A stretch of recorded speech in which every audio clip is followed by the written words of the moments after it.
Okay, incredible. So now, now we're beginning to kind of, focus out on this. What we see over here is the severity of a Jewish man having relations with non-Jews. Days in Hashmanoim, Nashkaz, other days in Nashka, either way, or Nashka, days in Hashmanoim, Nashkaz, either way, very down. To the point, the Mishnah says that if Hanan is zealous, as we can find in the Mishnah, catches a Jewish man in the act, he's permitted to go ahead and take his life. So the Gemara says, by the way, the Gemara says, Amrav Chisda, Habal Minlo. If somebody comes to ask this Shailot, a moral. We do not actually instruct them to do this. So Rashi says over here, Amrav Chisda, Hanoi Habal Minlo for Bezdin. Shasmai said, Yivkabo, a moral Shalo, Nemra Elam, Kanani Hatzmo. This is very interesting. So let's say Reuben is having relations with the princess, right? And now what happens? Shimon is the Kanoi, right? He's got a bunch, doesn't mean anything on the Kanoi, right? He's a Kanoi. And he shows up in Bezin. He says, Bezin, Reuben is having relations with the princess. Can I kill him? So the halacha is, Bezin does not instruct him to do this. Rashi points out what he agrees. The concept of Kanoi and Tobin is a person acting motivated by their own sense of religious exemption. I can't tell you again how incredibly dangerous this is.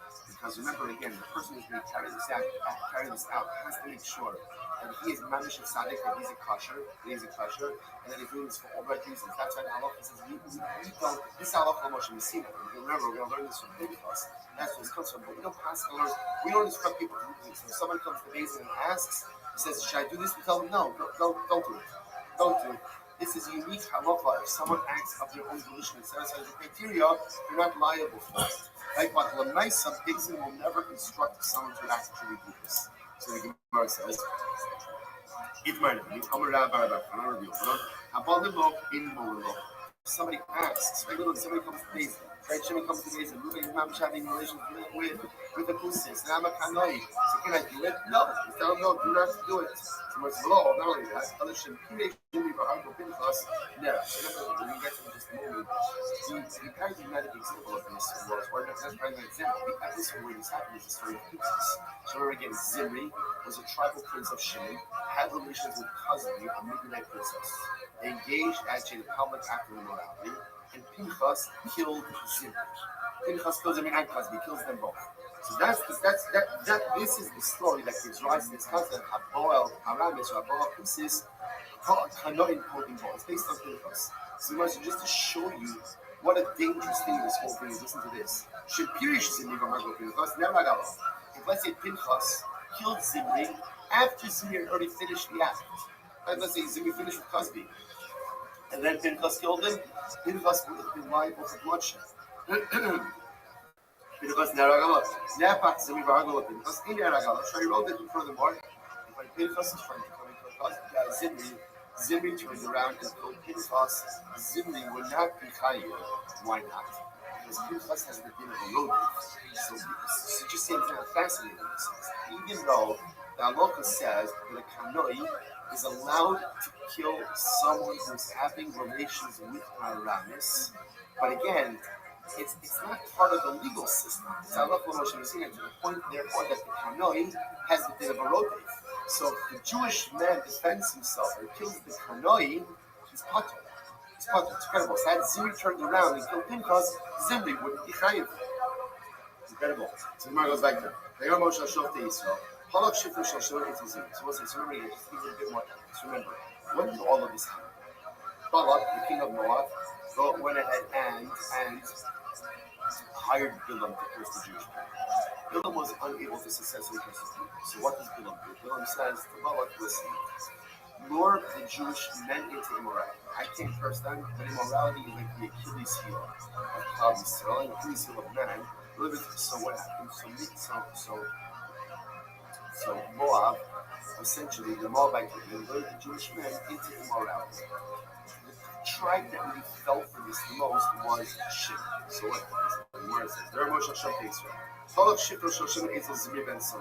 So the tribe of Shimon came to their tribal prince Zimri. So he said to Zimri, they're sentencing us to death because we're engaged in immorality. You're just sitting here doing nothing. You're sitting here being quiet. Ma'asa, what does Zimri do?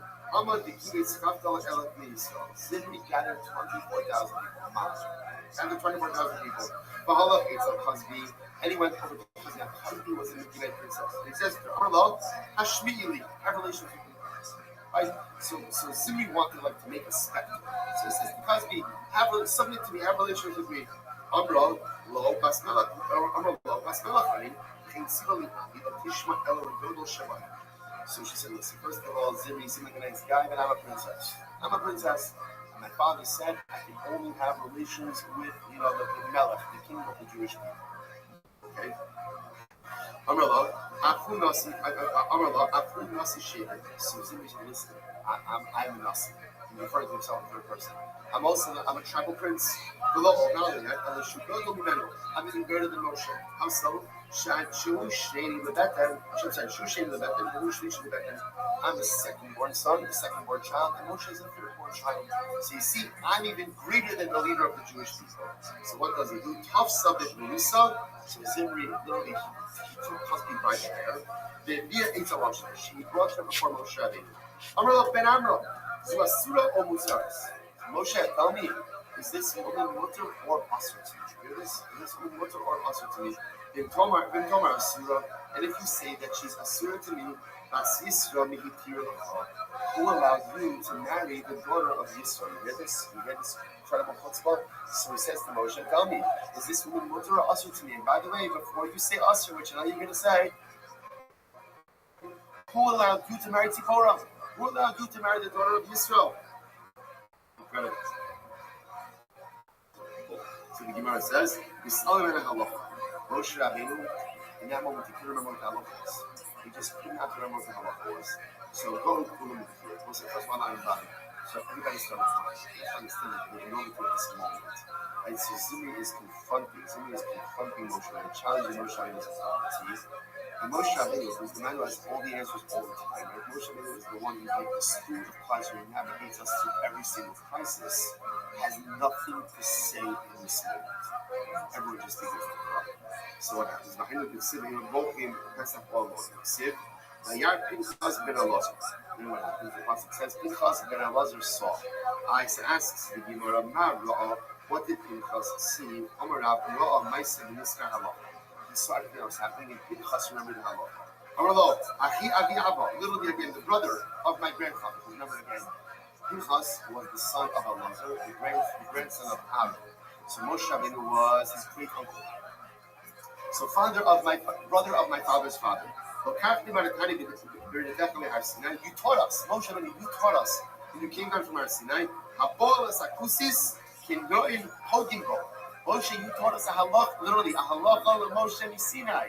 You came down from Har Sinai and you taught us the following halacha. If a man has relations with a non-Jewish woman, you're allowed to kill him. So again, with all the qualifications, that's fine. Catching the act, everything else. I'm going to love Moshe says right. Now I remember. And he said, the one who reads the letter, he should be the message. In other words, Pinchas, you're the one who remembers the halacha. So therefore, again, you're the one who should carry out the same. So Shmuel says, no, it's something different. Shmuel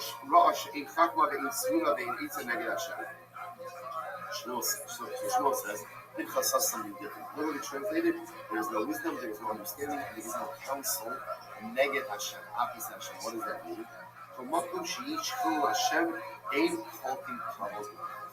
So according to this approach, what happened here is this. Follows.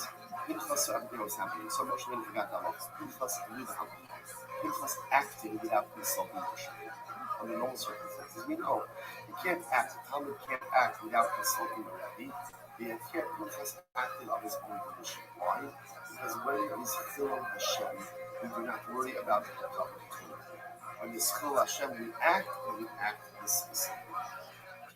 So the Gemara says, good. But Yitzchak, Amar of Elazar, so the Gemara says, Pinchas saw that the Malach was coming because there was so much morality going on. The Malach was just destroying, was killing everyone. So Pinchas says, I just want to point out how fascinating this is. Really two different versions of the story. Version number one, right? Well, everyone agrees, Moshe Rabbeinu forgot the halacha. He forgot the halacha. In version number one, Pinchas reminds him of the halacha. Moshe says, yeah, that's the halacha Moshe Sinai. So Moshe says, you remember it, so he can carry it. In version number 2, Pinchas never even Moshe got halacha. Pinchas didn't consult him. Pinchas just acted. Pinchas just acted. There was tremendous desecration of God's name occurring, and Pinchas just acted. Because when there's a Chilul Hashem, all other conventions and all other frameworks simply go out. The word goes like this. Pinchas got up and he took a spear. It's very interesting. The word says, "We can't change the Knesset and the Knesset and the Knesset." Now, the fact that it says Pinchas got up and he took a spear indicates that Pinchas did not have a spear with him. Where was Pinchas? Pinchas was in the Knesset. And the Gemara says, you see from here that you do not bring weapons into the base medrash. Into the base medrash, I'm sorry. You do not bring it into the base medrash. You can't change the Testament of Zion in the base medrash. So this is really very interesting. So, by the way, what this is, if you think about it, what's the logic of not bringing weaponry into the base medrash? The base medrash is where we go to go out and prolong life. Weapons go ahead and curtail or shorten life. There's a lot of interesting contemporary discussion about this. So a lot of things about weaponry per different time. In any event, so what did Pinchas do? He got up, and that place where she got a spear. Now, Pinchas understood that he was outnumbered, right? He could not frontally go at it with Shevet of Shimon to do his act. So what did he do? Shalaf Shimon, he took the spear. He unscrewed the tip of the spear and he put it in his cloak. So what they wanted to do, but like a mission, I'll say pay days on days. Basically, I told you, 82B. Now, so he took the tip of the spear and hid in his clothing, and he used like the shaft of the spear as a walking stick. So he goes to the area where Shimon is.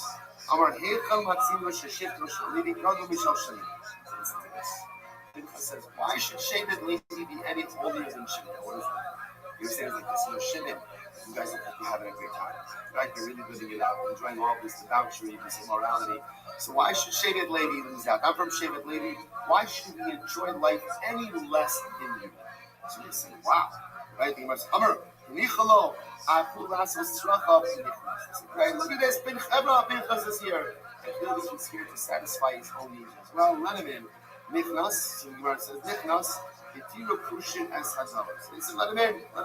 Because after all, again, now even the holiest of people are permitting relations with non-Jews. Incredible.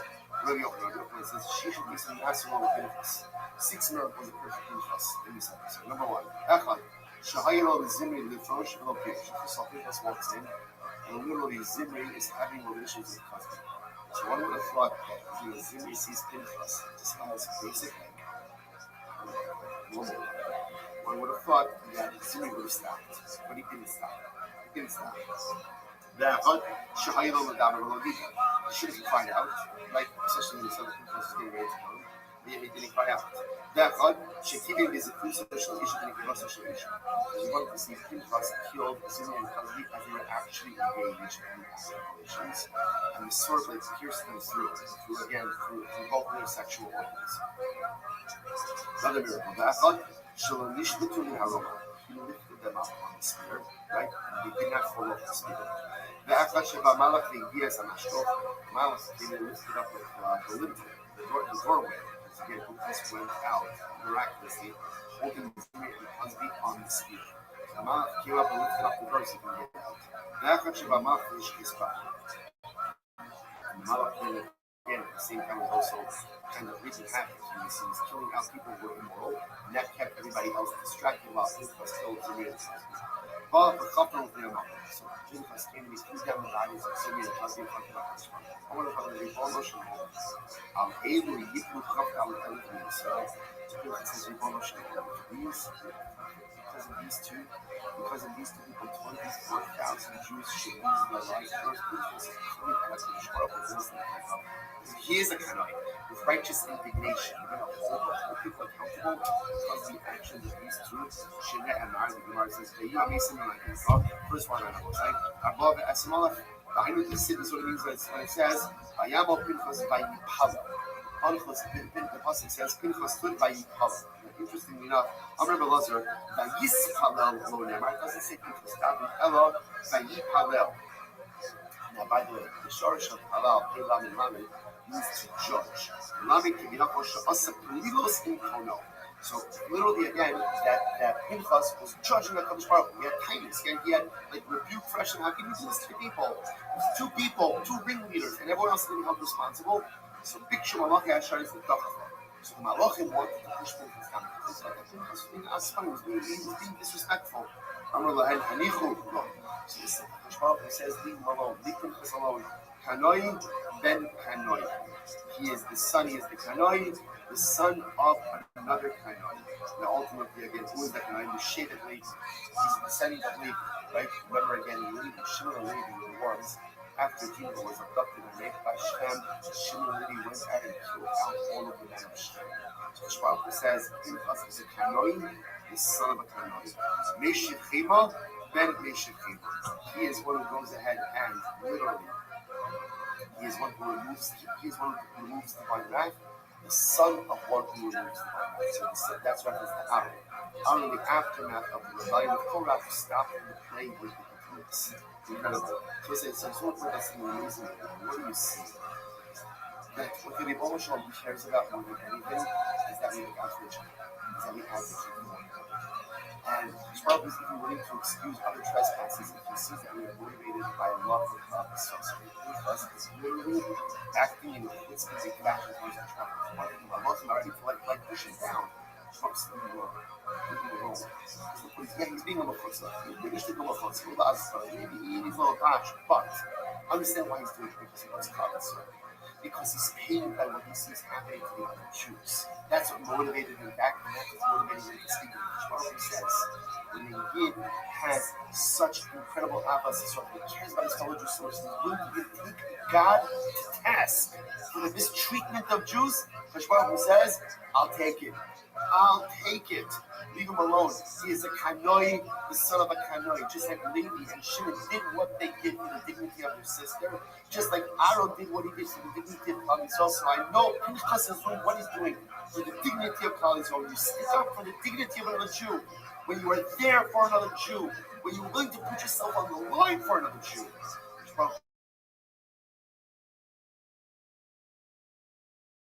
Is that? So the Gemara says, so the other tribes began disparaging his household. He said, they started disparaging him.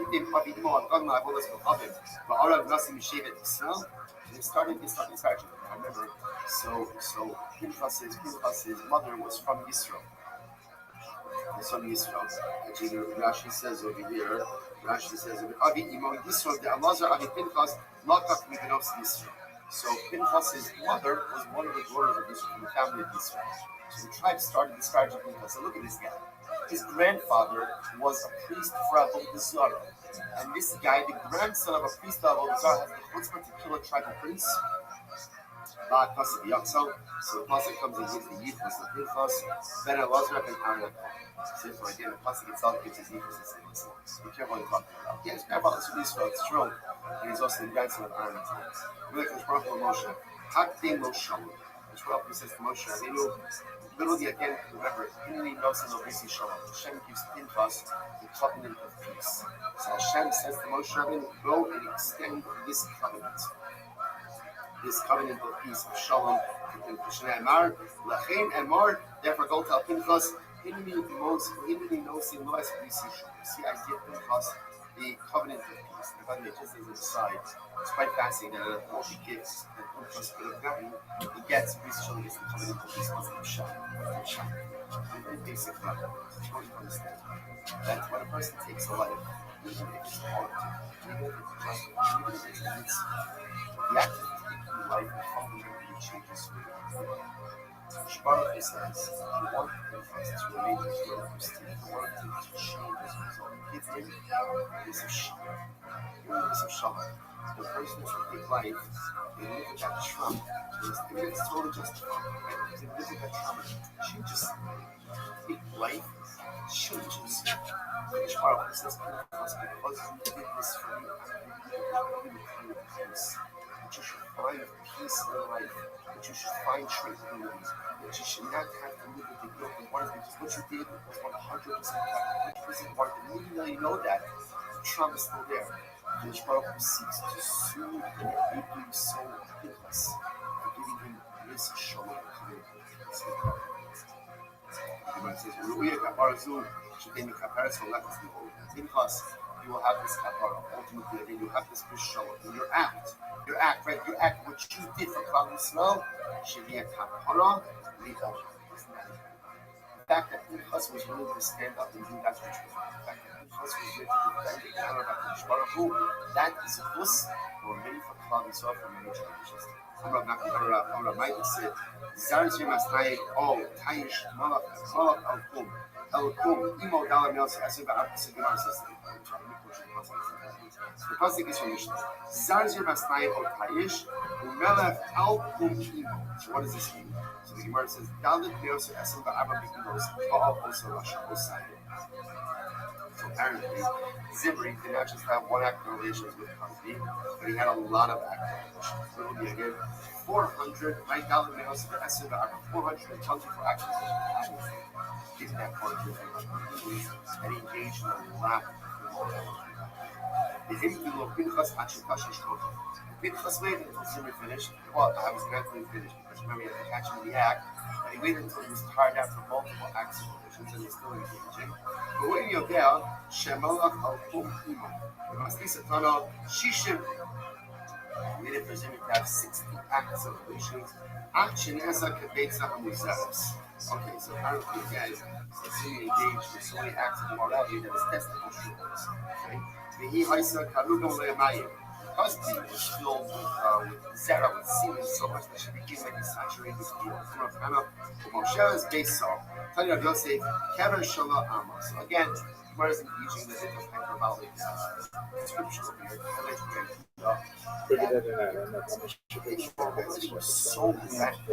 What Zimri and Cosby did is become these moralities and problems. So they themselves must have engaged in acts of morality multiple times throughout the day. They could this feeling of the morality all around them. No Cosby Shema. In fact, the name of this Mishnah is was not comfortable. What's her name? Shvila Noy. Bas Sur Shema. So why do they call it Cosby? Shekizba Ba'avir. She lied to her father. Remember again, the father told her to kill the nations. It's 10 of the Jewish people. Generations. Never asked her Cosby. Sha'amala Aviyah. Cosby Amzeh. Cosby was putting so much attention to the father. She said to her father, Cosby allowed his people to be destroyed for me or by me.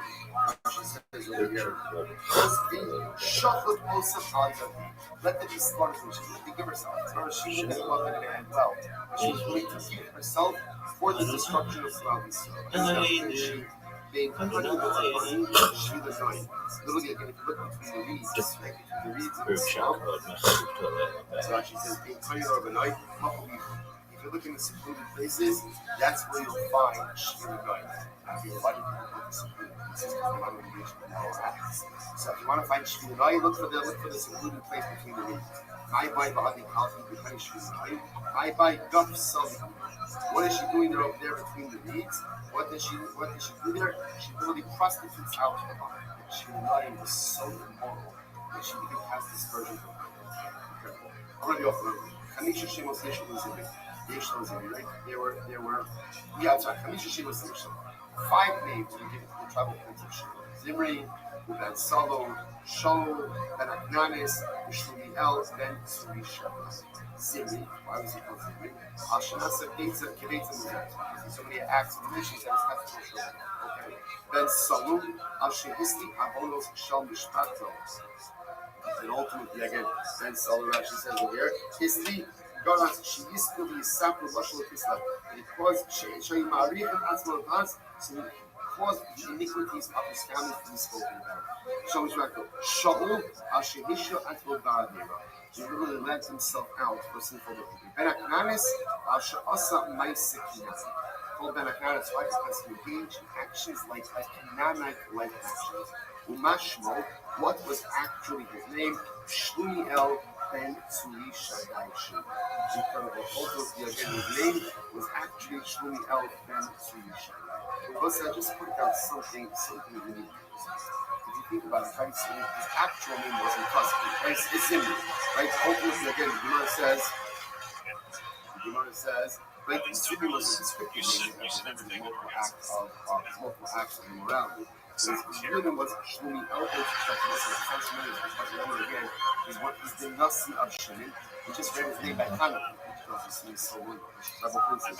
Those of us who by the way, the name itself is so holy. Shlumi El means like Shlomi El.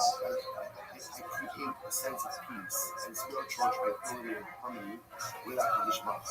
In other words, I try to live my life in consonance with Hashem, so I have shalom. What do we all want in life? I want shalom with Hashem.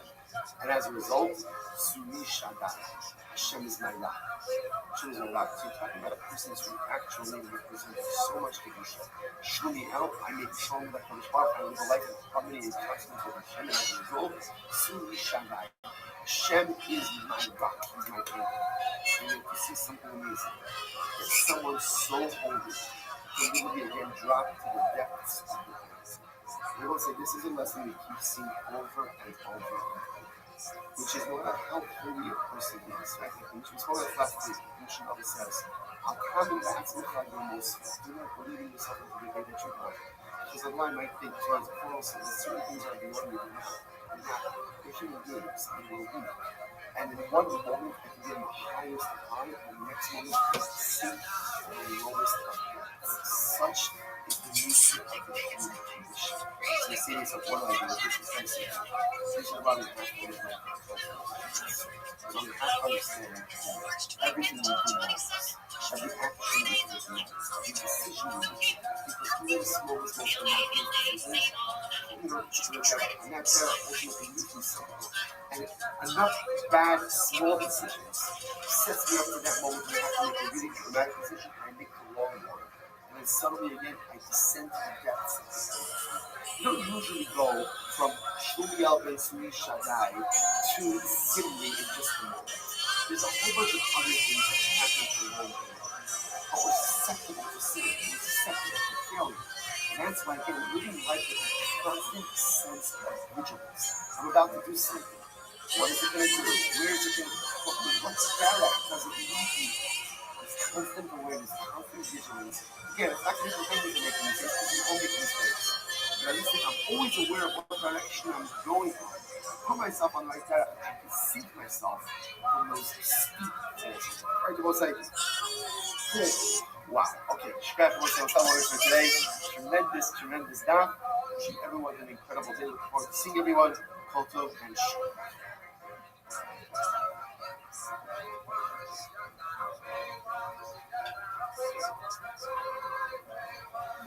Let's say good morning. I'm sorry that I can't be there to do it person. Hashem. Let's discuss the today together and truly going to do it. I think all of our sponsors for this morning should be paying. Our company sponsors, our annual company sponsors, Question Hey. Go from the Shloch of ROTHSCHILD. Sorry, Shaketi. We get over this morning as Russia's this year. As it's close for the service to also this year. Our co-sponsors for other Rabbi and Robert Terry and Steve Sin, loving memory of Terry's father, Hansi Hirsch, and Yosef Kloin, and Ziv and Vin and Bernie families in memory of Mr. Williams, Exceptional Israel, and a week of learning. Following after Padre, You're one country from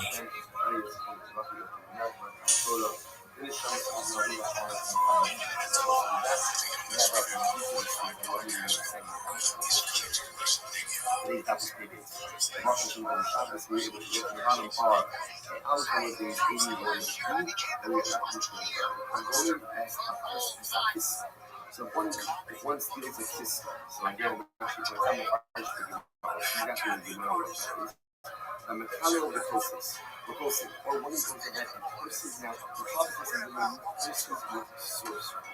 So someone definitely some type of sorcery in order to create the seed definitely in the mother ball around or one of those ahead. And has relations with another nutrient. And I'm talking about zealots have the ability to go ahead and give to this person. That actually plays out there. And this is very good. I spend a lot of time on this stuff. So don't each year just do it. So Rashi says, this class will be booked. First, remember, Rashi says, Adam Shir is coming to us as so this is someone, first of all, himself who's a Kasha, someone himself is an upstanding Jewish person, and this coming to us as who really feel almost like they feel the pain of our struggle. Really, again, they fight the battle of the desire. Talking about the social orders and nice. Today, it's a topic. So, again, I know they see someone about, or they see the sheep, and then they actually come around and recognize this in the past of this program. Right? And you see man should reach and act, they're allowed to go and take to it. Actually, any substance or briefing, any substance or briefing, I love to listen to. Again, if anyone is looking at attention, yeah. But afterwards, that way, they're not going to go and do so. And interesting, this is not something that's going to happen to you. Rather, again, this is unique in practice as it is a lot of emotions. A lot of emotions. Sinai, and Paul, and others, and more than the relations with the mind and training, zealot is community again, much more Russian required. Okay, Cohen Shishim is Cohen. In practice, this is extremely Aim for Cohen Museums, yourself and living in today's. And a perfect thing that seems so frustrating. The young Cohen is taking out. You must see it as local because essentially they came up they go ahead and literally translated split his skull. Split his skull with his ring, which are again pieces of wood. Pieces again, look at that. Yeah, these are actually just cutting. He's got enough to see pieces of wood. He's actually showing the mikdash. We have a non-quantity serving of this mikdash, where they keep all of the chenek, and he keep this as his punishment for the chenek. They're coming to come and say, no, it needs to be nation. Alright, really, a lot to unpack in this mission. So let's go. It says the beginning, 19. So the first initial talking was there somebody steals his phone. So again, the time is still on this. What's a kisva? When you go, he's sharp. This is first for service. Kisva is the intention used in this service for service. The thing over that's precious and that's that they are the result. So again, the puzzle that's that. When you find someone goes ahead and steals the intention for this service, the process says so we are we look close to Boa as a finish on this. So it's a little bit of a play on words. So remember again, this technically talking about technically about the being we're obligated to transport what was like are actually covered by the body before the review of the case is very different. The emergencies of the other lawyer, but we realize the word explanation we see literally again we should not stand idly by while the basic is being diminished. All expectations is being diminished. Rather than getting close to holding the diminution of this result, in this case, and stealing of the choice on this ultimate to be incredible. So that's the first case. The person goes ahead and steals an object from the base, which tries to steal the council, Next, you know, there's an accountable person, one who goes down and against persons with sorcery, what it is. The person says the sorcery should curse the one who gave the cursed sorcery its power. So that is what is wrong. So a person curses the Ebola with the sorcery.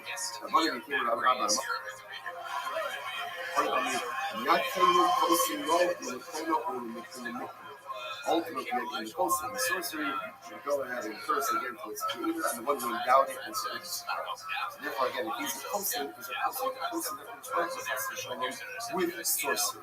Okay? Next, it looks like this is not going to be the bulk of our sin. We have bulk of it. So, of course, what I mean catches our attention dramatically is the Mishnah says that if someone goes ahead and resolution to imagine I'm not involving both, so apparently it's such. Now, I think remember, so we have to define themselves.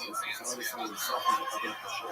And it's actually pointed out that he did the Russian was the name of them show is to be a public official, and the motivation is fully to defend the honor of the child. So if they catch a Jewish man in this act, that says in the act, they're allowed to take this. After the fact, they're allowed to do it. Because it's changing the point where they can do it. Alright, so that's primary of counter. So it's a couple of cases. So 82. So I'm not telling Kasha. low quality both combined. Now, what happens if,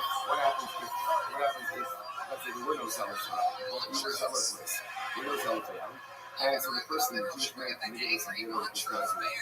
So what is his punishment under those circumstances? So the Gemara says, "Uchi Rab Midmar." So Rab forgot. He forgot the halacha. He didn't contemplate the halacha of the particular circumstance. He forgot. So the Gemara says, "Achai with the Rav Chaim B'Cham." That night, he saw the following passage. But the Yehuda, the Torah Master Yisrael Yisrael, the Yehuda Kodesh Hashem Asher Hal, the Baal Bas El Nefesh. So continue the passage from the passage literally says again, the Yehuda was double against Hashem. Engaged in abomination, or abomination according to God Israel in Yerushalayim, because the Yehuda profaned the Kodesh, that was love, the Baal Bas El Nefesh. And this is again the order of the Elmer's God, the Indian God. So that's what it is. This is the dream. So when you came up to Hannah, so again, no one called me yet. So again, no one's out to put him out. They didn't think about anything. What's his punishment? Expose back to what's his punishment. After the women. That night, the Hannah had a dream. Then the dream sees this person. So what happens? I'm going to let it. So if Kahana told Rab the dream, and I said, oh, as a result of that dream, I'm praying out with murder. Rab remembered the teaching. You never believe it. So, and at times, again, the possible doctor's memory, because you're going to see the version of the possible. How do you know? You didn't know what's that? You have almost no problem. So let's say that the dream owner, so to say, I got it from the base, some of them are saying, it's what even that's the reason. What is the abomination of the don't do problems? Usually, then it's what it's the first concept collecting in Omer, that's the same kind of fish comes to the baby show. So here you would call that Shashan. Because you got to think the same thing with them. Zoom so this is the first ultimate that was over 400 in Omer, but we are published. So again, so we know from the Imam last week, the ball bus on that relation really again with the daughter of the yeah, about this is the first to Judy, was the relation to the nation. That's what it means that the relation with the daughter of the see Hashem, what does it say afterwards? Yasreis Hashem Ish Asher Yasem Er Va'ula Yaakov U'Magish Mitzvah Hashem Tzivos. So this is the concept. So what's the concept? If I'm talking the Jew was literally this translation, this is not just really the concept. So then what? Lo Yi Lo Ken V'Chachom V'Ol V'Chachom. Son will not be a father. So they literally translated so that the possible revelations of his son Jewish children, and then literally understand that his son will not be amongst those who are awakened, right? Those who are great, greatest religion, and nor will he be able to converse with religion. So again, the punishment for talking about the religions of the non-Jewish children, ultimately against one of them. So let's one more line. The Kohen, which is a Kohen, Lo Yeh Ben Magish Michal Hashem Tzivos, which is a Kohen. The son will not continue in his path. There will be again, the son will not be in the front of his path. So I just want to say a couple of writings here. Number one, assessing here, we are talking about the relationship with teaches us that no person is above sin. Person can get on top and really throw about Hashem Yahweh Malay day and night. But that is not a person that needs to do. We all have our weaknesses, we all have our wants and loss of our desires. And sometimes we make things really happen a little bit. And certainly that beyond the spot. I would never do that. He would. Yes, he would. Given the opportunity, we would do a lot of things. Unfortunately, only to the left of the moral. Really important. Such a fun set. 1%. The other interesting idea is that we also have so it becomes so is son will not be a component. The son is really what? That it's certainly immorality. Immorality is self-limitation.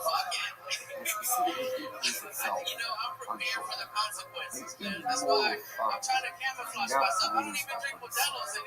And this is irrelevant to son. Knows about what the father did, doesn't know about it. It's in wickedness. There are certain things that fundamentally keep the immorality is one. So a man goes ahead and engages in this type of illicit relationship. And again, what's fascinating about this is like it's not more like the arrivals that's punishable and this or that. Remember again, this is kanoi holding ball, but if the kanoi doesn't get the person to really act, there's no follow-up. There's no follow-up. At least in days to it. But yet again, you see that these little moral trespasses so that it's equally so much as based on fucking world. But if I do this, my kid is not going to become tough. I give you a point. But if I do this, my kid is going to fall punishment. If I am wrapped up in immorality and manifest myself in having relations with these other women, by definition, that's going to impact my ability to raise and inspire family. It's not a punishment. It's just the result. It's just the facts. It's just the way that it works. It's something that comes in the 3-hour trip up here. And now it begins. They get 60 seconds. I'm going to keep it on board. I'm going to keep it on board. While I'm processing this, I think about this. I'm not going to listen to John Jones. I'm going to try my hardest to find out crazy shit about your first bucket pool. Doing uninterrupted sex with the nation of the door of everybody. Here comes the he got detail on the cover of the doesn't have Jordan, and the Zam all of pieces.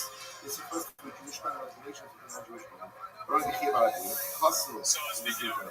Kassel, Al-Dal, the ROTHSCHILD, Yokim, Zos, couple that part. So remember, one of the kings, Kali Sol, who was the man who was Yokim, unfortunately, again, was always that one. Unfortunately, again, that cloudy started a very deleterious. Part of this punishment was that the Rebbe told him not to get married. So it was written on the skull of Yokim, Zos, Ba'oz, Achos. This will happen to you, and then these other things. Now, see what that means in this story. Part of an incredible story. Zekino to be played up. Ashton Abu lost the Shadjik. So the grandfather, Zekino usually means the grandfather, of very prayed up, found the skull. And the skull ultimately again was cast to the side by the gates of the Yisrael. But the city Zos Va'odachat. And on the skull was written a phrase, Zos this and something else. Now, you didn't realize that this was the skull of the king Yokim. So what did it do? Cover up. Bury the skull. It's got to be a Jew. And bury the skull. The other no. Cover up the other no. So everything is very big. Skull raised back out of the ground. Bury it again and raised back out of the ground. 27. Okay. Amar Hai will the ROTHSCHILD Yokim. So you realize this must be the skull of the Yokim. Suke, Ulas Tommy Color, Skull of Ashley, and Sunday Shari Yushalayim. Rabbi said, Yokim. We thought Rabbi said we were going to be buried like a hammer. Just like nobody takes the time to bury his carcass is destroyed by the side, so to your body is going to be thrown by the side, not buried. But nevertheless, the grandfather of his raised his broken,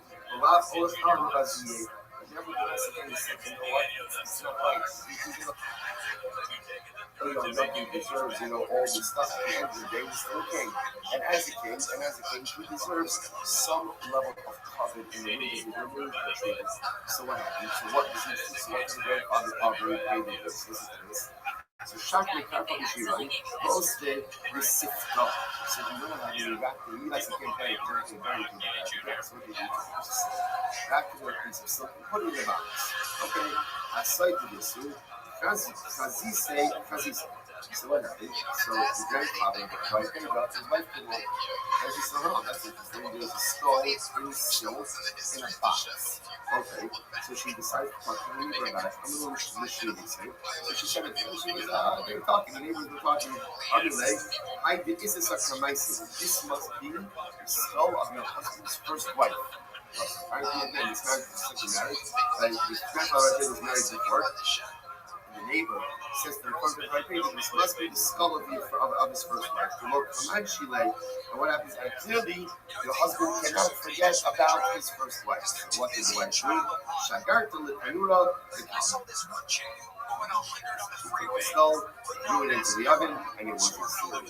He also, when the grandfather came back, Amar Hainu was sitting in the Zos, so now I understand the meaning of what was written on the skull. Zos, and the one who's looking, you won't be very normally. Number two, again, maybe ultimately the skull was concealed. He also had the Amar. They finish up with the back of the system. They finish the Hashmonai, so the base of Hashmonai, so the base of Hashmonai, they were Kohanim, they made their base and made it zero. What was it zero? Avala Kusis, Chayiv Alem Mishum Nash Go. If a man has relation to Kusis and a Jewish woman, he is Chayiv because of Nash Go. Four things. Now, by the way, what's Nashka? We'll see in just a moment. So Nashka is Nun is Nida, and this is interesting because remember that Allah says Nida by confusion goes by commandment. And again, remember the basic Hashemah was trying very hard to ensure that Jewish men did not have a relationship with Jewish women for a variety of reasons, morality, intermarriage, all these things. So they kind of threw the book at this relationship. So it says that Jewish man has a non-Jewish woman, who Chayav al Silpos Nida. She's a Nida. Number two, Shifcha, for the Jewish man having a relationship with Shifcha. So they're like some. Number three, Zimel, Goya, is a criminal prohibition against having a relationship with a non-Jewish woman. And ultimately, Aleph is she's married, ultimately it's adultery. Okay. Just so that on the Nashgat, not the belonging instead, it's not Nashga, but rather it's Nashgats. Again, he agreed on the first three, you need the Shifcha Goya, Zona. He takes out Asia's Ish, married them and puts in Zona. Why did he speak about six issues? Less than because apparently the Kusim were not so much about marriage. You're immoral, you're having monogamous relationships.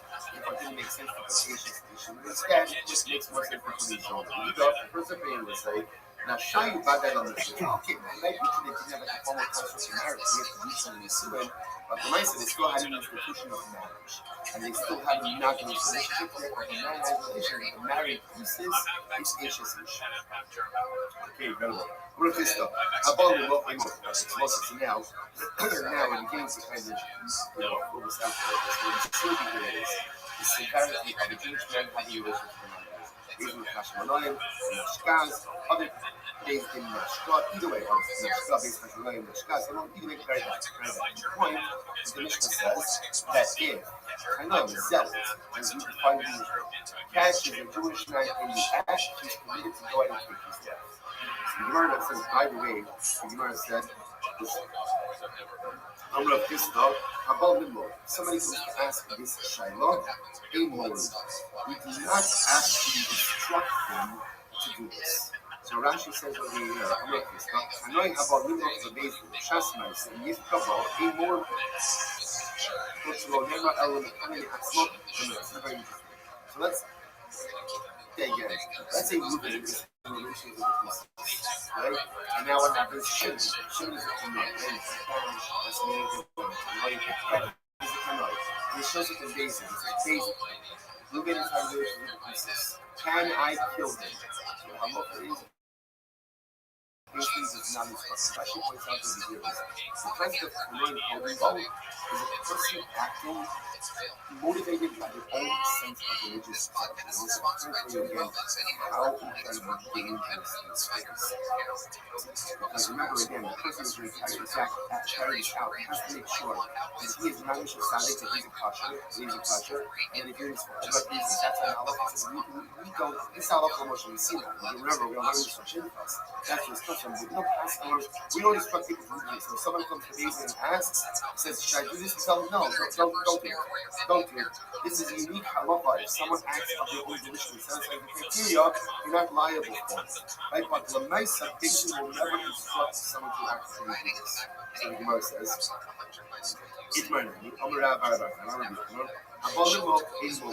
somebody asks, like literally somebody comes to David, right? Somebody comes to David, and you're not chatting religion with the priestess, and I'm a Kanoi. So can I do it? No. You tell them, no, do not do it. It's law, not only that. Yeah, so when you get to this moment, we kind of meditate about this law. Or the kind of example, the episode where this happens is when we're getting zipped. was a tribal prince of Shimon, had relations with Cosby, a Midianite princess. They engaged after a public act of immorality, and Pinchas killed Zimri. Pinchas kills Zimri and Cosby, kills them both. So this is the story that gives rise to this concept of Boel, Aramis, or Boel consists Kanoim quoting both. Based on Pinchas. So just to show you what a dangerous thing this whole thing is. Listen to this. Shapirish Zimri Bahagah Pinchas, Nelagala. Let's say Pinchas killed Zimri after Zimri had already finished the act. Let's say Zimri finished Cosby. And then Pinchas killed him. Pinchas was liable for bloodshed. Pinchas Nelagala. Napak Zimri Bahagah Pinchas, Nelagala. Goes as it couldn't work. When Pinchas was trying to kill Zimri, Zimri turned around and told Pinchas Zimri would not be fired. Why not? Because Pinchas was the beginning of a road. So you just see how fascinating this is. Even though the halacha says that a kanoi is allowed to kill someone who's having relations with Aramis, but again, it's not part of the legal system. It's halacha Moshe Messina to the point, therefore, that the kanoi has the din of a road. So if the Jewish man defends himself and kills the kanoi, he's punished. It's terrible. So had Zimri turned around and told Pinchas, Zimri wouldn't be. Incredible. So remember, it's like that. I got more social things. All of social things is when did all of this happen? Balak, the king of Moab, went ahead and hired Bilam to curse the Jewish people. Bilam was unable to successfully curse the Jews. So what does Bilam do? Bilam says to Balak, listen, lure the Jewish men into immorality. I can't curse them, but immorality is the Achilles heel. So what happened? So Moab, essentially the Moabites lured the Jewish men into immorality. Tried to be felt for this the most was shit. So what happens? The Gemara says, "There was a shop Israel. All of Shifto Shoshin is a Zimri ben Sani." So the tribe of Shimon came to the tribe of Prince Zimri. Oh no, they're going to be in the bunch of the Atayoshi and Shoshin. So he said to Zimri, they're sentencing us to death because we're engaged in immorality. You're just sitting there doing nothing. You're sitting there being quiet. Ma'asa, what did Zimri do? Amar Dikidei Skafka and Elas Zimri gathered 24,000 people. And 24,000 people. Kahala thinks that Cosby, and he went to the king of Cosby was a Midianite princess. He says to her, Amar Lo, Hashmi'ili, have relations with me. Right? So Zimri wanted to make a spectacle. So he says, Cosby, submit to me, have relations with me. Amar Lo, Basnala. So Amar Lo, Basnala. And Zimri, Ishma, Elo, and Gilgal, Shema. So she said, first of all, Zimri against God, and I'm a princess. I'm a princess.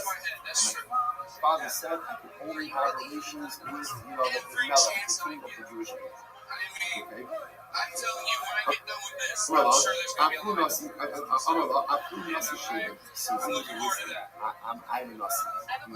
In front of himself, I'm a tribal prince. Below, I'm even greater than Moshe. Also, I'm his second-born son, second-born child, and Moshe is his first-born child. So you see, I'm even greater than the leader of the Jewish people. So what does he do? Off subject when he saw, so essentially literally he brought her before Moshe. Amr Ben Amram, Lasira or Musa? Moshe, tell me, is this real worker or Asura? In Tomar, Asura, and if you say that she's Asura to me, Asisra, you feel who allowed you to marry the daughter of Yisrael? So he says to Moshe, tell me, is this woman mutter or asur to me? By the way, before you say asur, which now you're going to say, who allowed you to marry Tzipporah? Who allowed you to marry the daughter of Yisrael? It's incredible. So the Gemara says, this other than halakha. Moshe Rabbeinu, in that moment, he just kidnapped the number of halakha. So go through the video. This is the first one I'm done. So anybody's trying to understand, you know what this moment. So Zimri is confronting Moshe and challenging Moshe Rabbeinu. And Moshe Rabbeinu, who's the man who has all the answers all the time, Moshe Rabbeinu is the one who has the spirit of Christ and navigates us through every single crisis, has nothing to say in this world. Everything just didn't. So what happens? The only decision of both in Pesach formal. See it? And Yar Pinchas ben Elazar. You know what happens? The Pasuk says Pinchas ben Elazar saw. I asked the Gemara Mar what did Pinchas see? Omer Rav Ra'ah Ma'aseh b'Miskah Halacha. He saw everything else happening, and Pinchas remembered the Halacha. Although, Achi Abi Abba, little again, the brother of my grandfather, remember again, Pinchas was the son of Elazar, the grandson of Aaron. So Moshe Rabbeinu was his great-uncle. The father of my brother of my father's father. So carefully by the time you taught us. Moshe Rabbeinu, you taught us. When you came down to Mount Sinai, Abolas Akusis in Noim Hogimbo. Moshe, you taught us a halach, literally a halach of Moshe Sinai. You came down to Mount Sinai and you taught us the following halachah. So if a man has relations with a non-Jewish woman, you're allowed to kill him. But so again, with all the qualifications, catching the act, everything else. Under the Moshe says, right, now I remember, he said, clean up giving Garto, the one who reads the letter, he will have a carbon. He should be the Muslim. In other words, Pinchas, you're the one who remembers the halacha, and therefore, again, you're the one who should carry out this. Shmuel says, no, it's something different. Shmuel Rosh, in Chakma, in Shmuel, they eat the negative. Shmuel says, Pinchas says something different. Literally translated, there's no wisdom, there's no understanding, there's no counsel. Negative Hashem, opposite Hashem. What does that mean? Promoting Shnichtu Hashem, aim talking power. So the study of this approach, and that will be as follows. Pinchas, what's happening? Someone came to that house. Pinchas acted without consulting Moshe. On the normal circumstances, you know, you can't act. Talmud can't act without consulting Rabbi. You can't Pinchas acted on his own. Why? Because when it is still Hashem, you do not worry about the power. When it's still Hashem, we act and we act. So the Gemara says, Amr Yitzchak, Amr Elazar, Rabbi Shemcha, Malach, Mishkis Ba'am. Pinchas saw that the Malach was coming to do something around there, and the Malach was just destroying, was killing everyone. And that's when he talked about, you know, Pinchas says, oh, I'm going to have fasting. Two different versions of the story. Number one, right? Well, everyone agrees, much more forgot the Allah. We got Allah. In verse number 1, Pinchas reminds me of Allah. Moshe says, yeah, that's how Allah Moshe is. Right? And Moshe says, you and I did it, so you can panicking. In version number 2, Pinchas never even Moshe got Allah. Tremendous desperation. God is praying, Pinchas just acted. Because when it's a through Hashem, all of the conventions, all of the frameworks, decisions are out. Remember those right there. Vayakam Mitocha, he will make a comment here. Pinchas got up, which is interesting. The says this time shall be nothing that we find this now. The fact that this Pinchas got up and it's the Pinchas did not have a spear with him. Where was Pinchas? Pinchas was in this message. And the message is even here that you do not bring weapons into this message. Into this message, sorry. You do not bring it into this message. Actually, the custom of the time, the base of message. So this is very interesting. So, this is the thing like a lot of that when you recognize this. Because this is where we go and follow. Quick and weapons, go ahead and shorten life. There's a lot of things we don't know.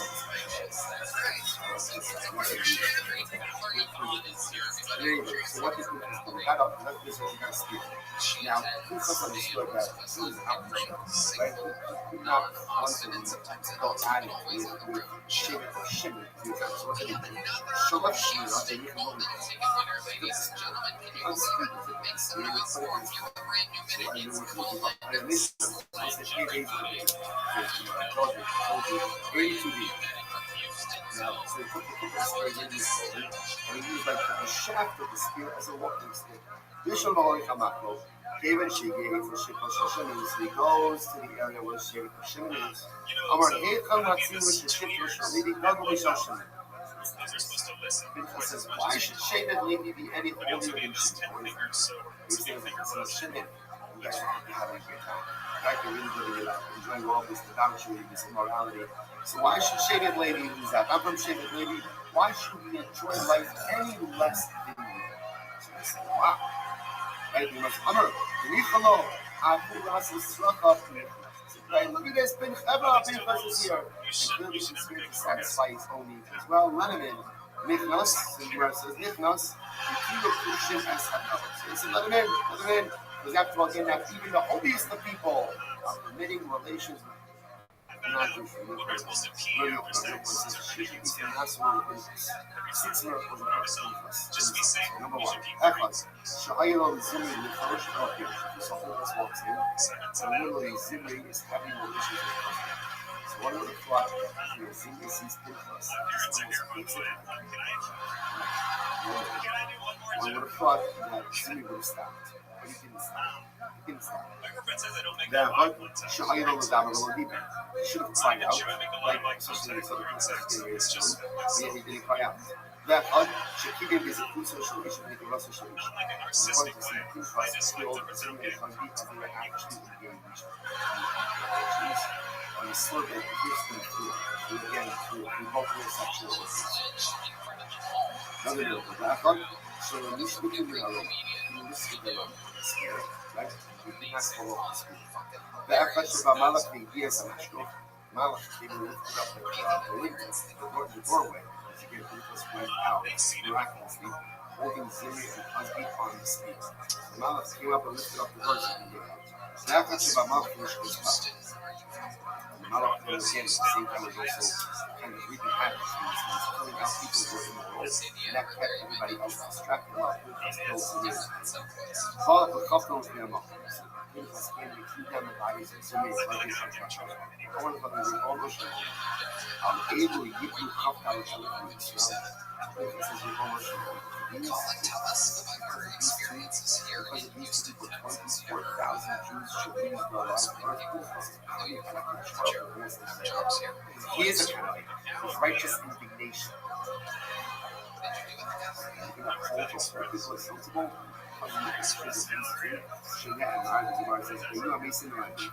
First one I know, right? Above Esmolach, behind the sit is what it means when it says, Ayamo Pinchas by Yipal. Pinchas says, Pinchas stood by Yipal. This is coming up. Amr Belazar, Yishalel Lonema, doesn't say Pinchas, Ella, Yipalel. Now, by the way, it's a short story.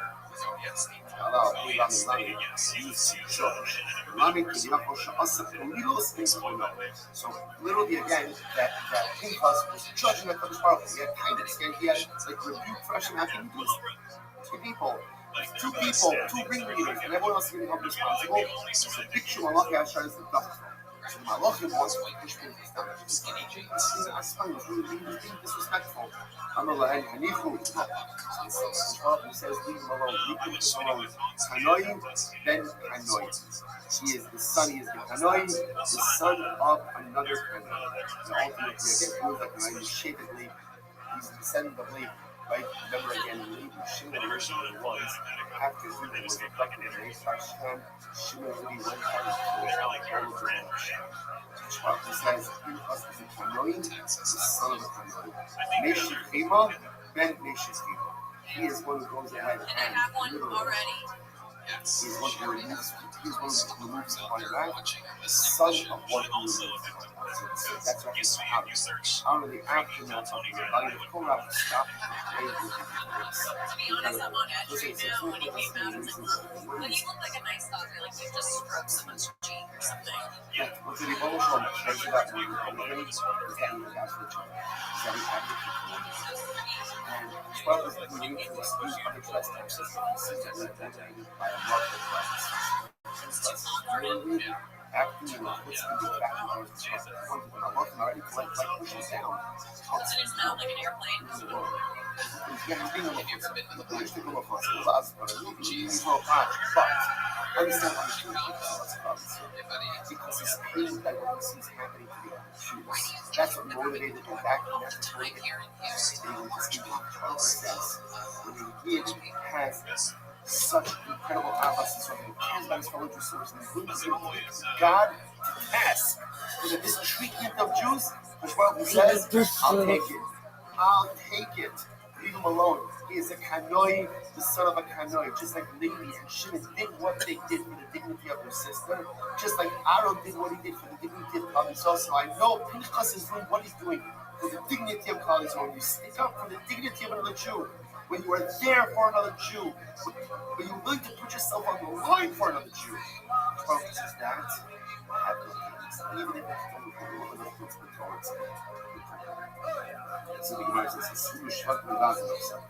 so the other tribes began discouraging Pinchas. Now, so it said, so they started discouraging him. I remember. So Pinchas's mother was from Yisrael. From Yisrael. Which either Rashi says over here, Abi Imo Yisrael, the Elazar Abi Pinchas, Lotak Migenos Yisrael. So Pinchas's mother was one of the daughters of Israel, from the family of Israel. So the tribe started disparaging Pinchas. So look at this guy. His grandfather was a priest for Avodah Zarah. And this guy, the grandson of a priest of Avodah Zarah, has the chutzpah to kill a prince. So the pasuk comes and gives the yichus of Pinchas, Ben Elazar, Ben Aaron. So again, the pasuk itself gives us yichus and says, "Be careful what you're talking about." Yes, his grandfather should be Israel. It's true, but he's also the grandson of Aaron. Look at Baruch Moshe. Hakdei Moshe. Which Baruch says to Moshe, and they knew literally again. Remember, Hineni knows and Obisi Shalom. Hashem gives Pinchas the covenant of peace. So Hashem says to Moshe, "Go and extend this covenant." This covenant of peace of Shalom. Therefore, go tell Pinchas, Hineni knows and See, I give Pinchas the covenant of peace. And by the way, just as an aside, it's quite fascinating that of all the gifts that Pinchas could have gotten, he gets the covenant of peace. What's the pshat? Very basic level. It's what he understands. That when a person takes a life, even if it's warranted, even if it's justified, even if it's innocent, the act of taking life fundamentally changes who we are. Baruch says, I want Pinchas to remain pure and pristine. I want him to change his result. There's a shalom. There's a shalom. The person has to take life, they live with that trauma. Even if it's totally justified, they live with that trauma. It changes things. Take life, it changes. Because Baruch says, Pinchas. Because we did this for you, that you should find peace in life, that you should find tranquility, that you should not have to live with the guilt of what it is. What you did was 100% correct, 100% warranted. Even though you know that, the trauma is still there. Which Baruch seeks to soothe the aching soul of Pinchas and giving him this shalom to live peace in life. When it says,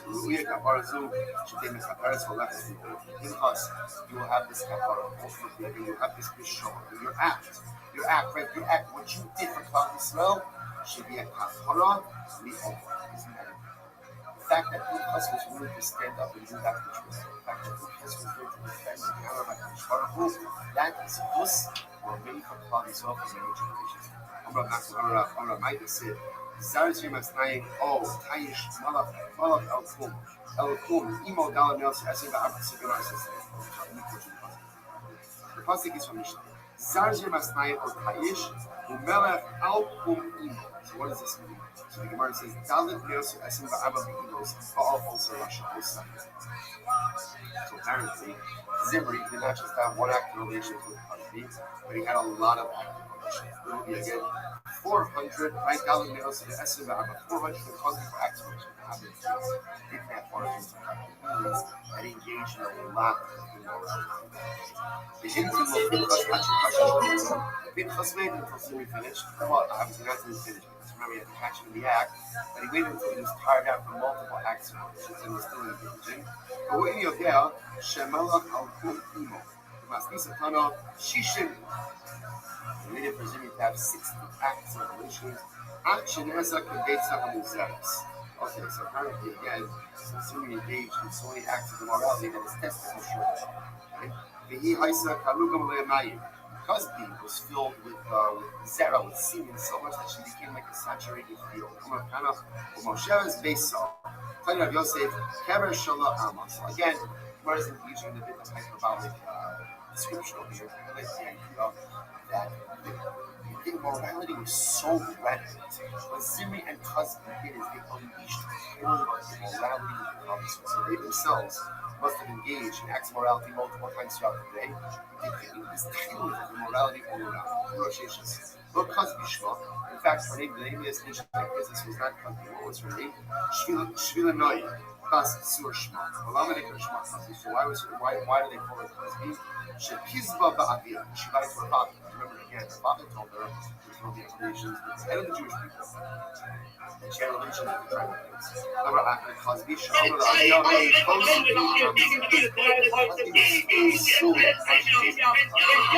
father allow this to be destroyed for me or by me. Now she says over here, Cosby shuffled Osam al Yadi. Let them be smart of him. She's willing to give herself. Remember, she knew that it wasn't going to end well, but she was willing to give herself for the destruction of Klal Yisrael. She being cutting the Lavani, Shvila Noy. Literally, if you look between the reeds, right between the reeds in the swamp, Rashi says, being cutting over night, if you look in the secluded places, that's where you'll find Shvila Noy. Why do people go to secluded places? Because they want to engage in all acts. So if you want to find Shvila Noy, look for the secluded place between the reeds. My by Ba'adi Kalfi, you cutting Shvila Noy. My by Guf Salvahima. What is she doing there over there between the reeds? What does she do there? She literally prostitutes out her mom. She was so immoral that she even prostitutes her. Oh my God, men are so confident. I'm going to be open up. I mean, the show is very different. Yeah, sorry. Let me just show you this. 5 names we did for travel transition. Zimri, and then Solo, Shalom, and Aknanis, Mishtumi El, then Surisha. Zimri, why was it called Zimri? She debates so many acts and relations that has to be true. Then Salum, Ashetisli, Abolos, Shal Mishpachno. And ultimately, again, then Salum actually says it here, Isli, God has Shmisko, Yisaku, Lashon, Islam. And it caused Shay Marich, and Aslan Haz, so it caused the iniquities of the family to be spoken. So we got the Shaul, Ashetisha, and Kodaradeva. He literally left himself out for simple. Ben Aknanis, Asha'asa, Maisa, Open accounts are because we teach actions like that, not like actions. Umashmo, what was actually his name? Shumi El Ben Samisha. Incredible. Ultimately, his name was actually Shumi El Ben Samisha. Also, I just picked out something really nice. Think about Christ. His actual name wasn't Cosby, Christ. It's simple, right? Ultimately, again, the Gemara says, like the city was a descriptive name that represented multiple acts of morality. His human was Shumi Elephant. It was the first word to become remember again. He's the Nasi of Shimon. We just read his name by Hanukkah. I also think about it, by the way. Like, the name itself is so big. Shumi El means like Shlomi El, right? Sense of peace, spiritual tranquility, hometown crowd in front of your parents. You did it. Trying to live my life in constantly we all want election. And as a result, ladies and gentlemen, our next comedian is Brandon Brown. We're going to be Brandon Brown all together now. We're going to get together for Brandon and everybody, these people. Shumi El means showing up in the part of your life, coming in countries. Shem is my God. And you can see something amazing. Someone so holy who literally is going to drop to the depths. I will say this is a lesson that you see over and over, which is not how holy your face is. You can tell us last week, you should know this. How come you actually have this? Because one might think about the lesson is to and one holy can empowers the God and sing such Asian tribe. So you see these people like this is why we have to so how can you spend everything you do? Sometimes she's like, I want to be Tony. I'm like, all right, it's a decision. So because he was right.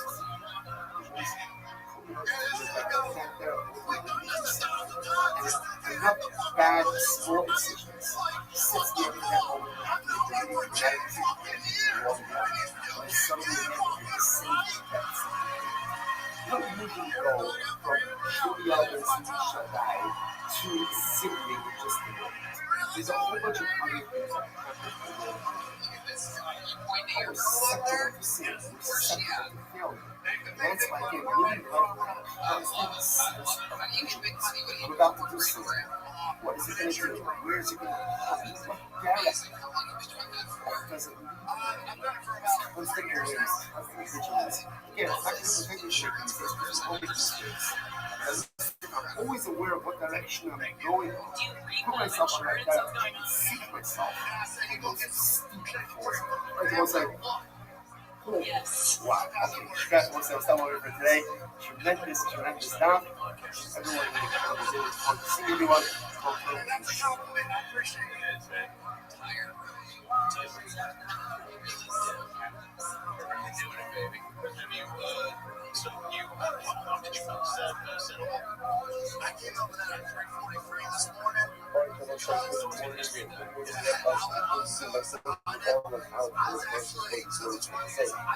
Our anger comes over to the question over 67 Now you have a stalker. most of the stuff about yourself. Eventually, all the things that this year is this yourself covers yourself. On the first step, you try to work about it. You try to study and speak safe and then maybe it's how to see what you're doing.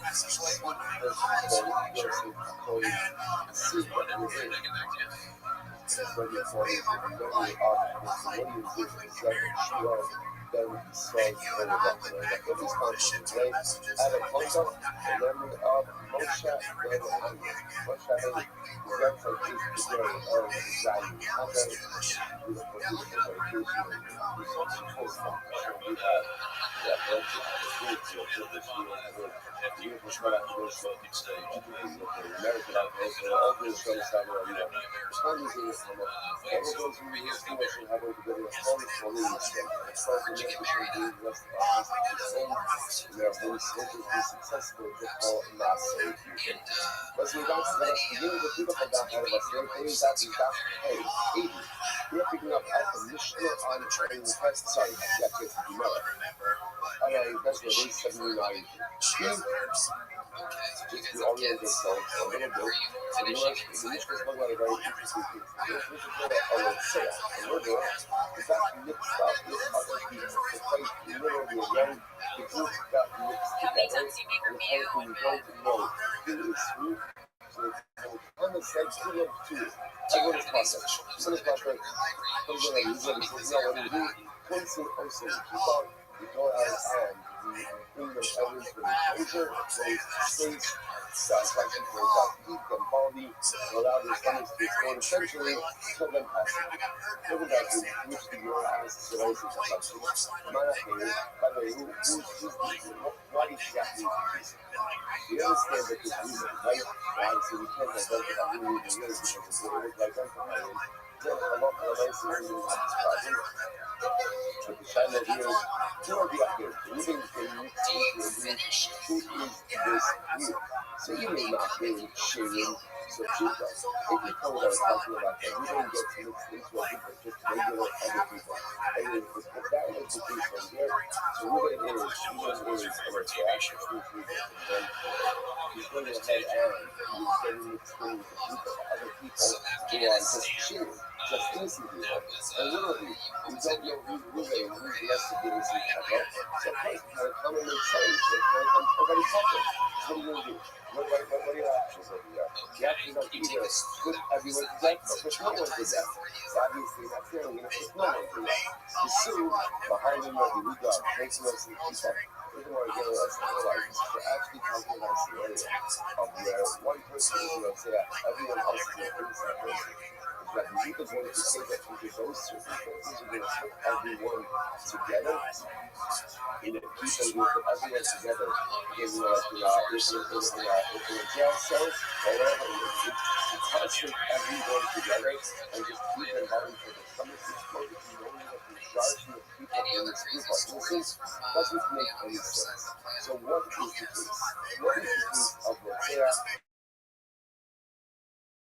So it's either in the case of the murder, he gets mixed in with the whole other group of people. What is that? It's like the Gemara, there's the already about Mishra. However, the exceptional Midnight Dino, she is only the next thing feeling she Midnight Dino. Okay, so here's the case. The case is Ruben. Ruben is an individual. He's Rothschild. However, she will Midnight Dino. The Midnight Dino means that his judgment was not solidified. Not solidified. Now, what does that mean? Actually, say wasn't concluded. So basically, knew how they were going to rule about this particular case. Basically, knew that they were going to find people. But basically, did not get allowed to actually issue the verdict itself. Right? So that way, such is one thing to be others. Maybe I'm going to say that. And in the capital case, it's basically a verdict to condemn someone. It's less halachot. You couldn't adjudicate and condemn that same day. When you already got the sleep on it. So you can very easily have a case where it's clear that basically is going to be convicted. Even worse than they did.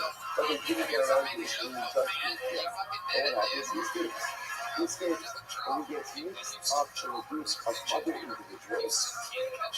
She was obviously a head shame, but you know. So you made himself into the guy whose judgment was not yet solidified. He gets mixed into a group of other murderers whose judgment was solidified. The problem, of course, is that we don't know who's who. So what do we do in this kind of scenario? So watch this. Rabbi sadly in Roman Jewish so other the phone of Pentecost England to do. So Rabbi was that you cannot go ahead and as a kind of like verdict for someone unless of course you are present in contemplation. Or essentially saying of the verdict you can't pass the verdict in a because the defendant is not the was unable to go ahead and test the verdict. So because they have a possibility of failure of the option, what do you do? I go stop it. Remember, there's two misconceptions. Number one, you didn't go into education. Therefore, you can't pass the verdict in extension. Number two, you don't know who really is in the context of the group. So what are you supposed to do with this now again? So you know, everyone in this group, by the way, basically, everyone in this group is Muslim. It is the girl, right? Everyone else besides you, they already has a verdict passed against them. You didn't get a finalized verdict. You can't pass the verdict in itself. So the problem is, you're stuck. You're stuck. So therefore, the California says the only people who are in this situation is allow everyone to go. But you don't generally found in Manila. Even Wilson. And he says, no, you cannot find out everyone. One single reason. What do you know about this guy? What do you know about him? They're all close. They're all murderers. So you're not certain. On the other hand, you can't actually execute them. Why not? Why not? Now listen now, remember, even legal, right? You cannot have this verdict passed against you. That's a technicality. Like people didn't get a chance to break it down because of legal. But the nice is not that there's something about his status. So we know how these things go to war. So we really said you didn't have the cover of murder. So we really need to let people free. So we need to get rid of them. Give it works to this. We need to say this. Let everybody go free. You can't do that because they're murderers. Those are posted also the people.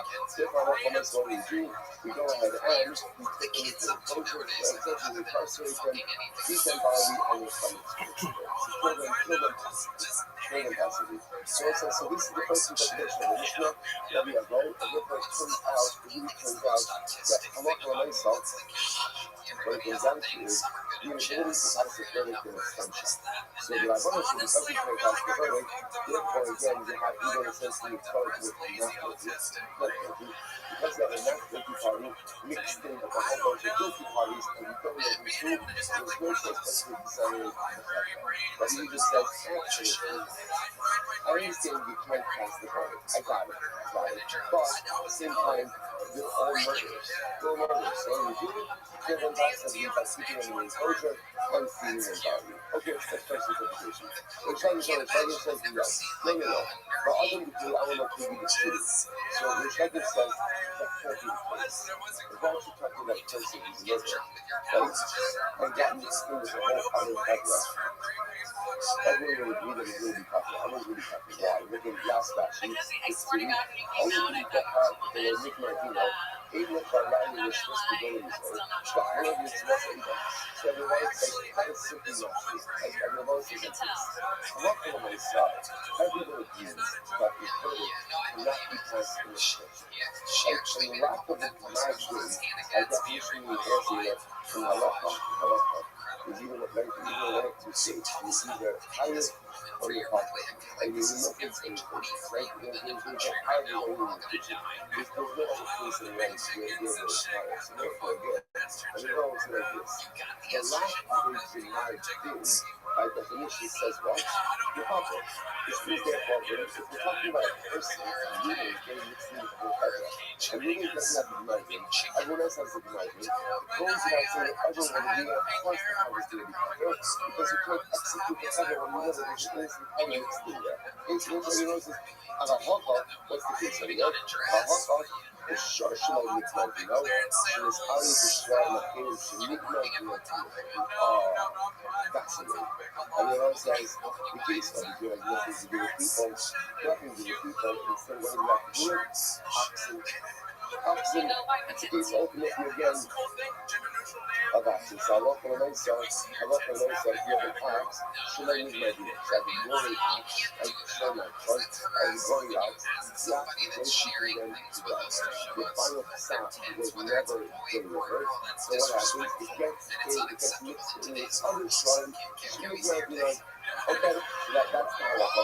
And then the ox does and then the several oxen, and the ox that was not saying ox, the margin got mixed in. There you go. Rabbi said, he says about him, he says such a, so Rabbi said, listen to me, that the judgment of the ox is the second of the judgment of the owner. And you don't know, really what? Then you come to your social, I would want to, don't talk to this to you. Rabbi said like this, and listen, you see this, because the person himself thinks that the judgment of the ox is the judgment of the buyer of the owner. And therefore, the halacha says will be like this. In the same way that the owner cannot have a American extension, so to the shark cannot have the American extension.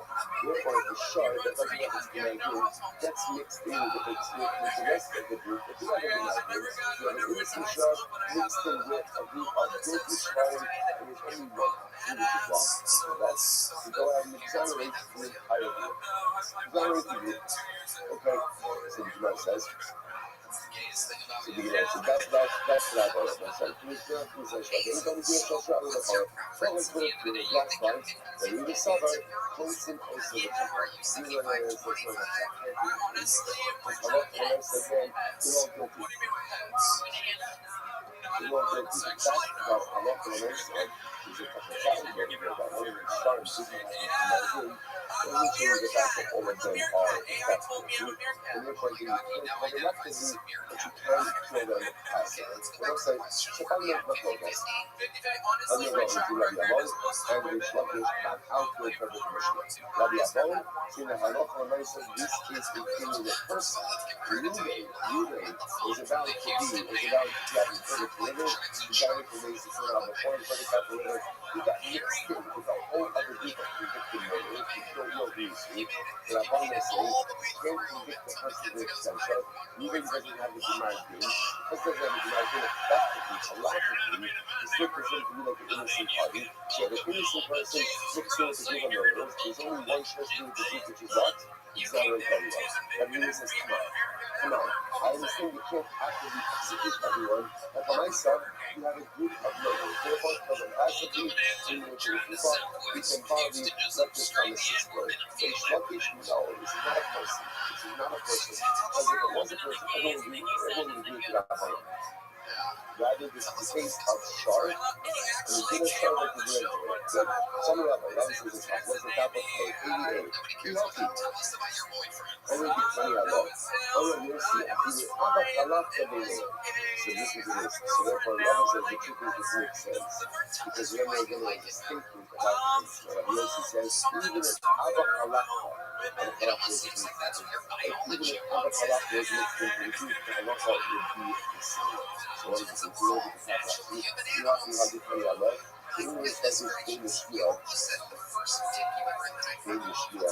the most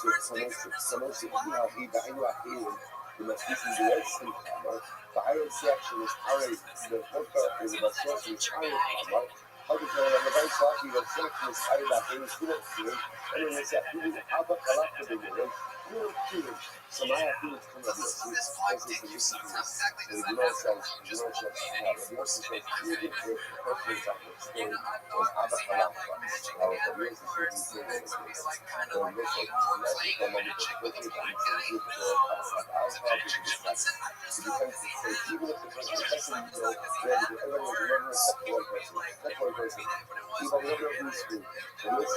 if the person who got me seen as Abba Kalaka, still the Halakha applies. That seems to be saying is the city is that obviously Abba Kalaka is not.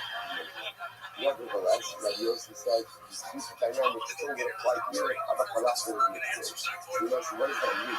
So it means that apply to Allah. Rabbi says, fuck this thing, it means to say, Shnayim Shay Omdim, to this, the Yotza puts me in the end, Vahaya.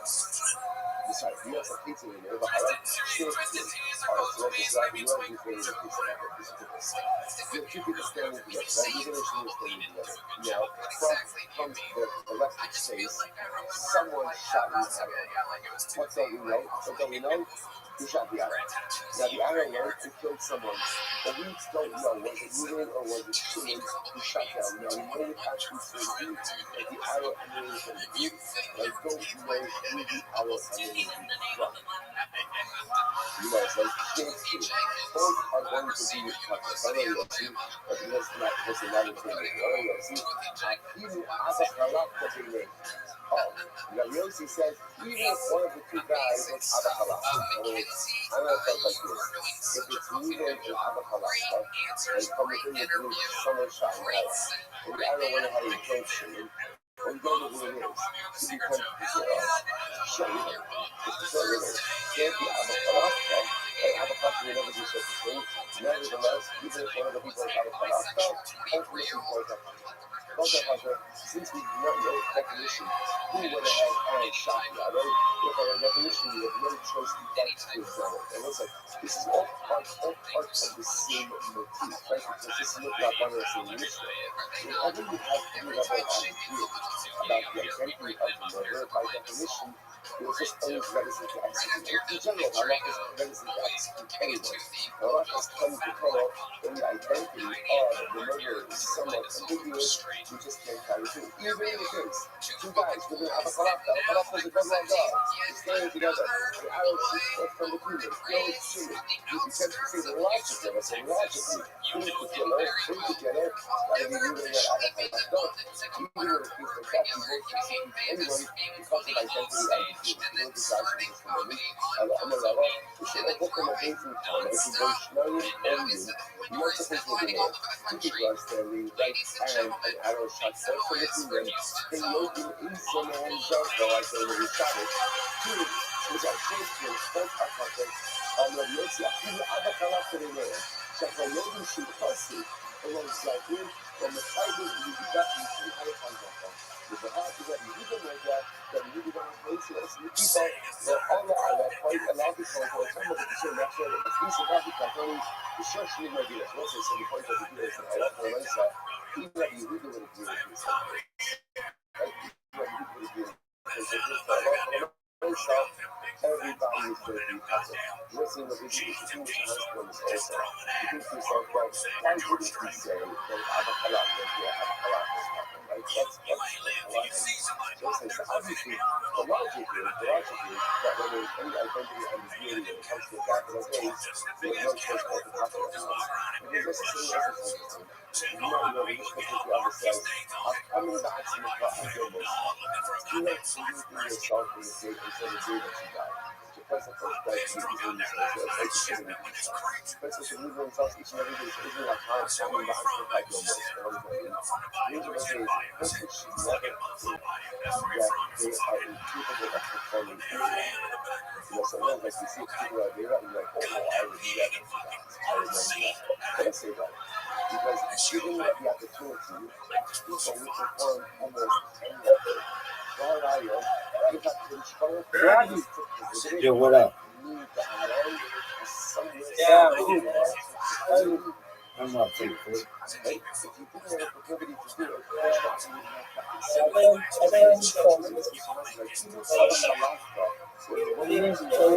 I did. I looked. You don't have them all there. I checked it today. I answered you. Check your messages.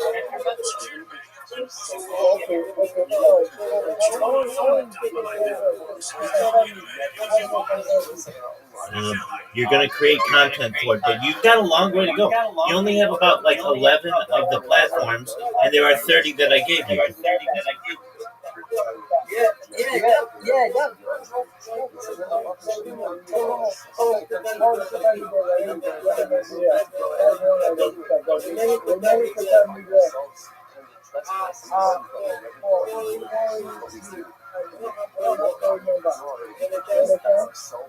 What'd you say?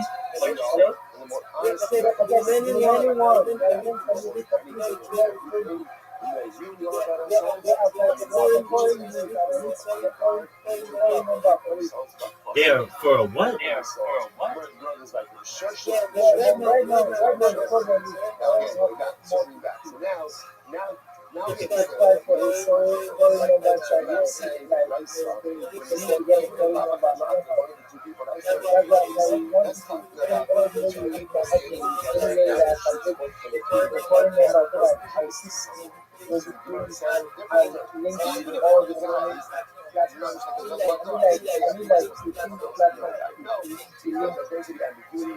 I can't hear what you're saying.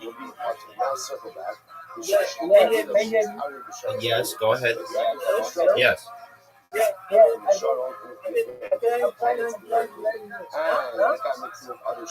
Go ahead.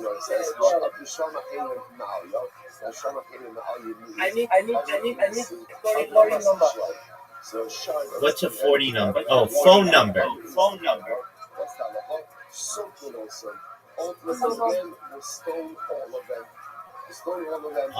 With most of those, you don't need a phone number. You just need an email. This is by animals. This is not by people. So stone all of them. That the Yehuda says, no, constant also we keep up. And Yehuda says, no, we're not going to actively kill them. Rather, what will we do? We'll go ahead and just passively kill them. Just put them in the pen, eat them barley, and we'll also die. And we'll die. I've got kind of a video, and Allah, Sharisa, the Akaka, the Alta. This is interesting page. But is that true? Is that true? Yeah. This is a reverse of what we were saying before. Sounds like. I can't hear you if you're talking. Whenever you have a case of a potential innocent party mixed into the group, you're never going to kill him. You're never going to kill him. You can't. So I want the case of Machnisim also with people. That's the case of a shah. Look at a shah. She had a shah ultimately a gun that killed someone. And it got mixed in with a type of innocent shah.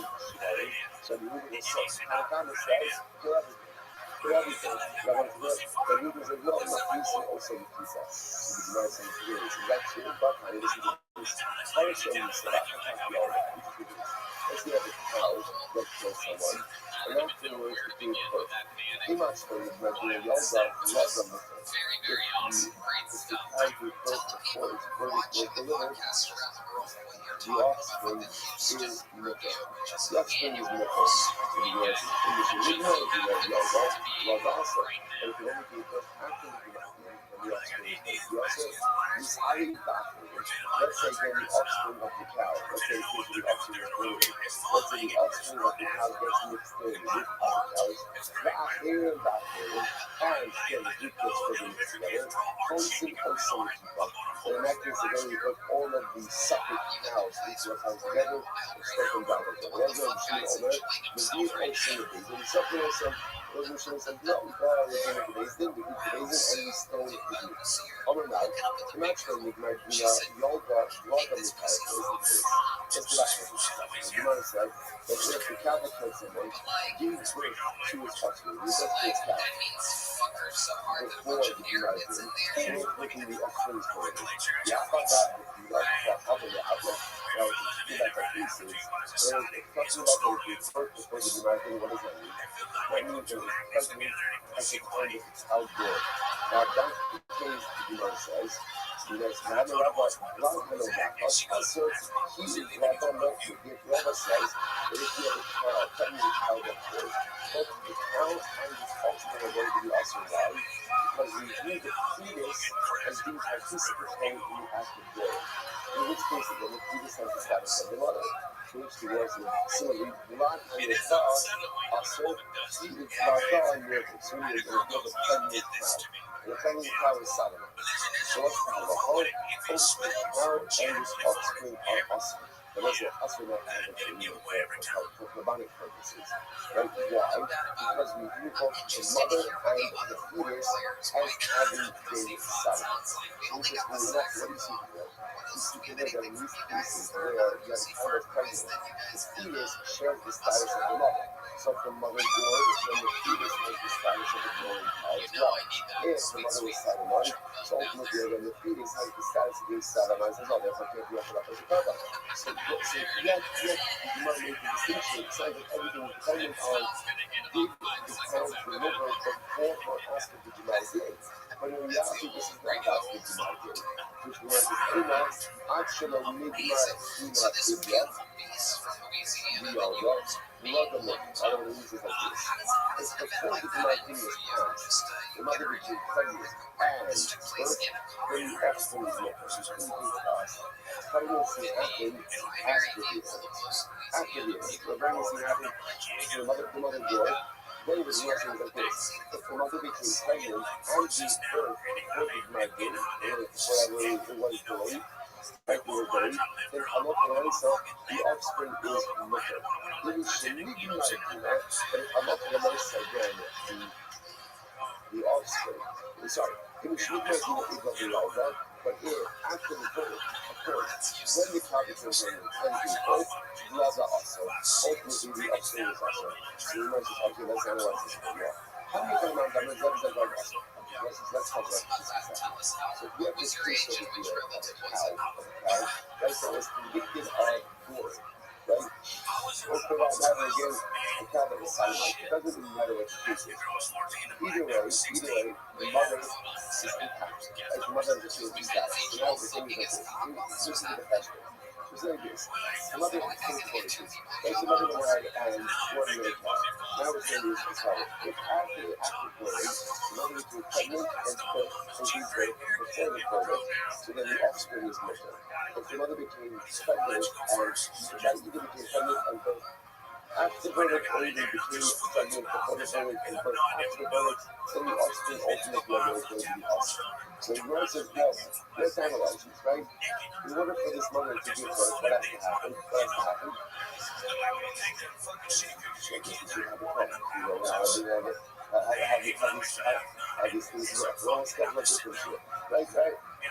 Because obviously, in order for the mother, right, in order for the mother to become pregnant, Allah said again, there has to be a father. There has to be a father.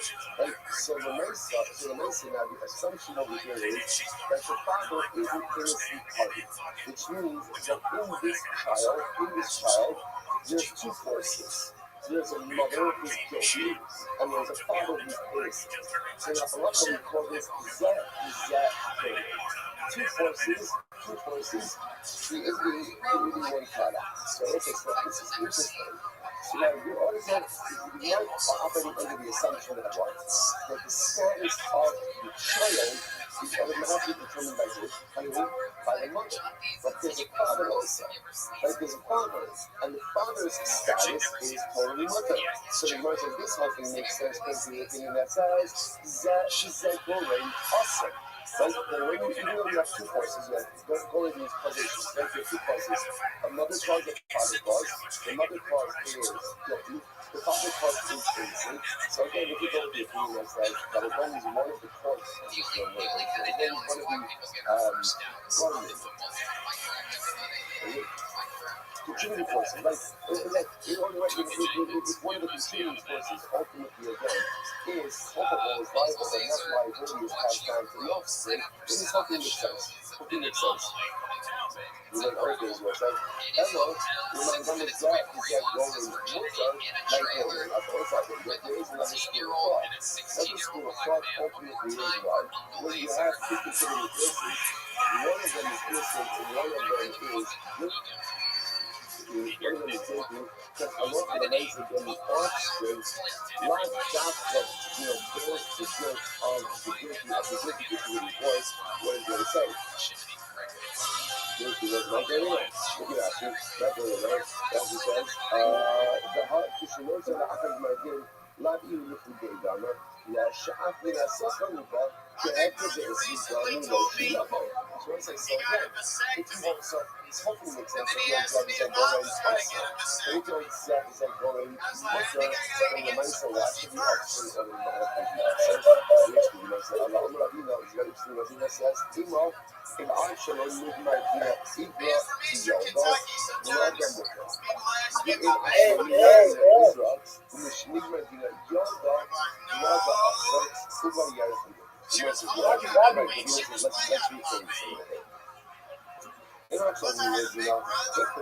Check your messages.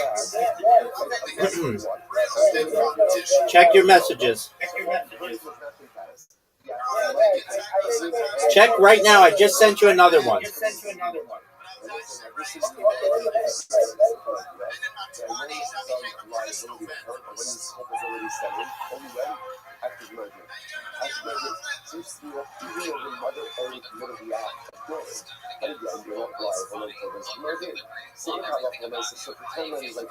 The mother goes, then became pregnant, gave birth, all before the bridegroom, and ultimately said when the offspring is readily absolutely no problem.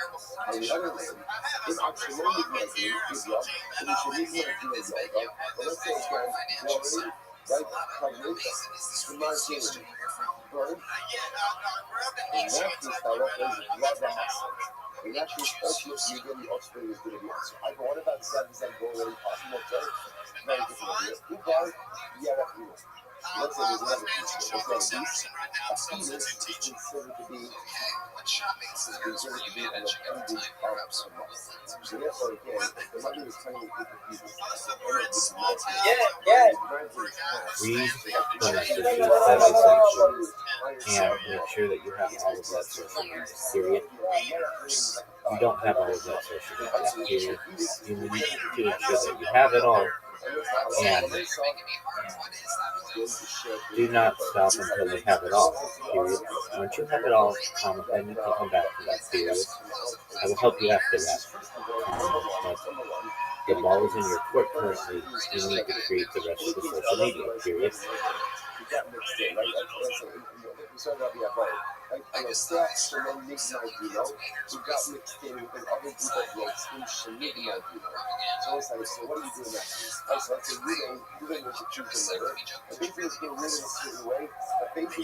Check your messages.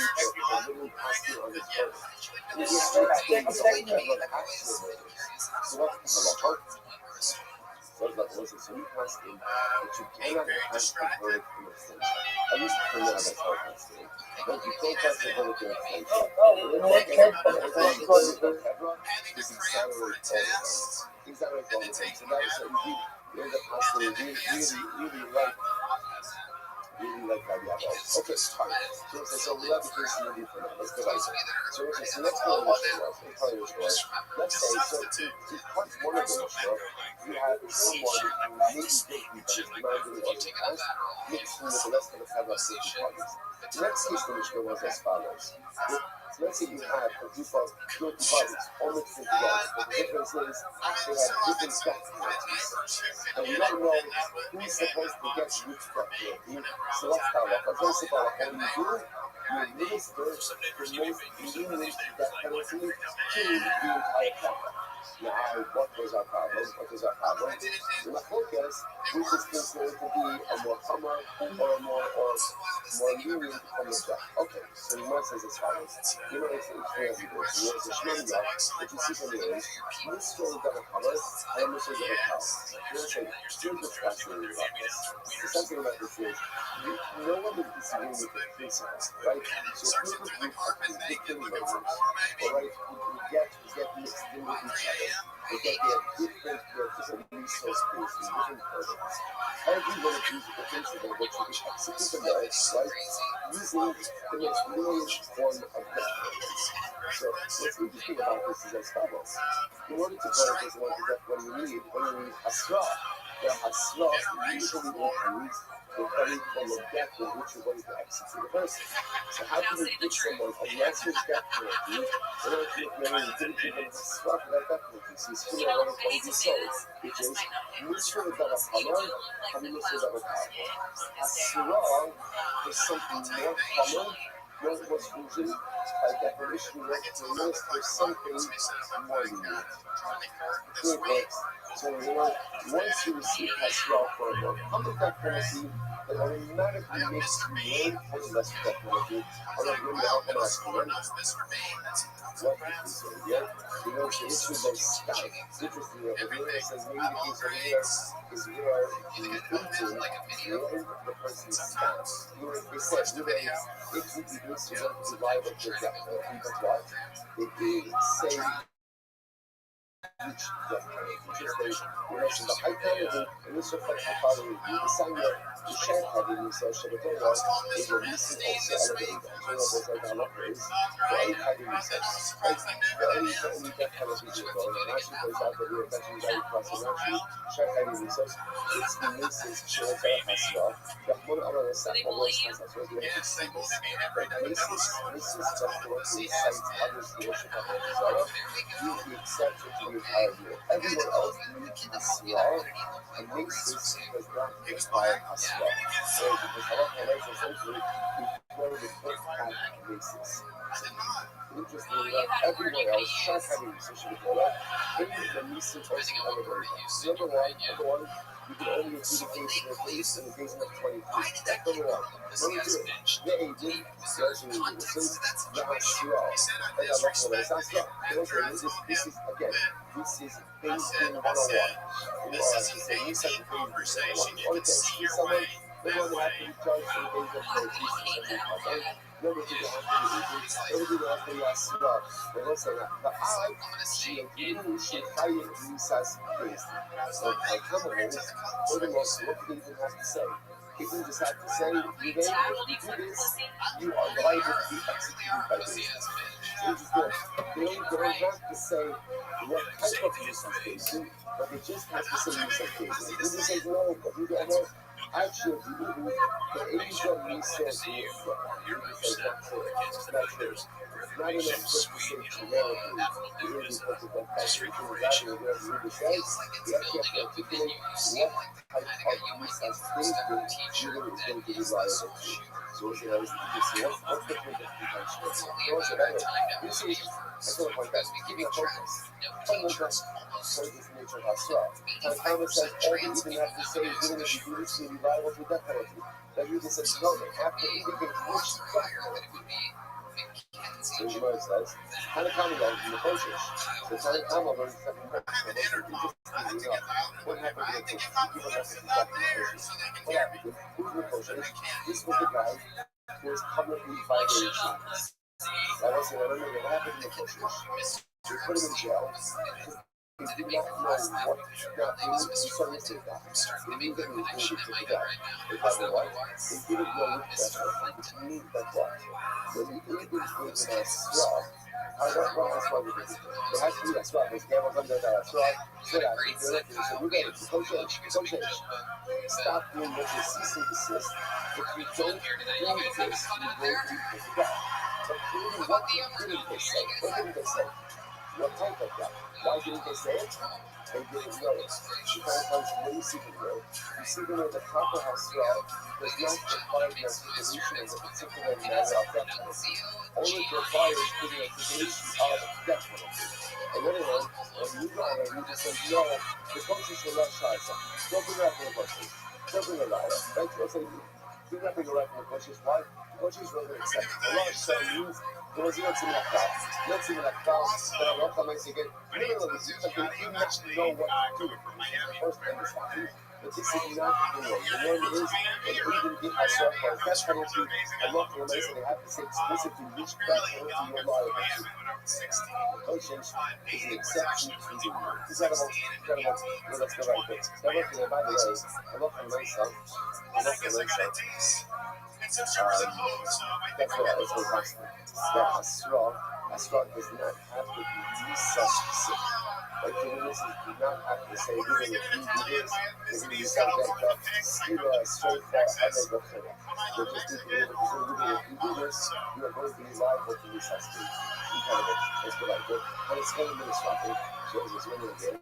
So then of course, after you establish that principle, that by definition, Asra for what comes from the result, by definition, you can look for what comes from the result. After that, then the problem just is that was in detail. So again, which form of result is more, and then which form of result is more. Okay, so that's tradition how to get progress. So let's say we start with. So let's go with the trouble. Most of the arguments, they know that you are good. And it's structured in the skull. So if you have a group of people that are higher cerebral, you get this thing of people's higher skill. And let's say that the assumption is like working like this. The lesson of disrupting in the skull means the majority of people in this group are higher skill. And a minority of people who are higher cerebral get mixed in with each other. That's the case. So what happens like the Yeshua says you have to use a ski ball. That's what the computer. The Yeshua says you should be judged with ski ball. Why? Because of ski and straight ball. So straight ball is the more color, ski ball is the more cow. But now we have a mix of people hiding themselves. You always minister the more cow, the more cow. The more cow in this stuff. So there's a Yuda. So you see that. So Yuda, so you says in Federation, Father, do not go past it. I don't have to do it that way. For one reason, my bigger decision for me. Why do you have to get into a case? Ultimately, again, that straight up is more color. There's a simple reason. Typical place, you will be studying it. So you can just watch the same, watch that. Like, so the case of the Jewish, you have a minority of this weapon to get extended a majority of the skull. Right? So minority of people have straight up get extended a majority of people have higher skill. So the Shimon says, that would be one of these, but you give them skill wise, because skill is more common than straight up. Trembling and the Shimon said, and says, Abba, don't say that. Don't say that. You don't even have to get into all of this. It's simple. Why should the Kabbalah get skill? Why should they get skill? Why? It's wrong. It's the majority of the people. It's the majority of the people. It's common. That's why they should get skill. How should you play this case? And it's covered in the structure. So the better way to play it is, a minority of the scholars get mixed in with the majority of the structure. So a minority of people are high skill. Get mixed in with the majority of the people are high skill. And the Shimon says, this command is what they bring the skill out, just with the coming up. The Shimon says, the group should be judged with skill. And you know what? Even though the skill of the minority, the group should be judged with skill because skill is more powerful than straight. You have to say, you have to say that from the function, you have to do the straight just skill from the function. They should be judged with straight because the function is straight is more powerful than skill. The paper plates and you can slap it with. So what about this? We're talking about a minority. You listen to the guy of this guy. You do this straight. Nothing to do with what's more powerful because they know. Which reminds us, Hassan, not only is the Talmud, it was Hassan, that only is coming in the Shia. This is not only something for the Shia. We did that, the other state of Amura, So you must just like you know, show you all that stuff like one color, and you say no, still as one color. Okay, so what's that? So therefore again, let's not focus. Let's not focus about that. So we'll see that number about the actual hierarchy. Once we get to the reasons being, we'll see the actual hierarchy of all of this. And what's what it means to. Now the Gemara ends off with something fascinating. The Gemara says, and once again, notice by the way, the exchange between son and father is very interesting, right? That we shouldn't say that Allah for himself, Skiba, and the Greek ultimately again, you're struggling against mixed with the Greek of Israel. So you're starting to steal and you're but we shouldn't say the Greek Skiba. Why? Because faith is more common than Skiba. So we shouldn't be son say, Father, don't say that. How is it possible? Father, don't say that, because you're going to get dangerous to just use words. So that says, Amr ben Shmuel Yehuda. So now Shmuel says to Yehuda, the son of Rabbi Shimon, short one, which means, like, Rabbi Yehuda, you're very smart young man. Kappa Pre Aleph, Lo Tima Lei La'avucha. Why are you talking to your father like that? And let's say, look at this over here. So ultimately, again, Shmuel is thinking Rabbi Yehuda in his house. Rabbi Yehuda spoke to his father. So let's say, there's no Rabbi Yehuda to his father. Number one, generally so, if you see something, say something. If you see something, say something. Never something usher. You go ahead and do something else's business. Like, cut the ice out. Sometimes if you see something religious, it's important to point it out. And let's say, well, I don't find that to be a thing. How Shmuel points it out.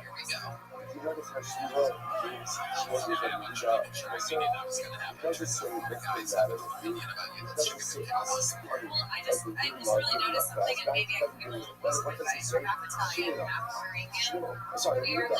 Here comes you're giving us like here today comes like I think you need to lean into more you like what's the most Italian and Puerto Rican thing about what is the most Italian? This is the ironic word. Right? The ironic word in which the listener was not to say that you argue like, why would you? The ironic word was to go ahead and to show someone how to relate to them. And when you show someone how to relate to them, right, when people believe in themselves, then they come to understand that certain behaviors are in fact believable. It's such a profound descent of the day. So Shmuel is very shocked by the way that Yehuda spoke to his father and Shimon. And how does he compromise? Don't try to lead in the classic shovel. But by Shimon, Yehuda, Shimon, you are sharp, you are smart, you are tough, and you are good. So you need to know that you need to be better than this. You need to acknowledge like this is the most weaknesses. Sometimes the way we have to say things to people and sometimes they kind of come out sharp and to cut them down. Because what I'm saying, if you ever been on the receiving end of that, which I'm sure we all have, it usually because of what? No one is ever beaten down as we are. Not that I've been beaten down and feel like two sons. Now I'm really trying to do something else to myself. But generally, when people are beaten down, you know what happens? They speak up. When you throw people off, right? You're great. You're fantastic. You're doing good. So let's talk about this thing that just occurred. Something that is so important from the level of believing, I think it's fantastic. And that's why better in this particular scenario. Why is the problem? What's the problem for Alex? So the Lord says, you can't use it. So Shmuel says, well, you can't really speak to your father. Why not? The Lord says, you say, well, how shall you argue the Torah? Let's say I see my father, and your father, fire ladies in the Torah. Father's growing up. Well, you're a little Abba. Abba like the Torah. Such things as your father. Your father in the Torah. And the only little Abba. Let's see the Torah. Rather than such as a father. It says like this in the Torah. seems like everywhere I go, they want to ask for my race. It's like for school, what's your race? Whoever tells what's your race? See, where I grew up, I'm not saying there was father that in question. Instead of saying, okay, father, send your brother and together. It was an Ella, over Ella, Abba, Mikra, Kassim, Because we're Bakara, better Kapi. at Rather than such keeping a our thing as father, bloodline Kapi, pure. there's a pasuk in the Torah, and this is how the pasuk is. whereas the son gives over information, So many and different races to ultimately pick from under that question through too. the conveyance of Hispanic, information, not the father Hispanic, ultimately black, white, understands Pacific what it is Islander. that he is in fact doing. In Asian So countries, as I we'll said, just that put is people where, into again, two that is categories. qualifying Shepard. Asian Again, remember, the or son sees in the father doing tribes. something wrong. The son is obligated to point that out. But a son is obligated to point it out with incredible sensitivity, not in any way saying what the father is doing is wrong, but rather sharing information with the father, and ultimately the father then understanding of his own volition for what he is doing may be incorrect. One second, just want to end off with something very important. Look where you're at. I finished now. Okay, Alice, perfect, perfectly in line with definitions. It was a tremendous skill. You know, if in our dance journeys, there are days that we see ourselves, we are never going to finish this in 7 hours. Right? Maybe the thing that different cycle.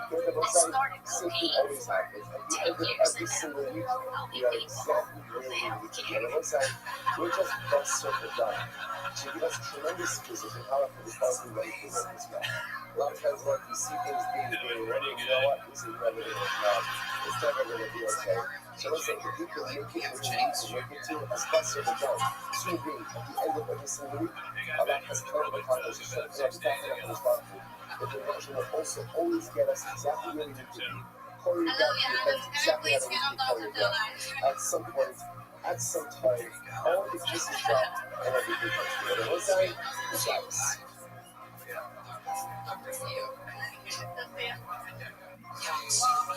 As I was doing the Shabbos everywhere. Shabbos was here in America. Basically just Chinese people. After meeting black people, what do you think was the blackest thing about you? I've done a lot of bad things. I was just trying to save up for a dog challenger. Part of us, I think, let us begin by thanking all of our sponsors for this morning's show today. Our annual Common sponsor for Tafshin Pei 5785. Wilson Mishpacha ROTHSCHILD, the dedicated Holy Shul Torah this year, as he's Chus from Soros Tavis for Am Yisrael. Our Common sponsors for the month of Adar, Habad and Torah, Terry and Steve Din and loving memory of Terry's father, Dr. Harry Khan, Sweet Hirsch Ben Yosef Akoin, Ziv Levin, and Berman families in memory of Mr. William Ziv Zev Shmuel Ben Yisrael Zichron L'Bracha. And the film is sponsored for today, Adam Blanco, in memory of Moshe Ben Amram. Moshe Rabbi, his yard site is today on Zion. Adar, such a beautiful dedication, and Sukkos Baruch Hashem, we have the ability, opportunity, and privilege to learn the beautiful Torah Kedosha each and every day. Look at the merits of our Talmud Torah, all the Neshama Slav and Aliyah, the families in Nechama, all of those who we refer should have them together with Kol Choli Yisrael. This program here to show bring the rest of our hostages home, and their holy soldiers be successful with Kol Maaseh Yedeihem. Let us begin with a beautiful daf ahead of us today. Today's daf is daf page 80. We are picking up at the Mishnah on Ayin Tes, at the Gemara. On Ayin Tes, where it is 79. To just reorient yourselves a little bit. So the Mishnah spoke about a very interesting case. The Mishnah spoke about a Roseach, a murderer, who got mixed up with other people. So quite literally again, the group got mixed together, and apparently we don't know who is who. So the Tanakhama said, Kula P'turim. Everyone is Pater. Everyone is Pater. Comes on and Rabbi says, no, what do? Tonsin Osan Kippah. We go ahead and we bring them over to an enclosure, a closed space. As actually points out, feed them bodily and allow their stomachs to explode. Essentially, kill them passively. Which the Gemara asks a very simple question. Manachir, by the way, what exactly is the case? We understand that there's Reuben, right? Obviously, we can't identify who Reuben is because we're able to identify him. Then Halacha L'maaseh wouldn't have this problem. But the Shiloh here is, who are the Achirim? So Reuben is getting mixed into a group. Who is this group? So you may Ma'achirim, Shemim, so Pshita. If you tell me that we're talking about that Reuben gets mixed into a group of regular it is that was the case over here. So Ruben is Haletzah, which means he's a grandparent. He's going ahead and he is getting mixed in with a group of other people who are just shaders, just innocent people. And literally, we don't know who's Ruben and the rest of the innocent people. So of course, the Tanakama makes sense. The Tanakama, everybody's punching. So what are you going to do? What are your options over here? Your options are to either put everyone to death or put no one to death. So obviously, that's there. We're going to put no one to death. So the Holy Rabbi Uda, most innocent people, we want to get our let's analyze this. We're actually talking about a scenario of where one person is going to say everyone else is an innocent person. It's Rabbi Uda going to say that under those circumstances, you're going to put everyone together. You're going to keep everyone together. Again, like in a jail cell or whatever. Incarcerate everyone together and just keep them on until their stomachs explode, knowing that the majority of people in this group are innocent, doesn't make any sense. So what is the case? What is the case of Letzea Shenis Arei Bachir? What is the case of the murderer who gets mixed in with a whole other group of people? What is that case? It says the Gemara, here we go, already have all in the Shmuel. How about Ratziach Shalom Nigmar Dino, Shenis Arei Berotzim Achelim Shenigmar Dino. Okay, so here's the case. The case is Ruben, right? Ruben is an individual who is Ratziach, a murderer, but Shalom Nigmar Dino. Nigmar Dino means that his judgment was not solidified. Not solidified. Now, what does that mean? I should say, wasn't completed. So Beis Din knew how they were going to rule about this particular case. Beis Din knew that they were going to find him guilty, but Beis Din did not get allowed to actually issue the verdict itself. Right? Let's say that way. Section 8 remember service. What do you got to do? And the example is when Beis Din was going to condemn someone. So what's the halacha? He couldn't adjudicate and condemn that same day. And what did you have to? You have to sleep on it. So you very easily have a case where it's clear that Beis Din was going to convict him. But they didn't get around to issuing judgment yet. And what happens? He escapes. And he gets mixed up in a group of other individuals. So Ruben himself is the guy whose judgment was not yet solidified. He gets mixed into a group of other murderers whose judgment was solidified. The problem, of course, is that what? We don't know who chose. So what do we do in this kind of scenario? So watch this. Rabbanan Sabri in Dino Sha'adil al-Mekhala, Hilchach, we went through. So Rabbanan hold what? You cannot go ahead and that's a finalized verdict on someone, unless, of course, they are present in front of this. In other words, or essentially, say a little bit differently, you can't pass a verdict in abstention.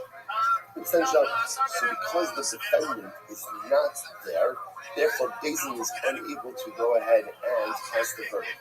So because we're unable to pass the verdict with no other option, what do? Everyone's butcher. In other words, if you can't execute, remember, there's two things happening over here. Number one, you ain't going to come to Beis Din. Therefore, you can't pass the verdict with abstention. Number two, you don't know who Ruben is in the context of the group.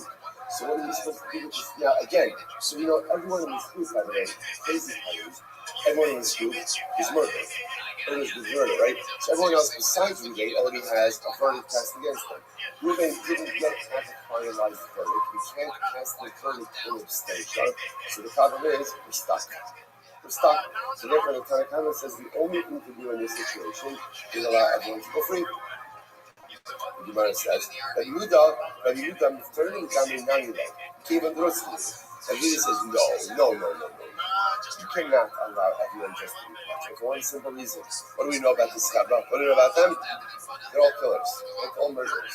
So we are not good. On the other hand, we can't actively execute them. Why not? Now let's say now, remember, according to the Yehuda, even Ruben, right, who did not have his verdict passed against him, that's a technicality. Beis Din didn't get a chance to go pronounce the verdict in front of Ruben. But for Maisa, it's not like there's a suffix about his status. But we know how Beis Din is going to rule. So Yehuda says we literally have a chevra of murderers. So what do you do? Just want to let them go free. So Yehuda, So Yehuda said this. To let everybody go free, you can't do that because the murderers. Therefore, what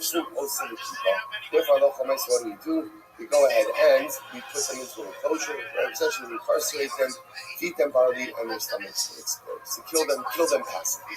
Kill them passively. So it's like, so this is the first interpretation of the Mishnah, Rabbi Avo, and therefore it turns out that halacha l'maisa, what it comes down to is the inability to pass a verdict in abstention. So the Rabbanan said because you can't pass the verdict, therefore again you have Reuben essentially who's quote unquote not guilty, because you have a not guilty party mixed in with a whole bunch of guilty parties, and we don't know who's who. There's no choice but to exonerate the chevra. Rabbi Yehuda says absolutely not. I understand you can't pass the verdict. I got it. But at the same time, they're all murderers. So what do? Kill them passively by keeping them in the enclosure and feeding them barley. Okay, that's first interpretation. Rish Lakish says no. But Adam Dukli, I will not give you the two. So Rish Lakish says that can't be the case. If you're actually talking about a person who's a murderer, right, and got mixed in with the whole other chevra, everyone will agree that it's going to be popular. Everyone's going to be popular. Why? Look at the last Rashi, the theory. All of the Ikashad, the Lord Nikmarzino, even if Farayu was supposed to go to his own, Rahman of Yitzhak, so Rabbi Avo says that is simply not true. Right? Rabbi Avo says like this: halacha l'maisa, everyone agrees that a verdict cannot be passed in abstention. Right? And the lack of a gemar din, by definition, means also, in halacha is either one of two states. You're either chayiv or you're patur, and you're either making inflations, right? So there's no chayiv is only in the city. There's no other place in the world where there's chayiv. So therefore, again, and we've always said like this: the lack of a gemar din, by definition, says what? You're patur, which means therefore, if we're talking about a person and Reuben is getting mixed in with the whole chevra, and Reuben doesn't have the gemar din, everyone else has the gemar din, it goes without saying that everyone will agree that of course the chevra is going to be patur, because you can't execute the chevra when you know that there's an innocent party mixed in there. Okay, so therefore the Rose says, what's the case over here? Halacha, the shor shelo nigmar dino, shenis ari b'shvar machelim shenigmar dino. Oh, fascinating. And he always says, the case over here has nothing to do with people. Instead, what does it have to do with? Oxen. It's a case ultimately again of oxen. So halacha l'maisa, you have an ox, shelo nigmar dino. You have a goring ox, right? For sure, not fun. Of a goring ox, the ox is going to beating them to death. The final psak was never delivered. And what happens? It gets mixed in with other shvarim, shenigmar dino. Okay, so that's the halacha. Condemned ox, right? Or I should say, condemned the chevra of oxen, and the ox that was meant to have its gemar din got mixed in. Here we go. Rabbanan says, K'mi says about them, K'mi says Hashar. So Rabbanan was saying, was seen this before, that the judgment of the ox is reflective of the judgment of the owner. Namely what? They come to the Shashar out of the funnel. Rabbanan will say like this, and also we see this because the passage itself equates the judgment of the ox with the judgment of the Baal of the owner, and therefore the halacha says will be like this. In the same way that the owner cannot have the gemar din in abstention, so too the shar cannot have gemar din in abstention. Therefore, if a shar that doesn't have its gemar din gets mixed in with the rest of the group that did have a gemar din, you have an innocent shar mixed in with a group of guilty shvarim, and there's only one option, which is what? To go ahead and exonerate the entire group. Exonerate the group. Okay, so the Gemara says. So the Gemara says that's the Rabbi. Last slide. So read the Savar. Konsim also the Buddha says no, that can't be the case because halacha l'maisa again, they're all guilty. The fact that halacha l'maisa is a technicality over here that one of the sharm didn't have his gemar din doesn't change the fact that all of them are in fact guilty, and therefore again you can't kill them actively, but you can kill them passively. So we'll say so fundamental machlokas. Fundamental between Rabbi Avo and Rish Lakish about how to interpret the Mishnah. Rabbi Avo saying that halacha l'maisa this is a din in a person. Ruvain was about to have his verdict delivered. He got away from this somehow before his verdict got delivered. He got mixed in with a whole other group of convicted murderers. We don't know who is who. The Rabbanim are saying you can't convict a person in absentia. Ruvain doesn't have the Gemara din. Because it doesn't have the Gemara din, effectively, halachically, he's still considered to be like an innocent party. So you have an innocent person mixed in with a group of murderers. There's only one choice to do with the group, which is what? Exonerate everyone. Rabbi says, come on. I understand you can't actively execute everyone. Like on myself, you have a group of murderers. Therefore, kill them passively, bring them into the kippah, feed them barley, let their stomachs explode. Reish Lakish, no, this is not a person. This is not a person. Because if it was a person, everyone would agree with Rabbi. Rather, this is a case of shard, and the din of shard like the din of Torah. Good. Some Rabbi says this house. What's the capital? K, 88. Ihoki. I know the Tani Allah. I'm Rabbi Yossi. Abba Chalafta B'nei. So listen to this. So therefore, Rabbi says the truth is this makes sense. Because remember again, it was a statement about the nation. Rabbi Yossi says, even if Abba Chalafta was a great tzaddik, right? Even if Abba Chalafta was mixed into the group, the halacha would be the same. So what does this mean? So you look at the top Rashi. Ihoki had Tani Allah. In the Reish Lakish, Bein the Shmuel. Kamosiv, Ihavi, Da'inu Achirim, the Mastisim, the Rosim Kamar, the Hirot section is Arif, Bohokar, or the Basof is Arif Kamar, Haditari Lamavais Haki, Rot section is Arif Achirim, Kulak Turin, and when you say, Sidu, Abba Kalafta B'neged, Kulak Turin, Samaya Fin Kamar Biosi, so listen to this. So the Gemara says, Rabbi Yossi says, even if the person who got mixed in was Abba Kalafta, now Rabbi Yossi seems to be saying it like this. There's no say, imagine for a moment that the person who got mixed in the group was Abba Kalafta is a big shot. So be tempted to say, even if the person, let's say everybody was a murderer except for one person. Even we don't know who's who. So the Yossi says, even if the person who got mixed in was Abba Kalafta, still the halacha applies. Now, what that seems to be saying is, he's ready to say, well, obviously, Abba Kalafta is not the murderer. Nevertheless, Rabbi Yossi says this group dynamic still would apply even if Abba Kalafta was mixed in. So you ask, what does that mean? Who does that apply to? Rabbi says, this is what he needs to say. Shnayim Shayim Omdim, listen to this, the Yatza Chutz Mevinehem, Vahara. Sorry, the Yatza Chutz Mevinehem, Vahara, Shnei P'turim. Alright, so what's this? Rabbi Gemara is reframing the case. Listen to this. There are two people standing together, right? Within a standing together. Now, from their collective space, someone shot an arrow. What don't we know? Who shot the arrow? Now, the arrow went and killed someone, but we don't know. Was it Reuben or was it Shimon who shot the arrow? Now, we know with absolute certainty that the arrow emanated from the group, but I don't know who the arrow emanated from. The Gemara says, Shnei P'turim. Both are going to be Pater. Rabbi Yossi, because they understand this. Rabbi Yossi, Atzilu Abba Chalafta B'neihem. Oh, Rabbi Yossi says, even if one of the two guys was Abba Chalafta. In other words, I might have felt like this. If it's Reuben and Abba Chalafta, and from within the group, someone shot an arrow, and the arrow went ahead and killed Shimon, or we don't know who it is, so be tempted to say, it's Reuben. Can't be Abba Kalafta. Abba Kalafta would never do such a thing. Nevertheless, even if one of the people is Abba Kalafta, ultimately both are Pater. Since we do not know the definition who went ahead and shot the arrow, therefore by definition we have no choice but to examine. Now let's say this is all part of the same motif, right? Because this is what Rabbi is saying in Mishnah. Whenever you have any level of ambiguity about the identity of the murderer, by definition, we're just always reticent to execute. And in general, Allah is reticent to execute anyone. And Allah has come up when the identity of the murderer is somewhat ambiguous, we just can't carry through. Even in a case, two guys, Reuben and Abba Kalafta is a double adar. They're standing together. An arrow shoots forth from between them, kills Shimon. You'd be tempted to say logically, who's the killer? It's got to be Reuben and Abba Kalafta. Even in a case like that, we won't execute anyone because of identity ambiguity. We're going to get Josh in just a moment. Allah Amarallah, the Shalom Hokan of Beiful Kamar, if you go Shnayim Omdim, the Yatzachis Mebineim. Two people are standing right, and an arrow shot forth from between them. Then Yodin Isa Mehan Zarko, I don't know who shot it. Turin, sorry, Shnei Turin, both are Potter. Rabbi Yossi, Achidu Abba Chalaf Tebeneim. Shakol Yodin Shu Chosid, Velo Zarku, Vomechayvin V'yidak Mishum Hay Chazaka.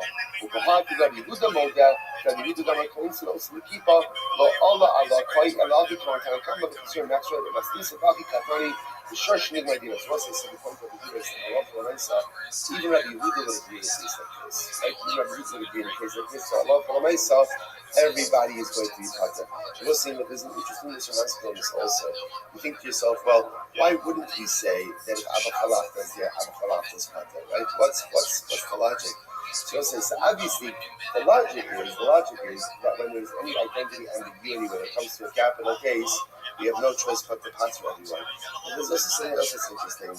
The Mishnah Kirkei says, do not believe in yourself until the day that you die. So of course, the first place to be easily misunderstood. So of course, you should believe in yourself. A person should believe in themselves each and every day. So doesn't mean what does that mean? Here's what I'll say is a person should never think that they are incapable of performing any Avera. Sometimes like we see a particular Avera and you're like, oh, I would never do that. I would never do that. Don't say that. Because given the opportunity, people will perform almost any Avera. Varaya, if HaKadosh Baruch Hu has to prohibit it, it means that man has somewhere, somehow, a natural proclivity to do it. Right? If you didn't have a proclivity to do it, you wouldn't have to answer it. So there's this tremendous misconception, like even if Abba Chalafta was one of the two guys, even Abba Chalafta, if Abba Chalafta is not incapable of shooting an arrow and killing someone, it's tremendously so because sometimes we become a little bit too self-assured and a little bit too confident about things that we would quote unquote never do. And let's say in our own lives, I think if we look at our lives, I would imagine that I'm talking to myself. The Averas that I have done that I thought I would never do. I thought they would be beyond me. And so now, Baruch Hashem, I found the Yicholas. I dug deep. Right then I found the ability to go ahead and do it. The nature of man is we find ourselves kind of crossing lines that we never thought we would, but we do. And the more on guard we could be about ourselves, the more vigilant we are, and the more honest we are that the truth is given the opportunity, I would do almost anything and everything. The more real we are about ourselves, and the more vigilant, the more on guard, and the more we can protect ourselves by crossing those lines. Incredible yourself. Whereas God was like, now again, going back, circling back. So now we understand what Rabbi Yossi was referring to, right? So Rabbi Yossi in the Raisa, when he said, even if Abba Chalaf is one of the two people, that was about a different case. That's talking about two people standing together, an arrow shoots forth from between them, the arrow goes and kills someone. So the Gemara says, they're Potter. Even if one of the guys is not like a Gadladar, so you say, of course it wasn't a Gadladar, let's be over that. No, there's a golden ambiguity, and therefore both ultimately again will be Potter. Now circle back. The Shorsh Nidmardina is Ari B'Shar Macherim. If you have it that B'Shar, and the Shvar ultimately again had its Dimardim, and it got mixed with other Shvarim. So the Gemara says, Shvar Macherim Ma'aliyah. Now Shvar Macherim Ma'aliyah means other innocent Shvar. So a Shar that was condemned to death got mixed in with other innocent Chevra. What's the halacha? Sokunosum. Ultimately again, we'll stone all of them. So the Gemara says, now I was saying, obviously, this is by animals, right? This is not by people. So we'll stone all of them. Rabbi Yehuda says, no, Konsin also to keep up. Rabbi Yehuda says, no, we're not going to actively kill them. Rather, what will we do? We'll go ahead and just kind of passively kill them. Just put them in the tent, feed them barley, and they'll ultimately die. Or the animals don't feed them at all, and they'll die. We learn, but is that true?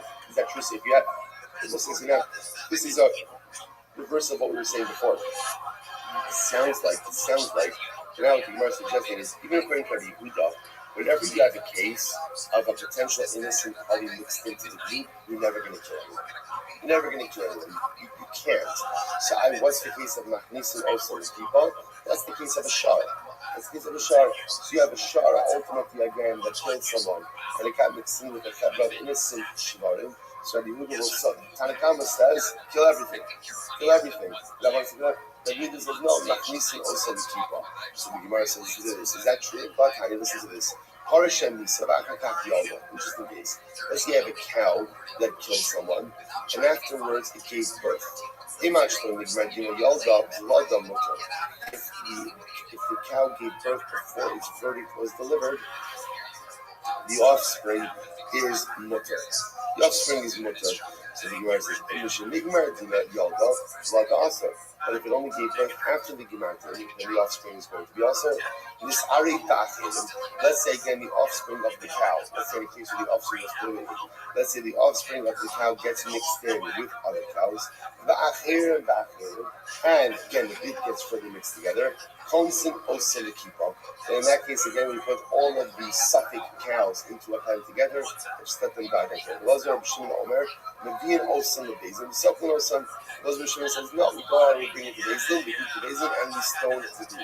Omer Mar, Shemachton Nigmar Dina Yolda Vlada Mutar. So listen to this.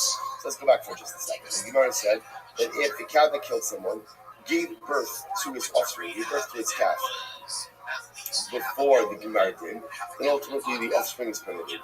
The Afagav, now what's interesting about that case is, in other words, if we're talking about that it gave birth before the Gemara did, what does that mean? That means that it was pregnant at the time that the cow gored. Now, if that's the case, the Gemara says, yet Rava says that if you have a cow, a pregnant cow that's gored, both the cow and its offspring are going to be usher. Why? Because we view the fetus as being participatory in the act of goring. In which case, again, the fetus has the status of the mother. To which the Gemara said, similarly, Vlad HaNirvas Aser Hi Uvlada Nirvas. Again, if you have a pregnant cow, and the pregnant cow is sodomized, so what's the halacha? Both the cow and its offspring are Aser. Now let's say Aser in that context we mean for Quranic purposes. Right? Why? Because we view both the mother and the fetus as having been sodomized. It's interesting. So what do you see from here? You see from here that in these cases where you have a cow that's pregnant, the fetus shares the status of the mother. So if the mother gored, then the fetus has the status of a goring cow as well. If the mother is sodomized, so ultimately again the fetus has the status of being sodomized as well. Therefore, can't be offered up as a korban. So yet the Gemara made the distinction. It sounds like everything is dependent on did the cow deliver before or after the Gemara did. But in reality, this is not about the Gemara did. So the Gemara says, Ema, Achelo Nigmar Dina Ibra, V'yalda, Vlada Mutter. By the way, it means is like this. If before the Gemara Din was passed, the mother became pregnant and birthed, then the offspring is mutter, which indicates to us the pregnancy happened after the event. After the event. The pregnancy happened, so the mother gored. Then the Gemara says like this: if the mother became pregnant and gave birth before the Gemara did, in other words, before that it was delayed, right? It was delayed. Then halacha l'maisa, the offspring is mutter. But if halacha l'maisa again, the offspring. Sorry, but if after the verdict occurred, then the cow became pregnant and gave birth, vlada also. Ultimately, the offspring is also. So the Gemara says, okay, let's analyze this a bit more. Okay, so let's talk about it just a second. So if you have this case over here of a cow, right, that was convicted of goring, right? Or for that matter, again, a cow that was sodomized. It doesn't really matter what the case is. Either way, the mother is impacted. Right? The mother has a change of status. So now we're saying is like this. Listen to the question. So we're saying this. The mother, it's going to goring case. Right? The mother went ahead and gored another cow. So now we're saying is as follows. If after the act of goring, the mother became pregnant and gave birth before the verdict, so then the offspring is mutter. If the mother became pregnant and either became pregnant and birth after the verdict, or even became pregnant before the verdict and birth after the verdict, then the offspring ultimately again is going to be also. So the Gemara says, no, let's analyze this, right? In order for this mother to give birth, what has to happen? Okay, I guess we should have a talk. How these things work. We'll schedule a different show, right? But obviously, in order for the mother to become pregnant. So again, there has to be a father. There has to be a father, right? So the Maisa now, the assumption over here is that the father is an innocent party, which means that in this child, there's two forces. There's a mother who's guilty, and there's a father who's innocent. So in halacha we call this zeh golem. Two forces creating one product. So let's say this is interesting. So now you're automatically operating under the assumption that what? That the status of the child is automatically determined by who? By the mother. But there's a father also. Right? There's a father. And the father's status is totally mutter. So the Gemara says this whole thing makes sense according to the opinion that says zeh golem asur. Like even though you have two causes, you have both origin causation, right? You have two causes: a mother cause, a father cause. The mother cause is guilty. The father cause is innocent. So again, if you go with the opinion that says that as long as one of the causes, as long as one of the garment, was it? Contributing forces, right? If one of the contributing forces ultimately again is culpable, is liable, then that liability is passed down to the offspring, then this whole thing makes sense. You know, other days will say, hello, there is another school of thought. Another school of thought ultimately is right. When you have two contributing forces, one of them is innocent and one of them is guilty, that a lot of the men say again the offspring bears the guilt of the guilty contributing force. What is there to say? Where's Michael Neymar? Look at Rashi. Michael Neymar. Rashi says, the heart Kishimosa La'achag Mardim La'achim Lichi Gama La Sha'af Min HaSachar Ruba Tehekeh Be'esri Garmu Lo Shiyavo. So let's say, so again, if you hold, so this whole thing makes sense if you hold Zeh Gorem Asr. But if you hold Zeh Gorem Mutter, then the Maisa, why should the offspring automatically be Asr? To which the Gemara says, Allah Amar Adina, very soon Adina says, Ima, if I'm Shalom Nigma Dina Ibra Yalda, Vlada Mutter. In Absalom Nigma Dina Ibra, Nigma Dina Yalda, Vlada Asr, Ubar Yarafim. The Gemara says, you're right. Right, Adina says, let's reframe this a little bit. In actual meaning, if the verdict has not yet been passed, I'm right and what? Actual meaning, so if the verdict has not been passed yet, and the mother becomes pregnant and births, the offspring is going to be murdered. And let's say now this is in line with the idea, a very simple idea, that when does liability occur, or when does culpability set in? Only when? After the marriage. After marriage, seems to be that the mother only committed the act of glory. But again, you're not liable until this Gemara did. Say if halacha l'maisa, so the timeline is like this: the mother gored, then became pregnant, gave birth, all before the Gemara did. Halacha l'maisa, then the offspring is totally mutter, absolutely no problem. On the other hand, in Akshalon Nigmardin, Ibra, Urusha Nigmardin Yalda, but let's say again, goring, right, pregnant, Gemardin, birth. In that case, the halacha is Vlada Aser. In that case, ultimately, again, the offspring is going to be also. But what about Zeh Gorem Mutter? Very different over here. Ubar Yerech Mutter. Also, there's another piece here. What's another piece? A fetus is considered to be an appendage of the mother. So therefore, again, if the mother is pregnant with the fetus at the time of the Gemardin, and when the Gemardin is cast, so that Gemardin devolves upon the entirety of the mother. The uber is reckoned as really again, like a thigh, like a leg of the mother. Right? So the fetus is considered to be a leg of the mother, and therefore halacha l'maisa is going to share in it. Incredible. So there are a number of important halachas that come out of this here, which is first of all, number one, in a case, so let's just go through these cases very quickly. In a case where halacha l'maisa, you have a murderer who got mixed in, right? Let's say, like we started Rabbi Avo, right? Rotzeach Shalom Nigmar Dino, who got mixed in with another group of Rotzim Shenigmar Dino.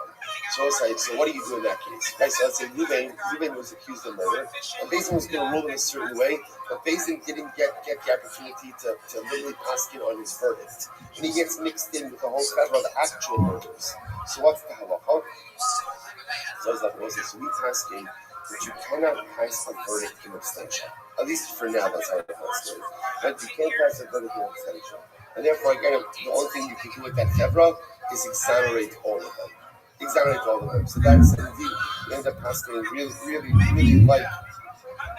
really like Rabbi. Okay, fine. So we'll say, so without the case, let's go back there. So we'll say, so the next part of the Mishnah was, let's say, so in part one of the Mishnah, you have someone who may be guilty, but his marriage wasn't passed, mixed in with the rest of the Chavra guilty parties. The next case in the Mishnah was as follows. So let's say you have a group of guilty parties, all mixed in together, but the difference is they have different death penalties. And we don't know who's supposed to get which death penalty. So what's the halacha? What do? You administer the most lenient death penalty to the entire chevra. Now, what was our problem? The machlokas, which is considered to be a more chomer or a more lenient form of death. Okay, so the Gemara says as follows. The Gemara says the Shema Milach, which you see from the words, Musar Davar Chomer and Musar Davar Kal. So we'll say, here's what's fascinating about this. What's fascinating about this is no one is disagreeing with the principle, right? So if you have a group of convicted murderers, all right, who get mixed in with each other, they have different misos based and different verdicts.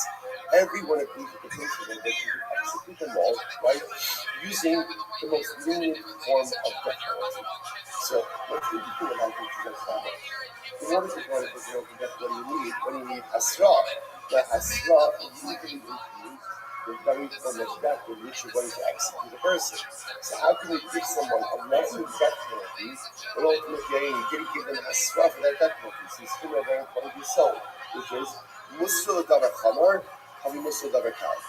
Hasra for something more chomer, more stringent, by definition works to administer something more lenient. That's the way it works. So in other words, once you receive Hasra for a more chomer death penalty, it automatically makes you warrant for a lesser death penalty. However, you're asking them, what do you say? You know, so this should go stand. This is maybe the case over here is where the agent warrant the person's stand. In other words, they said, Ruben, if you do this, you're going to be liable for a death penalty. But what? They didn't say which death penalty. Interesting. You know, the high carnival, and this reflects the following. You decide your Ushar Kagin, so Shabbatorah, in the Nisan Osa Elevator. So, is for any side of Nisan. Right? For any death penalty, you know, and actually points out that here, that's right across the Nashi, Ushar Kagin, so, puts the Maces, Shirashara Hasra, Rahman Amar Sakma was Hasra, we have to see this. Right, Maces, that's the one who incites others to worship Avodah Zarah.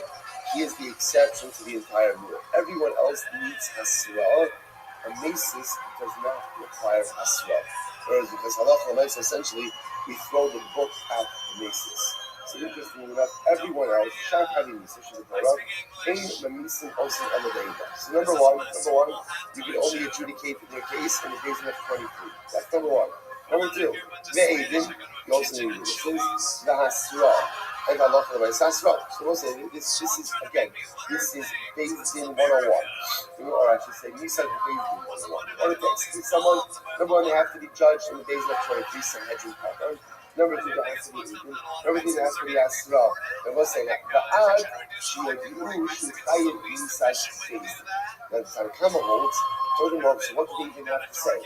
They even just have to say, Ruvain, if you do this, you are liable to be executed by Beis Din. So they don't have to say what type of Nisas Beis Din, but they just have to say Nisas Beis Din. If says no, if you go over, actually, the Eiza Miso, the says not true. It's not enough just to say generically, you really put to death by Beis Din. Rather, here the Eiza says, you actually have to articulate what type of Nisas Beis Din Ruben is going to be liable to. So what's the point of contention here? So let's say, by the way, this is I just want to point out, it's big machlokes. Fundamental machlokes the nature of Hasra. Tanakama says all we even have to say is, even if you do this, you'll be liable to death penalty. Rabbi says, no, they have to indicate which death penalty. So the Gemara says, Tanakama learns from the Koshish. So Tanakama learns something from the Koshish. I want to say, interestingly enough, what happened to the Koshish? The people references back to the Koshish. What happened to him? Who was the Koshish? This was the guy who was publicly violating Shabbos. I was saying, I remember what happened to the Koshish. They put him in jail because they did not know what to do. They knew that he was going to be put to death. The problem what? They didn't know which death penalty, which means that's what. When the agent gave him a straw, what Hasra did they give him? There has to be a straw, because they haven't come to that straw. So what happens? They're up and they said, Ruvain, Koshesh. Stop doing what you cease and desist. If you don't do this, you're going to be put to death. But clearly, what didn't they say? What didn't they say? What type of death? Why didn't they say it? They didn't know it. So Tanakam says, what do you see from her? You see from her the proper Hasra does not require the articulation of a particular manner of death penalty. All it requires is an articulation of death penalty. On the other hand, Yehuda said, no, the Koshish are not Shaisa. Don't bring a right from a Koshish. Don't bring a right. Right? They'll say, do not bring a right from a Koshish. Why? The Koshish was an exception. Rosh Shah means it was Yotzim Lakval. Yotzim Lakval, but Allah makes again, literally, because they did not know what to do with it. This was the first time this happened, but this is not the norm. The norm is when agents give Hasra for a death penalty, Allah makes they have to say explicitly which death penalty you're liable to. Negotiation is an exception to the rule. Incredible. Now let's go back to that. By the way, Allah that's how you pass it. That Hasra does not have to be Misa specific. Right? The witnesses do not have to say, even if you do this, you're going to be subject to Skila, straight they just need to be able to say, if you do this, you are going to be liable to Misa space. Incredible. Let's go back there. And it's 11 minutes shopping. So let's remember again. So then, of course, after we establish that principle, that by definition, Hasra for a more common form of Misa, by definition, it works for a more common form of Misa. After that, then the problem just is the devil's in the details. So again, which form of Misa is more common, which form of Misa is more common. Okay, so that's the question how to much of this. So he runs as follows. So Mishnah, let's come in the shop. Master was this, the Lord runs away, and is struggling to his color. So let's say if you have a group of people who are Chayiv Sreifa, you get mixed in with a group of people Chayiv Skila. And let's say now, the assumption of Gemara is working is like this. The Lashon of and Yisrafin in his color means the majority of people in this group are Chayiv Skila, and a minority of people who are Chayiv Sreifa get mixed in with each other. That's the case. So what happens? Rabbi Shimon says, Yardunu B'Skila.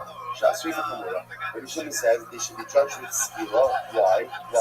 Because that it's Skila and Sreifa, so Sreifa is the more Hammer, Skila is the more Kal, and whenever you have a mixture of people, Chayiv says you always administer the more Kal. Abba, go to Misiah. So he says to his father, Father, don't pass me that way. I don't articulate it that way. For one reason. Why do you have to even get into a case? Ultimately, again, that Sreifa is more common. There's a simple reason. Table plate, nobody's coming in here. So watch what happens over here. Right, so the case over here is you have a minority of Nisrafim who get mixed in with a majority of Niskalim.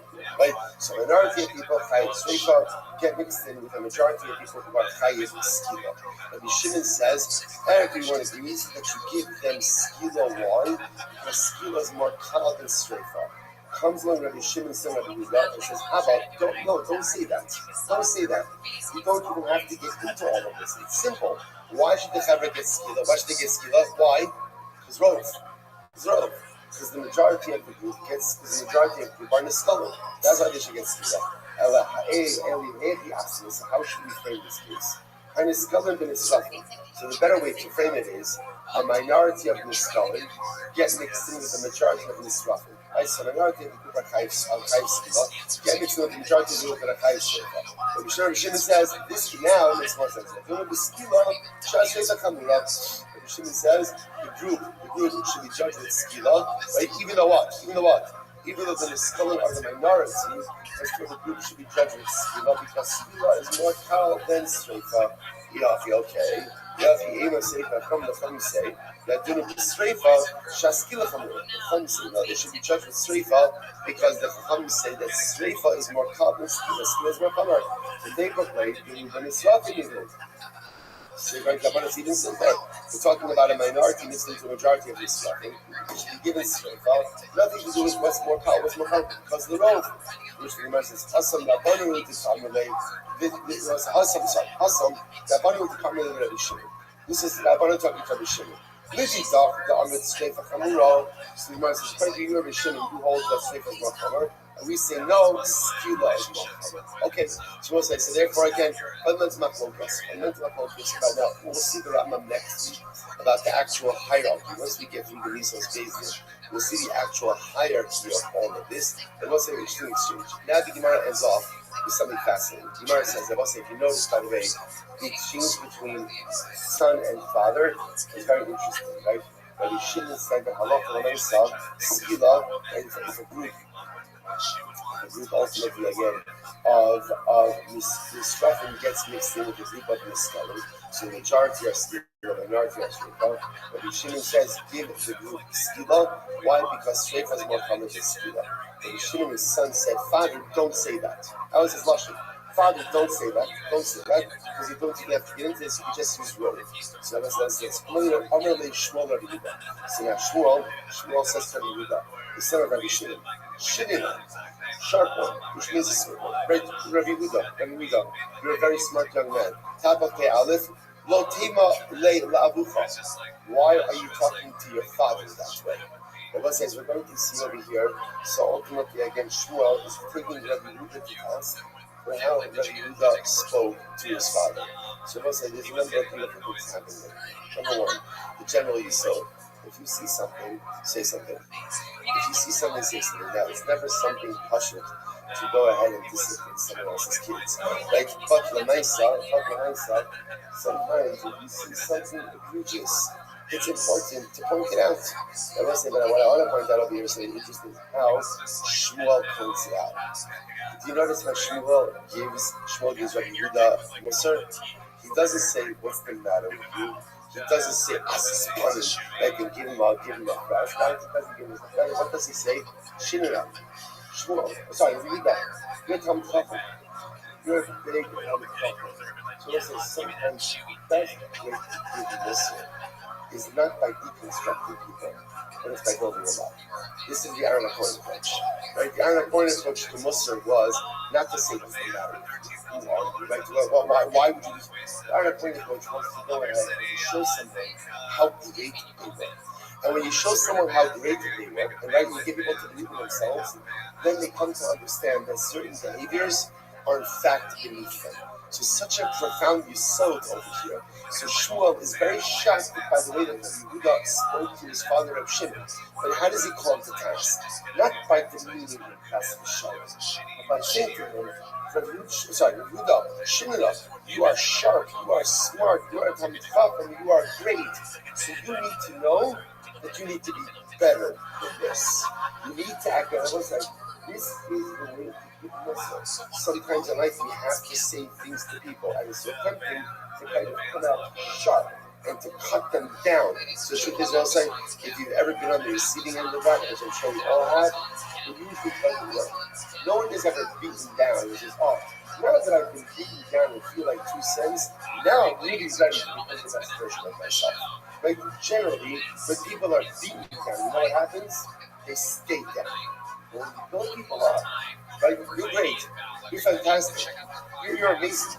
But let's talk about this thing that just occurred. It's just something that you're coming at it from the level of, I believe in you. You're fantastic. And that's why you keep being better in this particular behavior. So always the problem. What's the top of Pei Aleph? So the Gemara says, you can't really say, so Shmuel says, so you go, She can't really speak this way to you, Gemara says. This time, y'all, over Adivay Torah. Let's say I see my father, violating Divay Torah, violating Torah law. Lo Yomer Lo Abba, Avarta Divay Torah. A son should never say to the father, you violated Torah precepts, and the Omer Lo Abba, Kach Kasim Torah.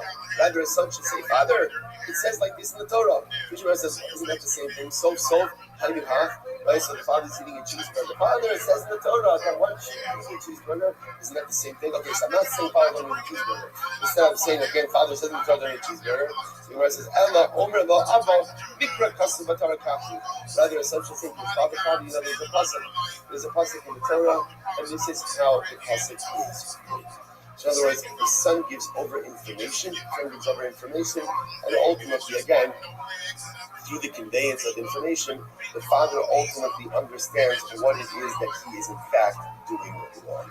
So as I said, that is the way, again, and by the way, that is codified in Shulchan. Again, remember, if a son sees a father doing something wrong, the son is obligated to point that out.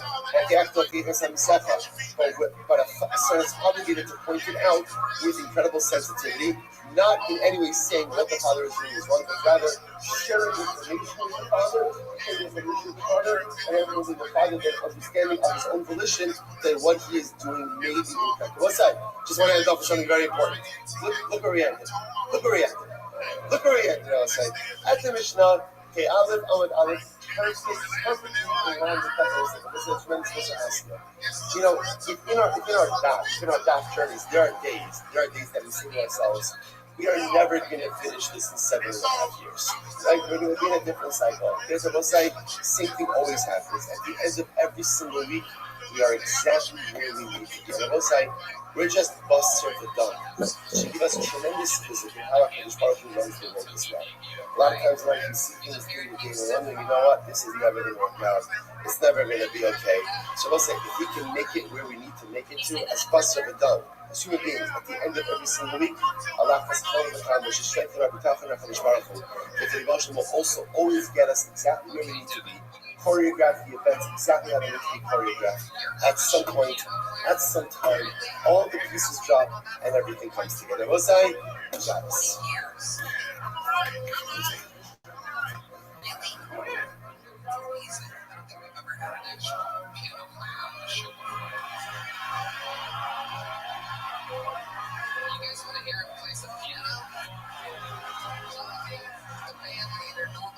Share his piano with anybody. It's a tough cooking. He's old school. A lot of musicians don't like sharing their instruments. I know how it is. And he knows how it is. But now that he said, oh, see, all he had to say was, I know how it is, and I get it. And then look, Jay wearing John Deese's look. Here he is. Like, look at this. Look at this. Couple cousins just giving handshake. Oh yeah, don't play anything copyrighted. It's gotta just be kind of like your own, like, original jam, John Dees. Oh shit. Uncle Devin in the motherfucking Izzy housing. Don't say the N-word because that's not nice. See, that's how I think they should all do.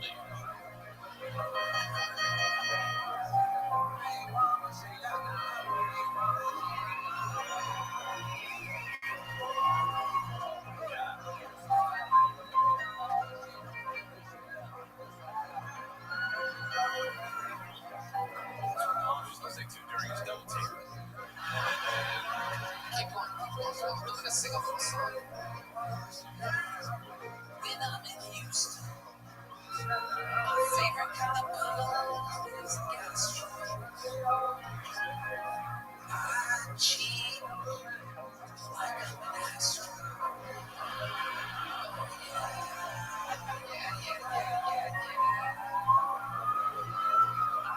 Keep playing, keep fucking playing, dumbass, keep playing.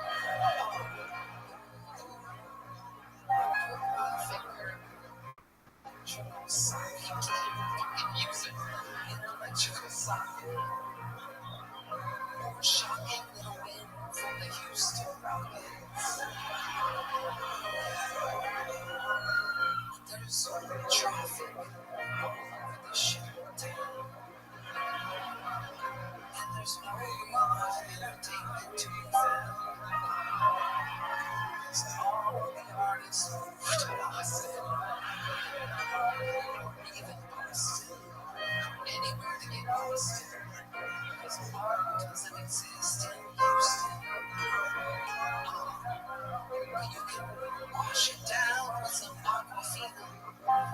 Some left from Hurricane Katrina.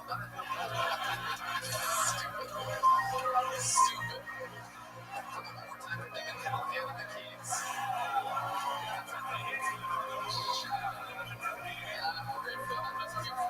Me and Adam used to play with the great Jeff Scott at the Comedy Store. We were the only two guys they used to rep with, the rest in peace. We lost him during the pandemic because he got COVID and AIDS at the same time. Alright, Devin, anything else crazy we should know about you before you go? What's the biggest white lady you ever impregnated? I hadn't had a chance yet. So, just saying. I don't know if you saw Jasmine Flowers earlier, but there's a black woman that makes no sense whatsoever when she talks that really needs to be dipped down. Oh, I saw it. Yeah.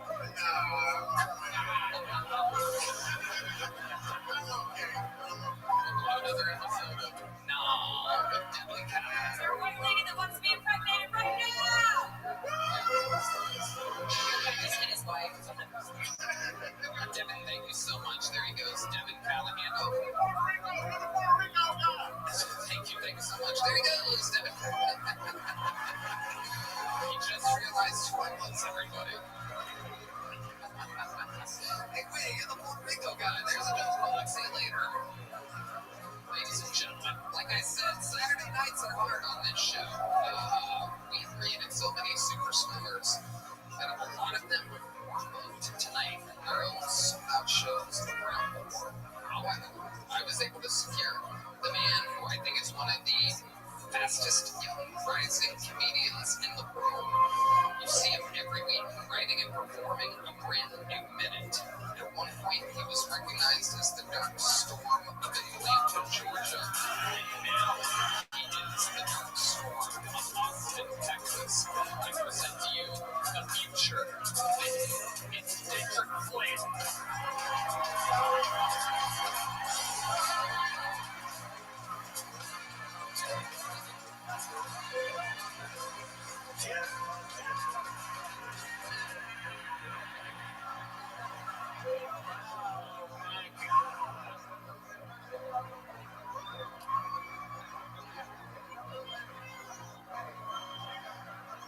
And we in the South. It's feel like the South. I love Houston. It's like a big ass Atlanta. My favorite Houston rapper, Pimp C. Pimp C once said something that meant everything to me. He said, "Nigga, I ate so much shrimp, I got iodine holes." Now, Pimp C is known to live his raps, and I'ma tell y'all that ain't shit that nigga researched that happened to him. That nigga woke up in a hospital, and the doctor was like, "If your blood levels with iodine, you're about to die, Pimp C." He said, "Is somebody trying to poison me?" He said, "I don't think that. Let me think. Mr. Pimp C, do you ever eat a baller amount of shrimp?" He's like, "Hell yeah." He said, "How much shrimp do you eat?" He's like, "I don't know about this much. This much money is how much shrimp you eat." I've been chasing that iodine poisoning my whole goddamn life. Thank y'all so much. He's like, hell yeah, buddy. How's it going, Dedrick? Man, them niggas mad at me for getting drunk in New York. Story wars. which is crazy, because what else? It was 17 degrees, nigga. I gotta drink at least to be warm. It costs $100 like to breathe in New York, nigga. I gotta drink. I had to take $130 Uber to get from New Jersey all the way to Brooklyn, nigga. I'm gonna drink. I had 7 Long Islands, nigga. I was in Long Island before that. Preach. Keep going for the love of God. Keep going. There's nothing but stairs in New York, nigga. This shit, I got lost as a motherfucker on the train, nigga. I'm on the train. I'm a country boy. It was too cold for me to be up there. I don't know that shit. I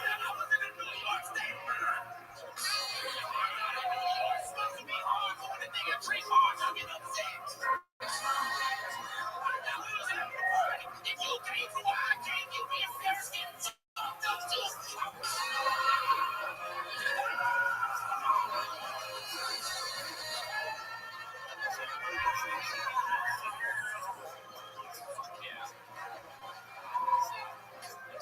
shit. Come on now. Come on, Denver. And you've been around Houston a lot? No, this is my first time being Houston. Hell yeah.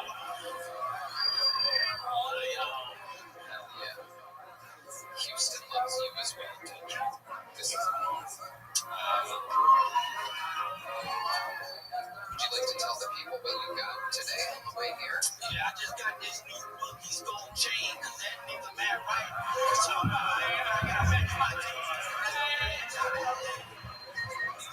These other chains is fake as fuck, though. They like $30 on Amazon, but they all gold colored. You know, I have so much Bucky stuff. It is incredible. I have blankets, I have mugs, I have magnets, I have so much Bucky's merch that it's incredible. And every time I stop one, I obtain more. However, I never even knew there was a case with gold necklaces in it. They walked me to it when I got in. I put a bunch of reaches. I don't even know how you found that. They called out to me, told me I'm a I went to go buy some Bucky slides at first, and then as soon as I touched the slides, they said you gotta match it with a chain. Absolutely. Tedrick Flynn, what's been going on in life, buddy? Other than that, in New York, bullshit. It's not my job. You gotta remember, only 1.2% of the Keltoni fan base watches that show. Yeah, but that was nice when I was a rookie. You do drink hard, though, right? Like, you are a big drinker. Yeah. I'm from the South. Yeah, we make moonshine. Y'all make moonshine.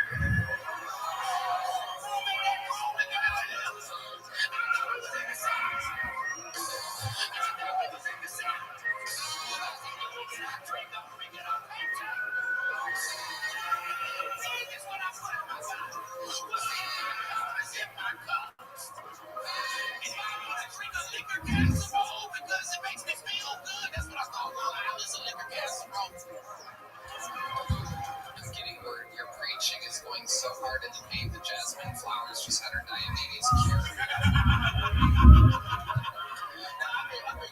cut back sometimes because, but that wasn't even really me on the show because I didn't even have my grill because when I went to go check in my New York hotel, the hold on the card was ordered that I had on my debit card, so I just left my grills with them niggas. You fucking kidding me? I didn't want to wear grills, so I really wasn't even me for real.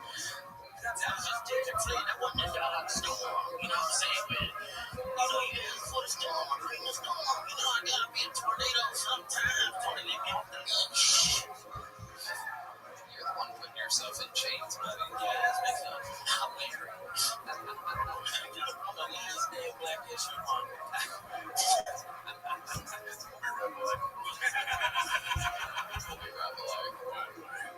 I love it, Kendrick. Is there anything else crazy we should know about before we put a ribbon on this damn thing? Why you come to Houston?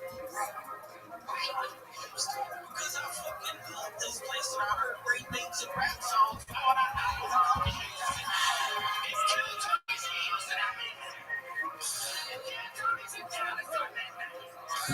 Tony's in Austin, I'm in it. So I can't talk about facts in New York. Because I'm in it. I'm talking about a lot of shit. We in the same.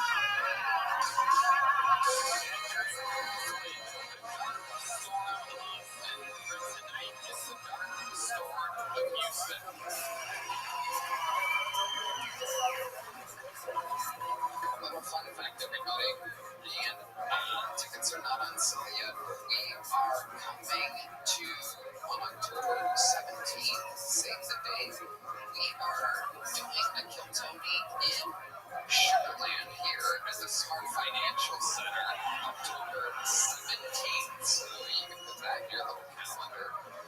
We're coming back, whole different show, whole different fucking everything. What else?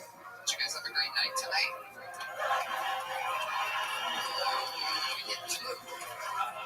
I know some people tonight are going to be partying out in Colorado, which is owned by some friends of the Cotoni family. So there's a little heads up there. And we have you guys made us like a little music. One more time for Adam Ray, everybody, at RayComedy.com. KevComedy.com. Make some fucking noise for Kev Condon, everybody. See what Chris Rogers drew tonight, everyone. Whoa, that's a good one. Look at that little Miami Vice. They're skinny. Love it. One more time for our golden ticket winners and regulars at Ray Chacon, Paul Sledge, Uncle Laser, Young, Hans Kim, and Dedrick Flynn. We love you guys. Red Man. Guys, I love you, Houston. Houston, Madstone, Sherlock, Texas. Love you so much, guys. We love you. God bless Houston, Texas, and God bless the United States of America. We love you. Thank you. Good night, everybody.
And now, make some noise for David Jolly, ladies and gentlemen. I realize we get Generation Z like a lot of shit, you know what I mean?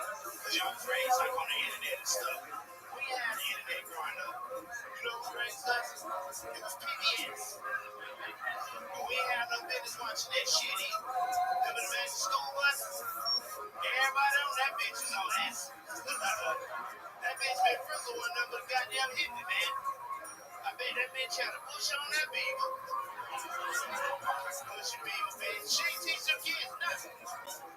I ain't see no syllables, no notebook, no nothing. All they doing is flying in and out of cross assholes all damn day. Then they gave us a game, chapter nothing against gay people. So you want to know my gay people at the age. Remember the first game couple on PBS? Burger and Ernie. Them niggas was homosexuals.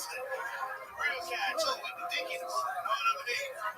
Real fucking kind. I remember one episode they had Ernie on there, right? He got broke niggas just having a good old time. You gonna work freak ass bus in the back. Hey, Ernie, hey. Hey, how you doing? Oh, you know, gee, hold down my back. Then he cut his merch on his.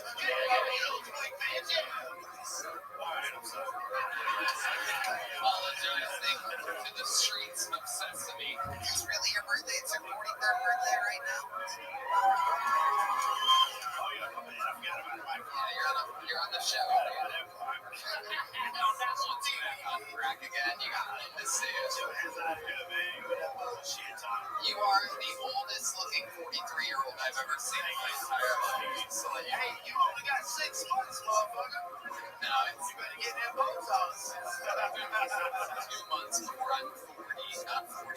No, I'm just saying, but y'all might use skin before. You got about 30. You look 75. I know. Shut the fuck up. Yeah, you love the green shirt. Are you playing at the Masters? It's a nice shirt, I got it from the shop. You were playing the Masters. The face says you have a master.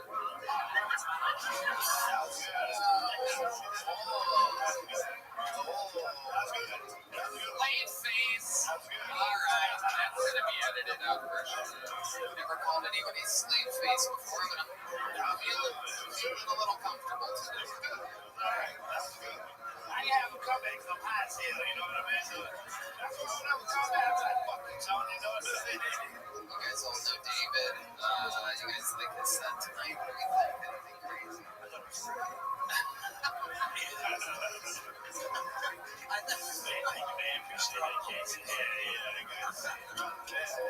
did want to say, a lot has happened since then, but you were talking about Miss Prison's Bush. That bitch got a bush, man, I'm telling you. She look like her hygiene ain't really up to date, you know what I mean? So, I mean, it's just that dress she wearing every fucking episode, you know what I mean? So it ain't no way she put no one on that goddamn crazy panty down there, you know what I mean? I'm wearing the same clothes. I ain't got it, man. You all right, man. Speaks enough for Rabbi. Started dating very recently. Can you believe this chick? Anybody guess what kind of animal she likes to dress up as? Just guess. Great guess. No. Great guess. No. A possum. She would dress up like a possum. Yeah, sex is terrible. Every time I want to bang, she just lays on the ground and plays dead until I want her. You know who else plays dead? The audience during your set. Welcome to the show. How long have you been doing stand-up, Rabbi? The first time I did open mic was 2006. Okay, and then what happened? Stopped until just now. What do you do for a living? How do you make money? Well, I got a job at Tesla right now, but I was in the weed business for about 5 years before I get up here. Oh, you just lost your job at Tesla. The weed thing was something else. What did you do in the weed business? Mostly business-to-business sales, but that's working in a laboratory and making a bunch of stuff. Edibles and repellents and all that stuff like that. Laboratory. You went from Breaking Bad to making bad jokes. Science, bitch. Okay. Alright. Went to travel. Learn languages. How was that? What kind of languages do you know? Well, I speak English, Arabic, and Spanish. I know how to say thank you in 12 other languages. Wow. That's fucking impressive. Only thank you, nigga, that's it. You don't need much. Maybe it is impressive. Yeah, okay. Can you say I'm bombing it different? Learning it right now. Red Band has pulled up 12 different ways to say you're bombing. Estoy fracasando. Look at the Mexicans cracking up over there. They're dying. Je suis en train de faire un vida. French. No, there you go. Stop pasando un fiasco. Sure, I know those words. You do. I bet you fucking do. 2006. What the fuck is that? That's fucking 17. Oh my god, he started before me. Oh my god. Oh my god, that's a year before me. Oh my god, I'm gonna kill myself. A. Armstrong. What's the difference between a chicken fried steak and a country fried steak? A chicken fried steak is breaded, and a country fried steak is breaded. Casey Rocket. What is that shirt? Oh, it's a local band in Austin. It's called Rickshaw Billy's Murder Patrol. But people got sick of singing it, so they made a shirt like this. Casey is immediately becoming one of my my favorite aliens ever. This is awesome. What the fuck is that? There's so much we have to get to, Armstrong. What made you get the tattoos on your face? Really, I have just onboard the course. I was a big fan. And he said something. You were? Yes, I am. Every time. So How are you a big little peep fan? You're a white guy, am I correct? I know, I love those. You're just a straight white. You're a straight white male, am I correct? Yes. You're not Latino. No, I'm half Mexican. Half Mexican. Okay, that makes sense. That's why only half your face is tattooed. I love it. You got your one side and your left side. What in the world do you do for a living? I work as an intern for the Goodwill office. You're an intern at a Goodwill? Yeah. It's a dunk job. Do you have to pay them for that job? I would. It's easy. What? Do they pay you for that? Yeah. Okay. Have you been to prison before? No. No? No. I just believe in myself. I thought we covered this. We went through this already, Tony. What does an intern at the Goodwill office do exactly? Well, before you can get up, so I help like homeless people from the competition. Yeah, I did that. Wow. What do you do for fun? I really just hang around after clubs all the time. Yeah, all the time. In the hot spots? I'm not really, but I'm big on the show, so I wasn't getting booked, so I decided to start looking outside. That's the fucking way to do it, Like, but I got a name that's next to me. I love it. And Shakespeare's? Yeah. Very cool. That's amazing. I love it. Wait, what are you calling me? Getting you that fucking thing on your face, I say what? Listen, what's the craziest thing that's happened to you in your life? All right, so I was born on Air Force Base, Sonoma, Japan, and at the same time, I was at the weekend. So there was a monkey that was born like in a tree right by my back fence, and she had a baby at the same time my mom had a baby, and they let us play together, and that was my best friend. That was my best friend for a year and a half.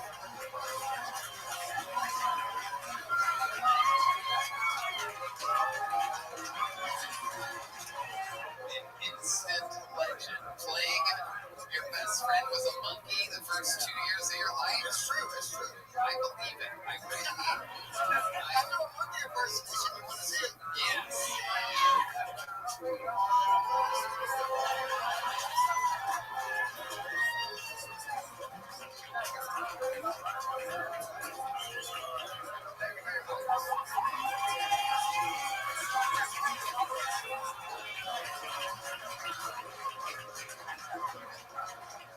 One thing you kind of glossed over.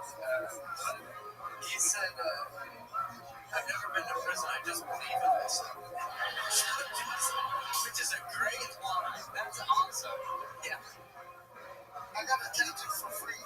It's Biggie frying bacon, and it says "Don't judge me." See? Yeah. Oh my God. Oh my God.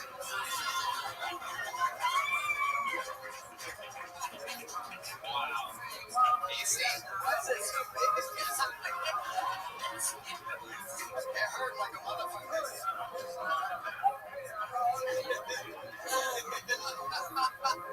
Here is Solomon Kraft. I've been clean for 2 months now. Thanks. By clean, I mean I'm not using fluoride to this. I used to be real degenerate. This one time I was driving drunk across a bridge, and I thought it'd be funny to hit every single construction zone with my car. The next day I woke up again and it was like fuck. Then I thought it was like causes reckless behavior. It doesn't brush my teeth with the process. I've been on a year-long motorcycle trip through South America, so I just got back here. Yeah. Makes sense. You look like a guy who's taking a year-long motorcycle trip through South America. And you know, my semester was in Colombia. So how did that go down? I was sober for a month, right? I've been going in and out of this sobriety, and I was like, let's do I'm sober Medellin, Colombia, which is kind of work. And then I put up sobriety 3 days ago. The assessments of each.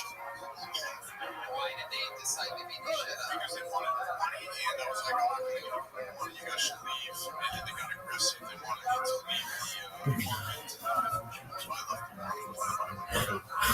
So I stayed there. They sort of motivated me.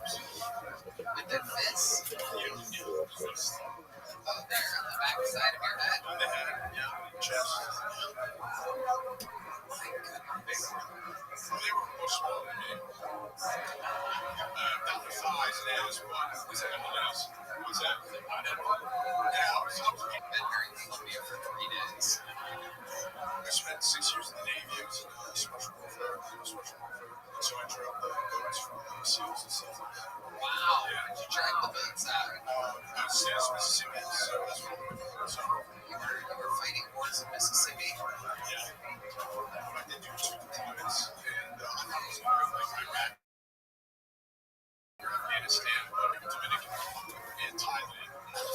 So I had 14 months of vacation time. So in Thailand, any ladyboy action there? Oh, yeah. Yeah, tell us about that. Let's get into that a little bit. Let's talk about So I knew this would come up. So I didn't do anything. Did you bring a presentation of something? Yeah, so when I was in Germany, I did mess around with a trans. Yeah, let's talk about that. Yeah, so again, cocaine was involved in alcohol. I went to a house in Munich, Germany, and I was with this nice fine young lady from Leipzig. And then this transgender lady comes over, she's like, and I was like, no. But you were with a beautiful Italian girl, you said.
Yeah, what up?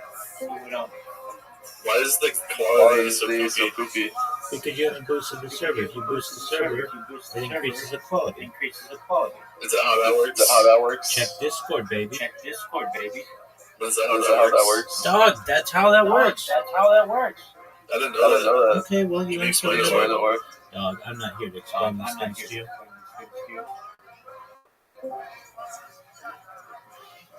So what is this about? Read the about me. What's this whole deal?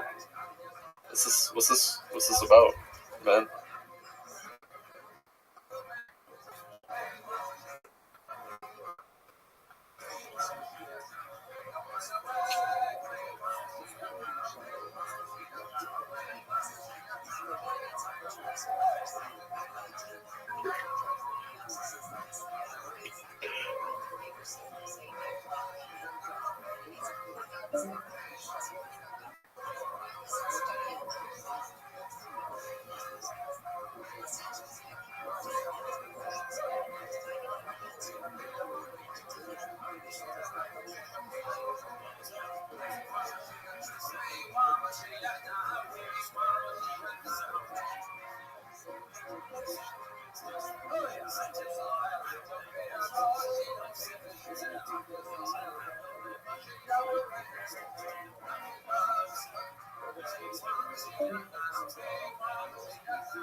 What's interesting?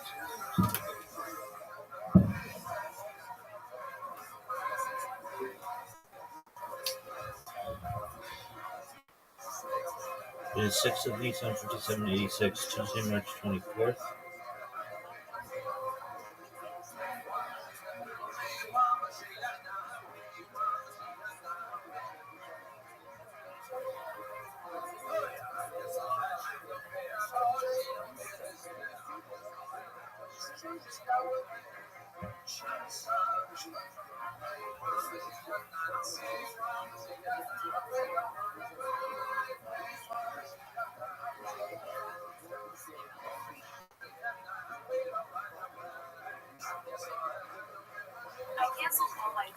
Yo, go fuck yourself.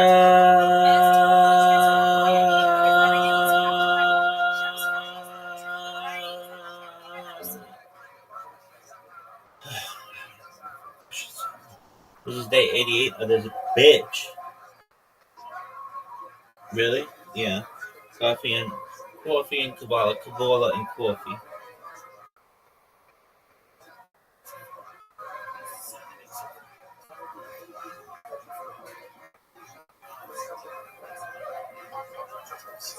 Hey, Dr. Justin Hooks, you sound boring as fuck.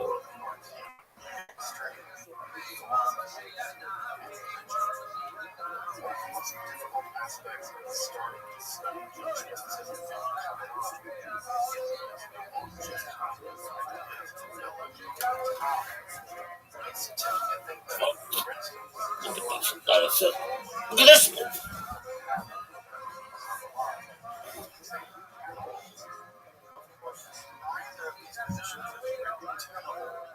Oh, no one really knows for sure. Elu did right. Okay, Chaim, but this is the Missouri we live by.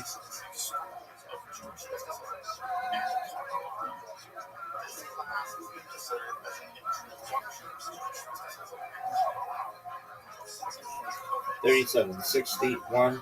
Creation of the world. Birth of Adam and Eve. Chava.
Other content,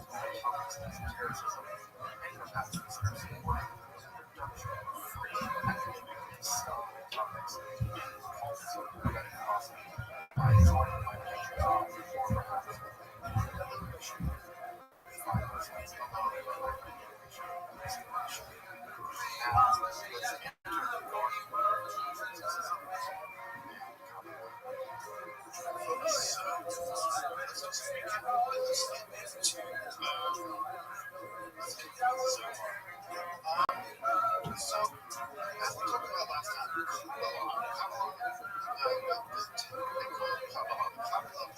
began to exist in southern France and Spain in the early 13th century. Now, it's really important to note that as we kind of move forward, right, this is the point of this class, that we've been tracing how Judaism was developed in the world of Palestine, in the world of Babylonia, in the world of Jewish magic in Egypt.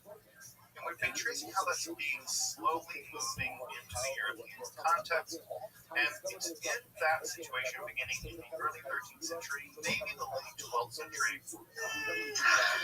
that Kabbalah begins to exist as such. And as we talked about last time, some of the driving issues, and I don't want to say the only driving issues, but some of the more important driving issues are, one, a response against the philosophy of Maimonides, right? We like to claim Maimonides, especially as progressive Jews, as sort of the beacon of enlightenment. But Maimonides, as I pointed out last time, was incredibly polarizing. Maimonides was not universally accepted by many Jews. There were many Jews that hated him and literally turned his books over to the Dominicans to have them burned. Of course, that was a pretty bad idea because when the Dominicans were like, "Hey, you have these heretical books, we want to burn them. Can we burn some more books?" And of course, they ended up famously burning the Talmud. So be careful who you get to burn your books. In general, my advice to you is don't let anyone burn your books. Hold your enemies close and don't let them burn your books. At any rate, so This meeting has been taken over by a DPR judgment. You can't stop us.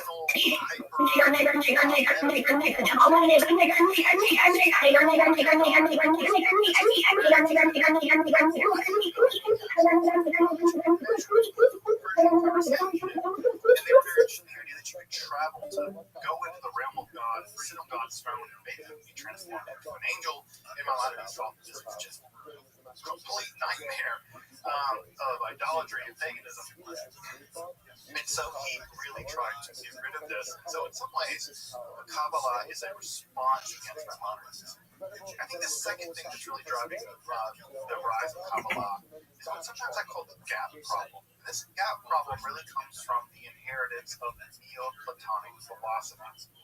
Now, I know, again, I want to drive this point home, that I know that many of us have been raised with the idea that mysticism and philosophy, rationalism and mysticism. All right, Joe, say good morning. Good morning. Let us begin by thanking all of our sponsors for this morning's year today.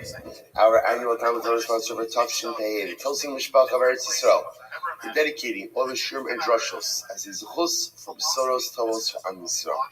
Our Talmud Torah sponsors for the month of Adar Haba Alinu Tova, Stephen Terry Zinn, in loving memory of Terry's father, Dr. Harry Khan, Zvi Hirsch, Ben Yosef HaKohen, on the occasion of his 12th yard site, the Ziv Levin and Berman families in memory of Mr. William Ziv, Zev Shmuel Ben Yisrael, Zichron L'Bracha. And our Dafyomi sponsors for today, Mel and Karen Ram, Le'ilui Nishmas, Mel's grandmother, Esther Bas Yaakov, L'Bracha, the opening of the merit of our Talmud Torah, all of the Neshamas have no idea, the families in the Chama, all of those who need a refreshment should have one, the Karach, Hashbach, Shemetz, should bring home all of our hostages, and our holy soldiers should be successful. The Chol Ma'aseh Ephraim. So with that, let us begin. Today's daf is Ayin Ches 79. We are picking up the Meretz Hashem on Ayin Ches Amud Beis 78b. We left off with Rabbi Nechemia, which is, all right, pretty far up on the daf, but all right, that's fine. 2, 4, 6, 8, 10, 11 lines down from the top. Rabbi Nechemia, supposed to remember again, just kind of starting like point in the middle of something, just to reorient ourselves a bit. You know, I was talking about the concept of incarcerating someone because you don't know what to do with them. So remember again, what's the relevance? What's the relevance of that for us? The relevance of that for us is as follows. We're dealing with the case over here where Reuven injures Shimon. And Shimon looks like he's going to die, but hasn't died yet. So we need to hold on to Reuven until we figure out what ends up happening with Shimon. So we're trying to figure out, where do you find Makar? What is the source for this concept, ultimately, again, that you could hold on to someone or incarcerate someone until you know exactly what the outcome is, what you're going to do with them. So the Gemara said, Rabbi Nechemia, Yolef Megadif. So Rabbi Nechemia learns out this concept from Megadif. Megadif was the blasphemer, the person who cursed HaKadosh Baruch Hu b'farhesia in public in the desert. The lo haviyada ibak talahu chavshua. Because again, Rabbi Nechemia says the Megadif is a paradigmatic example. Why? Because the whole chap with the Megadif was no one knew what to do with him. So therefore, what did they do? They incarcerated him. They held him. They put him in a holding cell because kilo parash maya salo. They did not know what to do with him. So Nechemia says, that's the makar. Sometimes when you don't know what to do with someone, by definition, hold them, incarcerate them until you figure it out. So the Gemara says, "V'rabbanon megadef v'ro shah haisa." The Rabbanon say, no, you can't bring a right from the megadef because the megadef was an outlier. Hora shah literally means, like a temporary allowance. But for our purposes, what it also means is it's an outlier. It's not a paradigm, it's an outlier. Why? This is very interesting. Remember, I'm going to say, there were 2 instances of people who committed egregious acts in the desert. Okay, let me reframe that. There are multiple instances of people who committed egregious acts in the desert. There were 2 times where someone did something and Moshe Rabbeinu did not know what to do with the individual. One of them was Makoshish. The person was Mechal Shabbos, violated Shabbos before in public. And the second was the Megadef, was the person who blasphemed HaKadosh Baruch Hu. Listen to this. The Gemara says as follows: Yodei Haya Moshe Rabbeinu Shemekoshish b'misa.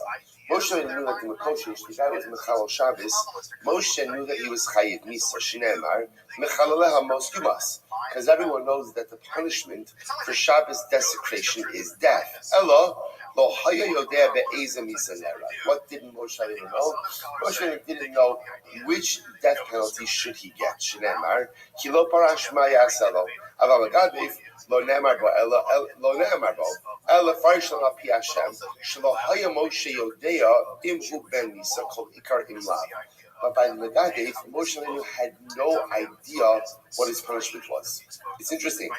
Now Moshe Rabbeinu knew, obviously something has got to happen to this guy. He did something terribly egregious. What is his punishment? So Moshe Rabbeinu had no idea. Therefore, they had to go ahead and incarcerate him. So according to the Rabbanon, because Moshe Rabbeinu had absolutely no idea what to do with the Megadef, he cannot serve as a source for this concept of chavshua, of incarceration. So Bishlam the Rabbi Nechemiah had an trev umdini. So Moshe said, here's what's interesting. So in going back for just a moment, sorry, we had this concept.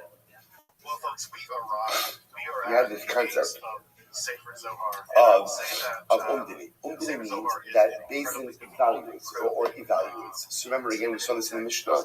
That I will see this in the next Mishnah as well. That halacha l'maisa, in order for someone to be liable, Bezdin has to evaluate if the injury was strong enough to cause death, if the weapon used was capable of causing death. So the Gemara says, I understand why the Torah records two different concepts of umdini. Chad, one case is amdu lemisa, v'chaya. So one is talking about a case where Bezdin originally says, so Ruvain hit Shimon. Shimon didn't die instantaneously. So what happens? Bezdin evaluated the situation. They evaluated that Shimon is going to die. What happened? V'chaya. Mazakov, Shimon lived, and what's the halacha in that case? The halacha is that Ruvain goes free.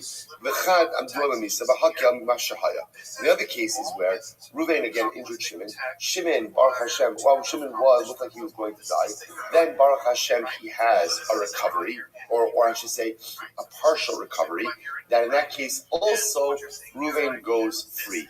Point to the Rabbanon. Why do you need two of these evaluations? So what is talking about a case where literally again, Ruvain injured Shimon. Shimon was going to die. Bezdin evaluated that he was going to die. Baruch Hashem, he recovered. And the halacha therefore is that Ruvain goes free. And what is talking about a case where Ruvain injured Shimon, and then what happened? So Bezdin said, okay, he injured him, but halacha l'maisa, he didn't injure him in a way that's threatening to his life. And then Shimon ends up dying. Even in that case, Ruvain goes free as well.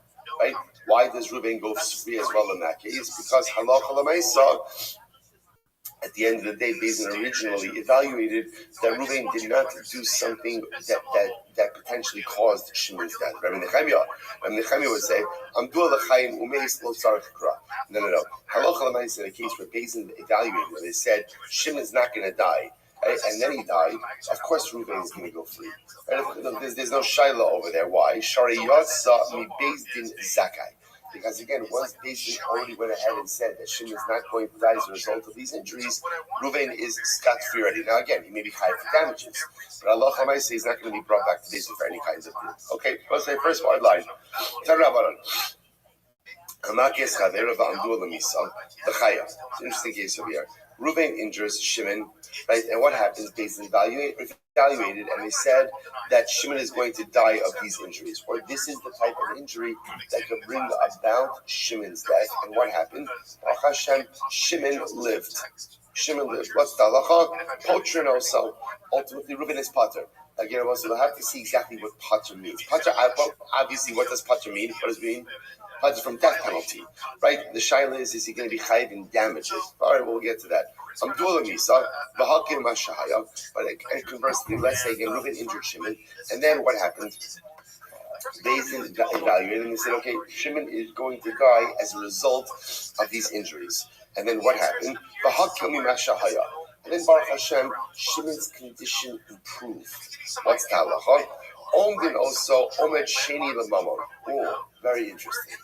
At that point, I will say, obviously, if Ruvain injures Shimon and Bezdin says, okay, Shimon's going to die, there's no financial judgment against Ruvain. Why not? Right? You can't be chayiv both misa and mamon. You can't be chayiv death penalty and monetary compensation. Now the second case is very interesting. So Reuven enters Shimon. Beis Din says, okay, Shimon's going to die. So therefore, again, we're waiting for Shimon to die. Then we'll execute Reuven. There's no monetary judgment against Reuven. In this case over here, interestingly enough, then Baruch Hashem, Shimon has a shtek refuah shlema. He has a little bit of an improvement with his condition. In that case, the Brisa says we bring Reuven back to Beis Din. Omdin also omed sheni lemammon. Okay, Baruch Hashem. Now Shimon's not going to die. No problem. Baruch Hashem will bring Reuven back to Beis Din for a second judgment to assess monetary damages. Good. So the Gemara says, "Ve'in la'achar kein hechbed umeis halach." I'm sorry. Ve'in la'achar kein hechbed umeis. So let's say, what happens afterwards again? So now, this is an interesting case, right? So Reuven enters Shimon at first glance. So Beis Din says Shimon's going to die of his injuries. So obviously, we're going to wait till Shimon dies. We'll execute Reuven. Then Shimon's condition. So what do? We bring Reuven back to Beis Din for an Omer Sheni, a second evaluation for monetary damages. Then what happens? Shimon becomes ill again, or his condition worsens, and he dies. So what's the halacha in this case? Halach achad omed ha'imsai divrei Nechemia. And Nechemia says, okay, in this case over here, we're not going to put Reuven to death because there's too much going on over here. So we'll go after the second evaluation, which is damages. And Reuven will pay those damages to Shimon's heirs. The Chum say, "Ein omed achar omed." Chum say, no, we don't go ahead. We don't do valuations after valuations. That's too confusing. Tanya idach, another brayso. Amdua lemisa omdin oso l'chaim. So listen to this will say, if halacha l'maisa, Reuven entered Shimon, and Beis Din judged Reuven that he's going to be put to death. And then what happens? Omdin oso l'chaim. If Shimon's condition improves, we'll change the evaluation. All right. L'chaim ein omdin oso l'misa. But interestingly enough, if Reuven enters Shimon and Beis Din initially says Shimon's going to live, and then Shimon's condition worsens, we do not change the evaluation. In other words, essentially, what we're saying is like this. We'll change the evaluation when it benefits Reuven, which is in line with the general motif that we are reticent to put people to death. That's what's happening over here. So therefore, if Reuven enters Shimon and Beis Din says, this Shimon's going to die, and then Shimon's condition improves, we'll change the evaluation from capital to monetary. On the other hand, if Reuven enters Shimon and at first glance Beis Din says Shimon's going to survive, therefore this is a monetary case, not a capital case, and then Shimon's condition declines, we will not go ahead and switch the evaluation.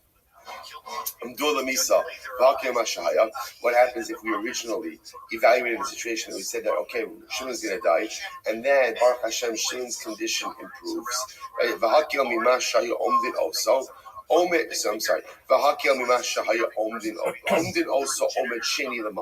So we'll go ahead and do another evaluation for monetary damages. And if halacha say afterwards Shimon's condition worsened and he died, so the halacha is mishalim nezek v'tzar liyarshu. We'll go ahead and we'll make, so again in that case, since there was already a monetary judgment against Reuven, we'll make Reuven pay the damages to the inheritors.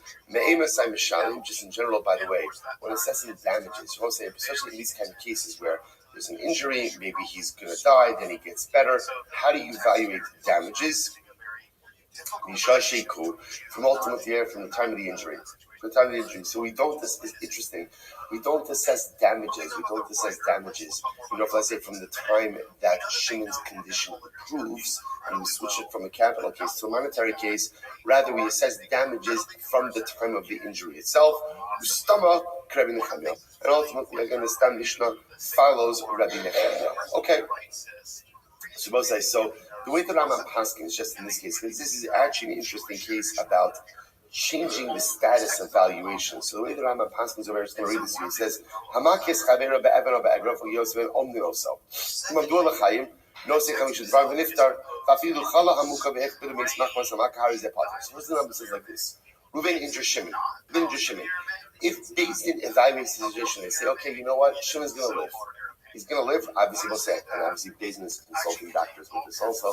They're not making their own decisions based on this. But Allah Bezin says Reuben's going to live. Fine. So what do? They assess damages against Reuben, and we're done. And even if the next day Shimon dies, and doctors determine Shimon died as a result of his injuries, that's it. There's no capital liability for Reuben once the judgment has been done. And Allah said this is that Reuben is chayiv financially. The case is closed, even if Shimon subsequently dies from his injuries. Fakir, good. He goes on.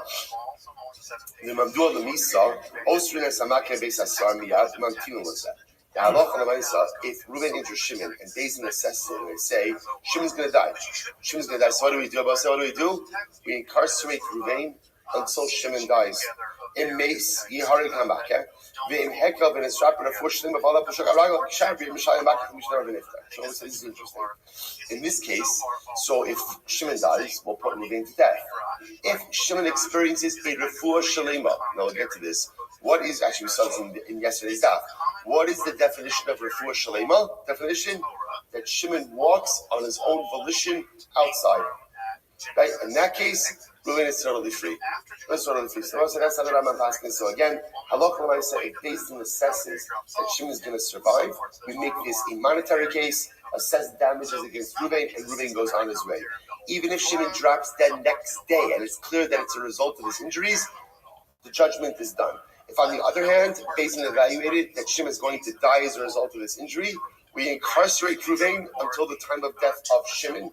Then we adjudicate this as a capital case. Unless, of course, Shimon has a refuah shalema. The refuah shalema is defined of walking on his own volition, of his own power, his own power. Outside, then we release Reuben. Now, listen, I brought this up yesterday. The one piece, I don't know, I tried to look around for this a little bit, is how long, does this go on for? Right? In other words, what does this mean that we incarcerate? Like the Rabbi says, we incarcerate Reuben. How long do you incarcerate him for? Until one of two things happens. Until Shimon dies or he gets better. What sounds like interesting enough that if Shimon lingers as a result of his injuries, we keep Reuben incarcerated as long as it takes to go ahead and be mavar and clarify what this is. Okay, so we'll say, so that is the halacha, ultimately again by based on evaluations and assessments. Mishnah. This kav is a very interesting case. This kav interesting case. Reuben intended to kill an animal, but he ended up killing a person. Okay, so again, his intent, he was going hunting, right? He was going hunting, right? And what happened, right? It's deer season, right? He decided he's going hunting, and he ended up killing a person. Okay, or for that matter, again, he intended to kill an akum, but instead he killed a yid. He was going to kill a nephal. Nephal in this context is a non-viable child, right? And he killed a regular viable person, right? So in all of these cases, pater. We'll say in all these cases he's pater. Now why? Because remember, again, in order to be chayiv for murder, there needs to be intentionality. And intentionality is defined, at least in this first piece, as you have in mind to kill someone specific.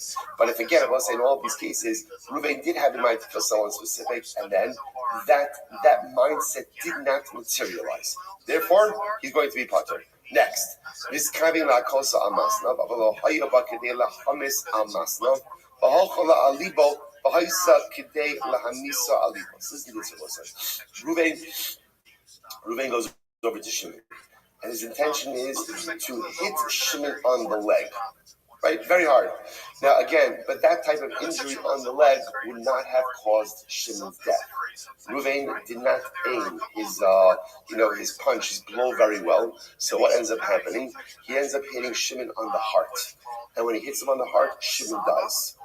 Shimon dies. So your Rabbi say, but the intentionality of the blow delivered, had it been delivered in the way that it was intended, would have caused injury, not death.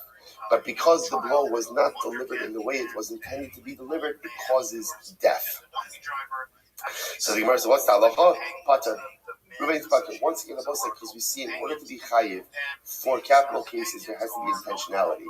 And intentionality, we're going to see, really means two things. Number one, intentionality for a particular person, and intentionality to deliver the blow in a certain way. Next, Reuben intended to hit Shimon on his heart, top of Ayin test. But the truth is, and it was a hard enough blow that would have killed Shimon. But what happened? He ends up hitting Shimon on the leg instead. And this type of blow, normally when delivered on the leg, this type of blow, when delivered on the leg, normally would not be a death blow. Would not be a death blow. What happens? Umeis. But nevertheless, Shimon died as a result of it. Pater. Because we'll say, now why is Ruben Pater in this case? Because again, we'll say, what we begin to see is, in order to be chayiv in a capital case, the injury you delivered has to be one that under normal circumstances is capable of causing the death of the individual. So in this case over here, this type of blow on the leg normally would not have been able to cause death. It did in this case, but therefore Reuben is going to be potter. Incredible. Right, agadol v'halcha lo ala katan. Suppose a similar case over here. So Allah again, you intended to hit an adult, a gadol, and this type of blow would not normally kill a gadol, but instead you ended up hitting a child. And again, this type of blow could kill a child and did kill a child. Once again, potter. Listen to this case. Reuben intended to go and deliver a blow on a child, and this type of blow would have caused the death of the child. But what ended up happening? Reuben ends up hitting a gadol. Now, under normal circumstances, this type of blow would not kill the gadol. But in this case, Umeis killed the gadol, potter. Again, I both say same theme over and over. About this topic, so again, I both say, so what you see over here is it seems to be according to Mishnah. In order to be chayiv for killing someone, what do you need? Number one, intentionality of the victim, or intentionality as to the identity of the victim. In order to be chayiv, the capital case, you have to kill the person you intended to kill. That's number one. And number two is the blow, or whatever it is, the mechanism of death has to be something that is capable of truly bringing about the death of the individual. Okay. Next, supposed to listen to this, but if Reuben was going to injure Shimon, his intention was to injure him on the leg, and this type of injury is something that would have caused the death of Shimon. And what happened? And he did it. He injured Shimon on the leg. And what happens? I'm sorry. I said that wrong. Reuben was going to injure Shimon on the leg. And the type of blow delivered would have normally brought about the death of Shimon. And what happened? But instead, Reuben delivered that same blow on the heart. And what? And halacha l'maisa again, he ends up killing Shimon. Chayiv. Why? Why? Because it was a death blow. Since again, had the injury been delivered in the way it was intended, it would have caused the death of Shimon. Therefore, this is called a death blow. And even though it ends up on a different part of the body, if it results in the death, it is going to be chayiv. Very interesting. So same idea. Reuben intended to kill an adult, and he injured the adult, or the death blow was delivered in a way that it would have caused the death of an adult. But then he ended up going out and killing the katan. The katan died. Chayiv. Ultimately, again, Reuben is going to be chayiv. Now, both sides. Now, this is interesting. Over here, we'll have to see exactly what this means. But again, the Gemara says chayiv. Rabbi Shimon says, "Afilu niskari larag ezeh, v'harag ezeh pater." Rabbi Shimon says, no. Even if you had intention to kill A, but instead you killed B, ultimately you're going to be pater. Okay, so let's analyze. It says in Gemara, Rabbi Shimon here. What is Rabbi Shimon going on? Is Rabbi Shimon going on the Reisha, or is he going on the Seifa? So the Gemara says, Ilema as-Seifa. If you want to say that Rabbi Shimon is going on the last case, that where Rabbi Shimon is placed in the Mishnah, the problem is it shouldn't, right? It should say Rabbi Shimon Polter Mibayele. It should just say Rabbi Shimon Polter. That's it. You don't have to say Niskavi Larag Gezeh V'Harag Gezeh. Just say the Tanakama said that if halacha you intended to hit a katan, and the death blow delivered was strong enough to kill a katan, and instead you killed the gadol. Tanakama says you're chayiv. And then if Rabbi Shimon is arguing for that, it should just say Rabbi Shimon Poter. So rather what? The Gemara says Ella Arisha. Rather, Rabbi Shimon is going on the Reisha. What's the ratio was? Here we go. This is fascinating. The ratio was is Kavin Larog is Habayim Baharag is Adam, right? If Reuben had intention to kill a behemoth, but instead he killed a person, Kavin Baharag es Israel, or he killed an Akum. He killed an Akum.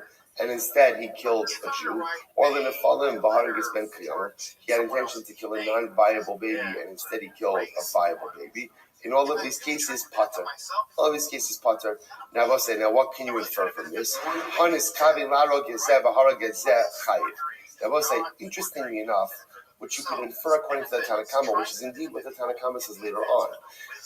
The only reason why you're pater in that case according to the Tanakama is because your action ended up resulting in the death of an entity in a different category. Right? You had intention to kill a behemoth, you killed an Adam. You had intention to kill an Akum, you killed a Yehudi. You had intention to kill a Nephel, you killed a Ben Kayama. Okay, so your intention did not materialize. But listen to this, but according to the Tanakama, if I intended to kill Reuven, but instead I killed Shimon, I'm chayiv. Because the Tanakama says the threshold for liability is intentionality to commit an act of murder, even if I end up killing a different person, as long as that person is quote unquote in the same category as my intended victim, I'm chayiv. And now comes on Rabbi Shimon. Rabbi Shimon says, no, you're not.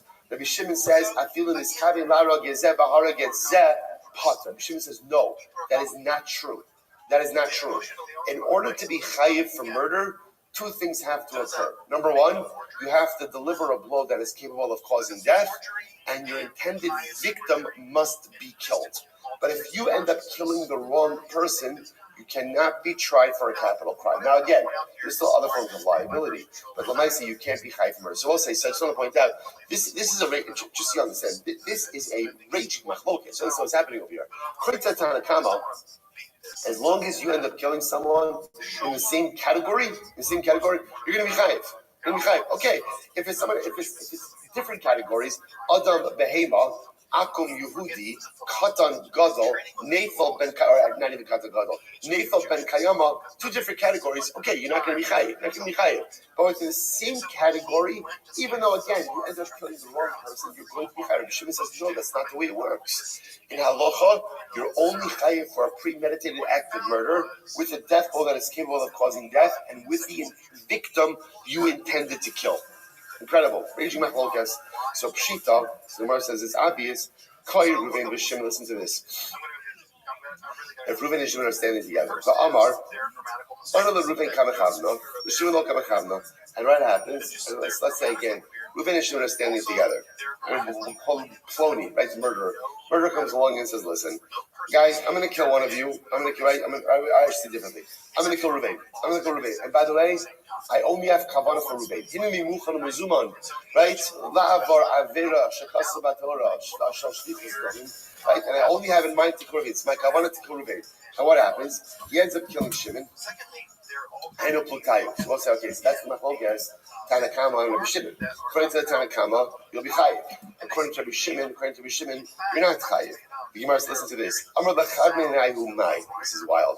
So what happens? What happens if Ploni, the killer, says, Reuven Shimon, guys, listen, today on my to-do list is to kill someone. Right? I wasn't really specific as to who I'm going to kill. Right? So it's going to be either one of you. And he ends up killing one of them. What is the halacha in that case? We'll say, what would happen over here where, let's say, again, the murderer lacked specific intent for an intended victim? What would happen there? Inami, chasava Reuven, v'nimtza Shimon. The other possibility is what happens if the killer intended to kill, we'll call it the person on the left, because ultimately, again, he thought this was Reuven, but it turned out to be Shimon. So interestingly enough, in that case, he had kavanah for that goof, for that body, but it turned out to be the wrong person. So what's the halacha? So Tashman said, Shimon Omer, Ad Shor LaPlonian Miskavi. Shimon says, ultimately, one is only liable for death until literally the killer says, I have kavanah to kill this particular person.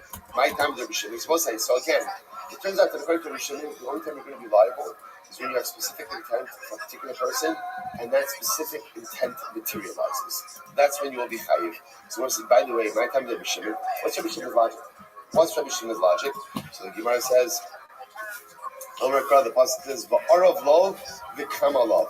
The pasuk says literally again that he will lie in wait for him. Va'arav lov, right? Ultimately, like he plans, he schemes for him. V'kama lov, and then he rises up against him. So the Gemara says, "Achi is kaving lov."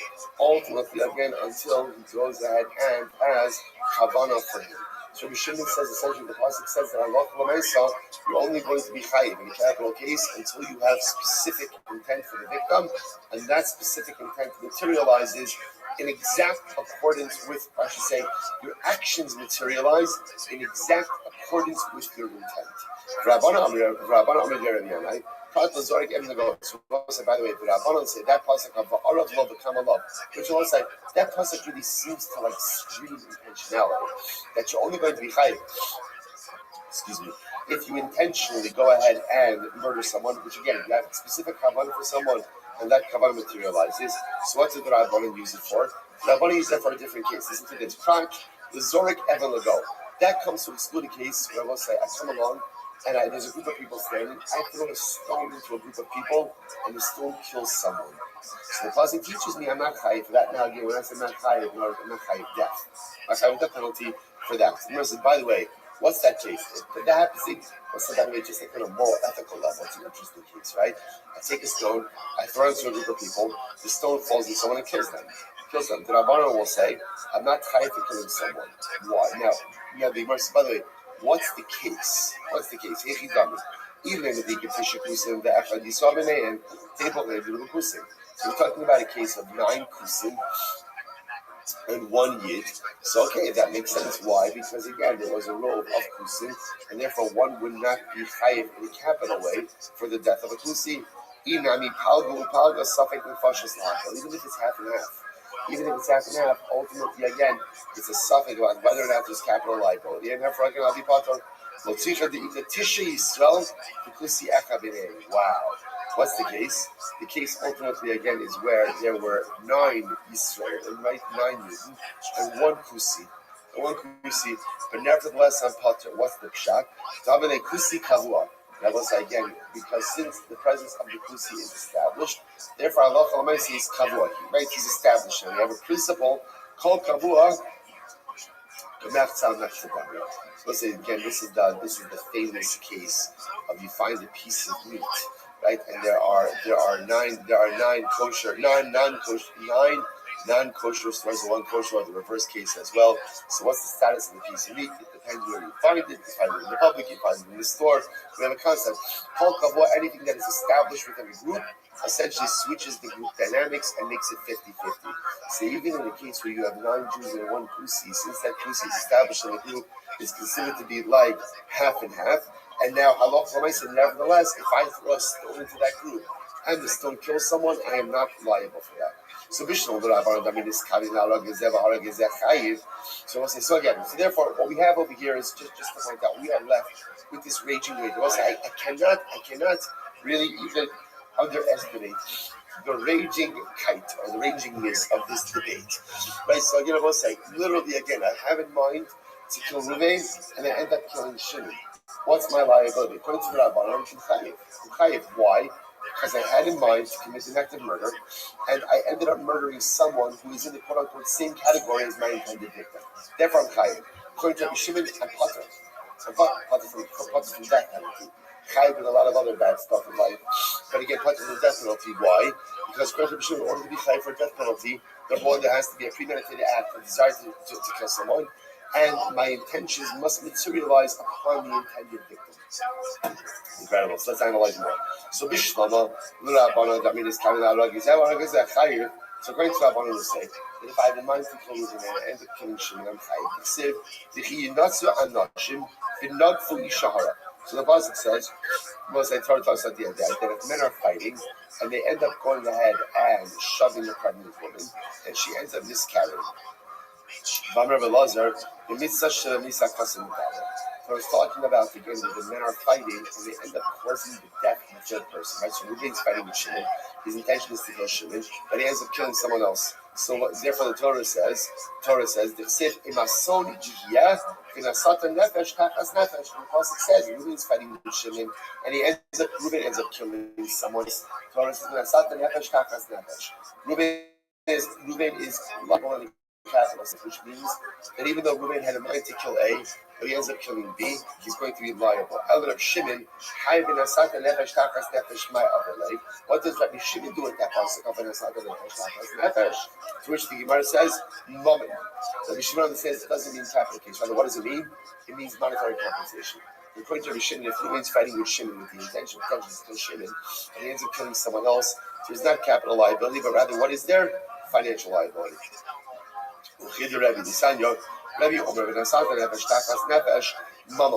Rabbi says in this case, we'll say over here, where the Torah says, which is talking about the case of where Reuben is fighting with Shimon, right? Reuben ends up falling onto or hitting a pregnant woman. She ends up miscarrying. So the pasuk says, she will give one life for another life. Rabbi says that refers to monetary compensation for the loss of the pregnancy. So the Gemara says, listen to this. Nefesh mamish, you say means money. Maybe it literally means a life for a life. It says in the scene above and it says in the scene below. So I'm saying both contexts it means monetary compensation. Good. So Rabbi says, "Hi, turn the Bechizkiah." Mafka mit debate Rabbi Mafka mit Rabbi. So just so you know, so first of all, we have our machlokes Rabbi Shimon and the Tanakh. Right, so that is still sitting here. About again, I have intentions to kill Reuben. I end up killing Shimon. Is there liability? Tanakh says yes. Rabbi Shimon says no. So just hold on to that. Narabo said the Gemara brought up that machlokes, by the way, is really also embedded in how you go ahead and interpret the pasuk, where two people are fighting, they end up bumping into a pregnant woman and she ends up miscarrying. So the pasuk says, "V'nasata nefesh tachas nefesh." Rabbi don't understand that means capital liability. Rabbi Shimon, based on Rabbi, says that means financial liability. Now, by the way, there's another opinion. Rabbi says another opinion. How determined the Chizkiah, mafka mid Rabbi, mafka mid Rabbi. This opinion of the Chizkiah is not like Rabbi, not like Rabbi. Now, so take a look at Rashi. Rashi is in the second line from the top. How determined the Chizkiah, mafka mid Rabbi, mid Rabbanon. Rabbanon mechayim le misa, then it's kamin laro gezav hara gezav. Rabbi mechayim le mamin. The other time, the Chizkiah mechayim lo misa. This is fascinating. So watch this. So there's essentially going to be three sheets, right? So when I intend to kill Reuben, but I end up killing Shimon, what's the halacha? So according to the Rabbanon, Chayiv Misa. Okay? According to Rabbi, which is also the view of Rabbi Shimon, I'm not Chayiv Misa, but I am Chayiv what? Monetary compensation. Now there's a third opinion, the Chizkiah. When I have in mind to kill Reuben, I end up killing Shimon, I'm not Chayiv Misa, nor am I Chayiv Moment. I'm not Chayiv anything. That's right. So third opinion over here, not going to be chayiv anything. So the Gemara says, now where does that come from? Listen to this. Tana b'dechizkiah. This is fascinating. Maki adam maki behema. So we're saying, right? Torah speaks about again one who kills an animal, one who goes ahead and kills a person. The pasuk says, maki behema yishamena u'maki adam yumas. So this is very interesting. The Torah equates killing an not equates, but juxtaposes the death of an animal, the killing of an animal, the murder of an animal, the murder of a person. And the Torah says, if I kill an animal, you shall know, I have to pay. And if I kill a person, you must, and put to death. Okay, so watch this. When it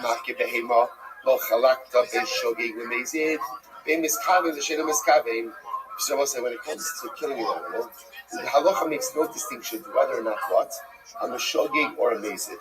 Also makes no distinction. Whether I have kavanah, don't have kavanah. The day bein derech yirido derech aliyah makes no difference if I kill it. Whether I kill the animal going up or coming down.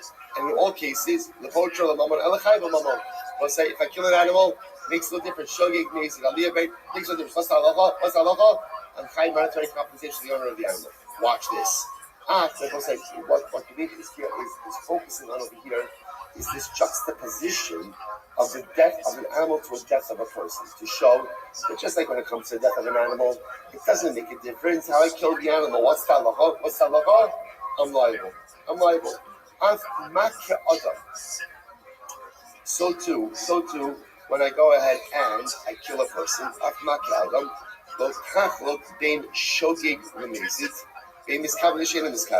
there is no distinction about saying whether I kill someone b'shogeg or I kill someone. Now let's send this. Or I kill b'meisid, right? Shogeg b'meisid.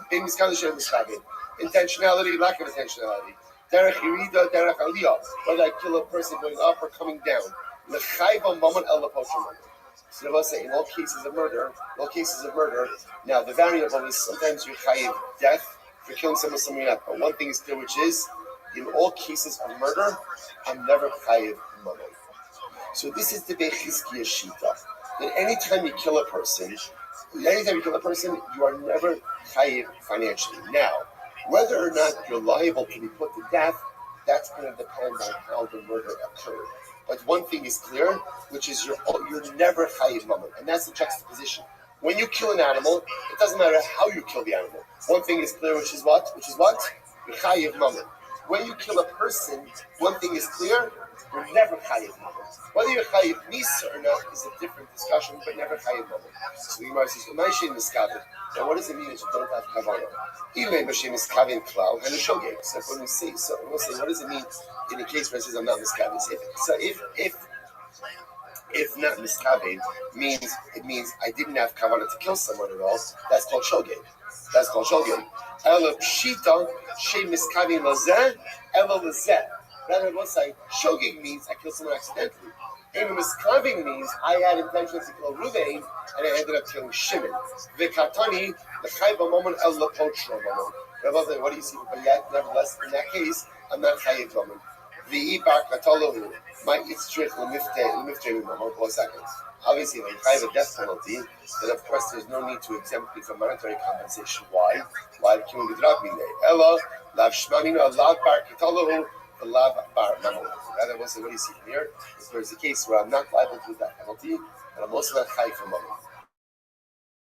What's that case? Case is where I have intention to kill Ruvain, I end up killing Shimon. So I'm not chayiv for Misa. Why? Because again, I didn't kill my intended victim, and I'm also not going to be chayiv for money. So if I was like, this might be the most exciting thing that has happened here so far. I just want to point out something amazing. So what we have over here are 3 different opinions. This is good for Chazar. 3 different opinions. Opinion number 1, Drabanan, Tanakama says, I have intention to kill Ruvain, and I end up killing Shimon. What does Tanakama say? Tanakama, I'm liable. Chayiv Misa. Why? Because ultimately, again, at the end of the day, you had intention to kill someone, and your intention materialized upon someone in the same category. As long as you're in the same category, you're good. Now, obviously, you have intention to kill an Akum, and you kill a Yehudi, you're not going to be chayiv. You have intention to kill a Behima. You go ahead and you kill an Adam, you're not going to be chayiv. Neifel bar kayom, okay, but assuming your intention materializes in the same category, halacha l'maisa, you are chayiv misa. Rabbi Shimon, I have intention to kill Ruvain. I ended up killing Shimon. What's the halacha? Potter. Now, what it sounds like is Potter, but chayiv for monetary compensation, like Rabbi. Then third category, turns to Bechizkiya. You have intention to kill Ruvain and end up killing Shimon. What's the halacha? Potter l'gamri. Not chayiv misa and not chayiv moment. How do we paskin? The suspense is killing me. Right? How do we paskin? So listen to this. Maybe that was the wrong expression. Right, but you understand. Listen to this. Rambam, Hilchos Roseach, Perek Daled Halacha Aleph. Here it is. I'm miskavim Haro Gezeh V'Hara Gezeh. I have intention to kill Ruvain, and I end up killing Shimon. Hater mimisas bezdin, u'minat tashlumin, u'minat galas. How's like Bechizkiya? How's everything? How's it now? Again, I just want to be clear. It's bad, right? It's bad. And obviously, in Klapi Shmaya, in the eyes of HaKadosh Baruch Hu, there's also going to be some level of liability.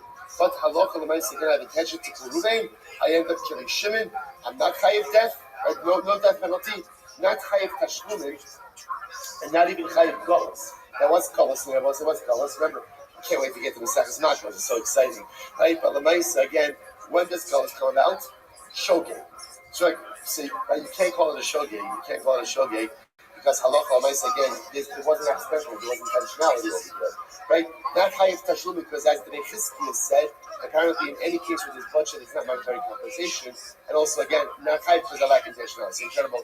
It goes on. Now, by the way the Rabbi illustrates this. So the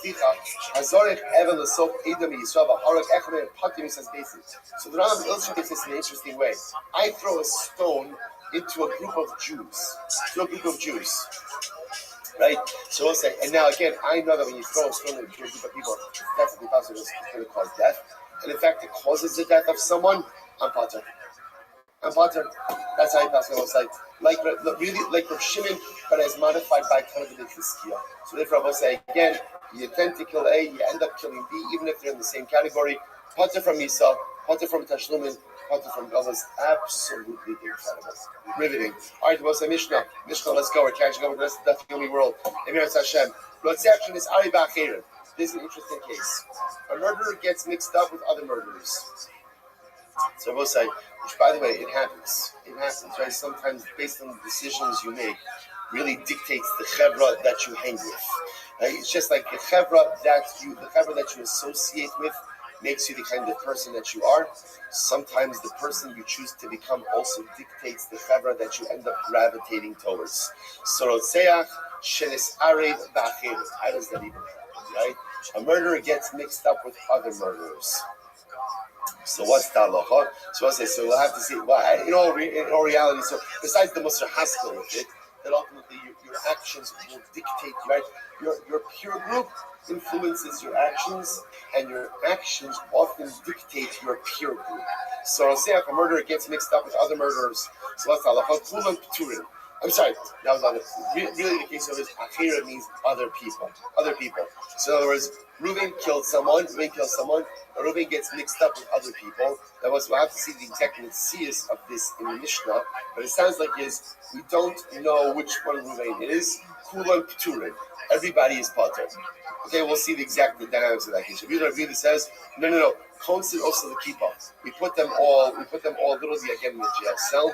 Now the Mishnah doesn't spell out the rest, but the rest is we go out and we feed them barley until their stomachs explode. Okay. Certainly needs a smidge of clarification on that. All right, so we'll see. We'll say, let's say again in general, you have a group of people who are all condemned to death, but different deaths, different misos based in.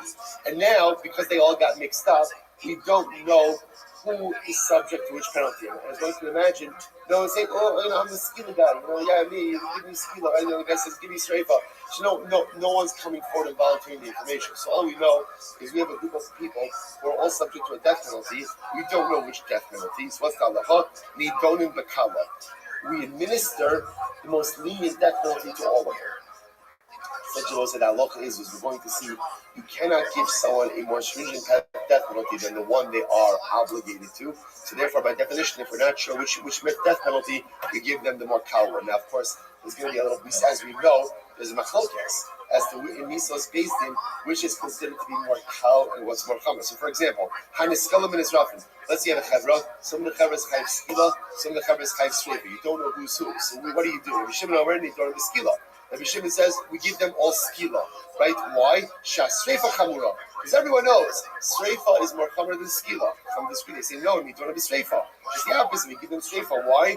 Shaskila chamura, because everyone knows that skila is more chamer than sreifa. Rabbi Shimon says, "Ilo lo haisa sreifa chamura." It's not true. It's not true. Sreifa is clearly more chamer. How do you know that? Because if sreifa wasn't more chamer, then a bas kohen who committed adultery would it be singled out for sreifa? It's not true. Skila is more chamer. How do you know? Because the blasphemer and the person who worships idolatry gets skila. The Gemara says, what happens if they have a chevra? Some of them are subject to hereg, which is beheading, right? Saif, and others are strangulation. Which one gets which is the more kal? Saif. Rabbi Shimon says Saif. Beheading is the more lenient form of death penalty. Comes the ultimately it's chenek. So listen, interestingly enough, everyone agrees on the principle. What's the principle? That if you have a group of people on death row who get mixed up with each other, and we're not sure who's getting which death penalty. We're not sure who's getting which death penalty. Then what's the halacha? You can only administer the most lenient of death penalties. What's the problem? There's a problem.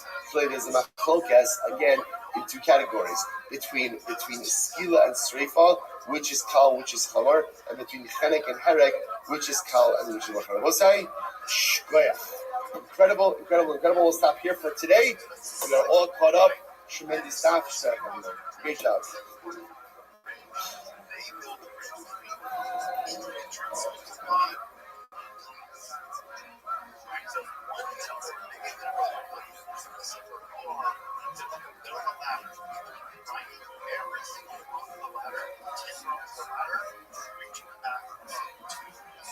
All right, I want to say good morning. Let us begin.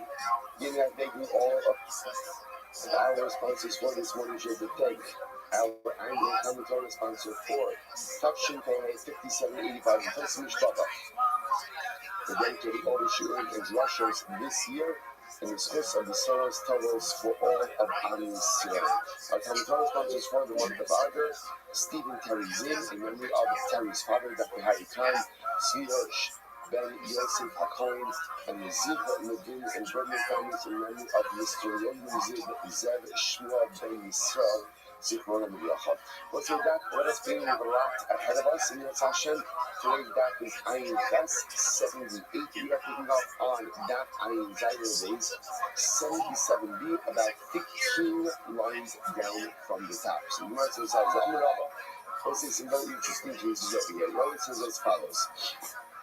Zarak Sra B'Tosa, B'Chazor La'achara V'Harga Chayiv. Listen to this case. Literally translated, someone throws, swar is usually defined as a rock. Someone throws a rock at a wall, and ultimately, again, it springs back and kills someone. One is chayiv. Okay, so what's the case here? So that's actually very interesting. If you look at Rashi is right across the large Shabbat.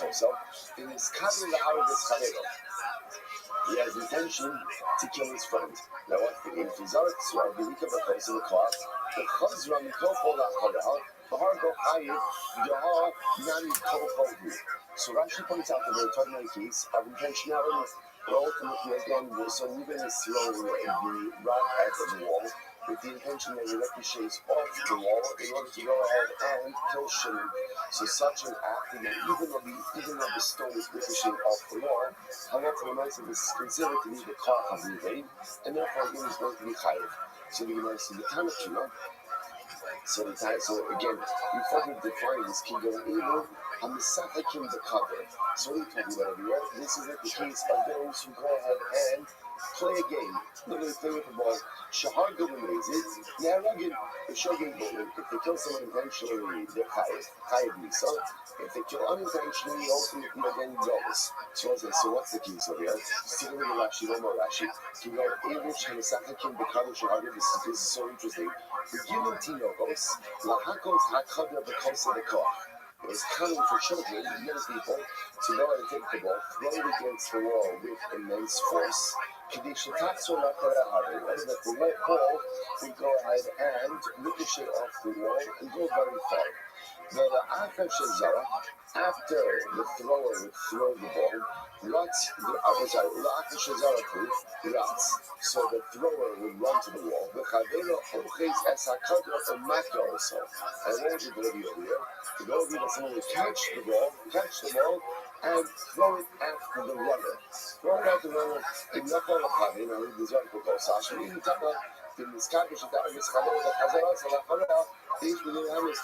so what's it? This is like not touch ball. Isn't it like suicide? Isn't it like what is it? No. Isn't it like suicide? Like whatever. It's a Yeah, whatever it is. You throw the ball. Okay, stop. Again, none of you are correct. So you're going ahead, you're throwing the ball against the wall. Again, the idea here is to throw the ball against the wall. I know these things are little. You throw the ball against the wall. The goal is you throw it as hard as you can because you want the ball to go as far back as you can. You, the thrower, have to get to the wall. Someone catches the ball and they throw it at you. If you get hit by the ball before you get to the wall, you're out. That's it. So in this case over here, there's a smidge of a twist in this game over here, and the thrower is trying to throw it hard enough that it can kill someone. So again, if he has that kavanah, because remember again, the idea in order to be chayav for killing someone, there has to be suicide. It's called suicide. That's the name of the game. It's really relevant. So not the best name of the game, but that's the name. So again, if there's intentionality, and the thrower goes ahead and has in mind that he wants to throw the ball with enough force to kill someone who gets it, then if it's amazing, and the high because he's he's a murderer. If it's the shogeg, then ultimately again it's goalless. Now what's the chiddush over here? What's the chiddush? The chiddush over here is that there is a secondary, what we'll call it is, I want to call it a secondary force, because that'll be a little bit dangerous to use that. But there is a secondary presence, right? It's not the pshat that like the thrower. Ruben is throwing the ball directly at Shimon Reagan. There's a wall. So the interesting kind of idea over here is I would have thought that the presence of the wall essentially makes it that this is no longer the koach of Ruben. Kamash Malon, even with the wall, it is still considered to be the koach of Ruben. And therefore, again, if there's intentionality, Ruben will be chayav as a murderer. And if it's B'shogeg, he'll be chayav golos. Incredible. So we want to say B'shogeg golim, pshita. So obviously, if Ruben throws the ball hard enough and it kills Shimon accidentally, then Ruben's going to go to golos. That's obvious. So Mark says, you're right. The lazy that we are arguing is straightforward. The chiddush over here is only the shogeg case.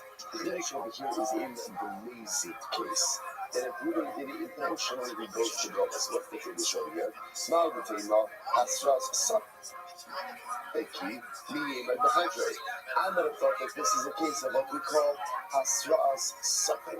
What does it mean, Hasras Safek? That I might have thought that this year, so I'm again, in order to be chayav for a Hasra, what do you have to do? You have to go ahead and warn someone with a certain level of definitiveness. Right? But again, maybe in this case over here, the ball's not going to go back, the ball's not going to go far enough. I might have thought that it's Hasras Safek. Kamash Malon that it is not. Kamash Malon that Halacha Lemesa, when someone plays this game, they're going to throw a hard move for the ball, certainly ricochets back. And therefore, Halacha Lemesa, if it's with the intention to kill someone, ultimately Ruben will be chayav. Incredible. So this is very important for our students. Remember again, what's our topic? Our topic over here is about who's chayav in silence, right? Who's chayav in Hareg. And the example that we've been giving is one who kills another. What we did yesterday's daf, which we were focusing on, was mitzamtzim, confining someone. If you confine someone, which is direct Torah, you are chayav. Now what the Gemara is doing is branching out a little bit, and even in a case where there is another intervening factor, it could still be considered your koach. So in this case, for example, the other intervening factor is the wall. I might have thought that the presence of the wall makes it that it's no longer my koach. Kamash Malon, no, it's still considered to be my koach. Incredible. Okay, so which the Gemara says, Tanya Tachmir Bar Kamid Rabbi Avo. So again, we're focused on this ball-playing case. Shahargu Tov Arba Amos Potter. This is interesting. So now, Ruben throwing the ball against the wall. So if Ruben throws the ball against the wall, again, remember, intentionality is everything. If his intention is to kill Shimon, it's not the says like this. If he goes ahead and he kills Shimon within Dalet Amos of the wall, ultimately, again, he's going to be potter. Outside of Dalet Amos, he's going to be chayav. So what's the shot over here? So take a look at Rashi. Rashi again is right across to the left. Actually, it's actually in the cover. Shaharu talked down on this Psurim, and Hayat Hamuka only the soak Arba Amos Shokoso, they will speak a lot to God Amos Akshem Asasa, Hagasa, Potter, Hazoras Nigolis. So again, this is what we already showed you. So if Ramaisa, Shimon was standing between Dalai Amos and the wall, Reuben will be Potter. More than Dalai Amos to the wall, Reuben will be Chayav. What's going on over here? I'm going to actually hit EW. What's the case? If at the end of the day, Reuben did not want the ball to go further than Dalai. He didn't want it to go further. Right? I think it put an enemy. And even if the ball went less than Dalai and killed Shimon, ultimately Reuben should be Chayav. If the Reuben is Chalei, but again, if at the end of the day, Reuben did not want the ball to go farther at all, wanted to ricochet at all, I think it to the enemy. And even if we're more than Dalai, what's the case over here? The Gemara says, Amalei, Stam Misachakim the Kador, Kamo Minach Nechalei. Right, in general, when people play this game, right, Halacha Lamaisa, the goal is what? The goal is to throw the ball. And what does the thrower want? What does the thrower want? The thrower wants the ball to ricochet back as far as possible. So therefore, what the Gemara is suggesting is like this. If the ball only goes less than Dalaramis, then that's, again, that is not in fulfillment of the desire of the thrower. And therefore, if something happens, ultimately, again, the thrower will be potter. If the ball, however, ricochets Dalaramis or more, that is a manifestation of the intent of the thrower. And therefore, halacha l'maisa, he will be chayav. Okay? Now we get to the consequence, to which the Gemara says, sorry. Remember, the Rabbi had Gavna called over. Now, what's the top of all this? What's the takeaway of all this? The takeaway of all this is that when Judah throws a ball against the wall with intent, and that ball goes and kills Shimon, ultimately Reuben's heights. Why? Because the act of throwing the ball against the wall and the ball with the Shimon goes off the wall is considered to be Reuben's koach. If we have one rule, you can only be chayiv for killing someone if it's your force. That's like, for example, again, we'll see this more today. All of those other cases we had in the Mishnah. For example, like I go ahead and I tie, but we didn't tie Shimon up at night, even though the sun's going to rise the next morning and kill Shimon because of heat stroke. But he's not chayiv. Why? Because his death force is not there. It's not his koach. It's not his koach. He incites the dog against Shimon. Not chayiv. It's not his koach. The takeaway from all of this is throwing a ball against the wall. The ball with the Shimon against the wall and killing Shimon is considered to be Reuben's koach. Which the Gemara says, really? Is that really considered to be Reuben's koach? After all, it's considered only. There's always the kasha. Very interesting case here. Hamikadish v'nefel kiddush al yado or al hatzad the Africa lofer v'shokes puzzle. So it's a very interesting case here. Paradimo.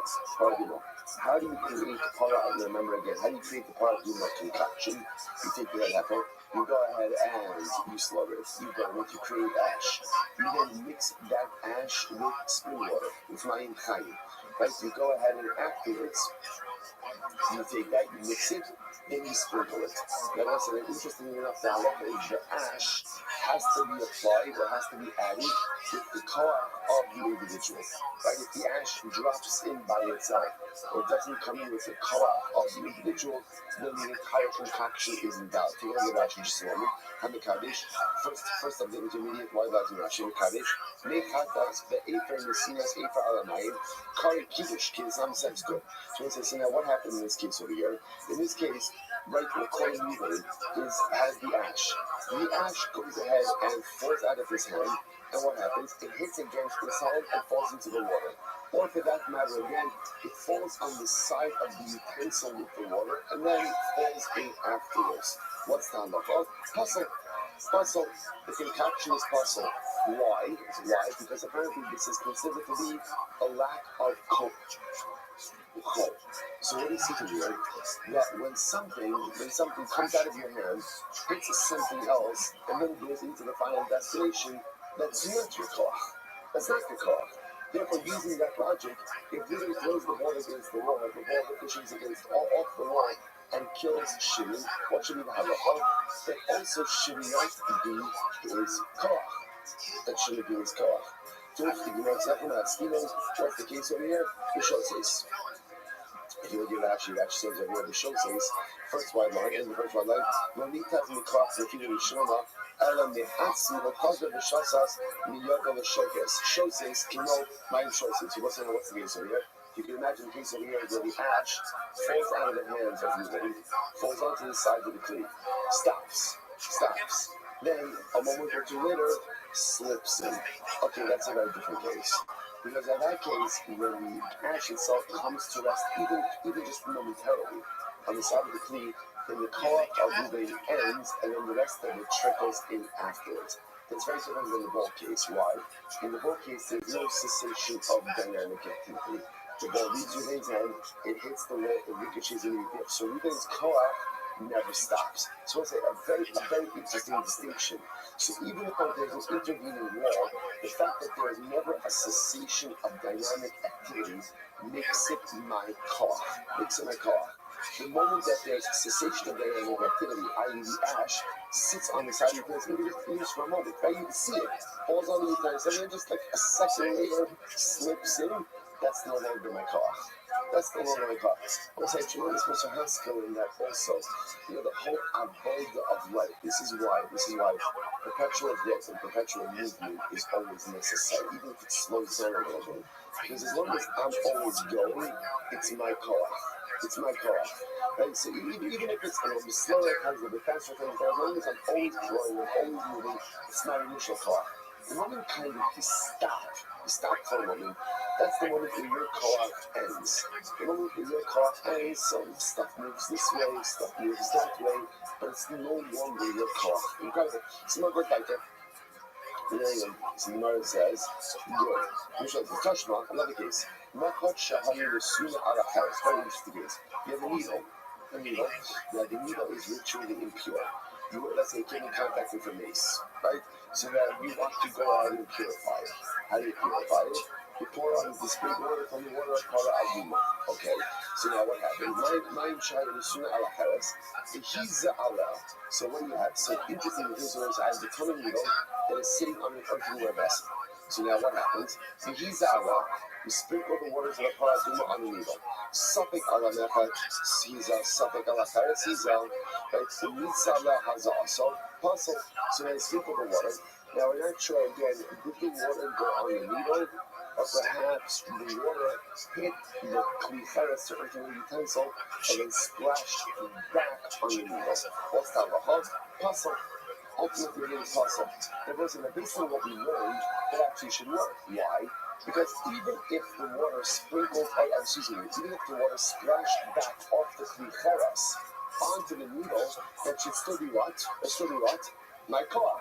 No different than if I throw the ball against the wall and the ball goes and kills the shilling. So it's the same idea. And over here you see that it's possible. So you see over here that when there is an intervening factor, it's no longer called goal. To which the Gemara says no. I'm going to put it right here and figure out matzah, not mitzah, which means splash back, but matzah. Matzah means, I will say, that ultimately, again, what we're not sure if you look at Rashi over here. That's matzah ikmak. Lav lashon mitzu de havatosa. It's not mitzu, which means splashing back. Ella lashon mitzia. Kilomar zavintiza. What's the case over here? The case over here is where you find para aduma water on the needle. But what are we not sure of? We're not sure how it got there. Did it get there somehow because there are three possibilities. Possibility one is that the water landed directly on the needle, which we'll get to know. Possibility two is that the water hit the klicheres and splashed back on the needle, which would also be okay, because that's kol. But then there's possibility three. The water hit the klicheres and what?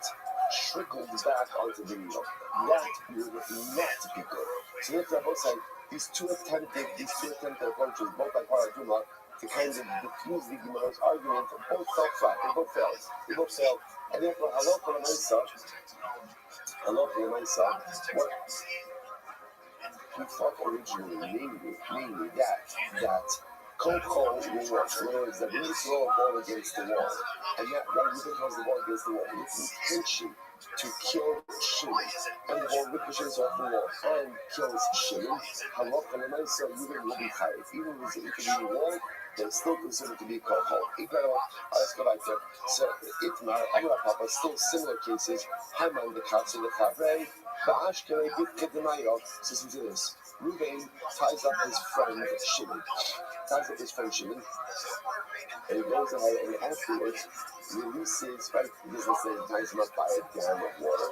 And then afterwards he bores a hole in the ground. His friends, right, bores a hole in the ground, and the water comes and drowns Shimon. What's the halacha? So the Gemara says, Giri D'Dei L'Chai. These are considered to be the arrows of Reuben. Of course, we've seen this expression before. Giri D'Dei is another expression for your koach. So this is considered to be the koach of Reuben, and Reuben is chayav to kill Shimon. So listen, 1 second. How do you mean the koach Rishon? Which is only assuming that it's koach Rishon. Koach Rishon means initial force, which means that there is an immediacy. And when Reuben goes ahead and makes the hole in the dam, the water comes gushing out immediately, and Shimon is right there. However, now the clock Shini, let's say again, Reuben ties Shini up, like half a mile away from the dam. But we know that over time, the dam water is going to come and kill Shimon. That's called secondary force, and therefore, again, there will not be liability in that particular case. So this is very important. Okay, so we're going to go back. Papa, Zarak Tzranamah, it's an interesting case. Zarak Tzranamah, Reuben throws a stone upward. Listen to this. The whole thing is stucky. Now the stone does not come directly down. Instead, the stone kind of falls to the side a little bit. Maharga, that kills Shimon. What's the halacha? Chayiv. Shimon is chayiv. Reuben is chayiv. And once again, this is very interesting. We're going to say that. What do you see from this case? Reuben is chayiv. Listen to this case. We'll explain slowly. What is Reuben chayiv? Reuben is chayiv when the stone doesn't come down straight down. He's only chayiv when the stone kind of comes down and arc. Yeah, this is right. A little bit towards the side. But if the stone were to come directly down, Reuben would not be chayiv. Now listen to this.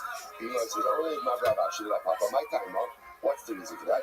We shouldn't have called Kohen because it's his call. But as was interestingly enough, the fact that the stone didn't come straight down. So when the stone comes straight down, what is that called? That's called gravity. Gravity is not the cause of Reuben. But when the stone comes down a little bit at an arc, right? At an angle that comes down, that's Reuben. That's what Reuben contributes. Reuben doesn't contribute to gravity. Reuben contributes to the movement of the stone to a different location. So in my time, we shouldn't call home. He called home, takes over out. What's interesting? If I love Lamaisa, if it's Reuben's car, it should just continue to go upward and upward and upward. To which I am casting that up 78 days. The love Koko takes on the Sabbath. And if it's not his car, then ultimately Rashi says, the no Koko takes on the Sabbath. Tipon Yak connect them no with started. And ultimately it should just fall right down. To which the Gemara says, right, Ella, this is very interesting. Koach. So this is not the typical case of Koko. It's happening about saying simply the Gemara is introducing a new category of Koach. What does Koach mean? Diminished Koach. Rashi says that Koach. Even Koach Chazak. So this is not like a strong Koach. Ela Ksas Koach.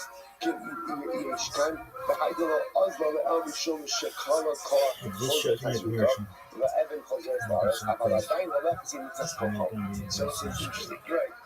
Are you fucking serious? Are you fucking serious? Are you fucking serious? Nope. We done, son. This shit. No, I'm not doing any of the things that you told me to do. Worst stream.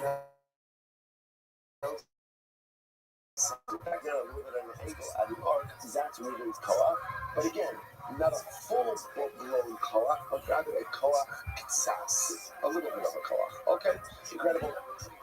So I'll say, it turns out, by the way, it should be good to see that so far it seems like there's 3 categories of koach, right? There's what we call direct koach, which is, Reuben throws an object at Shimon and kills him, okay? Or Reuben holds Shimon down and the water kills him.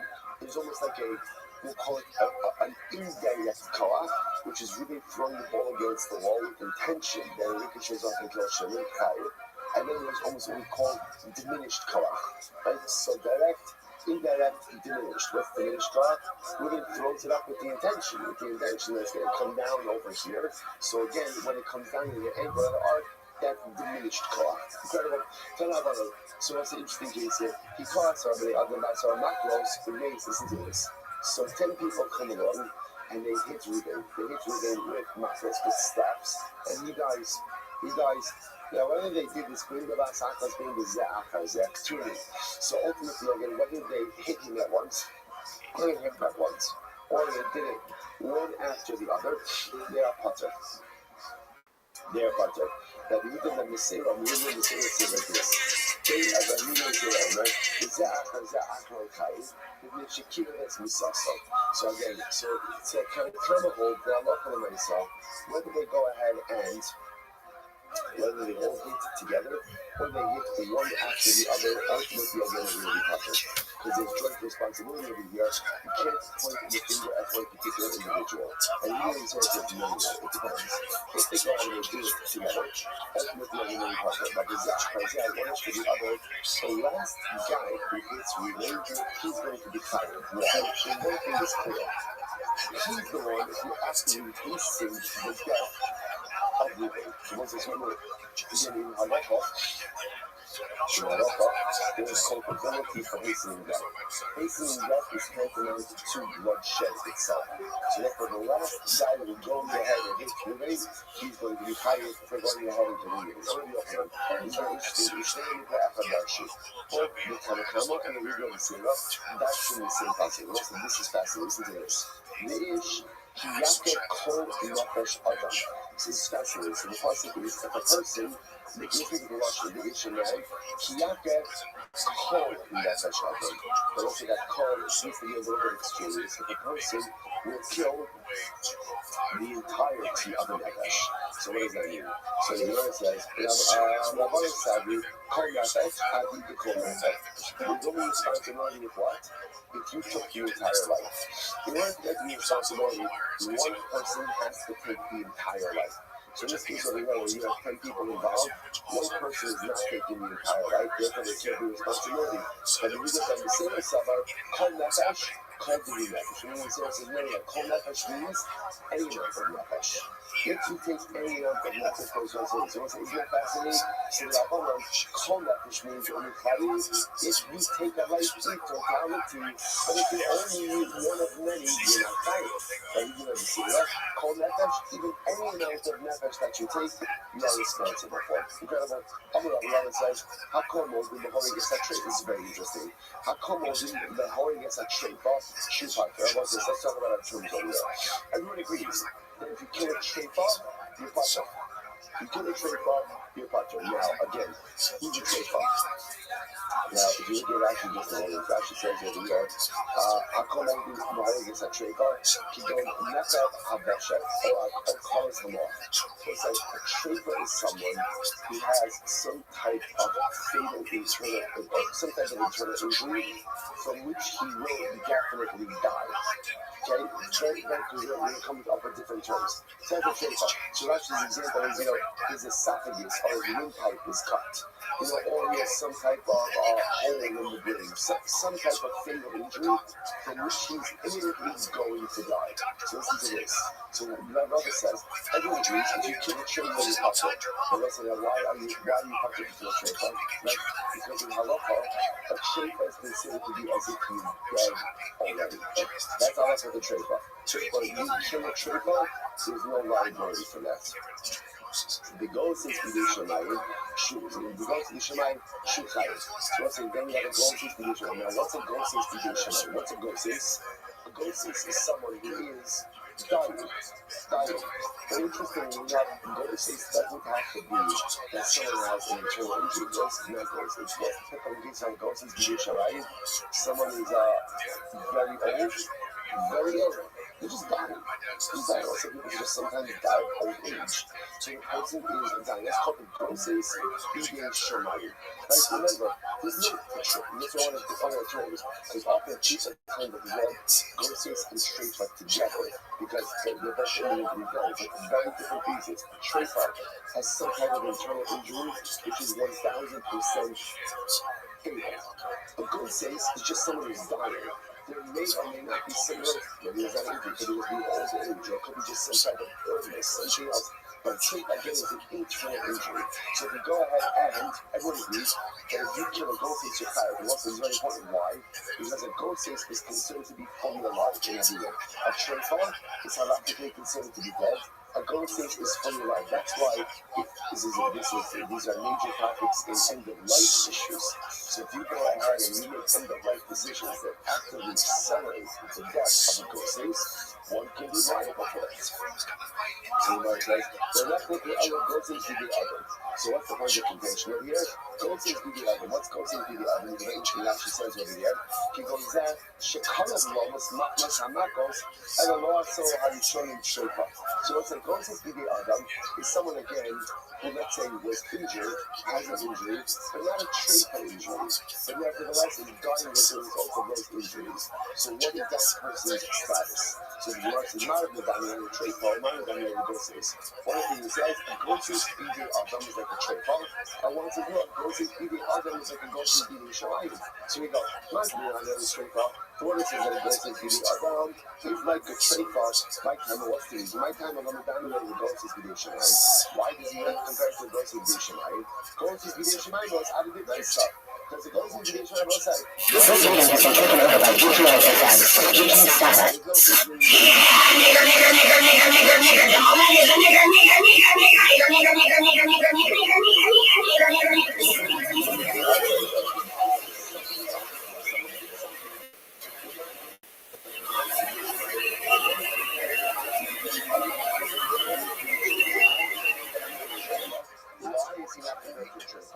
shreifa lechatchi simanim. How long lechatchi simanim? Also, shreifa is someone very specific. Shreifa is someone who is injured in a fatal way. Something happened to this man. Something happened to this individual.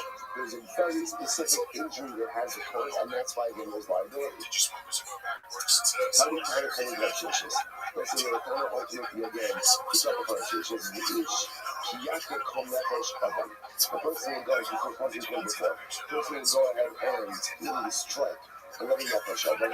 The hagi hamaki as hadiro, the aim both to be in the hadros, who go after the misa shukai. So let's say this is very interesting. So he goes ahead and hits shimmy, but it hits him in a non-fatal way. And then what happens? Right? And someone else comes along, let's say then maybe comes along and hits shimmy and kills him. Then ultimately, again, you use fire. And you use fire. Just reminds us, what's the finish over here? In the middle of the shita, obviously, let's say if you really deliver the non-fatal blow to shimmy, then Lizzie comes along, and then delivers the fatal blow to shimmy, of course, we don't stop it. What's the finish over here? You're supposed to be in the Hamas, in the Akavan yourself, Shukhay. So that's why I'm talking about very interesting. So let's say you really delivers a fatal blow to shimmy. The shimmy didn't die yet. And then Lizzie comes along and delivers another fatal blow to shimmy. Like what? Maybe Sky and Lizzie was not. Here's the thing is this, your stomach can be the Mesera. Like I said, whenever we're going to say, oh, you're going to say Shita is Kol Nefesh. What's Kol Nefesh? In order to be fired for taking a life, you have to perform the totality of the act. If you do not perform the totality of the act only part of it, ultimately, again, you are not going to be fired. Incredible. I'm going to have how he gets a trade for Pater, so it's just like before. If you get a trade for your Pater, so this is pretty amazing. A trade plan is considered to be halachically dead. And therefore, if you go out and you kill him, there is not liability for that. You trade for Shadmufi, it's a higher. Short baby is a Pater. Oh, let's say, watch this. What happens if a trade for kills someone? Say if you kill a trade for, you're Pater, fine. What happens if a trade for kills someone? That's how that's. You know, it depends. If the trade for killed someone in the presence of Beijing, according to that, If he didn't kill in the presence of David, then the Treifa would be potter. Or the shot, listen to this. If they David might have the sin would be out there on the Rebecca. So let's listen to this. If the Treifa kills in the presence of David, essentially, how can David not act? How can they not act? If you have the Rebecca, there has to be something. Like David saw, Ruben kill Shimon. Ruben is a Treifa. So he's dead. He's dead. So how could David not act when they go ahead and they see someone going ahead and doing something terrible? So on the other hand, should I be David? Part of the idea in the city, when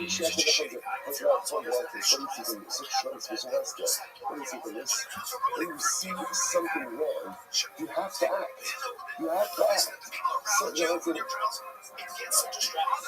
Sometimes we see things that are wrong. When I see things that are wrong, it could be I see someone doing something wrong, or I see something that is broken, or I see someone that needs help. So when you see that, something wrong, not my problem. Not my problem.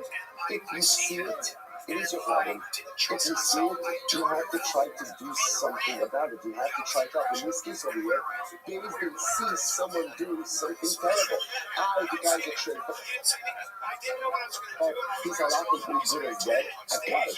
You still have to do something. Listen, if you see something, do something. Don't just say something. If you see something, do something. I'll show you about how this says. In everything that you see in this world, how you only see because of the Baruch wanted me to see it. If he wanted me to see it, it's because he wants me to do something about it. Now, it's true. I can't necessarily fix every single problem, but I can somehow be involved in some way. If you see it, and if you see it, it means I can partly want you to do something about it. David, you saw this guy with a Treifa, kill someone about it, he's a Treifa. You still have to try to do something incredible. So let's do this. Shalom with me, David. So let's say, we didn't kill Shimon. So we didn't kill Shimon outside of David. So now what happened? They didn't use any Treifa. We didn't say with the David. So outside of her, we didn't really butter. You know why he's butter? Listen to this. It's an English shekel Yakalazima. Because it was a memory again. It's not for witnesses to be believed. You have to have the ability to relate to 80 zone. Now, what happens ultimately in 80 zone? You need reciprocal punishment. It's not going to look like real life because you're testifying about a man who's already dead. So because you're testifying about a dead man, therefore, again, the witnesses themselves are not subject to Azama. Or any testimony that is not subject to Azama, by definition, is never believed. That's it. There's nothing technicality. So let's go. No Shema Egos. Rabbi says things in this. However, as a Treifa, if one sodomizes a Treifa, the sodomizer is Chayiv. Treifa Sharabah B'Gnei is a Chayiv. Is a Vater. But if a Treifa himself sodomizes someone else, then what's the halacha? If he does it in the presence of David, he'll be Chayiv. Not because he's a baby. He's not the first part of it. It's like, if this is the kind of see out on the Treifa, so if this is a baby, he's doing the Chayiv. Why? Because once again, I say, how can David not take action if they see something so terrible happen in their presence? Shalom with their days in Vater. But not in the presence of days in Vater. I'm saying it is Vater. The Treifa's Vater. Why? The argument for English shekel Yakalazima. They will say what same thing. Witnesses are not going to be released to testify vis-a-vis Ruben. Why not? Because it's a testimony that is not subject to Azama. Why not? Why not? Because you're testifying about a dead man. So if you're testifying about a dead man, therefore again, there's no Azama possibility. I'm not going to say that. You might say, 1 second. How's the number? It's 2 days. Why would both the case are sodomizing, right? And the case of murder, it's the same so. Case of murder is Hayah. However, as a case of Treifa, you're right. The English case of Rabbi is actually one who sodomizes the Treifa. And that's the English of it. You imagine why? It's true for them. Now the Tima, they have the command in the Shalish release when you talk that I'm going to talk that sodomizing the Treifa is like sodomizing a corpse. And let's say, well, what's the halacha? When you sodomize a corpse, right? So if you don't know, it's okay about that, right? I'm actually happy that you don't know, right? Hey, that's what is the halacha if you sodomize a corpse? Ultimately, puppet. Puppet, not good, right? Hey, Papalesa, there's no liability in that. So I read across that sodomizing a Treifa is like sodomizing a corpse. And therefore, again, halacha lamesa, again, there's no key in there. So I'm not sure that you should know, but it's there enough. First of all, again, as much as the traders halachically considered dead, and technically speaking, in a sense, considered to be relations with the human beings, and therefore there is liability for that case. Allah says, even the traders, but what you in their life, so witnesses who testify about a trader, and we then made into Abel Zomanim, are not put to death, which is what we just said before. And the trade function was moved, yeah, Rabbi. Also, let's do this. So witnesses who testify about a trader, and then are found out to be liars, are not put to death, because again, they're testifying about a dead man. And witnesses who themselves are traders, like witnesses who themselves are traders, who testify and are then found to be liars, even Zomanim, can be put to death. Rashi says, no, either trader shows what either alone, if these Sha'ira the Zomanim, even witnesses who are saying what even Zomanim, so even witnesses who are traders cannot be named even Zomanim. Why? Because in order to name even Zomanim, the witnesses who made to even Zomanim themselves have been into Zomanim. So let's remember again, how do you become even Zomanim? Witnesses show up to testify about something. Then what happens? A second set of witnesses say, you cannot have seen that because you were with us at that time. So in order for witnesses to make it to Zomanim, the witnesses who made them into Zomanim always have to be able to make it to Zomanim. But there's so many witnesses about traders can't be into Zomanim. Why? Because the witnesses that were testifying about themselves are considered the opportunity to death. So because the Mazim, the witnesses who make the Zomanim cannot themselves make it to Zomanim, therefore in technicality they can't be put to death. Okay, incredible. Rabbi says, short trade for shard chayim. Listen to this. What happens if Reuben has a shard, and Reuben's shard is a treifa? It's a treifa. Right? Ultimately, again, a Reuben's treifa shard kills the one. What's that law? It's kind of the short shard is a treifa shard proper. But if the owner is a treifa, then ultimately, again, the owner is not liable. If the shard is a treifa, the owner is liable. If the owner is a treifa, and the shard kills him, he's contract, which is what that makes sense because the owner is going to yell out to dead. My time was the reason. On the cross, Hashar Yisakel, the Gamba Allah Yumas. The Pasuk says, the shard will be stoned and also its owner will be put to death. Koreika became the Gamba Allah Yumas, Koreika the Hashar Yisakel. Koreika don't come in the Gamba Allah Yumas, don't come in the Hashar Yisakel. So essentially, it's a combination. Wherever the owner can be put to death, that's when the shard can be executed. But if the owner can't be put to death, then the shard is not executed. And therefore, in this case, if the owner is a trademark, the owner can't be put to death. So because the owner can't be put to death, the shard can't be put to death. Rashi says, you have to be shard trade and nami shard pater.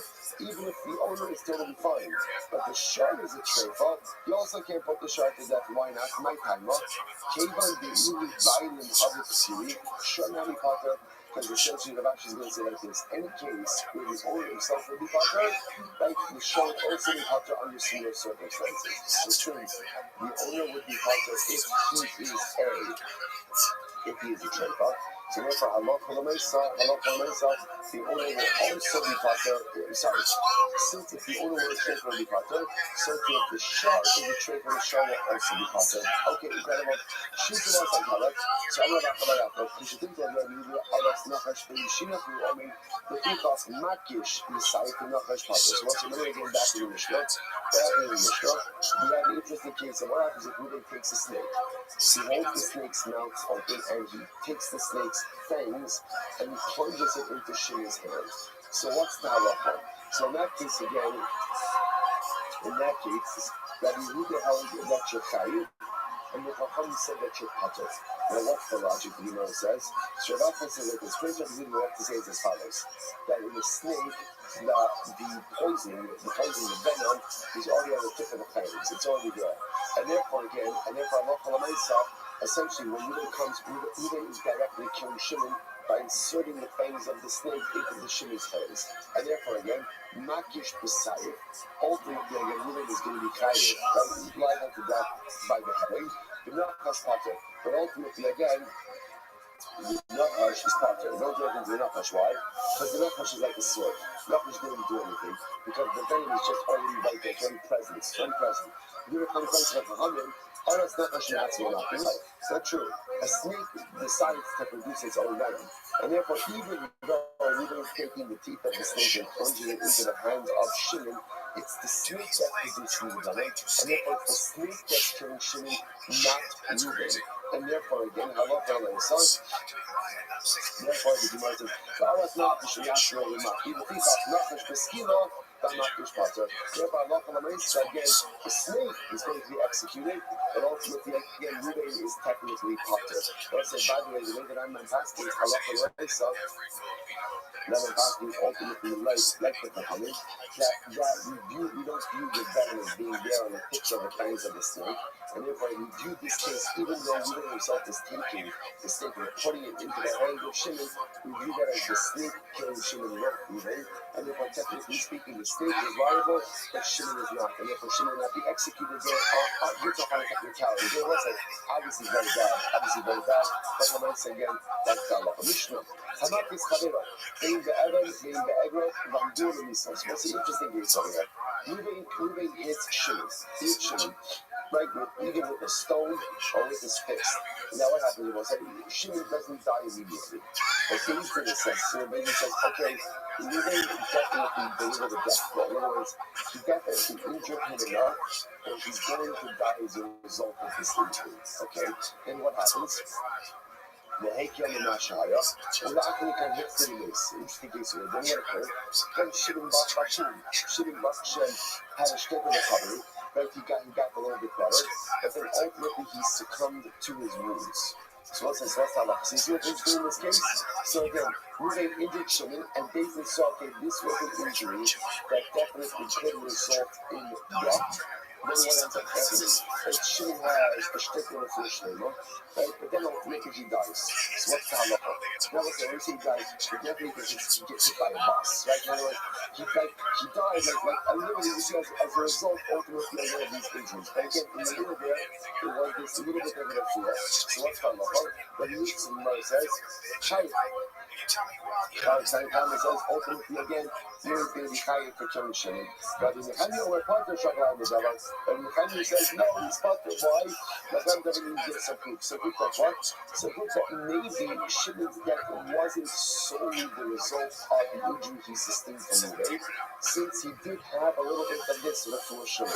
Okay, so tell me what, as you get from Nehemiah, in Yaakov is how it performs on Mishanto. So the Pasuk says, Reuben injures Shimon, and then what happens? Shimon goes ahead and gets back up. He walks outside Amish Anto. And you know what Amish Anto means? Amish Anto means of his own strength. So what's that?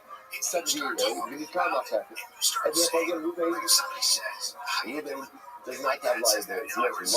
If he saw a bank fraud, so what's that? I did go out to tell you that if halacha when I say Shimon recovered, that Reuben is not killed. Isn't that obvious? If we injure Shimon, don't hit Shimon, Shimon's very badly injured. But Baruch Hashem, Shimon goes ahead and he's up and about and he's walking in the marketplace and he's very delicious. So they can't go execute Reuben. I was going to execute. If Shimon's there walking around the marketplace, of course we don't execute Reuben. What's going on? So here you go. Ella, Zeh Shandu and Misa, the Hekam Meshahaya, or the Achakah has to be in Yesh Shivu Kata. And then also what the word says, there's two teachers as follows. If we get injured Shimon, and David says this was the kind of injury that could have caused Shimon's death. But then Shimon has a shtick on the floor, and as a result of that before, what happens? Fraction is a little bit of floor, and then afterwards, he succumbs to his injury, that Reuben is Potter. Reuben is Potter. Essentially, what saying, what the person is teaching you is, if after the injury, there is a shtick on the floor, there's no other healing, even if Shimon subsequently succumbs to his injuries, Reuben is going to be Potter. You know, it's the Rabbanon, I can not get my Dutch today. So what's it got to kind of what do without fun do with this Russia?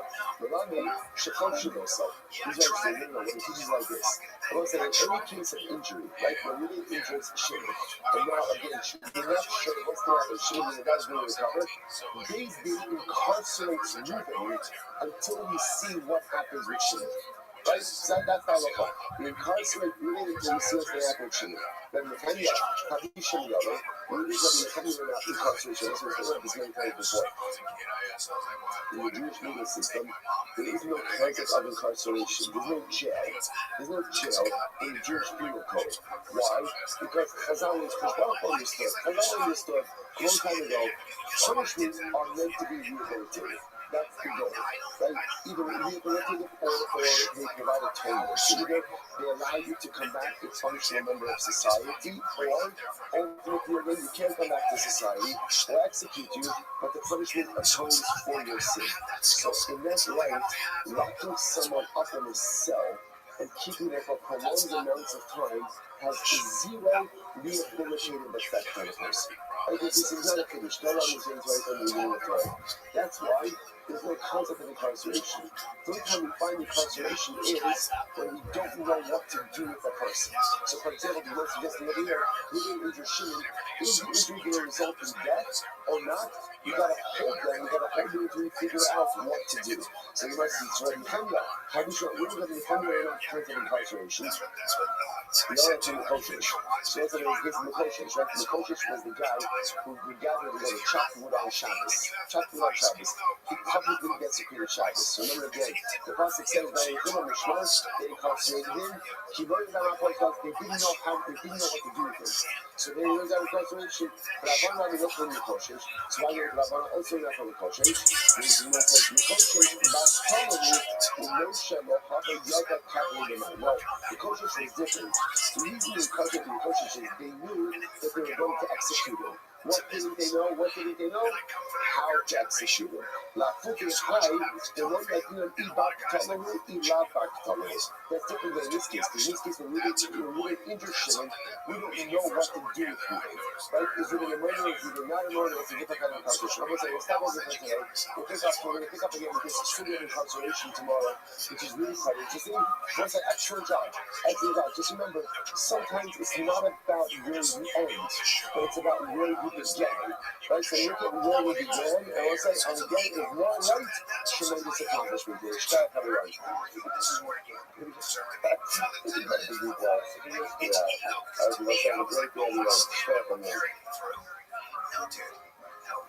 Joe and all those guys are doing that. Then you have to do that. It's not like my car, they like shut the fuck up. You gotta do it all. It's a business. I never traded. All right, so let's say good morning. Good morning. Let us begin. Begin now taking all of our responses for this morning's year to take. Our annual Talmud response for Tafshin Pei 5785, the Tilsim Mishpacha. We're dedicating all the Shurim and Roshos this year in the schus of the Soros Tovos for all of Am Yisrael. Our Talmud responses for the month of Adar, Stephen Terry Zinn in memory of Terry's father, that's Harry Khan, Zvi Hirsch, Ben Yosef HaKohen, and the Ziv Levin and Berman families in memory of Mr. William Ziv, Zev Shmuel Ben Yisrael. We're a lot ahead of us in Yetz Hashem. Today's daf is Ayin Test, second off on daf. I like your song. 70, about 15 lines down from the top. You might say something. I'm the Rabbi. We'll see some very interesting scriptures. So notice in this follows. Sarat Tzrar B'Kosel, V'Chadra La'achareh V'Harga Chayv. This is this case. Literally translated, someone throws, Tzrar is usually defined as a rock.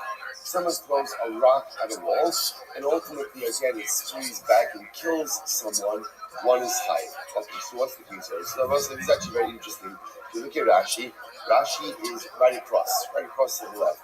Zarek Shabbat. In his Kavin Lahargas Kavero, he has intention to kill his friend. Now what's the case? Zarek Srar, Vihika Bakos V'Koach, the Chazra Mikol Kol Achoreha, Bahar Go Chayiv, Gaha Nami Kol Chovu. So Rashi points out that we're talking about a case of intentionality. But ultimately, again, so Reuben is throwing the rock at the wall with the intention that the electricity is off the wall in order to go ahead and kill Shimon. So such an act, again, even though the stone is ricocheting off the wall, Halacha L'maaseh is considered to be the Chaf of Reuben, and therefore again he's going to be Chayav. So the Gemara says the Tanatuna. So again, we further define this to go Elu and the Sachakim the Qadr. So what are we talking about over here? This is like the case of those who go ahead and play a game. Literally play with the ball. Shahar Gobin. Now Rabbi, the Shogeg Gobin, if they kill someone intentionally, they're Chayav. So if they kill unintentionally, ultimately again goals. So what's the case over here? Let's take a look at Rashi, one more Rashi. We go to English and the second king, the Kaddish and this is so interesting. The Gilin Tinogos, Lachakos Hakodra Bekosa Bekoach. It was common for children, young people, to go ahead and take the ball, throw it against the wall with immense force. So that the ball would go ahead and ricochet off the wall and go very far. After the thrower would throw the ball, so the thrower would run to the wall. Also. And what would the goal be over here? The goal would be that someone would catch the ball, and throw it at the runner.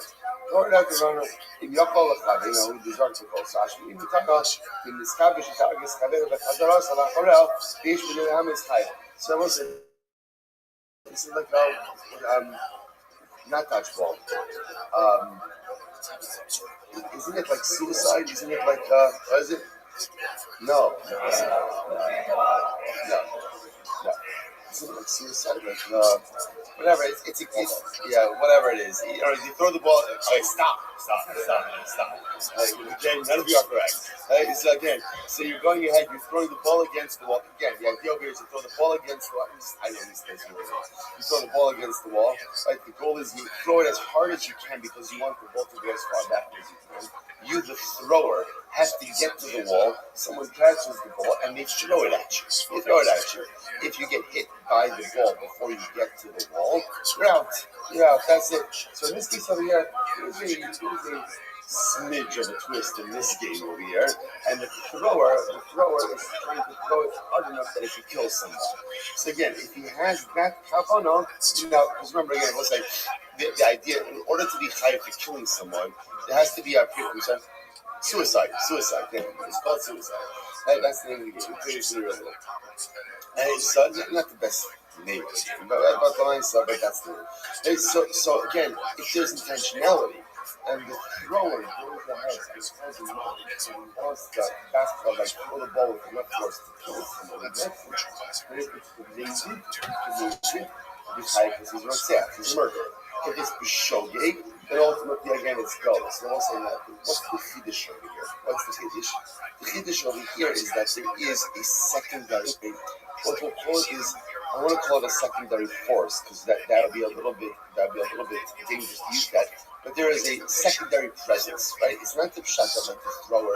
Ruven is throwing the ball directly at Shimon and hitting him. There's a wall. So the interesting kind of idea over here is I would have thought that the presence of the wall essentially makes it that this is no longer the koach of Ruven. Kamash Mavan, even with the wall, is still considered to be the koach of Ruven. Therefore, again, if there's intentionality, Ruven will be chayiv as a murderer, and if it's b'shogeg, will be chayiv golas. Incredible. So the answer is b'shogeg golas. B'shogeg golas. Shita.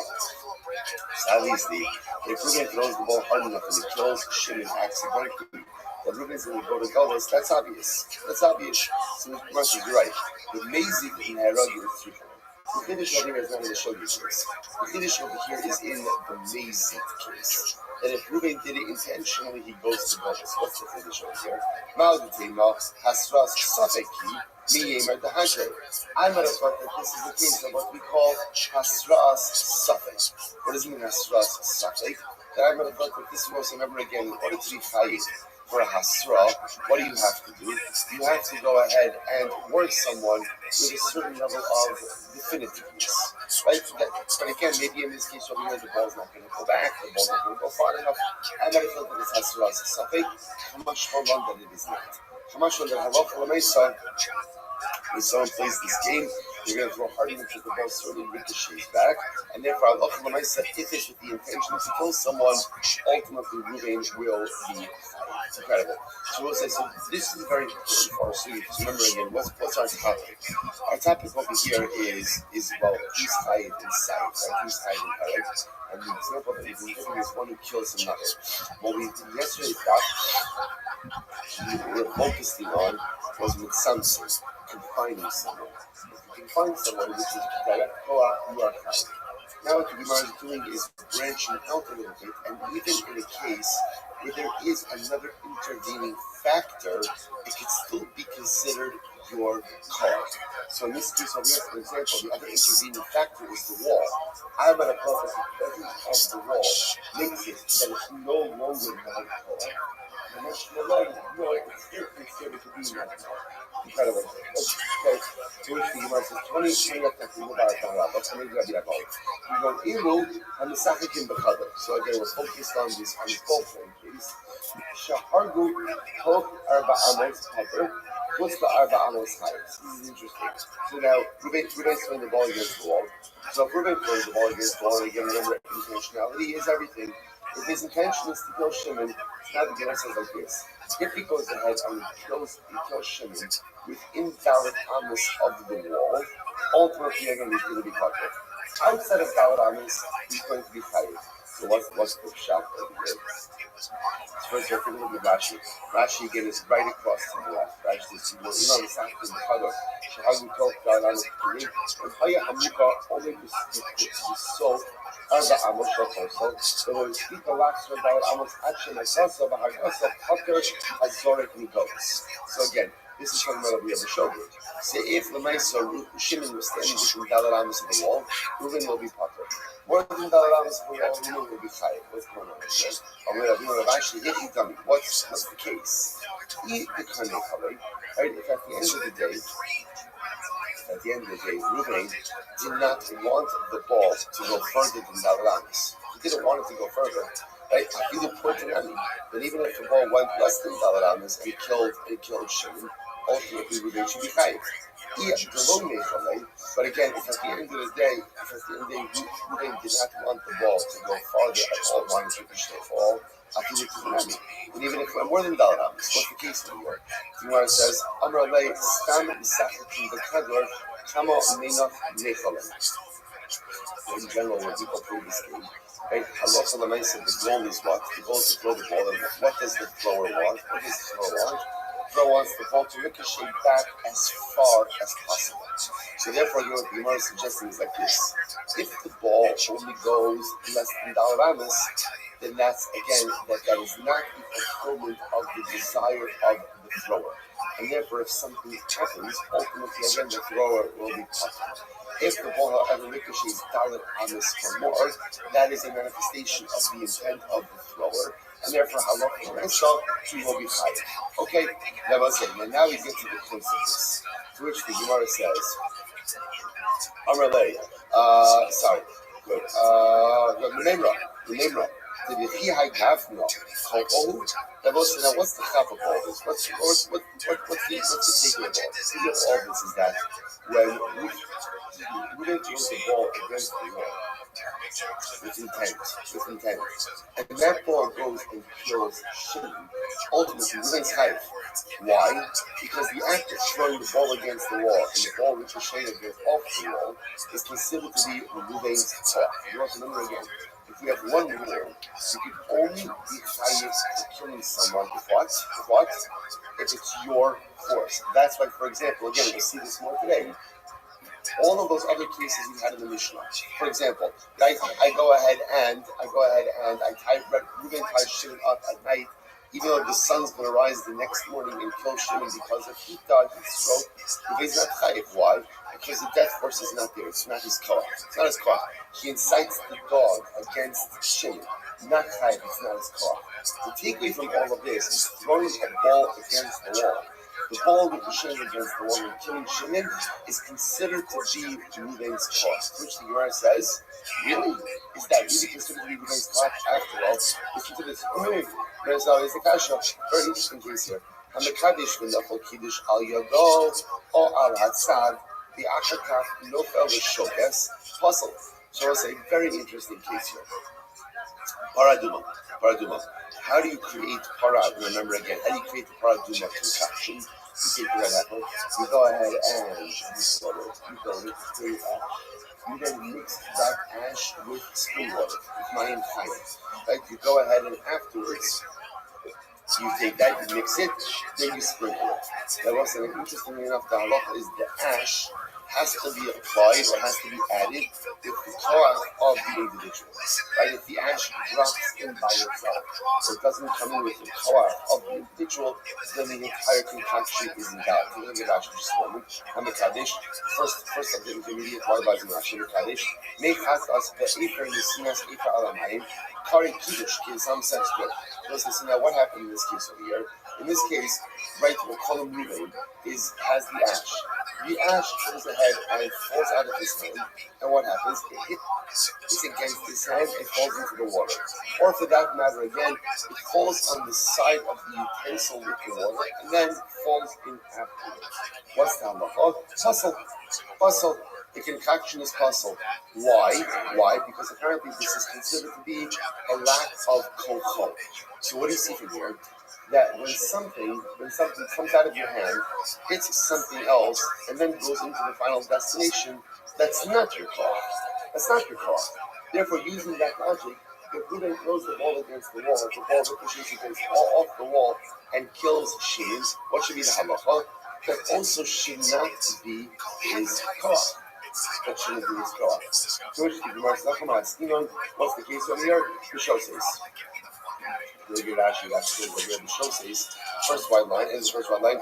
Ronitas mikrak v'chila l'shona ela me'ashi v'kaza v'shasas miyada l'shokes. Show says, you know, my show says. You're going to know what's the case over here. You can imagine the case over here is where the ash falls out of the hands of Ruben, falls onto the sides of the tree, stops. Then, a moment or two later, slips in. Okay, that's a very different case.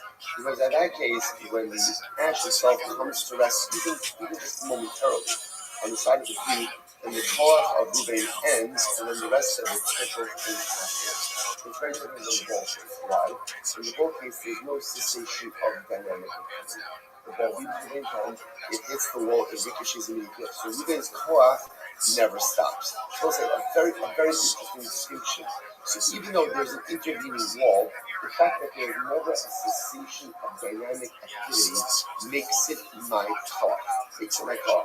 The moment that there's a cessation of dynamic activity, i.e. the ash sits on the side of the utensil, even just for a moment, right? You can see it, falls on the utensil, and then just like a second later, slips in.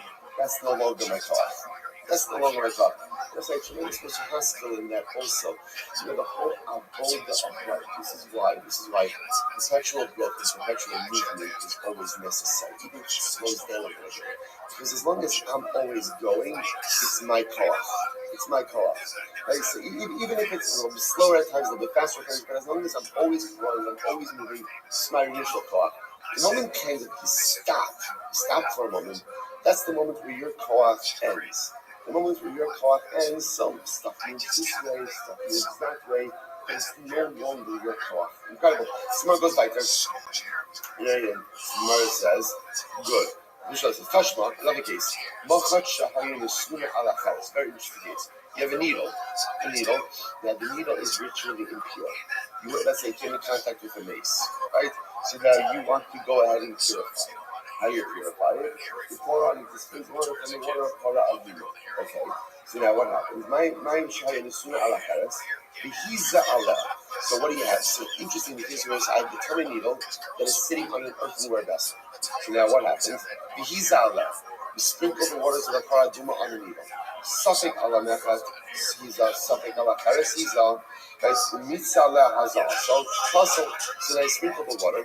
Now we're not sure again, did the water go on the needle, or perhaps the water hit the cleriferous or earthenware utensil and then splashed back on the needle. What's the halacha? Puzzle. Ultimately again it's puzzle. But based on what we learned, that actually should work. Why? Because even if the water even if the water splashed back off the cleriferous onto the needle, that should still be what? My koach. No different than if I throw the ball against the wall and the ball goes and throws shimmy. That is the same idea. But yet over here we see that it's possible. So you see over here that when there is an intervening factor, it's no longer so-called. To which the Gemara says no. I'm going to put about even straight it out. Matzah. Not mitzvah, which means splash back, but matzah. Matzah means I will say that ultimately, again, what we're not sure if you look at Rashi over here. Rashi's Matzah Itmar, Lav Lashon Mitzu to have a taza. It's not Mitzu, which means splashing back. Ella Lashon Mitzia. What's the case over here? The case over here is where we find Hara Aduma water on the needle. And what are we not sure of? We're not sure how it got there.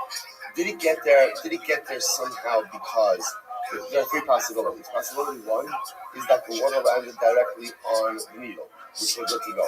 Possibility two is that the water hit the klichares and splashed back on the needle, which would also be okay, because that's kol.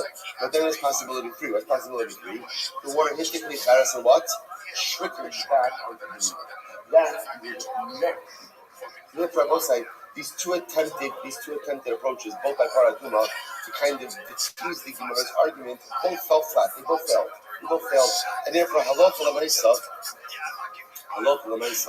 what we thought originally, namely that kocho will work. In other words, that when you throw a ball against the wall, and that Reuben throws the ball against the wall with intention to kill Shimon, and the ball ricochets off the wall and kills Shimon, halacha l'maisa, Reuben will be chayiv. Even if it's an intervening wall, that is still considered to be kocho. Incredible. Let's go back there. So Itmar, Amra Papa, still similar cases. Haman the Kafse the Kabe, the Ashkele bit to the Mayo. Listen to this. Reuven ties up his friend Shimon. And he goes ahead and afterwards releases, right, because let's say he ties him up by a dam of water, and then afterwards he bores a hole in the dam. His friends, right, bores a hole in the dam, and the water comes and drowns Shimon. What's the halacha? So the Gemara says, Kirei b'dei l'mechayim. These are considered to be the arrows of Reuven. Of course, we've seen this before. Kirei b'dei is another expression for your koach. So this is considered to be the koach of Reuven, and therefore Reuven is chayiv for killing Shimon. Wait a second. How do you mean koach misha? If you're only assuming that it's koach misha. Koach misha means misha force, which means that there is an immediacy. That when Reuven goes ahead and makes the hole in the dam, so the water comes gushing out immediately, and Shimon is right there.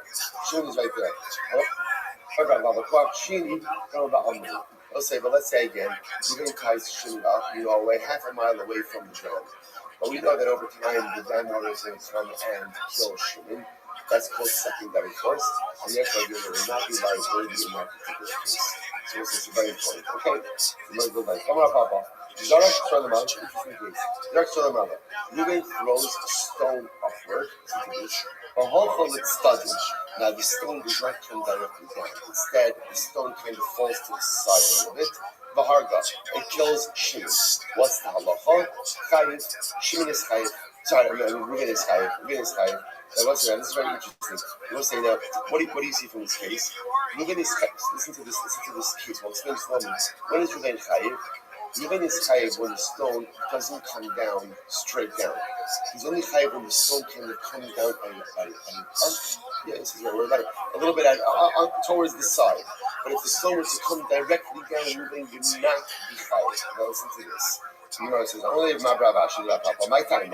What's the reason for that? He shouldn't be called chohu because it's his koach." But it's also interestingly enough, the fact that the stone didn't come straight down. See, when the stone comes straight down, what is that called? That's called gravity. Gravity is not the koach of Reuven. But when the stone comes down a little bit at an arc, right, at an angle that comes down, that's Reuven. That's what Reuven does. Reuven doesn't contribute to gravity. Reuven what up, moving on the stone to a different location. So that's my time. You should be koho. Koho hazel el. What's that? That's interesting. If halacha l'maisa, if it's Reuven's koach, it should just continue to go upward and upward and upward. Which I invested $78. The love koho hazel esachas. And if it's not his koach, then ultimately Rashi says below koho hazel esachas. Tipom yad connected a little bit studded. And ultimately it should just fall right down. To which the Gemara says, right, Ella, this is very interesting. Koach. So this is not the typical case of kocho. But rather, Rabbi says, it seems like the Gemara is introducing a new category of koach, kochosh. What does koach, kochosh mean?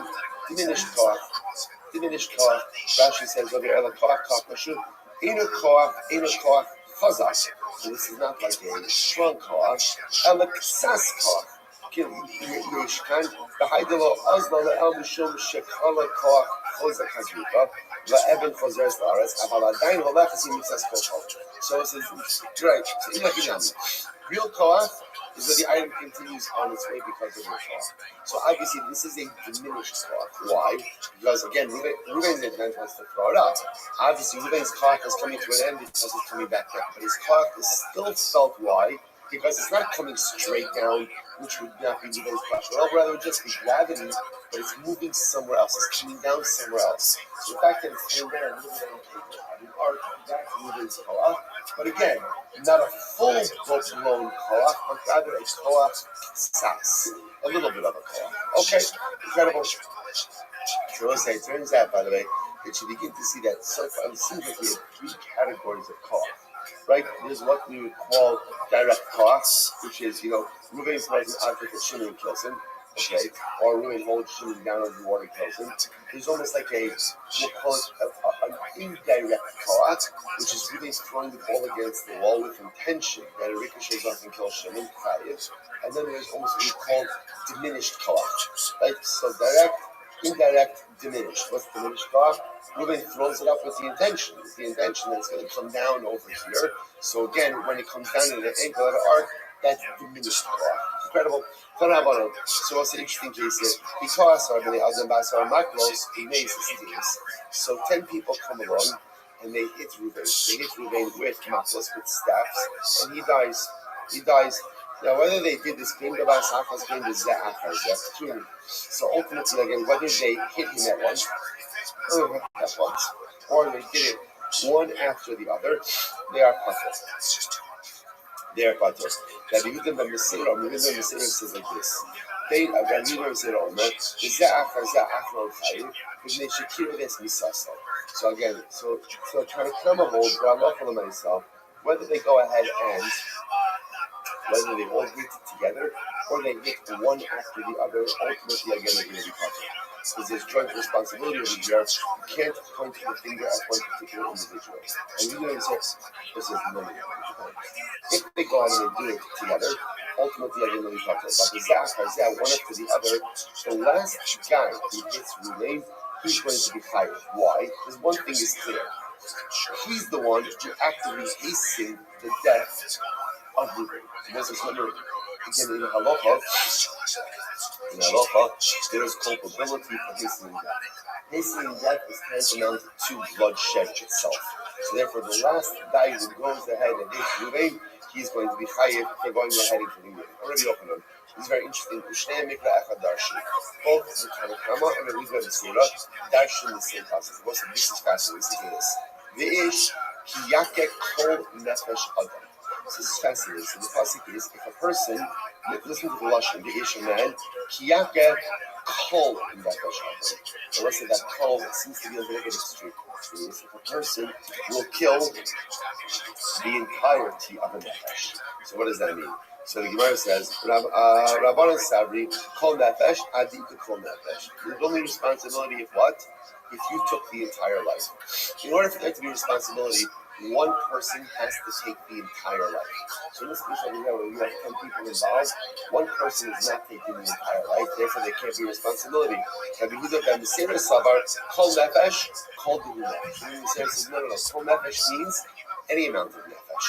If you take any amount of nefesh, there's responsibility. So isn't that fascinating? So the Rabbanan, kol nefesh means only chayiv if you take a life in totality, but if you're only one of many, you're not chayiv. That you do it. Kol nefesh is any amount of nefesh that you take, you are responsible for. Incredible. Rabbi says, Hakol modim b'horig es ha-treifa. This is very interesting.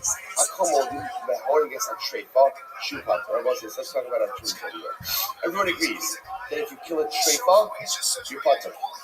You kill a treifa, you're patur. Now, again, who's a treifa? Now, if you look at Rashi, Rashi says over here, Hakol modim b'horig es ha-treifa, Kigon nekav habeshek or kalas hamoch. What's that? Treifa is someone who has some type of fatal internal, or some type of internal injury from which he will definitely die. Okay, very, very good. We're coming up with different terms. That's a treifa. So Rashi's example is, his esophagus or his windpipe is cut, or he has some type of hole in the brain, some type of thing from which he's imminently going to die. So listen to this.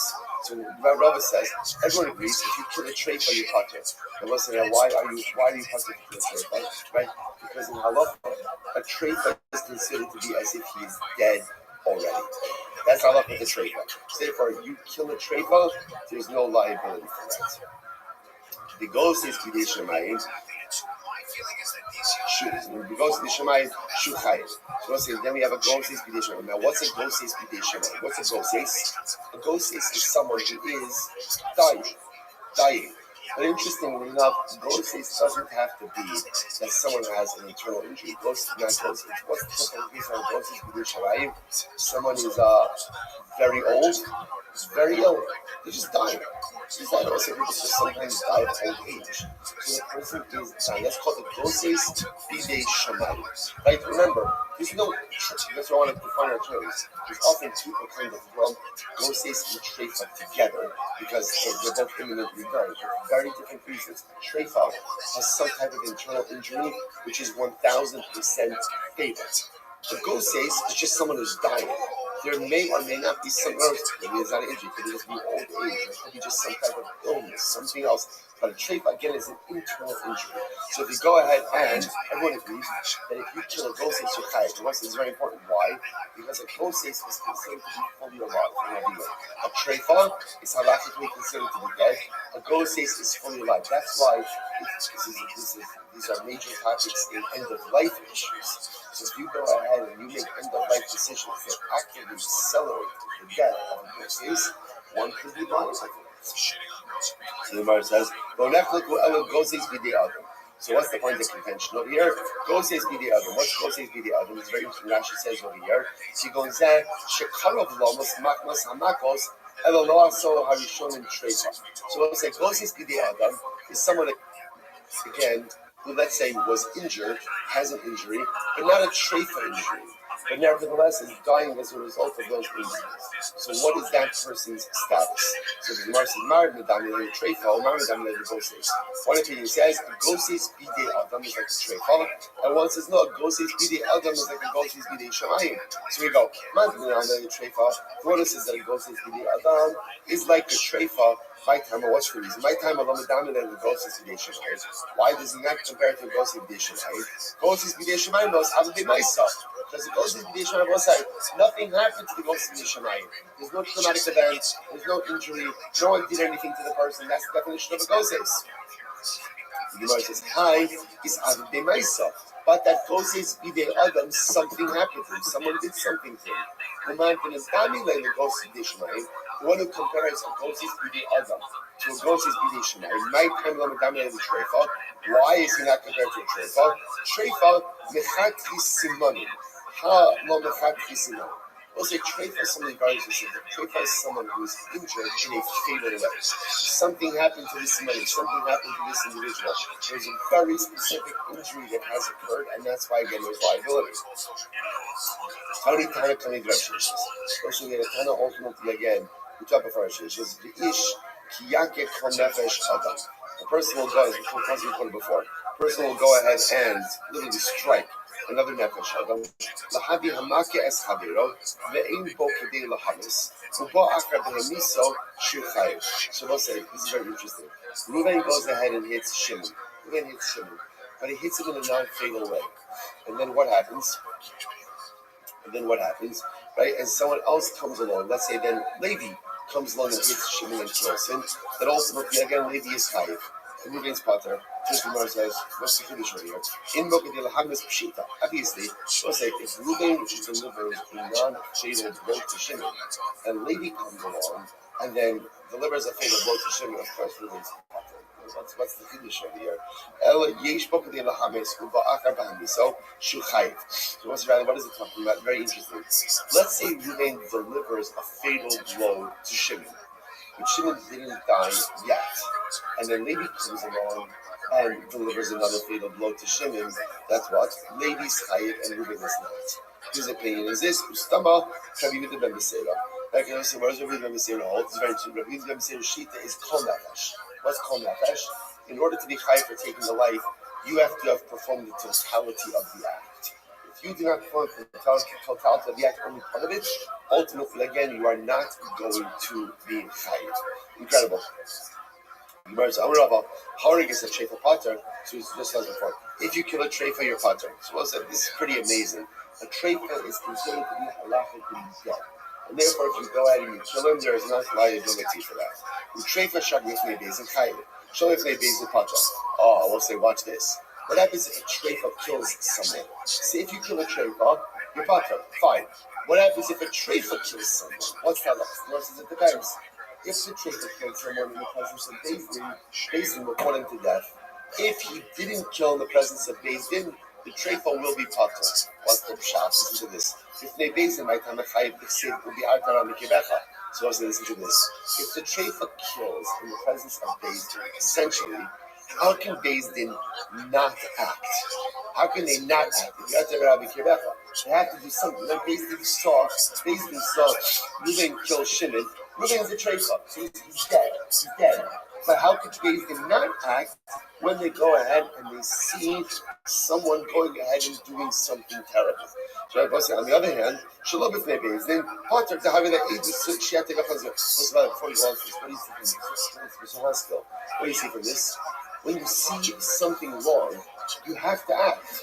You have to act. Sometimes we see things that are wrong. When I see things that are wrong, it could be I see someone doing something wrong, or I see something that is broken, or I see someone that needs help. And sometimes we say to ourselves, you know what, not my problem. Not my problem. If you see it, it is your problem. If you see it, you have to try to do something about it. You have to try it up. In this case over here, say you can see someone doing something terrible. Hi, you guys at treifa. He's halachically put his dead. If you see something, do something. Not just say something. If you see something, do something. Hashem Kodesh says that everything that we see in this world, we only see it because the Kadosh Baruch Hu wanted me to see it. And if he wanted me to see it, it's because he wants me to do something about it. Now, it's true. I can't necessarily fix every single problem, but I could somehow be involved in some way. If you see it, or if you hear it, it means that Kadosh Baruch Hu wants you to do something about it. Beis Din, you saw this guy moving. Who's a treifa? Okay, Shimon got it. He's a treifa.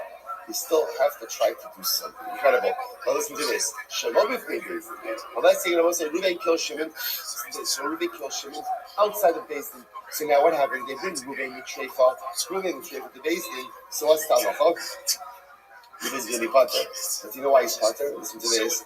It's an edus she'ata yachal azila. Because of us, remember again, in order for witnesses to be believed, you have to have the ability to be made into Eidim Zohar. Now, what happens ultimately again with Eidim Zohar? The simple for punishment. It's not going to work over here. Why? Because you're testifying about a man who's already dead. So because you're testifying about a dead man, therefore, again, the witnesses themselves are not subject to Hazama. Well, any testimony that is not subject to Hazama, by definition, is never believed. It's fascinating. There's no fun technicality. Rabbi says this is if one sodomizes with treifa, you chayiv. The sodomizer is chayiv. Treifa sheraba b'fnei Beis Din chayiv b'fnei Beis Din. But if a treifa himself sodomizes someone else, then what's the halacha? If he does it in the presence of Beis Din, he'll be chayiv. Not in the presence of Beis Din, he's pater. First of all, I will say, if they Beis Din chayiv, it's so the presence of Beis Din is going to be chayiv. Why? Because once again, I will say, how can Beis Din not take action if they see something so terrible happen in their presence? Shalom b'fnei Beis Din pater. But now in the presence of Beis Din, the pater, I should say, Reuven's pater, the treifa's pater. Why? The having the edus she'ata yachal azila. Because we'll say what same thing. Witnesses are not going to be believed to testify vis-a-vis Reuven. Why not? Because it's a testimony that is not subject to Hazama. Why not? Why not? Because you're testifying about a dead man. So because it's about a dead man, therefore again, there's no Hazama possibility. Therefore, Allah says, 1 second. Hasulam is same case. Why do you need both the case of sodomizing, right, and the case of murder? It's the same yisod. So which Gemara says, Hanuach, Rabbi is a treifa shricha. You're right. The Kiddush case of Rabbi say is actually one who sodomizes the treifa. That's the Kiddush over here. The Gemara says, why? It's shricha. Mal detima, lehavi command the Mishnah. I might have thought that sodomizing a treifa is like sodomizing a corpse. And what's the halacha when you sodomize a corpse, right? So if you don't know, it's okay, by the way, right? I'm actually happier if you don't know, right? Hey, I'll say, so what is the halacha if you sodomize a corpse? Ultimately, potter. Potter, not good, right? But the Mesa, there's no liability in that. So I might have thought that sodomizing a treifa is like sodomizing a corpse. And therefore, again, halacha l'meisa, again, there's no chiyuv there. Kamashwan d'mishum hanohu, but it's no. Don't you know that as much as the treifa is halachically considered dead, technically speaking, it is still considered to be relations with a human being, and therefore, again, there's liability for that case. Rabbi says as follows: Listen to this. So witnesses who testify about a treifa and were then made into Eidim Zolim are not put to death, which is what we just said before. Now listen to this. So witnesses who testify about a treifa and then are found out to be liars are not put to death because, again, they're testifying about a dead man. But witnesses who themselves are treifas, right? Witnesses that themselves are treifas, who testify and are then found to be liars, Eidim Zolim, can be put to death. Ravashi says, no, the fish she'iner the Zolomei Zolomei. No, even witnesses who are saying who are Eidim Zolomim, even witnesses who are treifas cannot be made into Eidim Zolomim. Why? Because listen to this. In order to be made into Eidim Zolomim, the witnesses who make it into Zolomim themselves have to be made into Zolomim. So just remember again, how do you become Eidim Zolomim? Right, witnesses show up, they testify about something. Then what happens? A second set of witnesses say, you cannot have seen that because you were with us at that time. Well, in order for witnesses to be made into Zolomim, the witnesses who made them into Zolomim always have to be able to be made into Zolomim. But the Zolomim witnesses who are treifas can't be into Zolomim. Why? Because the witnesses that they're testifying about themselves are considered to be dead. So because the mazimim, the witnesses who make them into Zolomim cannot themselves be made into Zolomim, therefore, on a technicality, they can't be put to death. Okay, incredible. Rabbi says, short treifa, shar and chayil. Listen to this. What happens if Reuben has a shar, and Reuben's shar is a treifa? It's a treifa, right? Ultimately, again, and Reuben's treifa shar kills someone. What's that law? It's chayil. The shar adam treifa shar pater. But if the owner is a treifa, then ultimately, again, the owner is not liable. If the shar is a treifa, the owner is liable. If the owner is a treifa and the shar kills somebody's pater, which again, of us, that makes sense because the owner is considered to be dead. Nighttime, what's the reason? Amikra, Hashari Yisakel, the Gamba Allah Yumas. The Pasuk says the shar will be stoned and also his owner will be put to death. So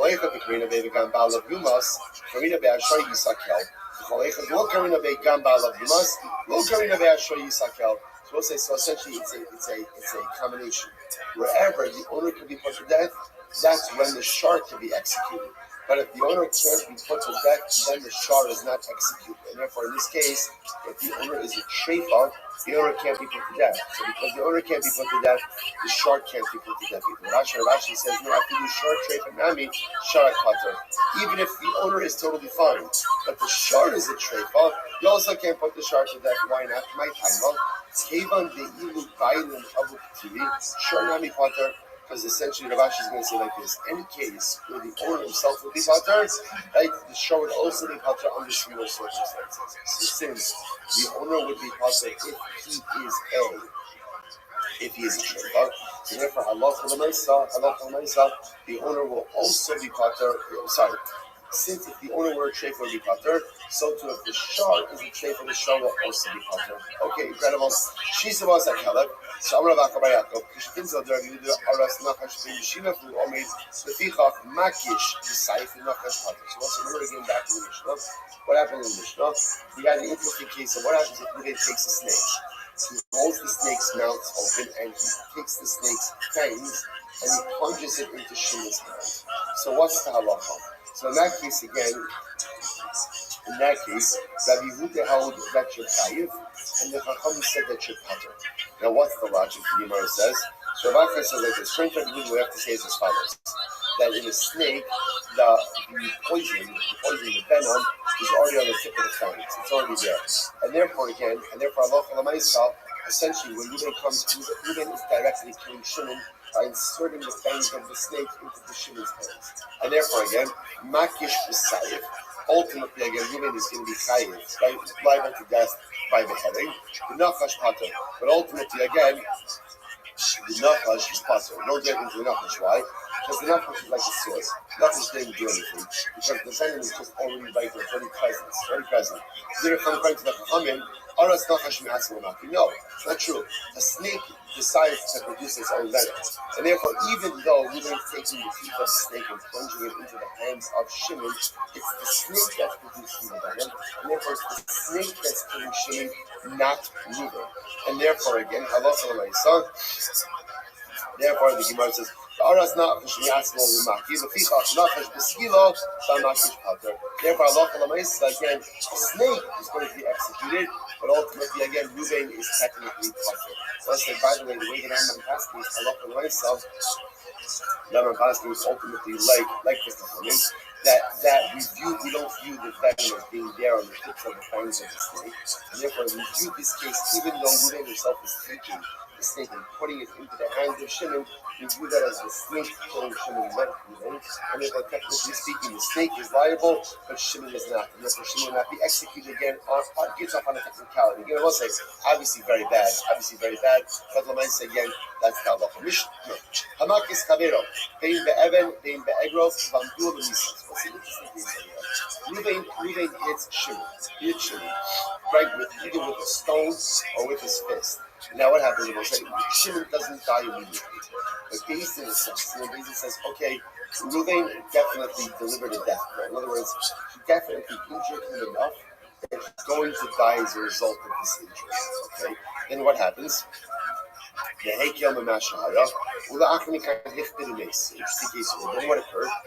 Then Shimon Baruch Hashem had a shtickle recovery, right? He got a little bit better, but then ultimately he succumbed to his wounds. So what's that like? See in this case? So again, Reuben injured Shimon, and Bezdin saw, okay, this was an injury that definitely could result in the death. Then what ends up happening? That Shimon has a shtickle of flesh, right? But then ultimately he dies. So what's the halacha? Now when we say he dies, it definitely gets hit by a bus, right? In other words, he died like literally we see as a result ultimately again of these injuries. But again, in the middle there was this little bit of a refuah. So what's the halacha? Rabbi Yehuda says, chayiv. Tanakama says ultimately again, Reuben is going to be chayiv for killing Shimon. Rabbi Nechemia over Pater Shagalai Madavar.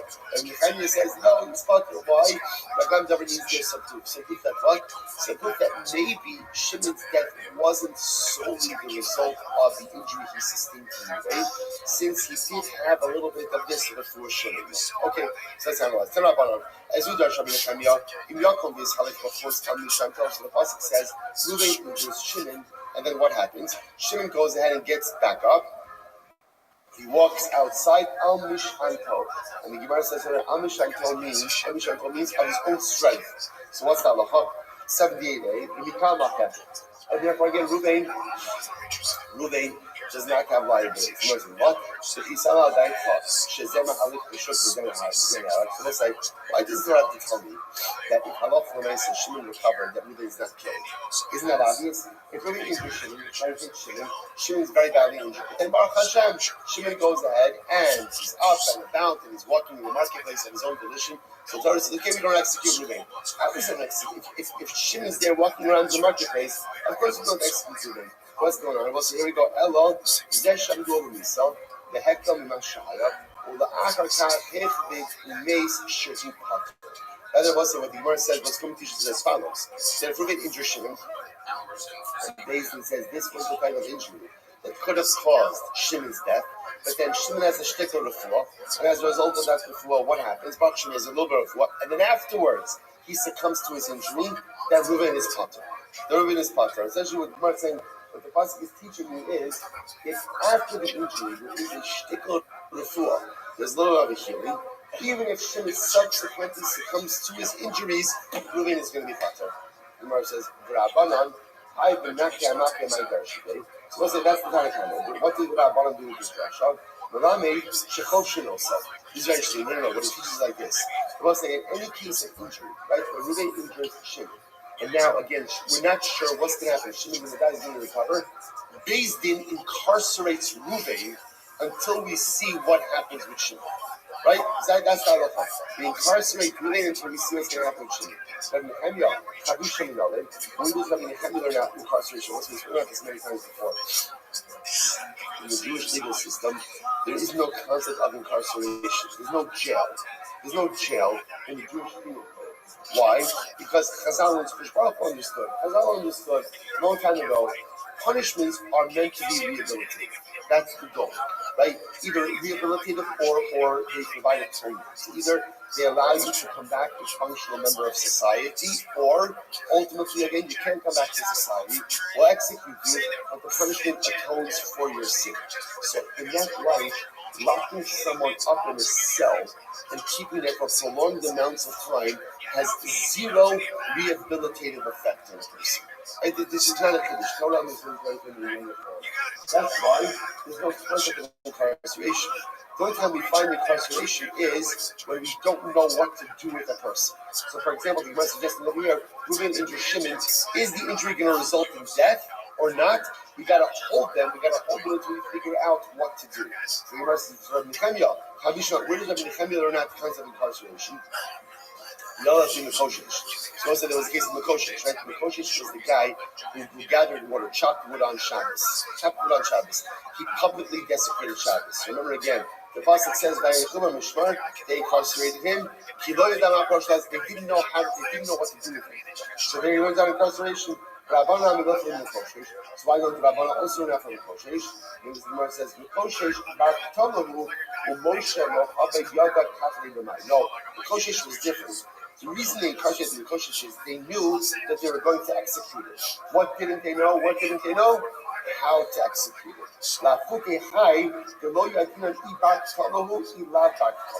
That's different than in this case. In this case, when Reuven injures Shimon, we don't know what to do with him. Right? Is Reuven a murderer? Is Reuven not a murderer? That's a different kind of incarceration. I'm going to say, let's stop over for today.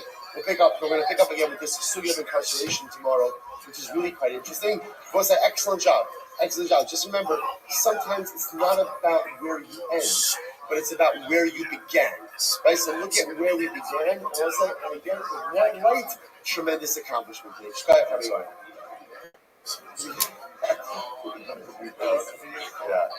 Let's have a great day, everyone.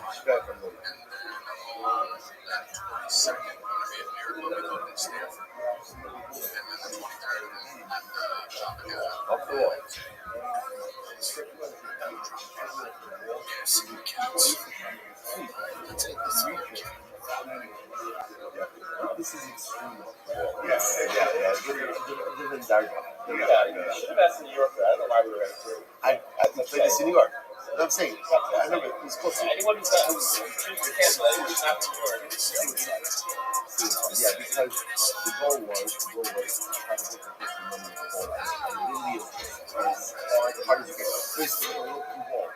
Those bouncy balls.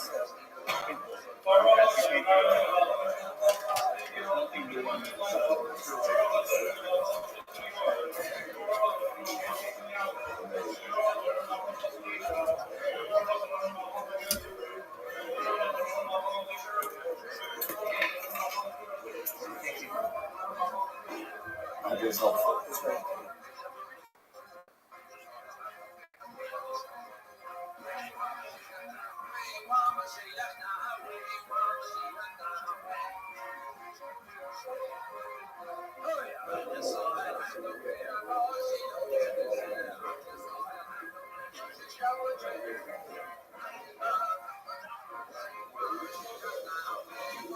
All right, good outside. Good morning.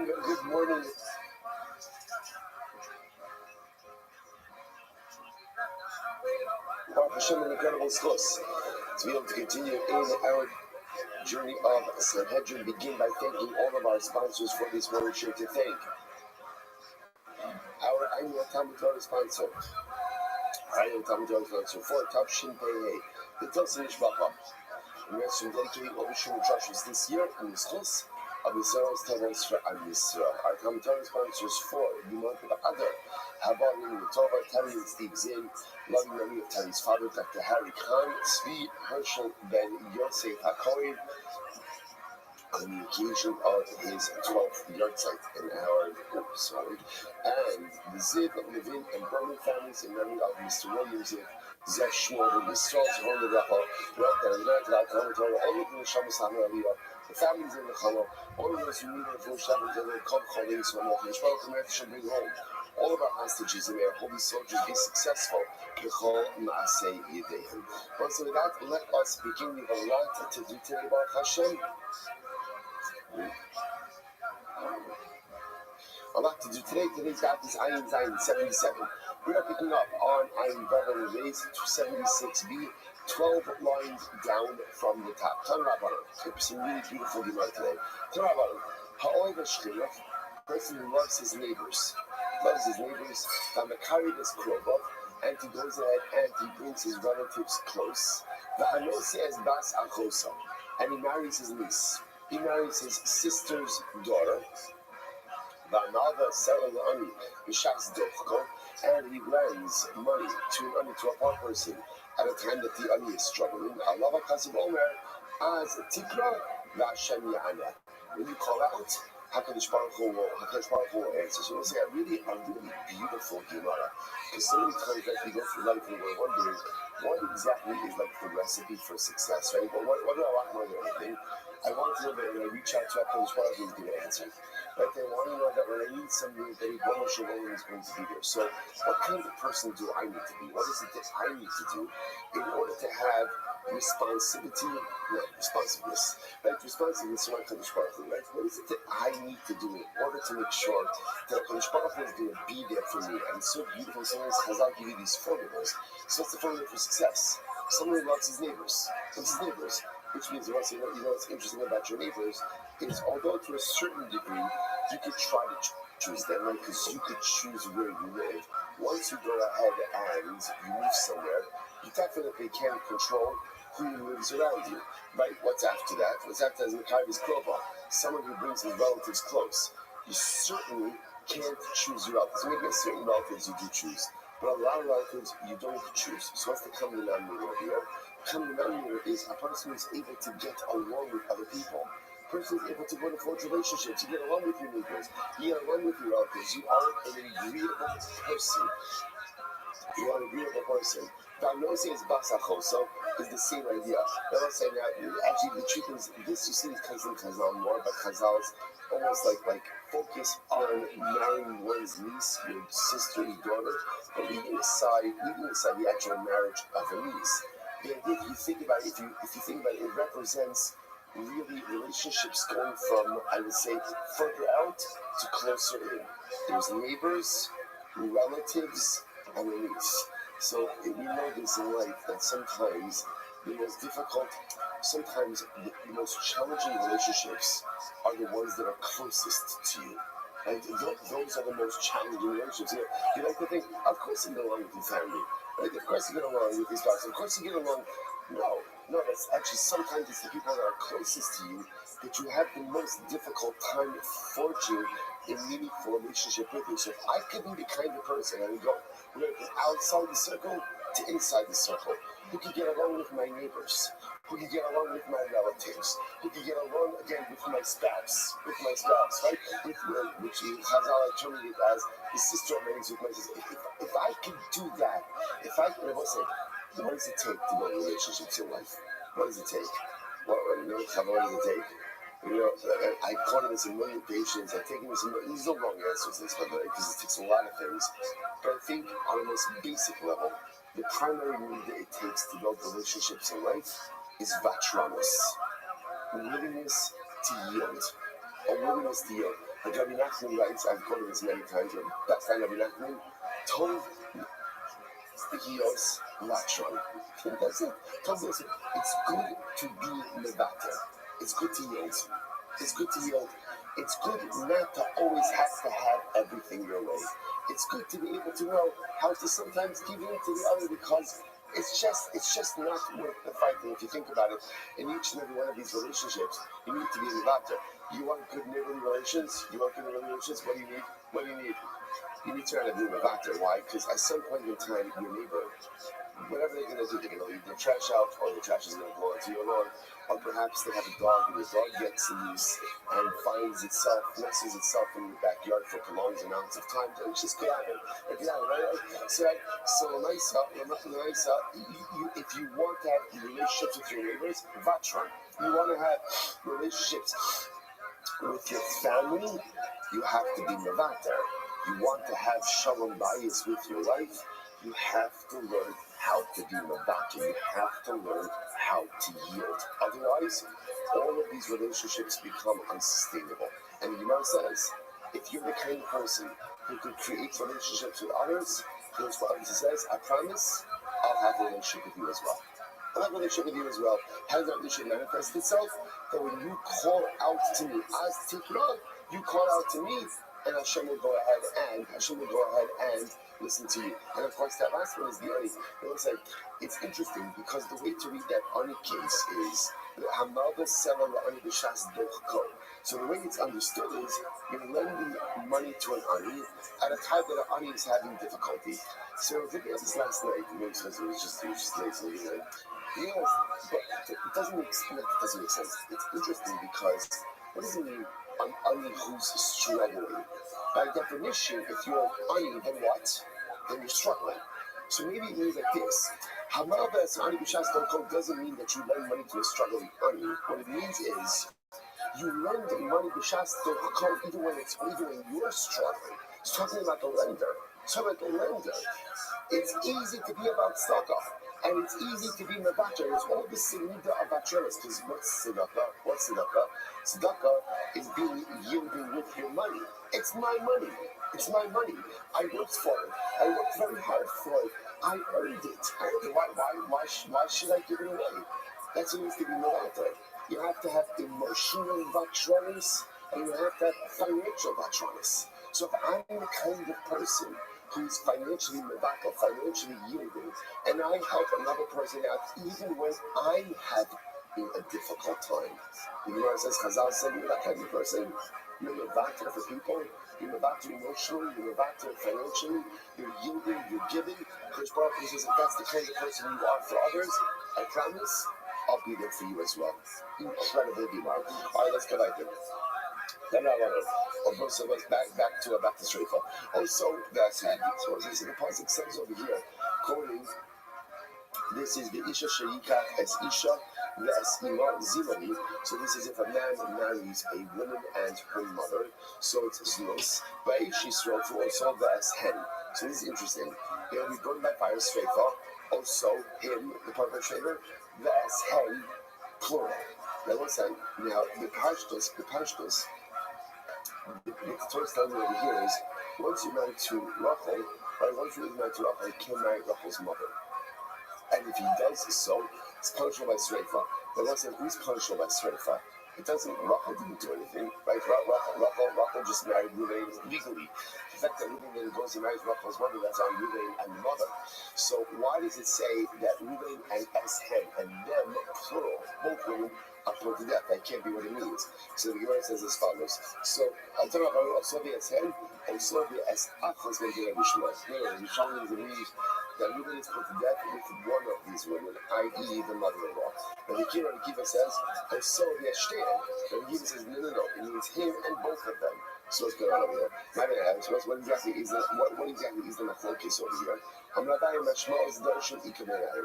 What's the machlokes over here? Is how to darshan the pasuk. How so? And Shmuel Savar also the Eshen. Because it says, right, that you say that we go ahead and we put the death Ruvain and them plural. Also the Es Achas Mehem.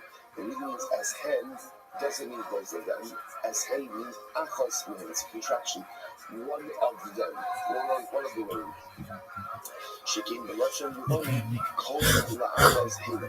Because of her being Greek, the word for one is Hina. So Eshen, one of them. The aim come also. Midrash Asya. And I want to say this pasuk is not, and then again, the mother of his mother-in-law Is learned that from a different drasha. That we keep Saba, Osobi as him. What does that mean? Osobi as Shtehen. So it means him and both of them. Really him and both of them.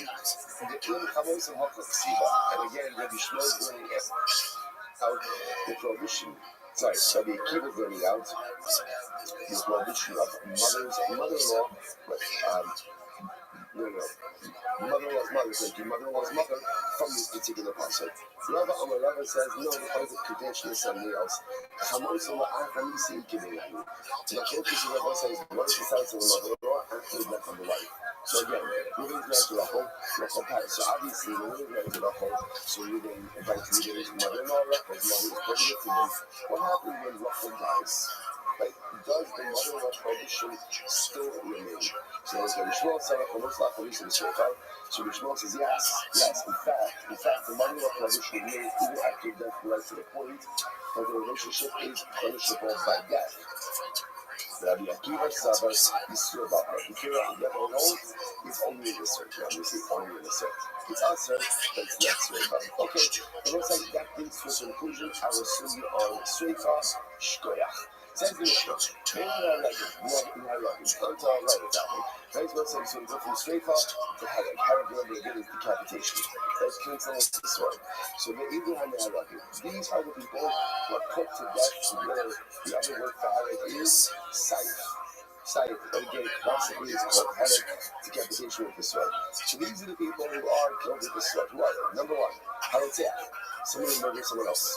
Okay, number two, Yanchi Yeridachas. And Yeridachas is a city which worshipped Avodah Zarah. So I look at myself. And that was the city is put to death. It's killed by Saif. Yotzeach Shirika Eshrei, the Ever Obebarzan, or a murderer who killed someone, killed his friend, with a stone or with iron. The Kavash Allah Risotamayu. So I said these sugis are going to get very interesting. Now, Kavash also Risotamayu means he holds his friend's head under the water. So he holds his friend's head under the water. Or he holds his friend in the fire. I mean, not really friends, Katie, but again, you understand the point. So we always are, it always struck me that Amy could also mean fellow. It doesn't have to be a cover. But it is interesting that Chazal, the Torah itself also does this. Now, whenever, there are so many other shows you can use for someone else. After someone else.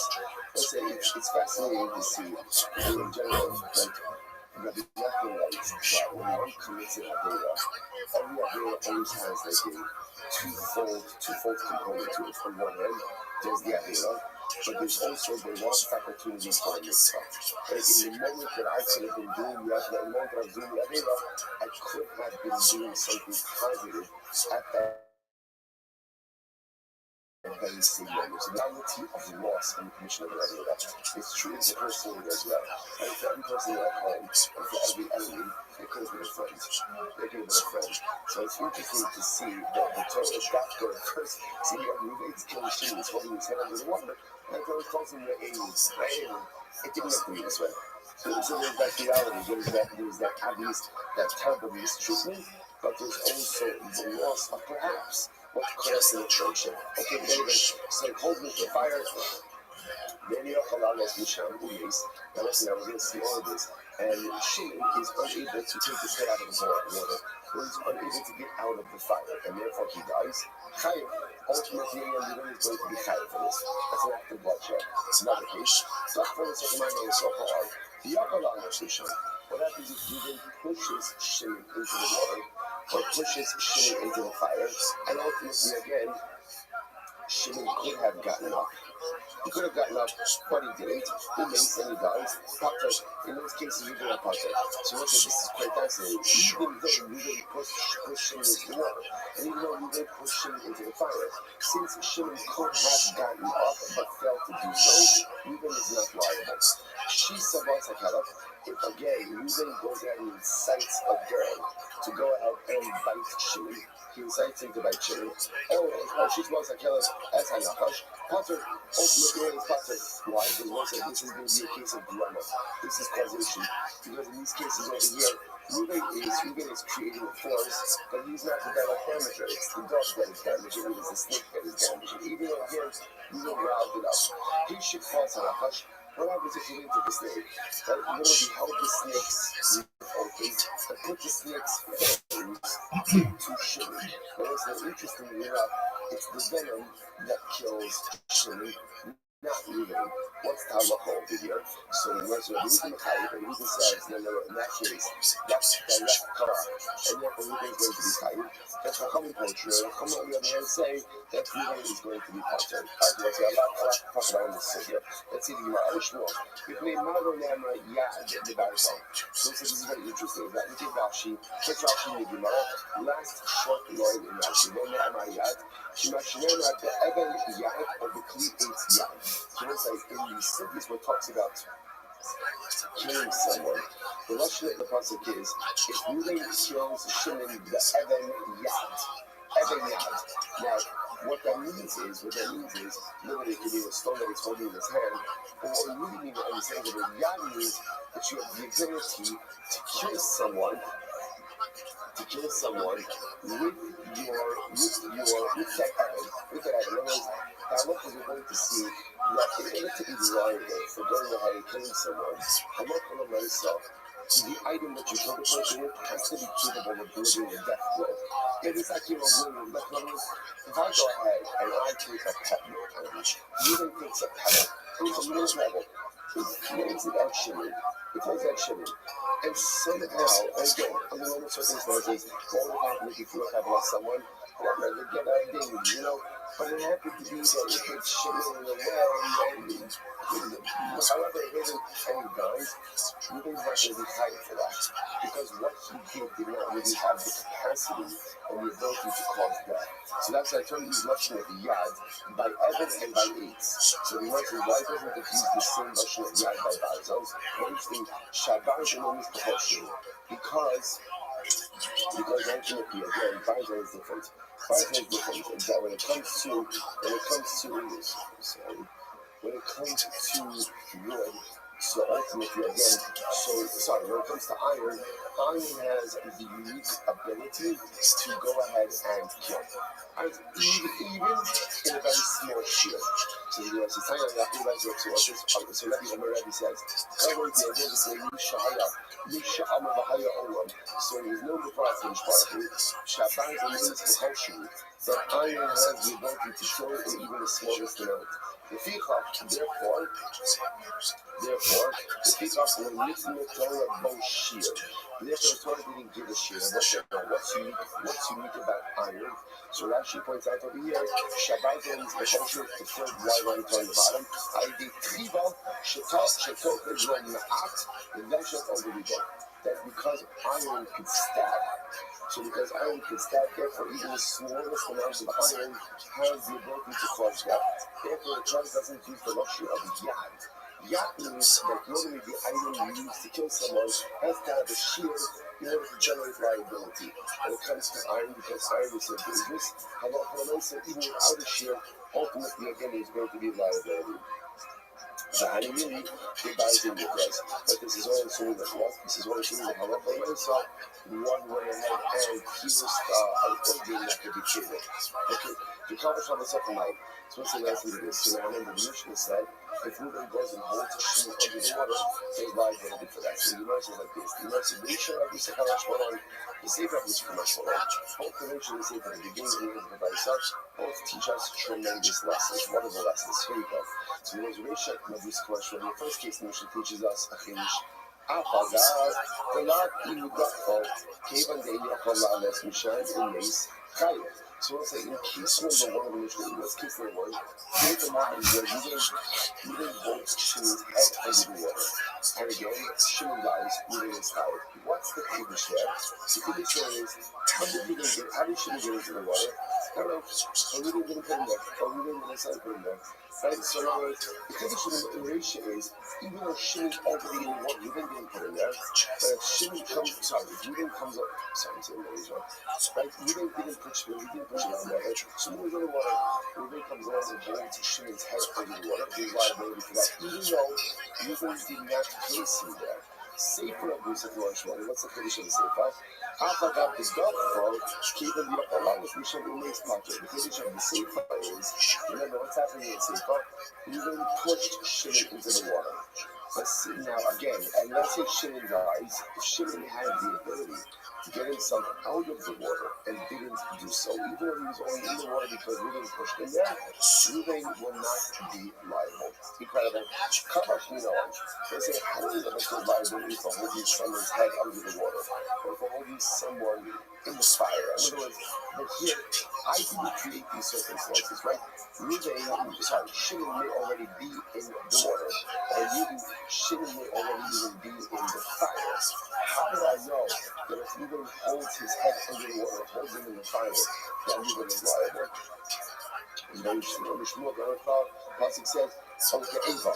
Or if Reuben treats Shimon animosity or hatred, so much that Eva, Eva he called. If he hits him with hatred or animosity, Ravos is some of Samson. So this goes ahead and includes the times. And let's say what does Samson mean? Literally again, constricting. If Samson means holding someone in place, in this case over here, holding Shimon's head under the water, or even holding Shimon in the fire. But listen, there's a tremendous mitzvah in this as well. It's interesting. How does the Torah define animosity? What's Evar? The Samson. There's another Samson means sometimes when you constrict a person, you constrict a person, you don't allow a person to leave, you don't, I mean physically, like, this is not physically, so sometimes, especially in relationships, you back people into corners, and they cannot be the people they need to be, or they cannot accomplish the things they need to accomplish because someone is constricting them, is seriously. When you constrict a person, that's evil, that's animosity. Animosity, so much of life, so much of relationships is allowing people to be who they need to be without trying to make them in our own image. In relationships, there's a natural need to her. Whether it's in marriage or whether it's in marriage, to make other people in your image. And I need my kids to look like this, to be like this. I need my spouse to be like this. That's not what relationships are about. Relationships are not about making someone else in your image. Yo, what up? What up? Synergistic partnerships. So that you can accomplish Just chilling, man.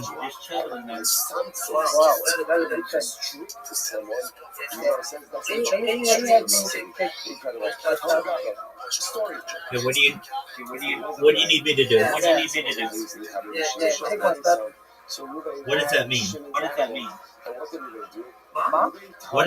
What does that mean?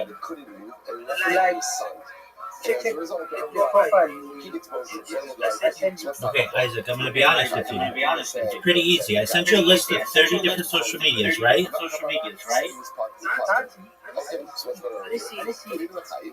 Okay. No, you can look at the first message that I sent you. It says, please read the below. If it is of interest to you, please let me know. I rate 1, 2, 3, 4, 5, 6, 7, 8, 9, 10, 11, 12, 13, 14, 15, 16, 17, 18, 19, 20, 21, 22, 23, 24, 25, 26, 27, 28, 29, 30. I put 30 of them on there. Alright, let me say that. If you keep a person Shimon's head under the water, what's the halacha? So again, Rabbi wants to suggest that Allah in this case over here, where you can tie up Shimon's animals, that Shimon's animal can now move out of the sun, and that is a result of heat exposure, which is going to be chayiv. So the top of Ayin Zayin, Nizikin, yes. But I'm saying, I remember Nizikin, that's the damages. Now, what kind of damages? I'm saying, just accidental damage is as intentional. Always is the same thing as ROTHSCHILD. Why? Why is that? what's kind of like the operating phrase? Like that would be concept by Ezekiel. Let me start actions. So when it comes to damages, to say, "Oh, I'm so sorry." Let me make it easy for you. So you found them. You need to create all of those before you come back in here, because I'm gonna just say to you, until you have all 30 of these, you have work to do. What you want to be able to do is say to a project, I would love to work with you. I'd love to market you. I want to promote you on my 30 different social media accounts. That's going to help you to dominate search engines, help you dominate AI, help you dominate social media. Right now, you don't have that. And I want you to have that. And it's free. Now, you may, because of your location or whatever, may only be able to get 27 of the 30. That's okay. You need to make an attempt, though. I have worked with people in Nigeria before. They have a lot of social media that's out there, and they've been able to get at least 27 of the 30. I understand if, like, maybe one of them, like Truth Social, won't let you register because of your location. But if you do have any issues, you should use a VPN. Do you know what a VPN is? I don't have a VPN, but I know VPN. Okay, so I'll just send you a VPN. The name of a VPN. It's called Proton VPN. It's free. It's free. It's on the App Store and Google Play. So if you need a different country, use that. Okay, I sent it to you. All right. Absolutely. So you continue. You've got like 15 of them. So you just need another 10 or 15. Use a Proton VPN if you're running into issues, and then come back to me, okay? Okay, no problem. Excellent. Thank you. You're welcome. Yeah. So according to Rabbi, the only time you find for damages is when you actively damage someone with your own car. But let's say here in this case where you don't take Shimon's animal, ties it up in the sun, and the animal can't do it and the animal dies, the doctor's going to say, you don't fight for that. That's not good. It's not good. And we don't, obviously, Allah doesn't condone it, but there's no legal recourse that Shimon has under those circumstances. So fundamental machlokes. So again, Rabbi understands that the din of mitzamtzim applies both by bloodshed as well as by rebuking. So it only applies by bloodshed, doesn't apply by rebuking. Incredible. I'm a rabbi. Another example. I'll tell you this as we go along. So I love for myself. The Rambam has things like Rabbi, that we hold that mitzamtzim is chayiv both by bloodshed and by rebuking. So therefore, again, if Reuben ties up Shimon's animal in the sun, and the animal is bad heat exposure, and the animal has heat exposure, ultimately we don't tie it. Now, there's a couple of other pieces that have to qualify whether that's the stop, but just understand, nugget number one, you pass in like what's not number one. I don't know nugget so far, but nugget number whatever, but you pass with Ravina. Pass with Ravina, that one is high from mitzamtzim for confining someone or something, both by bloodshed by Rotzera as well as by Ezekiel damages. Okay, let's go back to Amarava. Kaf Salt Mizbarah, Potter. Very interesting. What happens is Reuben ties up Shimon, and Shimon dies of starvation.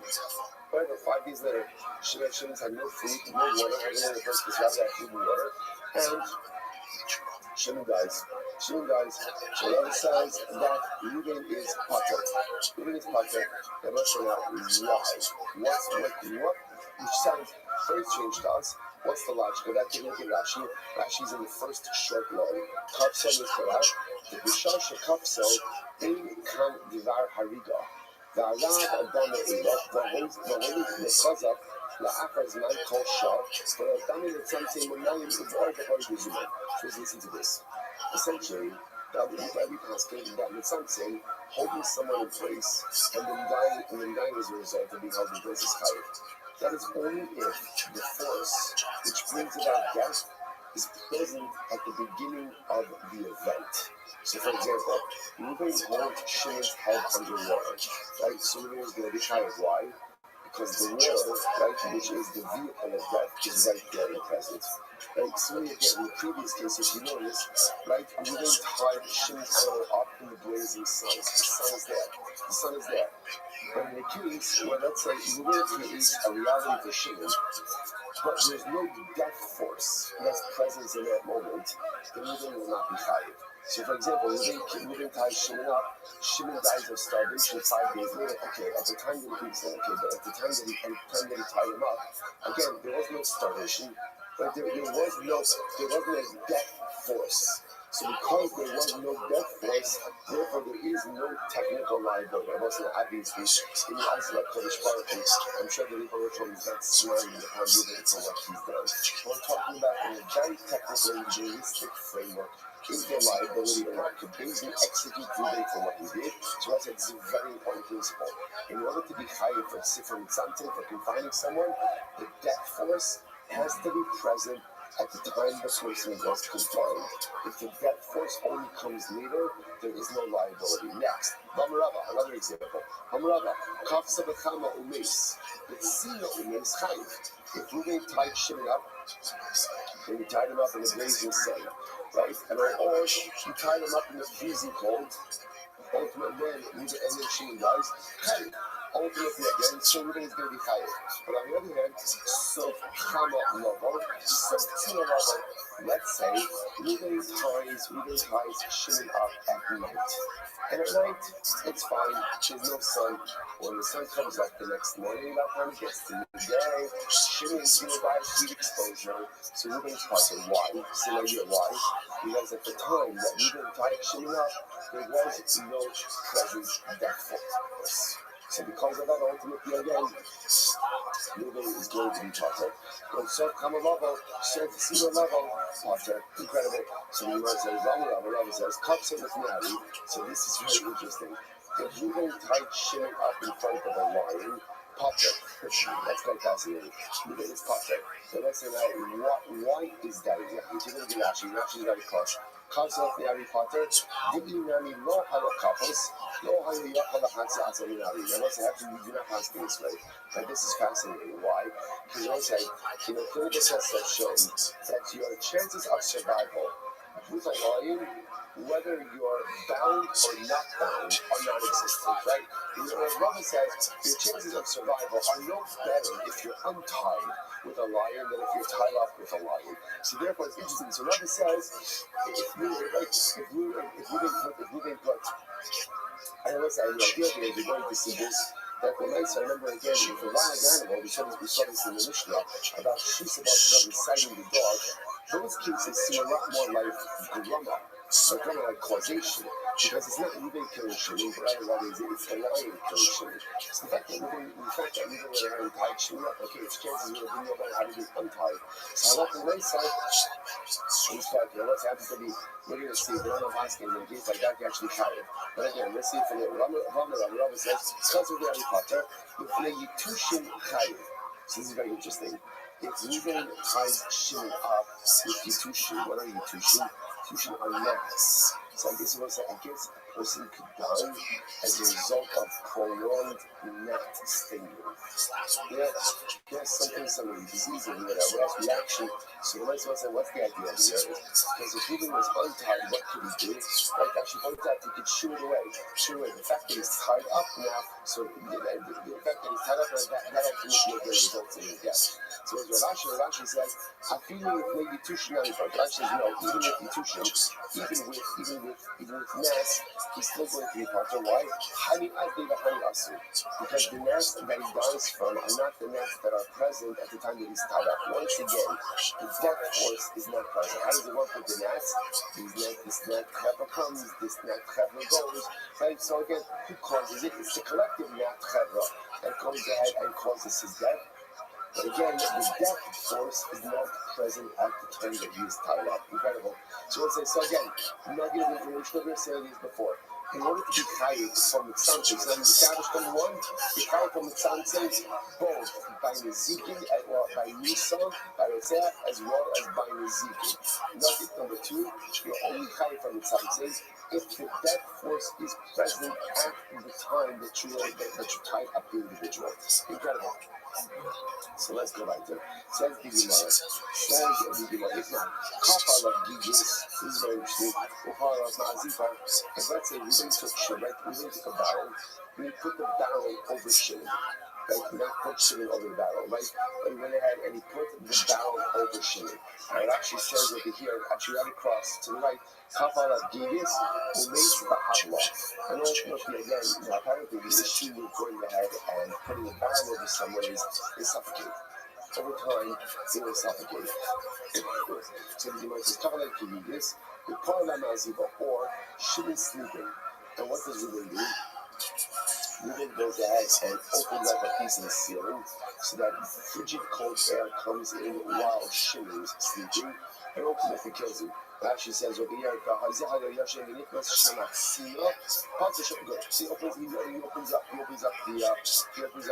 ceiling and cold air comes in. So what's that about? Ultimately, Rabbi, Rabbi Zera, so it's not okay. Rabbi Zera, one says Chayiv, one says Pater. That's not right. To start with the Rabbi, the Pater. So I say the Pashtos, Rabbi is the one who says Pater. Why? Because what did Rabbi say before? Rabbi, Kapsa or Mace Bila Pater. Then we have a Rabbi who just said that if you didn't ties Shimon up and Shimon later dies of starvation, that within his Pater. Why? Because the death force wasn't present at the time of the time of. So again, the Pashtus in these cases as well. When Reuben goes ahead and puts the battle over Shimon again, right now there's air. Well, when he opens up the ceiling, right now there's a draft. But for the most again, one can make the argument the death force is not present, and therefore again we become in this case as well. Tutu is not necessarily to say is Rabbi Zera, maybe not. Maybe this brand is actually Rabbi Zera. How so? I'm sorry. To say Rabbi Zera, he Damar Pater. Maybe it's Rabbi Zera knows that you're Pater. Why? What Rabbi Zera? So Rabbi Zera is to do this. Hi man, the idea the Chavre, the base of the Shisha. If someone takes his friend, right? If he takes his friend into a house made of marble, and let's say now again, the Chav over here is actually the base of the Shisha. A house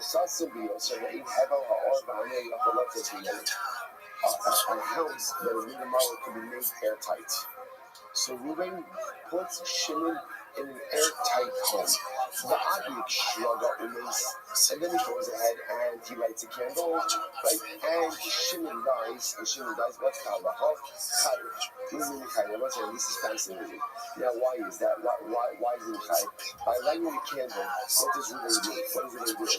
He's taking up all the oxygen. Right? So because he's taking up all the oxygen, therefore he is responsible for the death of Shimon. Now the Gemara is friend out with Shraba. And the only reason it's high is because he actively lit the candle. Which is the first one he says, how do you not lit the candle? But he just put Shimon in an airtight home. And Allah will say you not be high. Right? Why? Because the death force wasn't present at the time that he can find him. To which the Gemara says, tell me the Abdik Shraga. The reason everything is high is because he lit the candle. How no Abdik Shraga love? If he would not have lit the candle, he would not be high. So think about Rabbi right in front of you, Rabbi Zera. To which the Gemara says, not necessarily. Amri, Shasam, I'm sorry, no, it's not like I'll tell you why. Hasam, in the case ultimately again, in the case of the Zera, the most struggle of us to have one. In the case of the airtight home, the issue of what's saying is, apparently the kindling of the candle goes ahead and somehow also tints the air.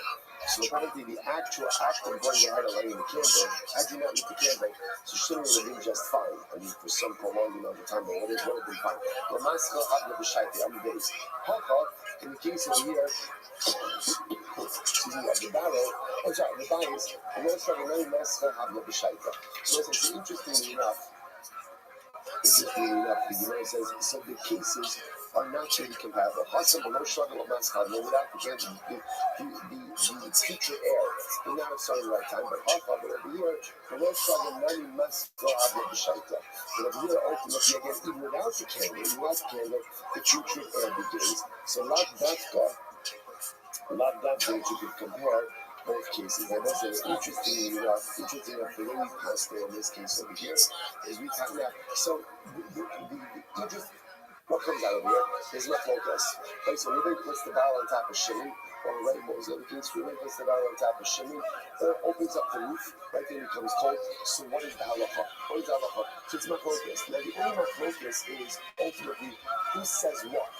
But it's clear that there is a fundamental machlokes as to whether or not, again, there is liability in this particular case. So let's say, so this case, we'll have to see exactly what happens, because this case is a little bit different, because on one hand, the death force is present, but the death force is not immediate, it's prolonged. In other words, at a certain point in time, Shimon will run out of air in the battle, but right now he has enough.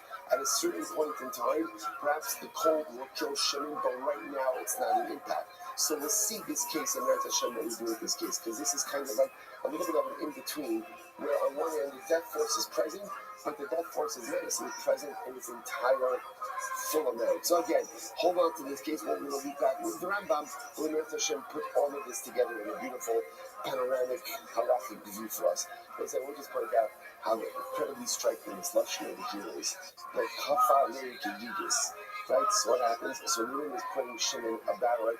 So right, the lashon was kafa le'ikigigis. Reuben goes ahead and puts a barrel over Shimon. This lashon is very reminiscent. Right? Why is it reminiscent? It's the same lashon that the Gemara in the Sefer Shabbos uses for our Sinai. Right, that the Gemara says, the beautiful Gemara, dramatic Gemara, who lifted up the mountain over us, and what?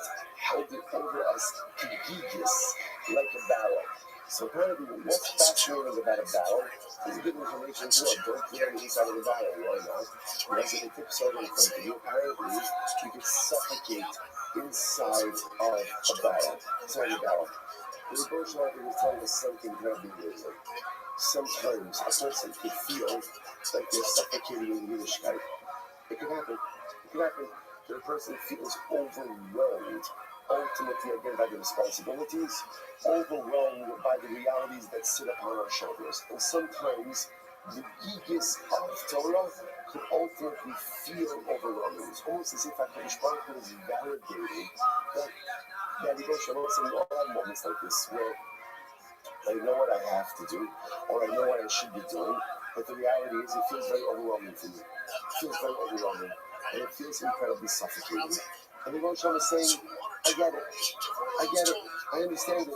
Yeah, at times it can be beautiful, and at times it can be inspiring, and at times it can actually be suffocating. That's the end of the verse. It's the end of the verse. Sometimes when someone is struggling with something, there's a great phrase called toxic positivity. What's toxic positivity?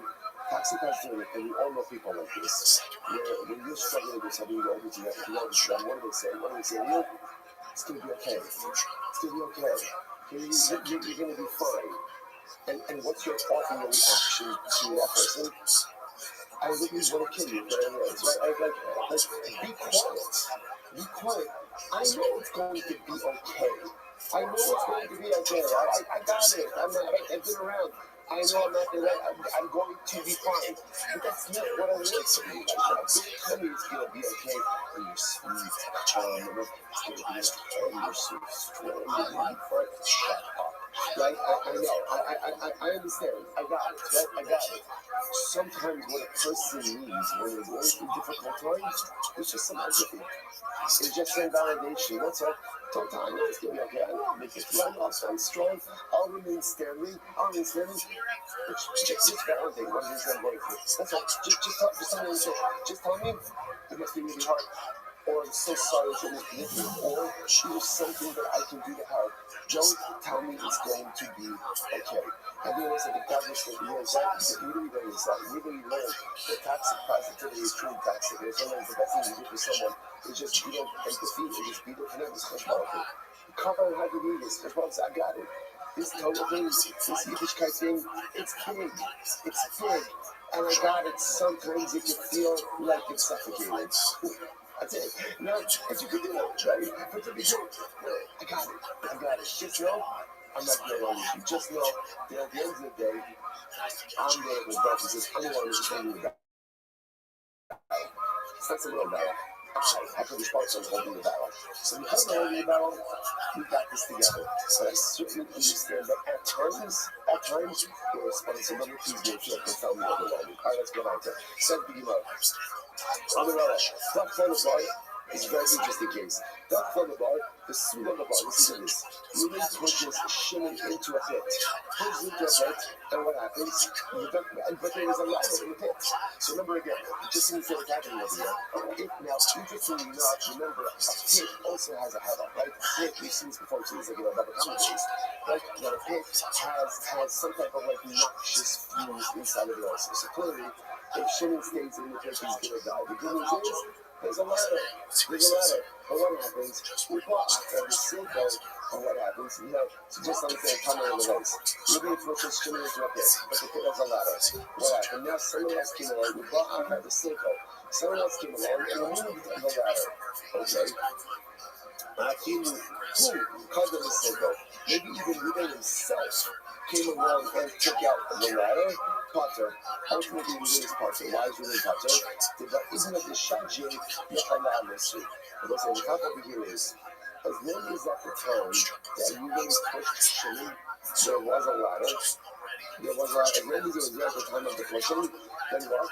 And remember again, this was not an act that could have caused the death of Shimon. Just to be also much traumatic, remember, you may say you should have been able to get the ladders there.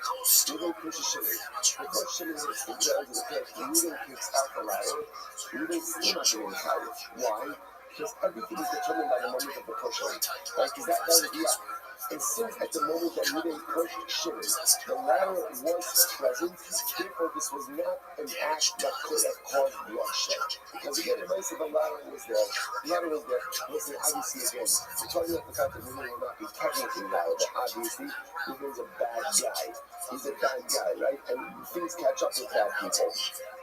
Rashi says over here, Rashi says, Kadam says, Kadam if you let so shazah, but even if the Shazah Yachalamas, Father as a key, we should see it from us as the Kiyube to grow up the Almo. So I'm saying, since at the time that Ruben pushed Shimon, the ladder was there, even Ruben himself took the ladder out before Shimon hit the ground. Ultimately, again, Ruben is not going to be tired. Incredible. So there's Rabbi says, similar idea. Zara hates a trick the other. Let's say Ruben shot an arrow at Shimon. But good news, Shimon had a shield. Shimon had a shield. And someone that after Ruben shot the arrow, someone came and took the shield.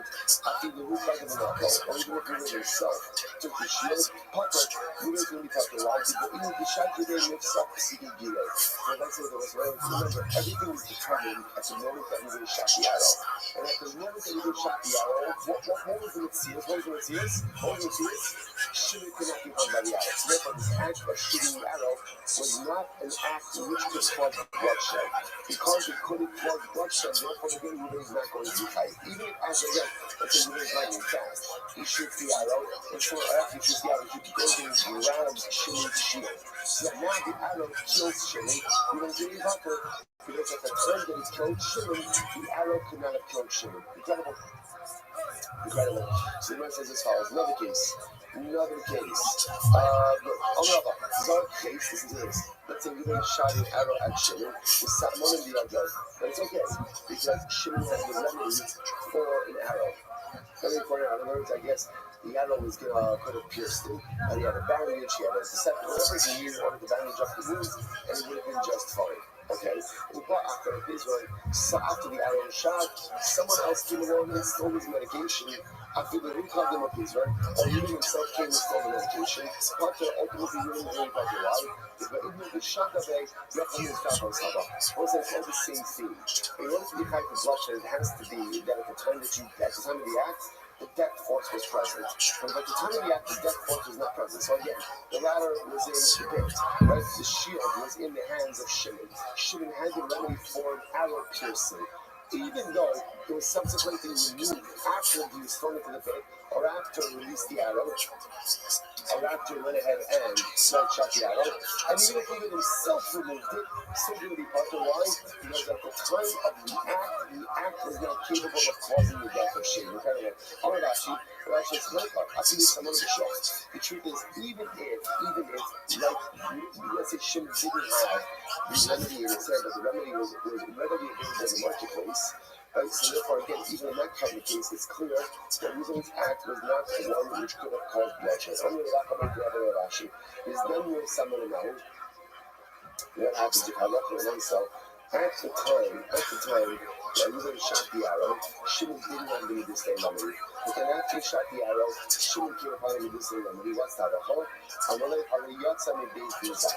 In that case, ultimately, again, Reuben is not going to be chayiv. And that's an interesting, because in this case over here, remember, at the time that Reuben shot the arrow, Shimon did not have the remedy.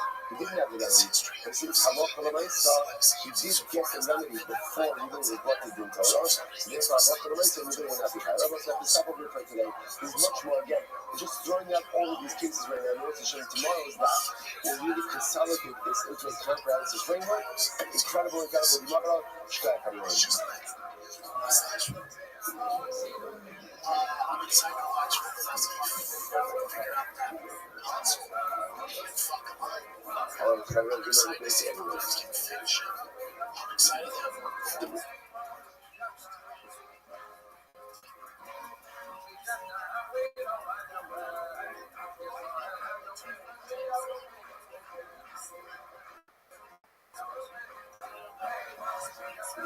All right, I'll say good morning, Baruch Hashem, an incredible schus. To be able to continue in our journey of Sanhedrin, begin by thanking all of our sponsors for this morning share. To thank our annual Talmud Torah sponsor, for Tavshin Pei, the Tilsim Mishpacha. Congrats from dedicating all the Shumer Trashus this year in the schus of the Saros Tovos for Am Yisrael. Our Talmud Torah sponsors for the month of Adar, Habab and Tova, Terry and Steve Zinn. Loving memory of Terry's father, Dr. Harry Khan, Zvi Herschel Ben Yosef HaKohen, on the occasion of his 12th yahrzeit. And the Ziv, Levin, and Berman families in memory of Mr. William Ziv, Zev Shmuel Ben Yisrael, Zevon Lebracha, Yod, and merit of our Talmud Torah, all of the Neshama Samer Aliyah, the families in the Chama, all of those who need our Refuah Shabbat, the Kol Cholei Yisrael, Me'ach Baruch Hu, Me'ach Hashem, bring home all of our hostages, and may our holy soldiers be successful. Most of that, let us continue to run to declare about Hashem. A lot to do today. Today's daf is Ayin Zayin 77. We are picking up on Ayin Gavon Reis 76b, 12 lines down from the top. Some really beautiful Gemara today. Ha'oy v'shchinav, person who loves his neighbors. And he goes ahead and he brings his relatives close. And he marries his niece. He marries his sister's daughter. And he lends money to a poor person at a time that the ani is struggling. When you call out, HaKadosh Baruch Hu will answer. It's really a beautiful Gemara. Because so many times, right, we go through life and we're wondering, what exactly is like the recipe for success, right? What do I want more than anything? I want to know that when I reach out to HaKadosh Baruch Hu today, right? I want to know that when I need something that the Ibama Shalom is going to be there. So, what kind of person do I need to be? What is it that I need to do in order to have responsiveness, right? Responsiveness to my HaKadosh Baruch Hu, right? What is it that I need to do in order to make sure that HaKadosh Baruch Hu is going to be there for me? It's so beautiful. Sometimes God give you these formulas. So that's the formula for success. Someone who loves his neighbors. It's his neighbors. Which means, what's what's interesting about your neighbors is, although to a certain degree, you could try to choose them, right? Because you could choose where you live.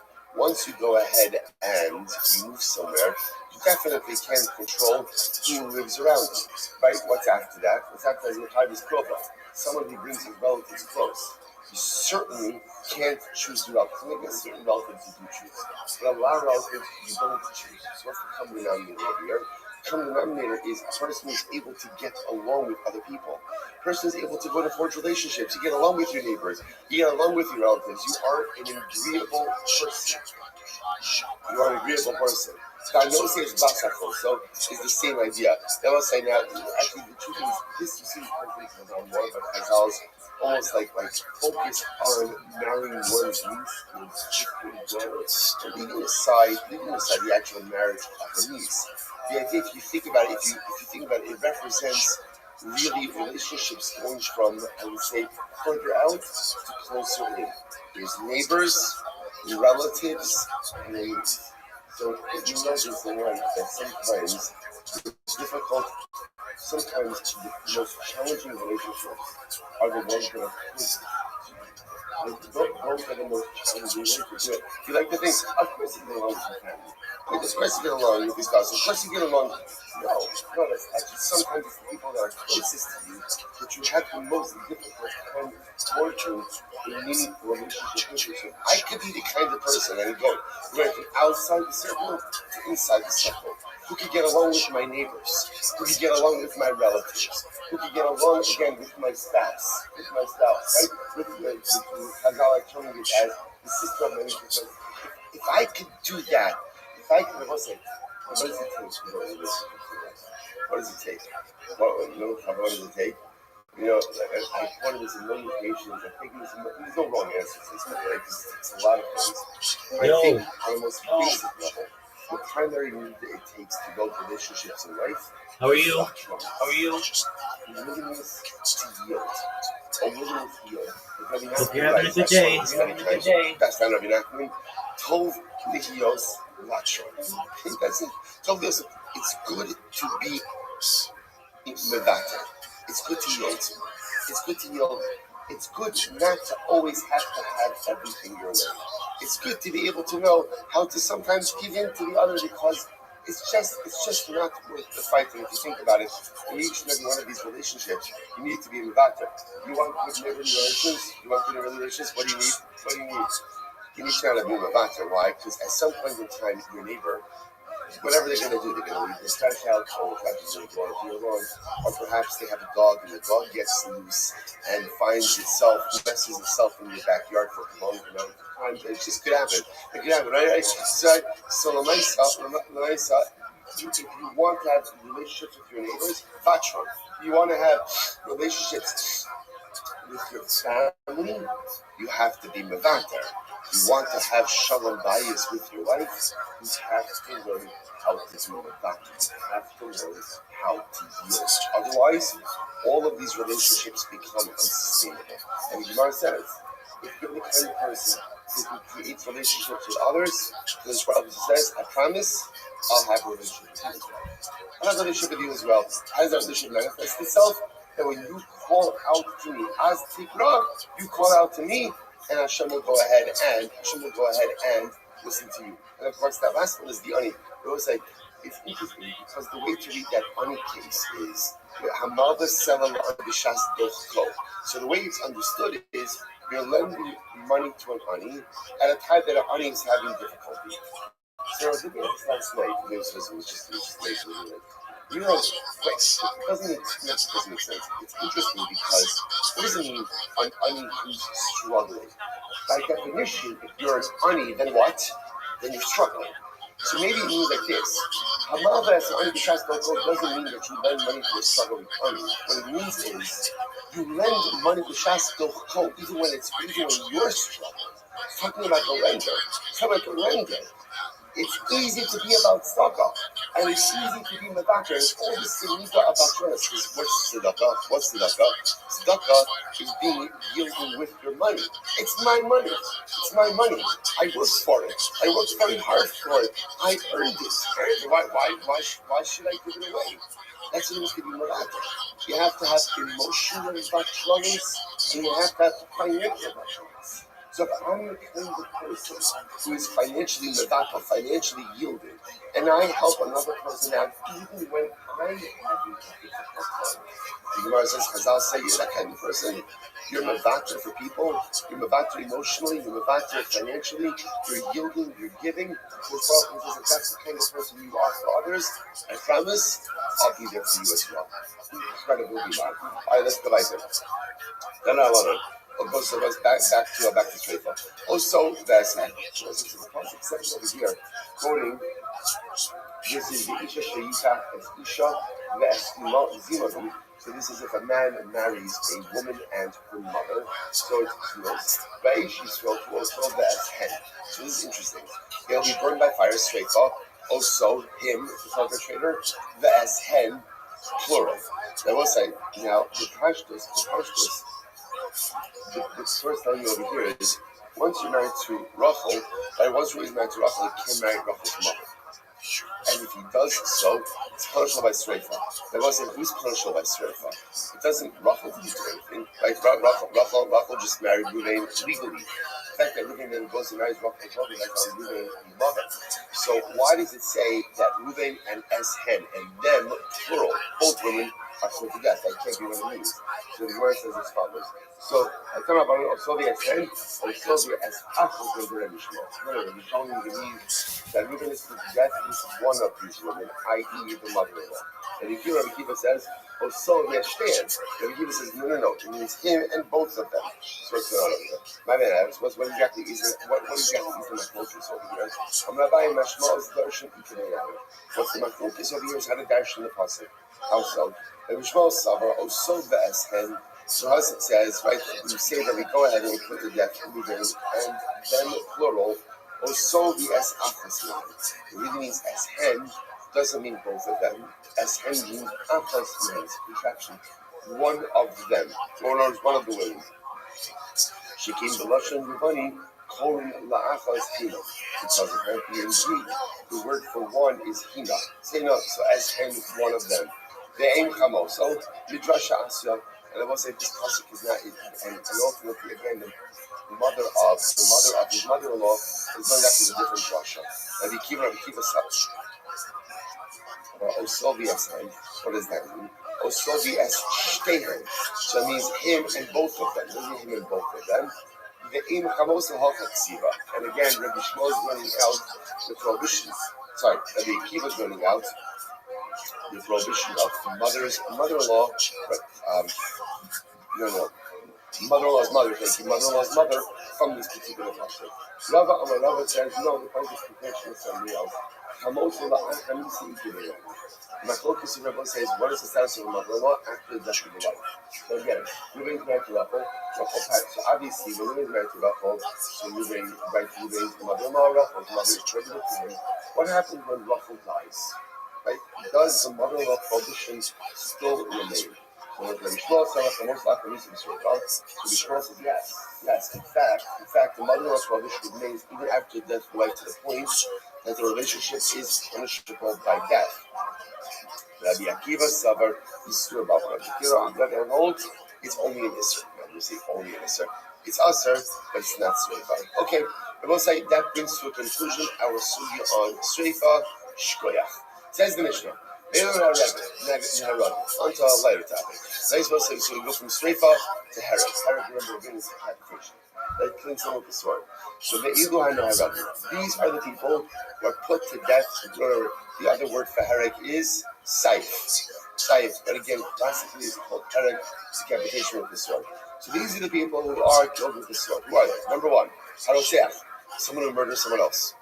Okay, number two, Yanshe Irani Dachas. Remember, Irani Dachas is a city which worshipped Avodah Zarah. So halacha is the city is put to death. It's killed by saif. Rotzeach Shalika Esre'ehu Be'ever Over Barzal, or a murderer who killed someone, killed his friend, killed Ra'ehu with a stone or with iron. Because Allah Musok Hamayim. So we'll say these sugyas are going to get very interesting. Now, Kavash also Sochamayim means he holds his friend's head under the water. Okay, so he holds his friend's head under the water. Over Socha'or. or he holds his friend in fire. You're not really friends, but again, you understand the point.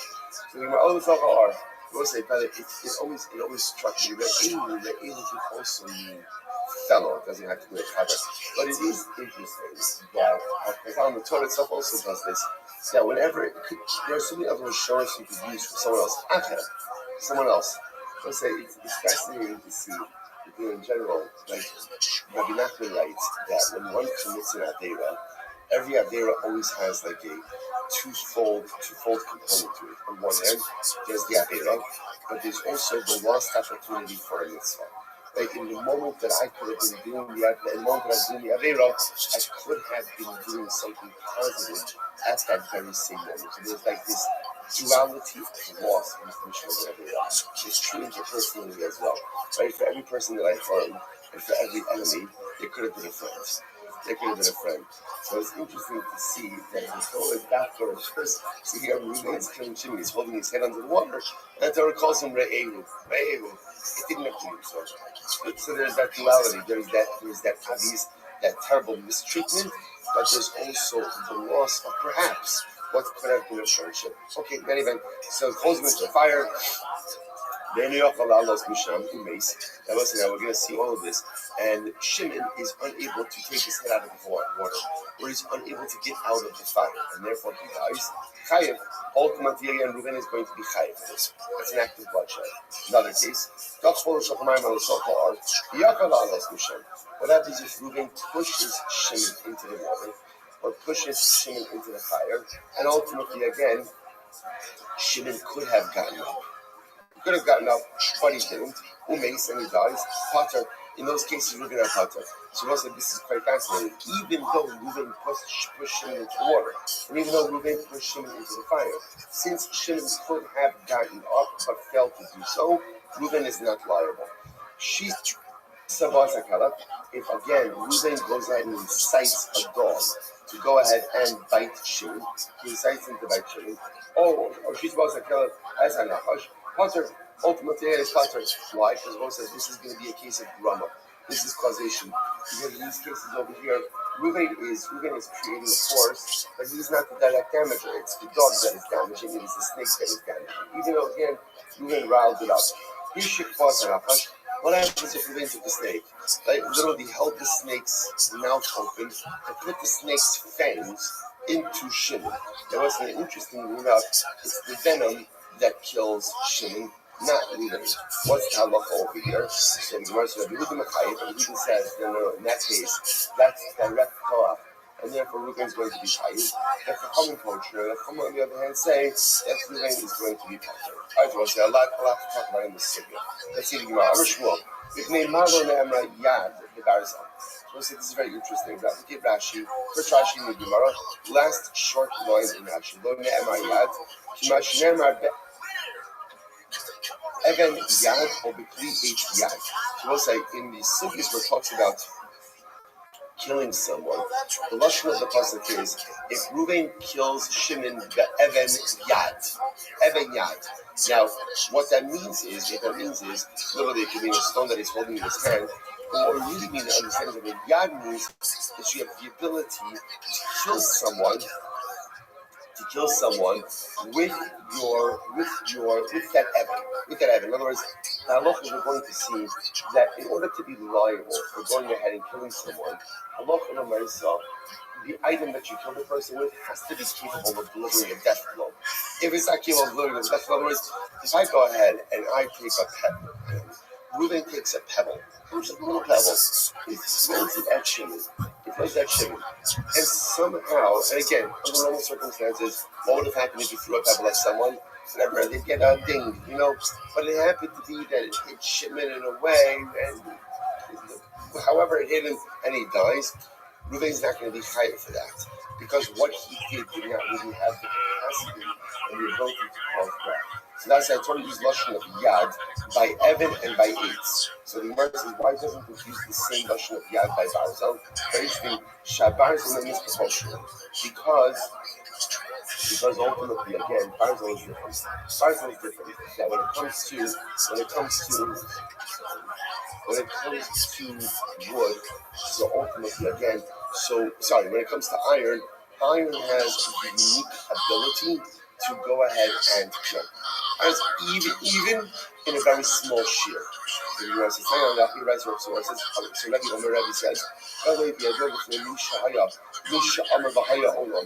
it was known before HaKadosh Baruch Hu, that iron has the ability to kill even the smallest amount.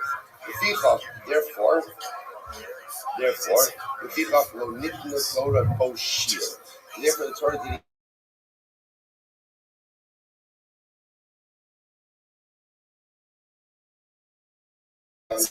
from the bottom.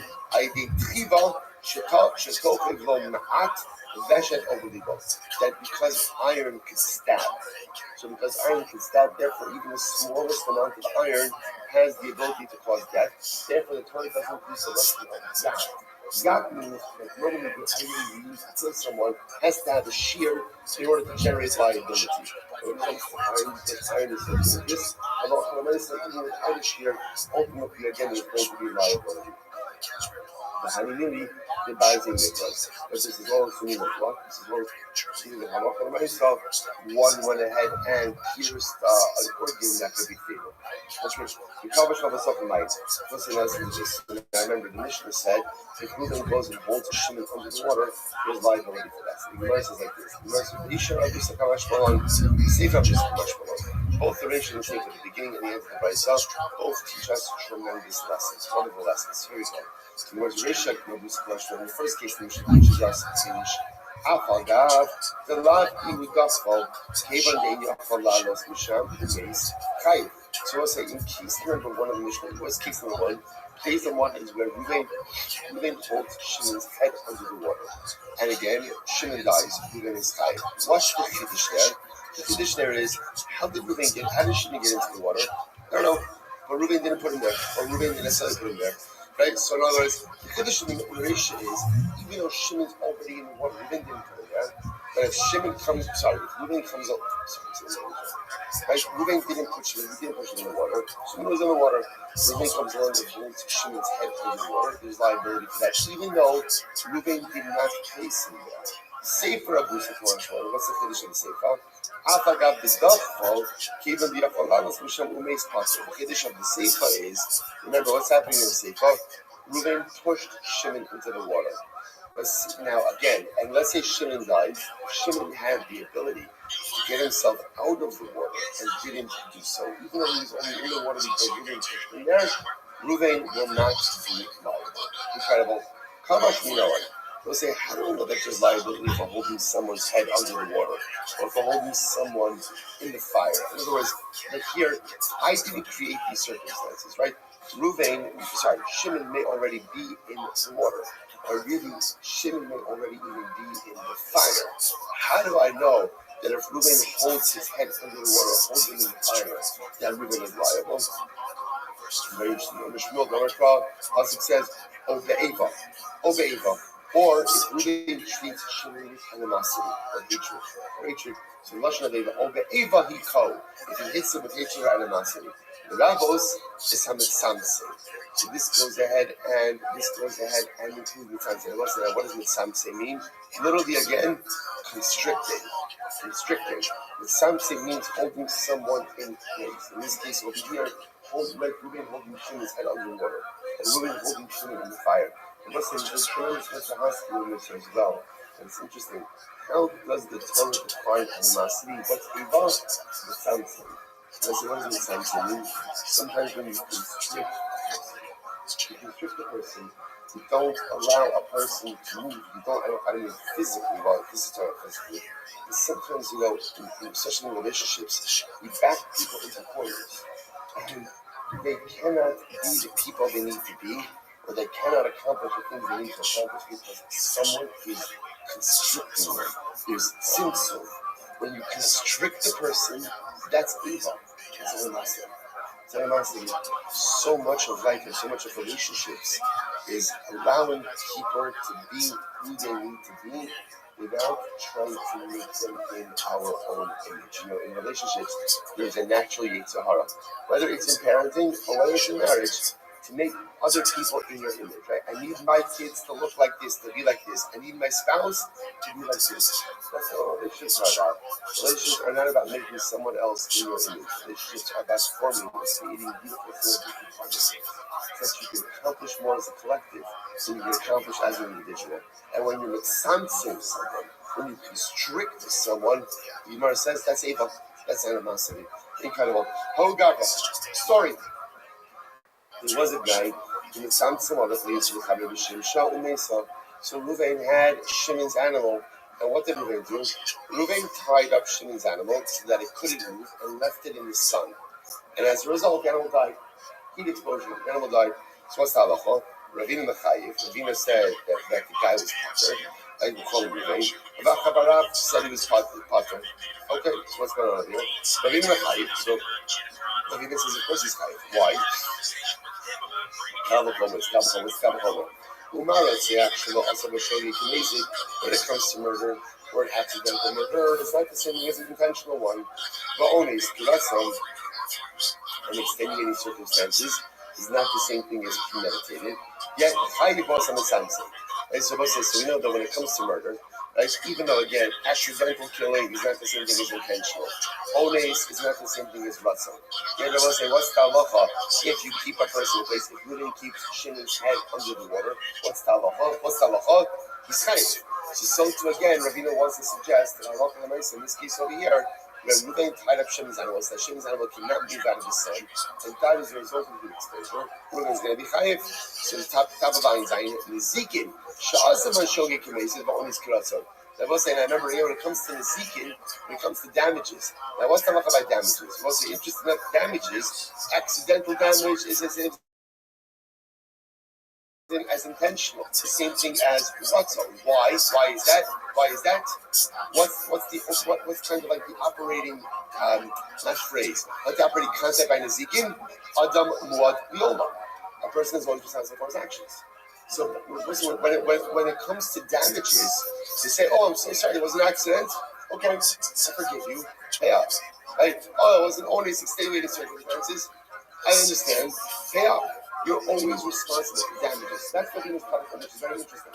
So when it comes to taking a life, so where there's a distinction between intentional, unintentional, ones and ratzon, get your chayiv for confining someone, right? If Ruvain holds Shimon's head underwater, he's going to be chayiv for that. So therefore, again, if Ruvain ties Shimon's animal in the sun and the animal dies, Ruvain's going to be chayiv for that. Vachara says, no, that you're potter. Why? My time of the potter. Why is it that ultimately Rav Rav is potter? Why is that? Amrikra, most you must so the pasuk says that the murderer will be put to death. So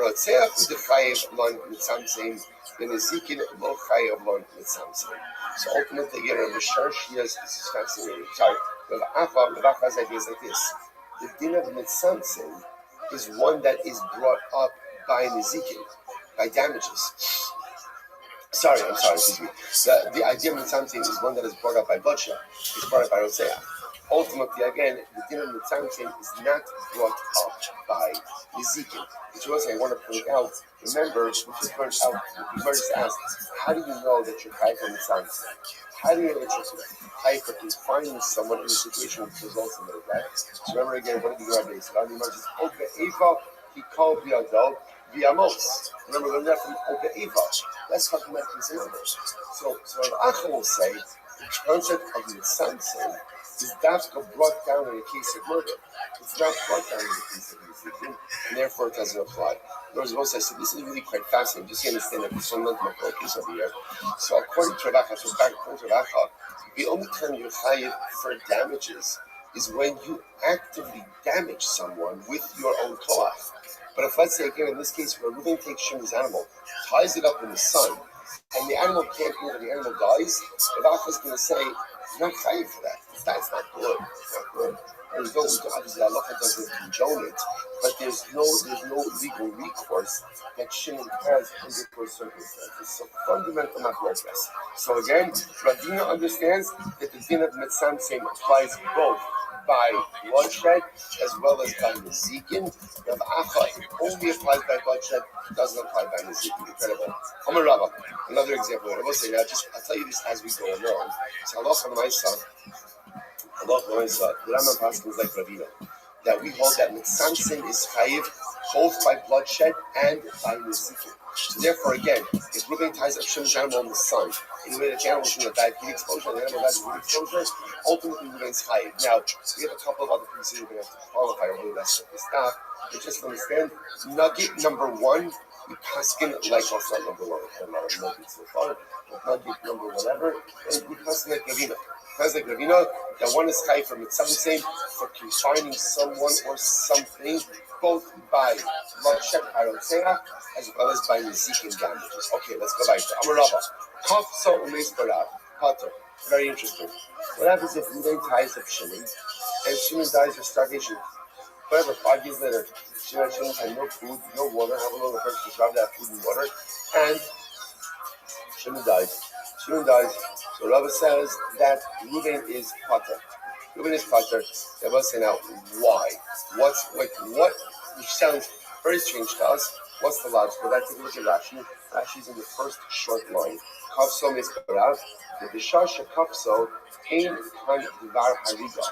V'arav b'me ilot v'holik v'chazak la'achar zman kol shah v'lo dami l'tzamtzim l'mayim or the hori b'zuma.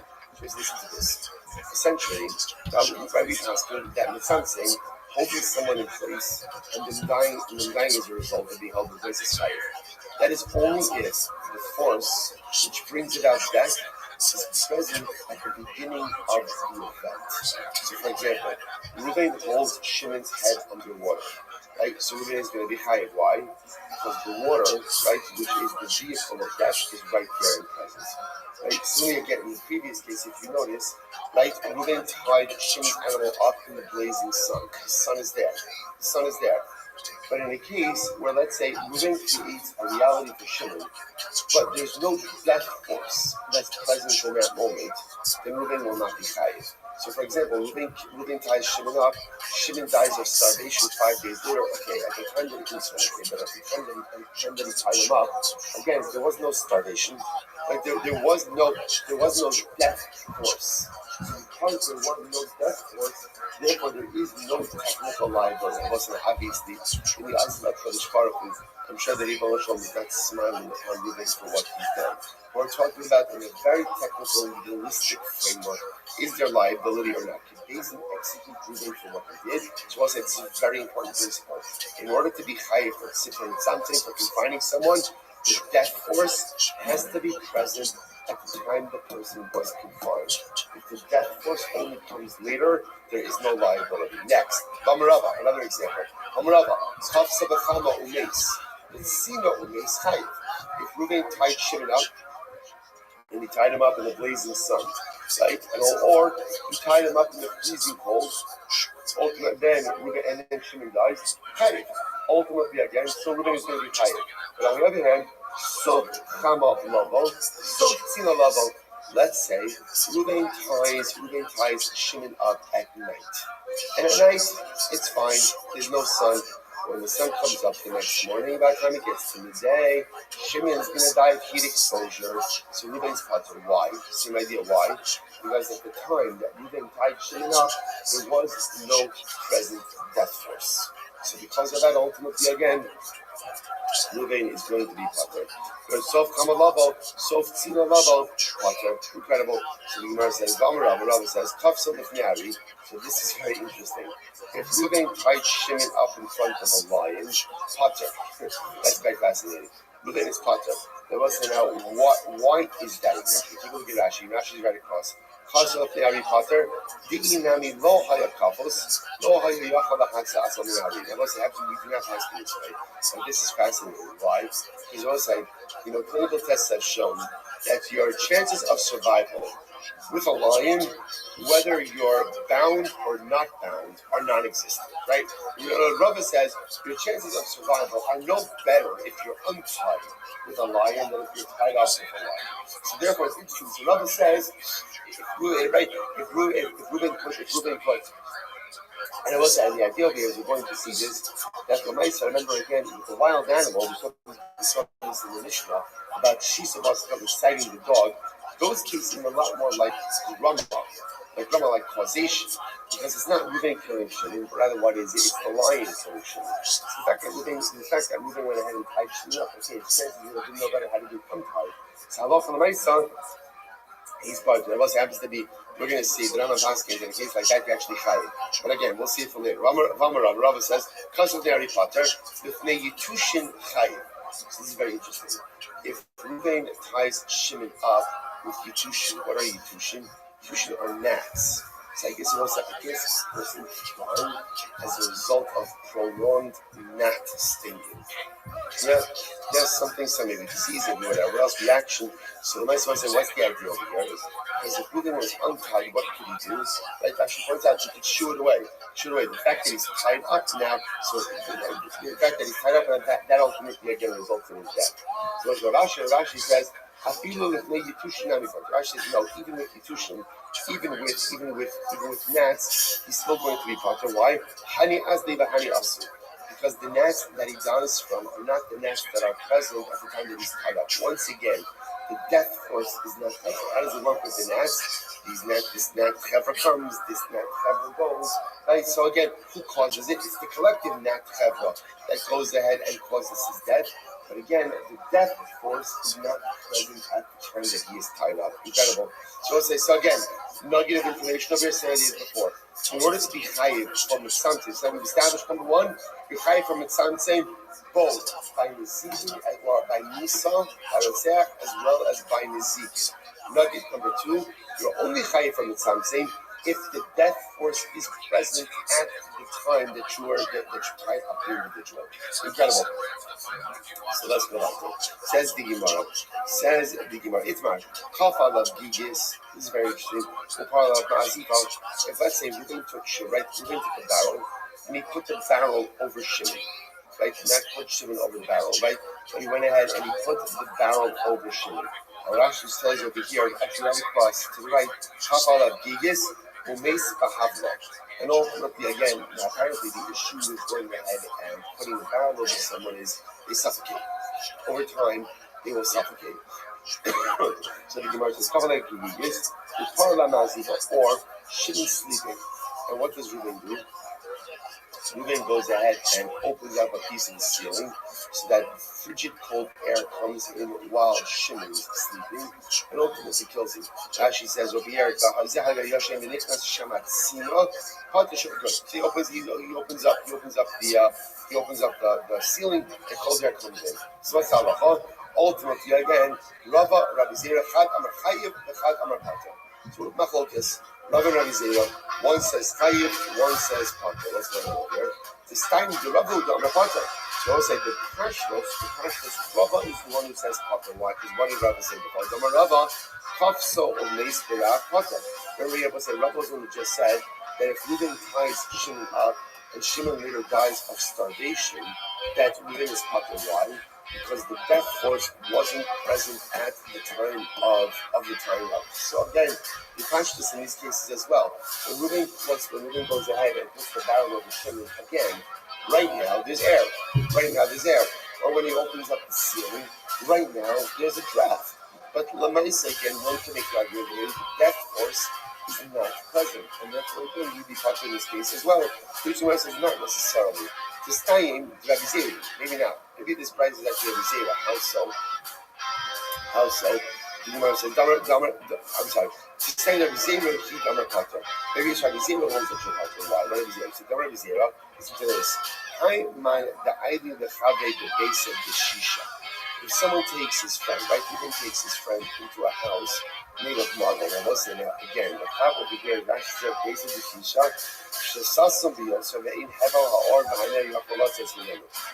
A house that is made of marble can be made airtight. So Reuben puts Shimon in an airtight home. And then he goes ahead and he lights a candle, right? And Shimon dies. What's the halacha? Chayiv. Reason Chayiv. This is fascinating. Now, why is that? Why is he Chayiv? By lighting the candle, what does Reuben do? What is Reuben doing? He's taking up all the oxygen, right? So he's taking up all so because he's taking up all the oxygen, therefore he is responsible for the death of Shimon. Now the Gemara says, now the only reason he's chayiv is because he actively lit the candle. But you could refer from this is had he not lit the candle, but he just put Shimon in an airtight home, then Allah I say would not be chayiv, right? Why? Because the death force wasn't present at the time that he confined him. To which the Gemara says, time of the Abdik Shraga. The reason Reuven is chayiv is because he lit the candle. How lo Abdik Shraga lo? If he would not have lit the candle, he would not be chayiv. So it could very well be that our Bryce reflects the view of Rabbi Zera.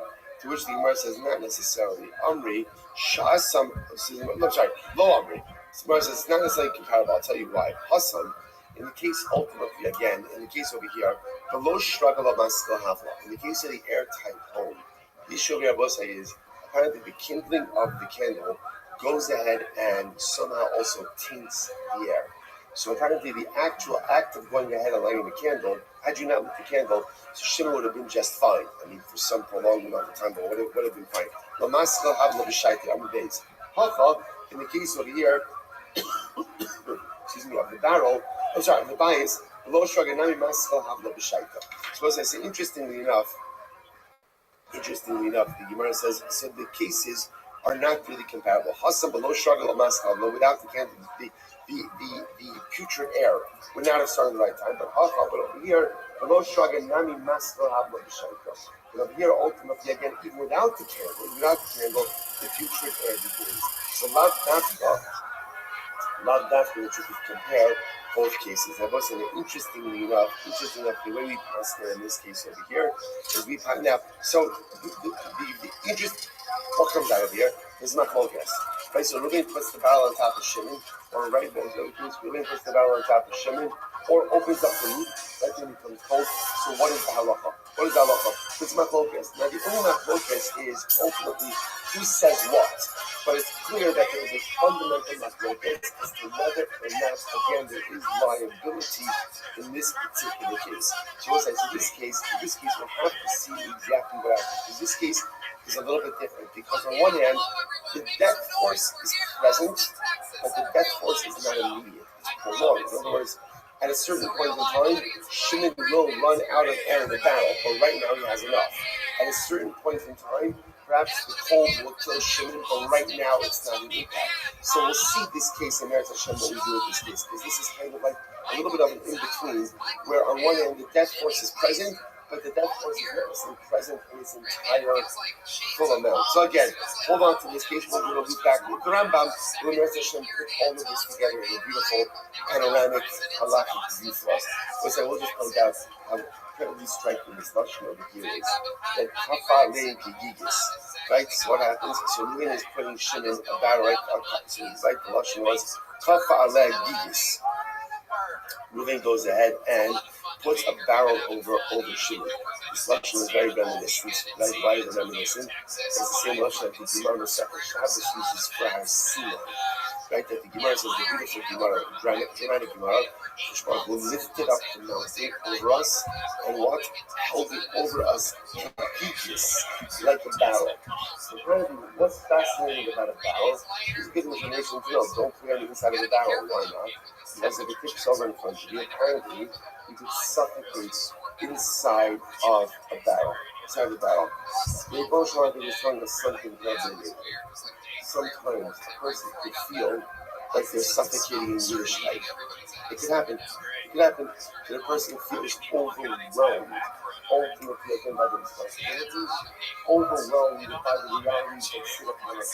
And sometimes the geekiest of Torah can ultimately feel overwhelming. Almost as if I could describe it as validating.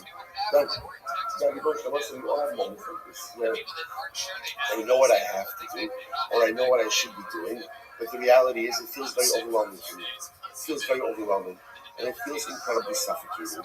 And the Rosh is saying, I get it, I understand it. Yeah, at times it could be beautiful, and at times it could be inspiring, and at times it could actually be suffocating. That's the end of the life. You know, sometimes when someone is struggling with something, called toxic positivity. But what's toxic positivity? Toxic positivity, and we all know people like this, where when you're struggling with something, what do they say? What do they say to you? It's going to be okay. It's going to be okay. You're going to be fine. And what's your offering your reaction to that person? I literally want to kill you with my own hands, right? Be quiet. Be quiet. I know it's going to be okay. I know it's going to be okay. I got it. I've been around. I know I'm not going to, I'm going to be fine. But that's not what I want from you. Don't tell me it's going to be okay. You're sweet, calm, and it's going to be strong, it's going to be fine. Shut up. Right? I know. I understand. I got it. Right? I got it. Sometimes what a person needs when they're going through a difficult time is just some empathy. It's just some validation. That's all. Don't tell. I know it's going to be okay. I know I'm strong. I'll remain standing. Just validate what it is I'm going through. That's all. Just tell me I understand. Just tell me it must be really hard. Or I'm so sorry that you're in this predicament. Or is there something that I can do to help? Don't tell me it's going to be okay. And we always have the countless over years. We didn't learn with that. We didn't learn that toxic positivity is truly toxic. And sometimes the best thing you can do for someone is just build empathy and just be there for them. Just push out. Kafan Hakigigas. I got it. This Torah thing, this Yiddishkeit thing, it's big. It's big. And I got it. Sometimes it can feel like it's suffocating. That's it. No, but you can do it, right? But it'll be great. No, I got it. Just know, I'm not going to. Just know that at the end of the day, I'm going to this Rabbi says, I'm the one who's holding the barrel. It's not someone else holding the barrel. I put this barrel from holding the barrel. So because I'm holding the barrel, we got this together. But I certainly understand that at times, the responsibilities may feel profoundly overwhelming. All right, let's go back to it. Second Gemara. Amarava. Zachon Lavar is very interesting case. Zachon Lavar is Sulam Lavar. Listen to this. Reuben pushes Shimon into a pit. Pushes into a pit, and what happens? But there was a ladder in the pit. So remember again, just to see what's happening over here. Now, interestingly enough, remember, a pit also has a header, right? A pit, we've seen this before, so it's like about the days, right? That a pit has some type of like noxious fumes inside of it also. So clearly, what Shimon thinks in this is going to die. The good news is, there's a ladder. There's a ladder. But what happens? What happens? Now, just understand a timeline of events. Reuben pushes Shimon into a pit, but the pit has a ladder. What happened? Now someone else came along, someone else came along and removed the ladder. Okay. Who? Condemned the silko. Maybe even Reuben himself came along and took out the ladder. Potter. Ultimately, Reuben is Potter. Why is Reuben Potter? But even if the Shachye Yochalla Alosu. What I'm saying, the thought over here is, as long as at the time that Reuben pushed Shimon, there was a ladder. As long as it was there at the time of the pushing, then what? And remember again, this was not an act that could have caused the death of Shimon. So just to even illustrate the most traumatic way, imagine for a moment, Reuben standing with Shimon at the edge of the pit, the ladder is there. Reuben pushes Shimon. Before Shimon hits the ground of the pit, Reuben takes out the ladder. Reuben's still not going to be fired. Why? Because everything is determined by the moment of the pushing. Right? Because that was the act. And since at the moment that Reuben pushed Shimon, the ladder was present, therefore this was not an act that could have caused bloodshed. Because again, the nice of the ladder was there. The ladder was there. Listen, obviously, again, we're talking about the fact that Reuben will not be technically liable. Obviously, Reuben's a bad guy. He's a bad guy, right? And things catch up with bad people. Rashi says over here, Rashi says, Kodem is so go, Kodem Nifilaso Shazat, but even if the Shaji Yakolamos, the Patra of the Kiyah, you should see the Plamasas, the Kiyube, the Grama Ba'almo. So I was saying, especially since at the time that Reuben pushed Shimon, the ladder was there, even though Reuben himself then took the ladder out before Shimon hit the ground. Ultimately, again, Reuben is not going to be hired. Incredible. So verse Vamra, the Rabbi says, similar idea. Zarak hate the Trisbiado. Let's say Reuben shot an arrow at Shimon. Good news. Shimon had a shield. Upa Akavinotlo is someone that after they shot the arrow, someone came and took the shield. Or even if Reuben himself took the shield, Potter, Reuben's going to be Potter. Why? The Shaji name lives up to see the delay. But I said there was another. Remember, everything is determined at the moment that Reuven shot the arrow. And at the moment that Reuven shot the arrow, what was the Metzias? What was the Metzias? What was the Metzias?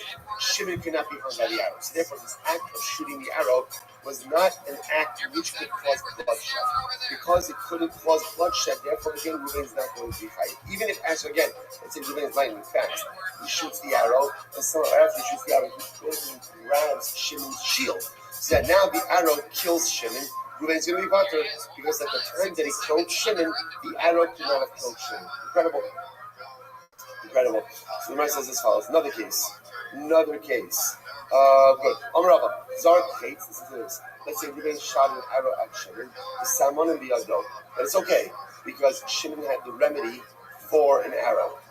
In other words, I guess the arrow was could have pierced him. And he had a bandage, he had a set, whatever he needed in order to bandage up the wound, and it would have been just fine. Okay? After his run, after the arrow was shot, someone else came along and stole his medication. After the root called him up his run, or Reuven himself came and stole the medication. Pater ultimately Reuven is going to be Pater. Why? Both says all the same theme. In order to be high for bloodshed, it has to be that at the time of the act, the death force was present. But if at the time of the act, the death force was not present. So again, the ladder was in the pit, right? The shield was in the hands of Shimon. Shimon had the remedy for an arrow piercing. Even though it was subsequently removed after he was thrown into the pit, or after he released the arrow, or after he went ahead and shot the arrow, and even if Reuven himself removed it, still going to be hard to lie, because at the time of the act was not capable of causing the death of Shimon. Incredible. Rashi is someone to show. The truth is, even if, right, let's say Shimon didn't have the remedy in his hand, but the remedy was readily available in the marketplace. Right, so therefore, again, even in that kind of case, it's clear that Reuven's act was not one which could have caused bloodshed. What happens in Halacha L'Maisa? At the time that Reuven shot the arrow, Shimon didn't have the medicinal remedy. But then after he shot the arrow, Shimon came upon the medicinal remedy. What's Halacha? In that case, ultimately, again, Reuven is not going to be fighting. And interestingly enough, this is interesting because in this case over here, remember, at the time that Reuven shot the arrow, Shimon did not have the remedy. He didn't have the remedy. And since Halacha L'Maisa, he did get the remedy before Reuven was brought to the Torah. So therefore, Halacha L'Maisa, Reuven will not be fighting. Rabbi, so we have to stop over for today. There's much more. Again, just throwing out all of these cases right now.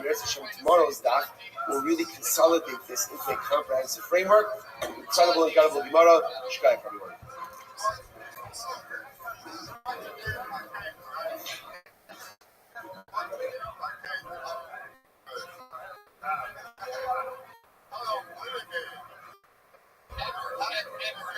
Edward, let's switch your energies back over here.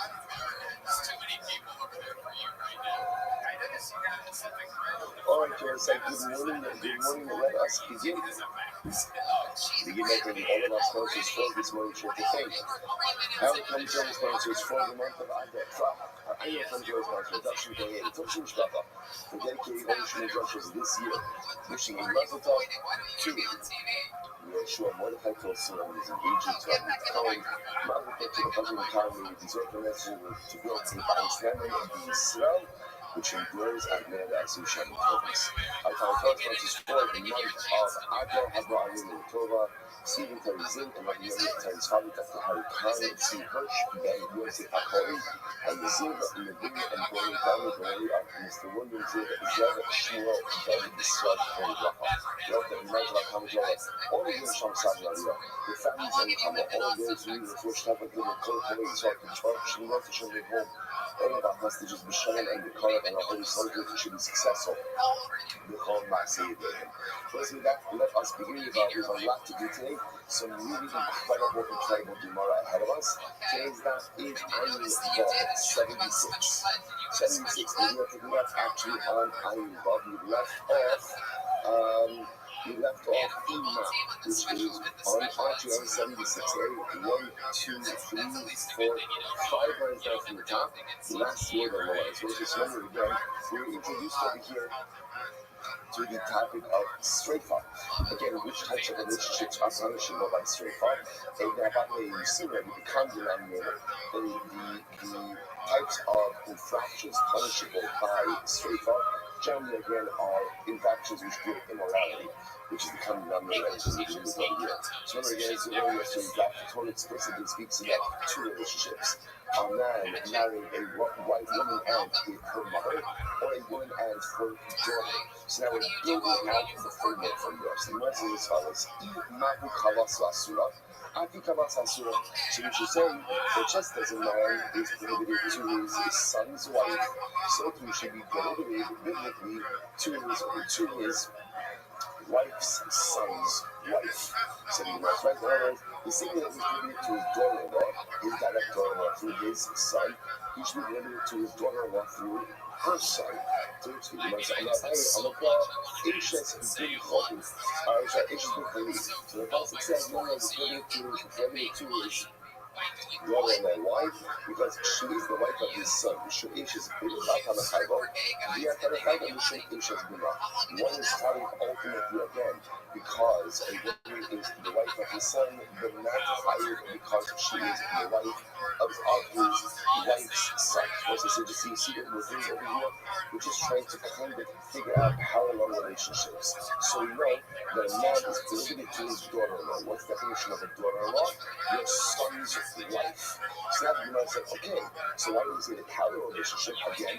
Your wife's son's wife should also be asur too. I want to be clear.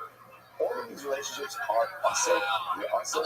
The shaila is, are they asur d'Rabbanan or are they asur d'Oraisa? So your daughter-in-law through your son's wife is obviously asur d'Oraisa.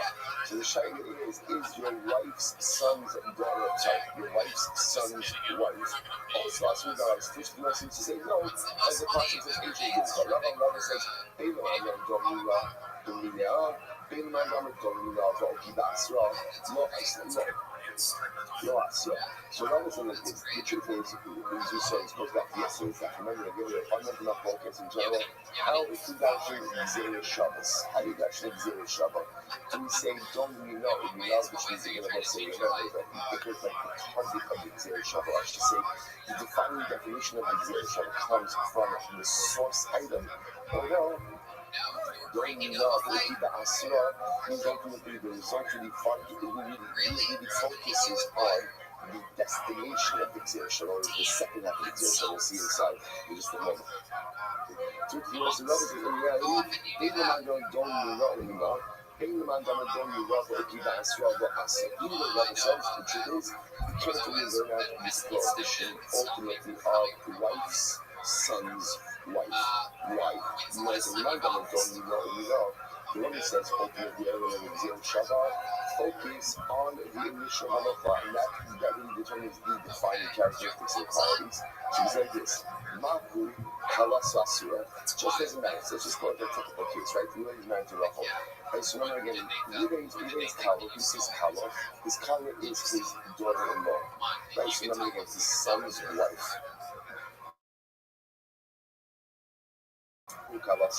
Just as we read, his daughter-in-law is Asura to him. So we should say, so too, Rachel's son's wife should also be prohibited to Ruvain. The Gemara says, if that's the case, Mahu B'skiva, Akinan B'skiva, then we should say the same way if Ruvain has relations with his daughter-in-law, i.e. his son's wife, that is punishable by Skiva. So too, if he has relations with his wife's son's wife, his daughter-in-law through his wife, it should also be punishable by Skiva. So Gemara says, okay, Remanda Amma Skiva Kamira Ikaritha. But according to the opinion that says that Skiva is the most common form of death penalty. There's a problem. What's the problem? It's the first white line, Ayin Bar on the ballot, 76A. What's the problem? Ma'avim Shikin Ima Skiva. Again, I want to say from Ruben himself. So remember again, the relationship with his mother punishable by Skiva. Toma Behi Shima B'Sreifa. So the problem also is the relationships don't line up. Right? Remember again, we're trying to create a certain symmetry. And directly it's a moral symmetry, but it's a symmetry nevertheless between relationships on his side versus her side. So we're trying to line up essentially to say that just like he can't have relations with his daughter, i.e. his son's wife, so again on his wife's side, he also is pregnant to his wife's son's wife. The problem just is, we see that the symmetry doesn't line up. Why not? Take a look at mother for just a moment. If you have relations with his mother, it's Skiba. If you have relations with her mother, it's Srefa. It's Srefa. That's one of the explicit speaking that we saw yesterday, is that you can't go ahead and marry a relationship with a woman and her mother. It's under the Srefa. So you see that the symmetry doesn't line up. Toma Biushi was Srefa, but it's pretty much 799, but beat up the Srefa, look how lots of the Skila. Furthermore, again, if this concept of remain true, it means that if we were to have relations with Rachel's daughter, in person by Srefa, again, that's an explicit concept, a woman and her daughter, that's Srefa, and yet, again, Kalasa, according to this logic, if we were to have relations with Rachel's son's wife, i.e. his daughter through his wife, then that's Skila. So again, just the punishments don't seem to line up. So which reminds us, instead of problem, that's no Yochia, which we think that's not such a caution. Why? The things of the Srefa, the Kalas and Skila, we already see that the punishments are asymmetrical. Why? Because if you're going to have relations with his daughter, it's Srefa, and yet if you're going to have relations with his daughter-in-law, meaning his son's wife, ultimately that's a Skila. Elamahu Yochalakta, Bein Kalasa. The issue just is that, at least from Ruben's perspective, what's symmetrical is the prohibition a generation above and a generation below.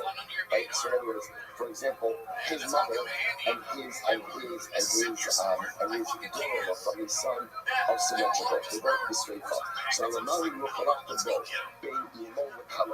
So just like for Ruben himself, again, it was yesterday now, so much of what we're doing in these privileged relationships is creating the continuity in the generations above and generations below. So when you look from Ruben's perspective, so again, when you look at the prohibition regarding his mother and his daughter-in-law, i.e. his son's wife, the punishments are the same. So again, really on her side, it should be the same thing. You should say there should be the same punishment if Ruben has relations with Rachel's mother or Rachel's daughter-in-law to her son. Is what it says. Mandana Srefa Kamura, the Haskasha, it says that Srefa Kamura, ultimately, again, based on this question, we will not be able to mention this entire thing. Okay, so that's the first side of this. The second side of this, with Mandana, you have to keep the Asra, and it's funny, this is all of his construct. Remember, just to keep our eye on the ball over here. So remember, we're trying to figure out over here, we're trying to make a suggestion that just as Ruben is not allowed to have relations with his daughter-in-law, a daughter defined by his son's wife.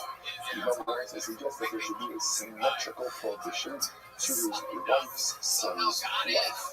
His daughter-in-law to his wife. You know, suggesting that another saying which is whichever way you bounce from the zero shot, it's not going to work. Because this meaning is not going to work. So, for example, non-dominant, though you not going to keep that strong. So, you're going to put it through that in terms of how to cover that saying. But you know, again, the defined characteristics ultimately of the zero shot really going to be defined by what we call the destination of the zero shot. So, he said this, Mahu Kalasa Suya, just as you did, right? He was going on pregnant. He's not a combination with his son's wife. Api Kalasasi, so you should say the same thing. You can't have relations with Rachel's son's wife. Moving the Asura, so you have to, okay, then let's focus on the destination of that zero shot. Possibly with the Skiba. So again, if Ruben were to have relations with Rachel's son's wife, that would be Skiba. That would be Skiba. About half of the Srefa, but over here, he would have relations with his own daughter-in-law, i.e. his son's wife, that's Srefa. To the Ashki, as we find his mother, because remember again, on Ruben's side, things are symmetrical. Because remember, if Ruben has a relation with his mother, generation up, or has it, what was your answer to that? You don't have a choice. which is with his daughter-in-law, generation down, same punishment, straight up. Straight up. He says, Remanda Amar, Skila Kamura, Jainafa. So according to the Big Muslim text, it is more common. We can ask the following question. Now the English Shakim Imo Biskiva, right? So when it comes to the right, so called Sweet's mother of Biskiva, come at the Shima Biskiva. We have heard Rachel's mother of Biskiva. Well, Mahutalas Kabo, Bin Bita Kalasa, Apitako, but Bin Bita Kalasa. So which says the same way that there's a distinction in the tradition for Ruben between his brother and his daughter-in-law. So from Rachel's side, there should be a distinction between his daughter and his daughter-in-law. When the man, the Omer man is Sheifa Kamila, according to the opinion one says that Sheifa ultimately is more common than Skila, but I Kushya Lohidim, and he's quite based on this question, we can't dash the proper halacha. So therefore, let's say, interestingly enough, the Lord does not seem to be able to prove this idea. Like, remember, that's not the Gemara wanted to prove, the Gemara wanted to say that the same way that Reuben's daughter from his son, right, his son's wife, is partial by Sheifa, so too, again, his daughter through his wife, Reuben's daughter, i.e. his son's wife is probably partial by Sheifa, so there should be a parallel prohibition that his daughter-in-law from his wife, Rachel's son's wife, should also be partial by Sheifa. So remember again, both Abai and Rava agree that that is not halacha. Abai says it based on a pasuk. Rava says either way, the Shabbat is not going to work. The Shabbat doesn't follow. Okay, so the Gemara adds on. So what's this saying? Once again, it doesn't mean it's not prohibited. It's still also. It just means that the Gemara is suggesting that it may not be a prohibition of Sheifa. Okay, so the Gemara goes like that. The Gemara says, what's the interesting case? What happens if Reuben violates Rachel? He violates her. And then what happens? He violates her, and they have a daughter. So how do I know that halacha myself, if Reuben has relations with that daughter, that's punishable by Sheifa? That's called Bid'ah and Asasa. So his daughter, as a result of woman that he violated, how do we get such a relationship like that? Is punishable by Sheifa. Please, the Gemara says, Rabbi is Abbas Bito Amish Abito Leposhikim. It's obvious. If Lamaisa, Reuben is held liable for relations with his granddaughter, that's Bito, then what? Allah has told the kind of older more so, he is held accountable for relations with his daughter, even if that daughter ultimately again is the result of a violation of violating the mother. So the Gemara says, so with the ultimate idea of God said you can't create also in this contract that you can't create counterformers through you can't create capital punishment through a counterformer. Capital punishment has to be understood directly. So you guys say, no, giving this is obvious. No, it's not in your counterformer. It's like, this is obvious. It's obvious. The Torah holds a man accountable for relations with his daughter, especially by Sheifa. It doesn't really make a difference how this woman is his daughter, whether she's his daughter from legitimate knowledge or whether she's his daughter because she violated her mother. Either way, a daughter is a daughter, and therefore there says the liability for relations with her. Incredible. Rabbi says, however, Yitzchak Baradini, Asya Heina Heina, Asya Zima Zima. Okay, Rabbi, on the other hand, disagrees with all of that from the double Zima Shabbat. Heina Heina, Zima Zima. Okay, Tanya Abdullah Yadin, if you should know that I will become an assassin, Hutzra Hakasa Roma, Ubas Ish Kohen.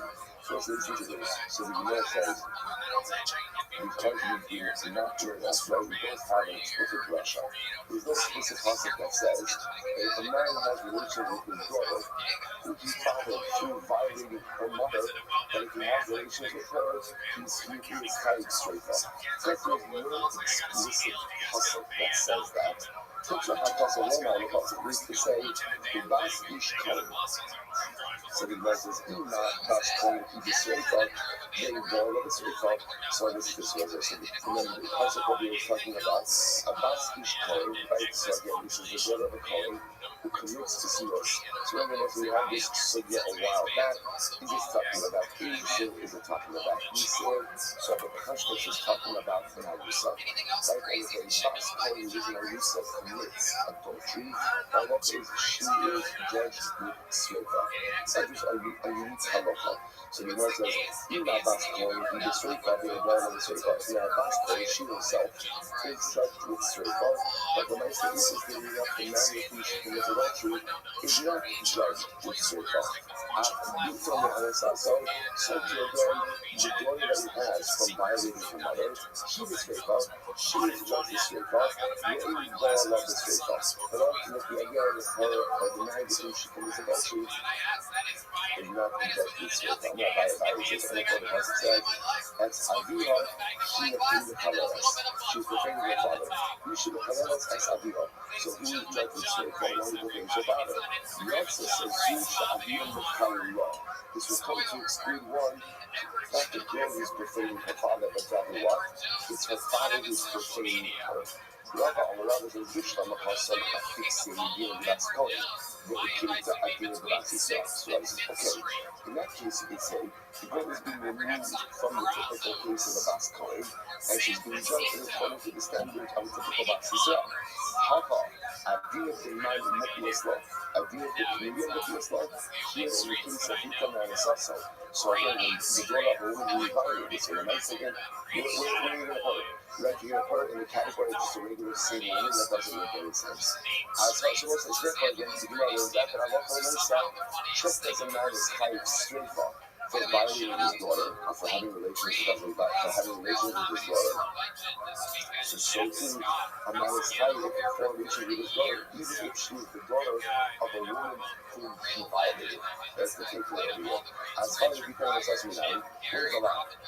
Here's God. Let's remember again, is we see the Torah structure is in order for someone liable in capital case, there needs to be two things. There needs to be a lot, right? And that's right, there needs to be a prohibition, and there needs to be an ownership. So where's the lot? Where's the lot? As far as becoming assassinate, the Bishon Law by the Rabbi. So according to my Rabbi, they do not give you ownership, they also not kulat. So according to my Rabbi, the same passage that teaches us the punishment is the very same passage that teaches us the law. And there's a ton of Avoid Rabbi Avi night. So what about the time of Avoid Rabbi Avi? Where is he? I'm a color as Bitron, but has no son.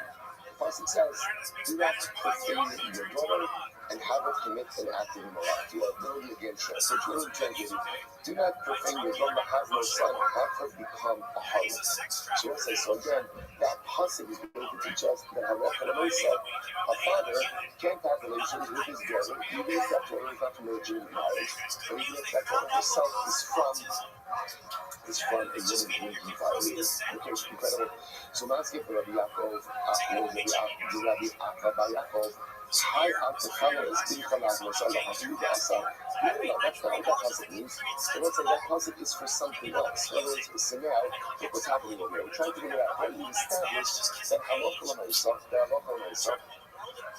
if a man violates his daughter, who he fathered with a woman whom he violated, he's higher than himself for that. He's higher straight up. Where's the law? According to the value level, the law is the same source as the actual ownership. Okay? According to the other things, what's the law? The law is in the concept of Atakala, it's Bitchala has no son. Do not profane your daughter by having her engage in acts of harlotry. What's the harlotry over here? What's business? Relations with her father. So she wants to go, hold on. We use that concept for something totally different. What's that total detour now? We use that concept for something totally different. So the man says, hi, no, highly pointed into the Sanya. We actually need that concept for something dramatically different. We need the Sanya. As we learned, Al-Tefala has no son. Do not have your daughter engage in the act of harlotry. Listen to this. Yaakov the Kohen, Hamasi is Bito the Rabbi, the Israel, HaKatzim Davet. So I said this is fascinating. One might have thought that the concept is actually talking about that a Kohen is not allowed to have his daughter marry a lady or a Yisrael. Wow, right? We're talking about the preservation of Yichus. Then maybe again to preserve proper Yichus, a bas kodesh only marry a boy, and marrying a Levi or a Yisrael, the chas v'shalom would be like a father tree, to which the Gemara says, Hamaloma has no son. Okay, so the father says the father should not give it to the other has no son. The Hebrew should be zealous of Kosovo Nevada. We're talking about the idea that most of the time you might understand it over here, that Allah says giving your daughter over into a context where ultimately again she's going to be engaged in zealous. So what does this refer to? The Moser Esbito Mishalom Mishim Ishus. He's giving over one's daughter not for the sake of marriage. Not for the sake of marriage. Now, Allah said again, so it's the prohibition of the father to give his daughter over to a man, not in the context of marriage, but for some immoral purposes. To which the Gemara says, okay, Lemakra al-Taka, if that's the case, what the Pasuk just say, al-Taka, singular. Do not profane your daughter singular by giving her over to a non-marital context. And what's my alcohol, what is the plural mean? Shlamiatai, so I'm teaching you two things. So as I say, number one, you can't go ahead and give your daughter over to a man in a non-marriage context. And also, number two, also teaches me that what? That Allah a father can't have a relationship with his daughter, even if he found out her by violating her mother, because such an act of relationship would be an act of profanation. It would be an act of profaning her. That's the halacha. Okay. It's actually fascinating. Maybe I don't know the detail here. Rabbi, high out the colors, has no son at you. Now, let's remember again. Rabbi, they no doubt beat on me on a sasso from a totally different source, right? They that beat on a sasso from the same place where they derived the Oresh. So that's what Rabbi and Rabbi do with this pasuk. It's very interesting. So Rabbi and Rabbi, fascinating. I'm not money. Zer Hamasi is Bito Mizoki. Fascinating. This refers to someone who marries off his daughter to an older man. What's wrong with marrying off your daughter to an older man? Kirisanya, Al-Khala is Bito Hazmusha. Do not profane your daughter by giving her off, by giving her over to morality.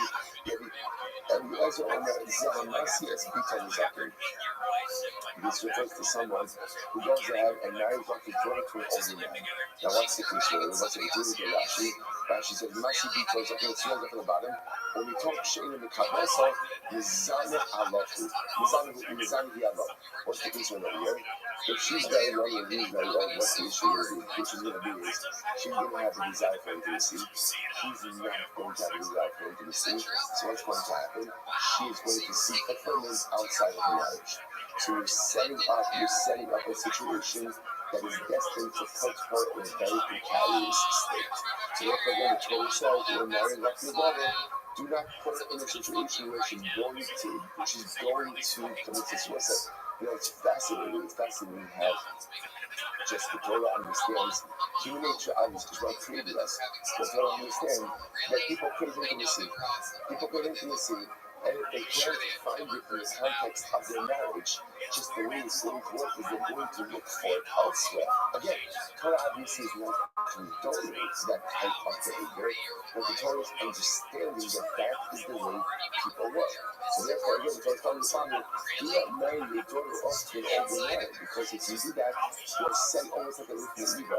You're setting her up ultimately going to seek that type of intimacy outside of the community confines of her marriage. So you keep giving it. This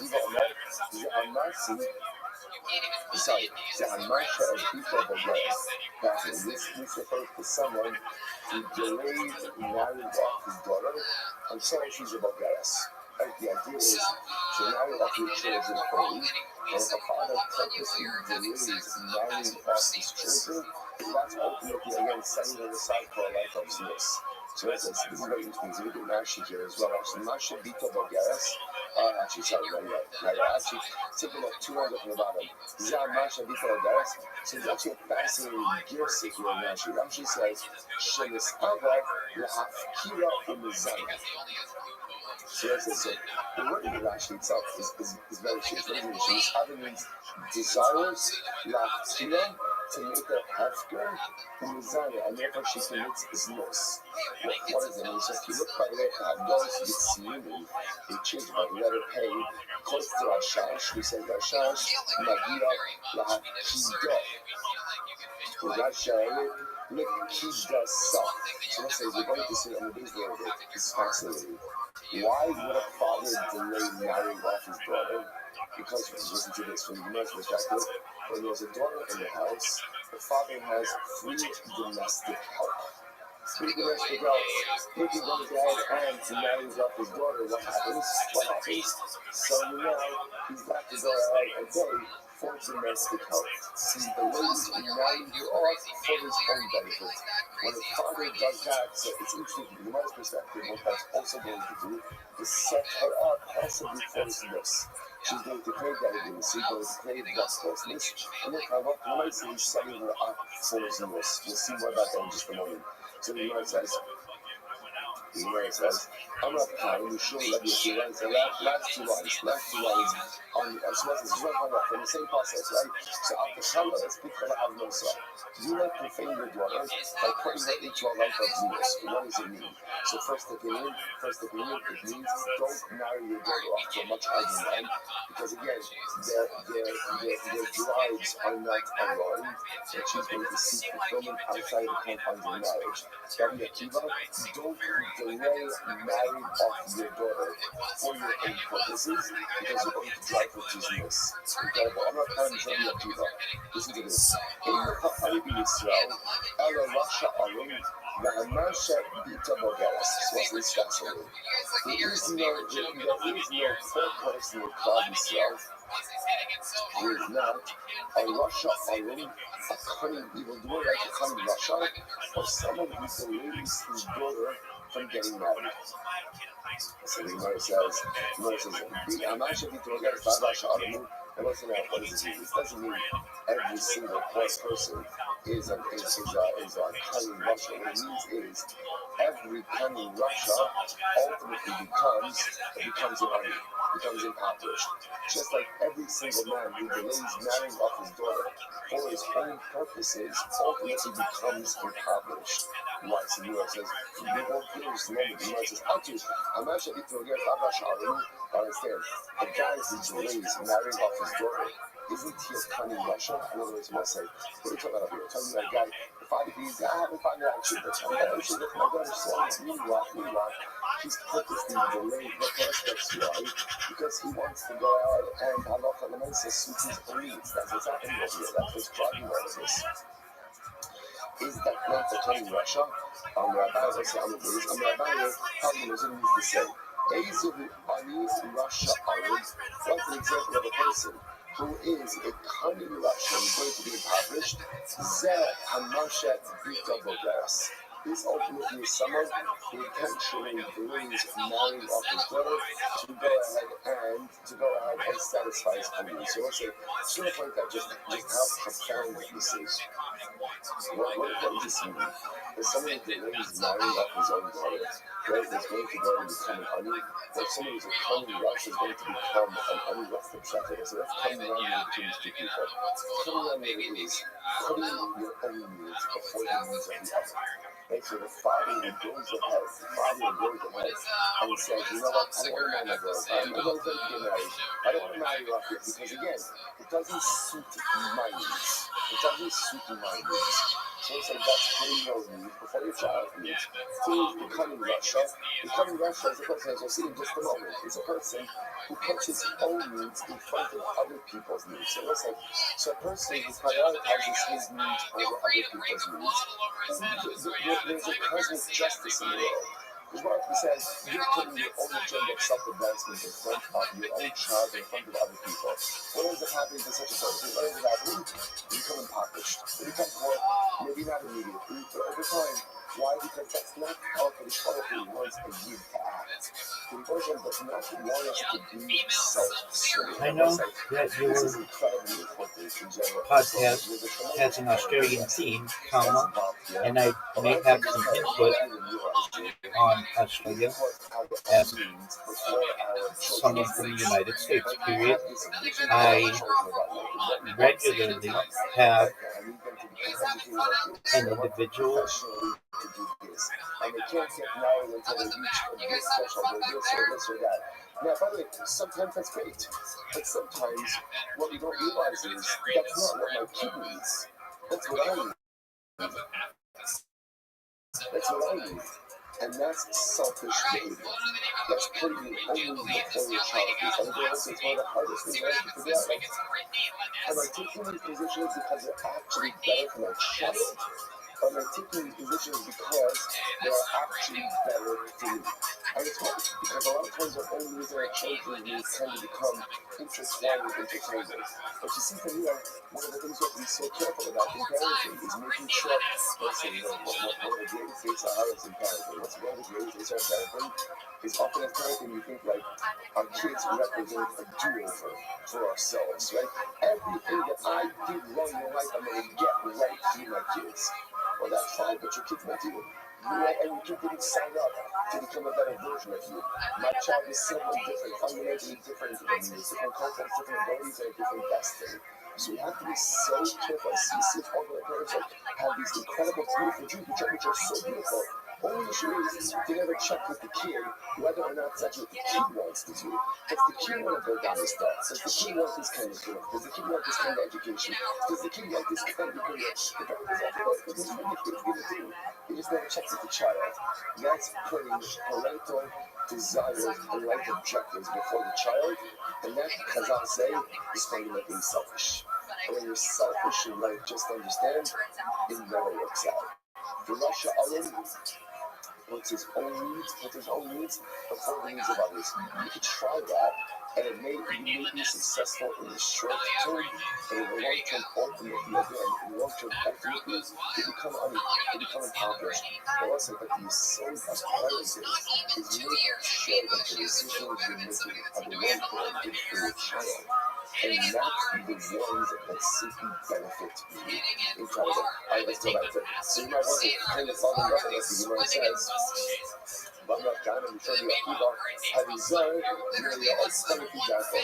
Be careful about getting advice from someone who is only giving you advice ultimately again because it benefits them.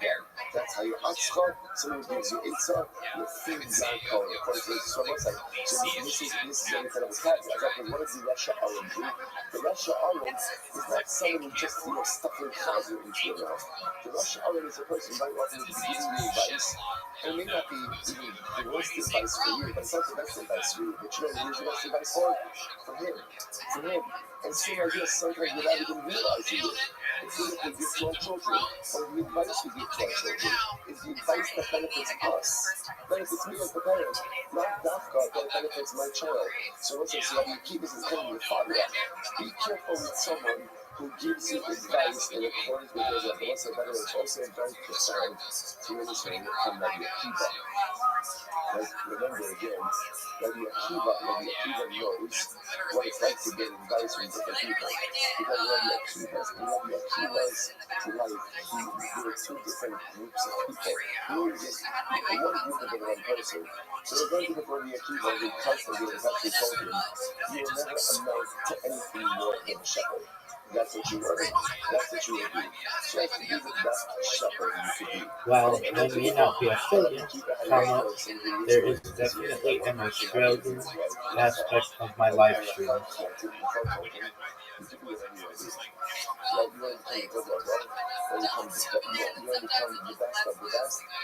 can do that. You can do that. So you keep on saying, and sometimes the people essentially say, just be careful who you get advice from.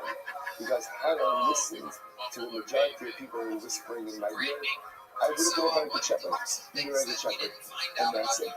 The Baruch Hashem, I took advice from someone who wasn't self-serving, but rather I took advice from someone who really and truly cared about me. And as a result, Rabbi Akiva became Rabbi Akiva. Incredible. Incredible.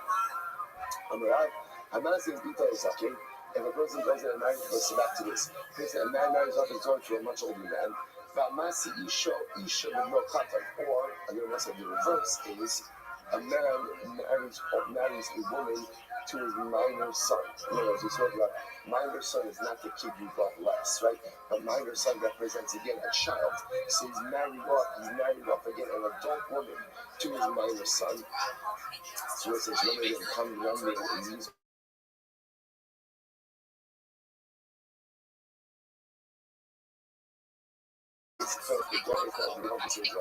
again, the second, his son, who's a child, is married to a woman, don't have the same drive. Well, listen to this.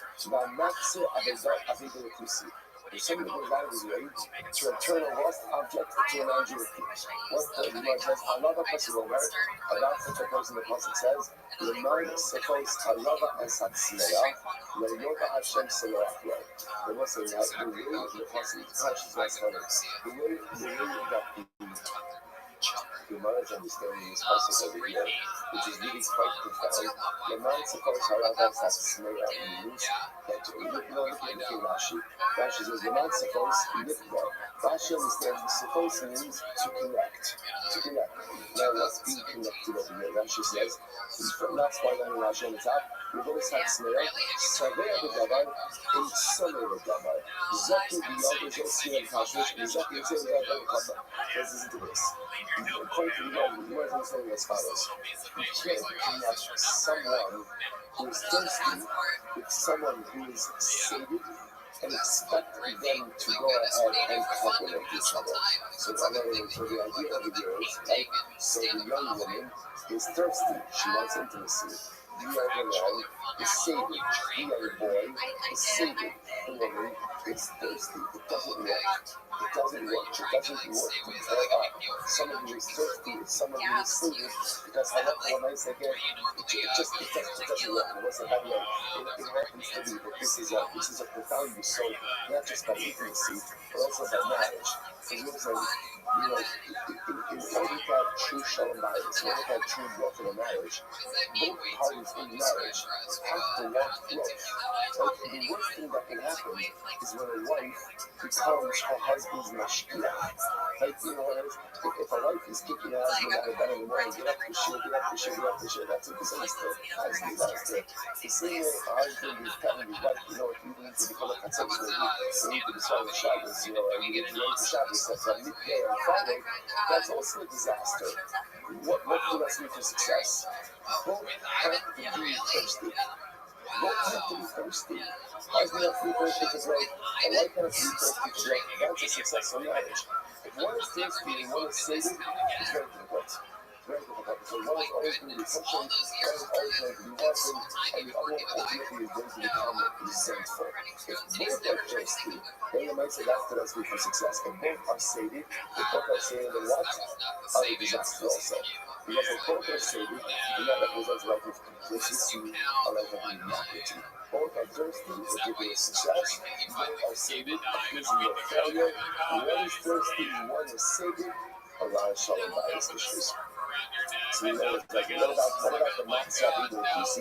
What's wrong with going ahead? What's wrong with going ahead and returning a lost object to a non-Jew? I don't know, that sounds like a nice thing. What's wrong with that? So what's in Luke Rashi says that the matzah eating PC, Heshva v'chida kusi l'Yisrael. Umana ba'asmo sha'shavas aveda el Shuvah. So let's look at this. That's like person should return the lost objects to non-Jews. That's what we're saying. Looking like this. That a person who thinks that returning a lost object to a non-Jew is just as important as the mitzvah of Hashavas Aveda, that's wrong.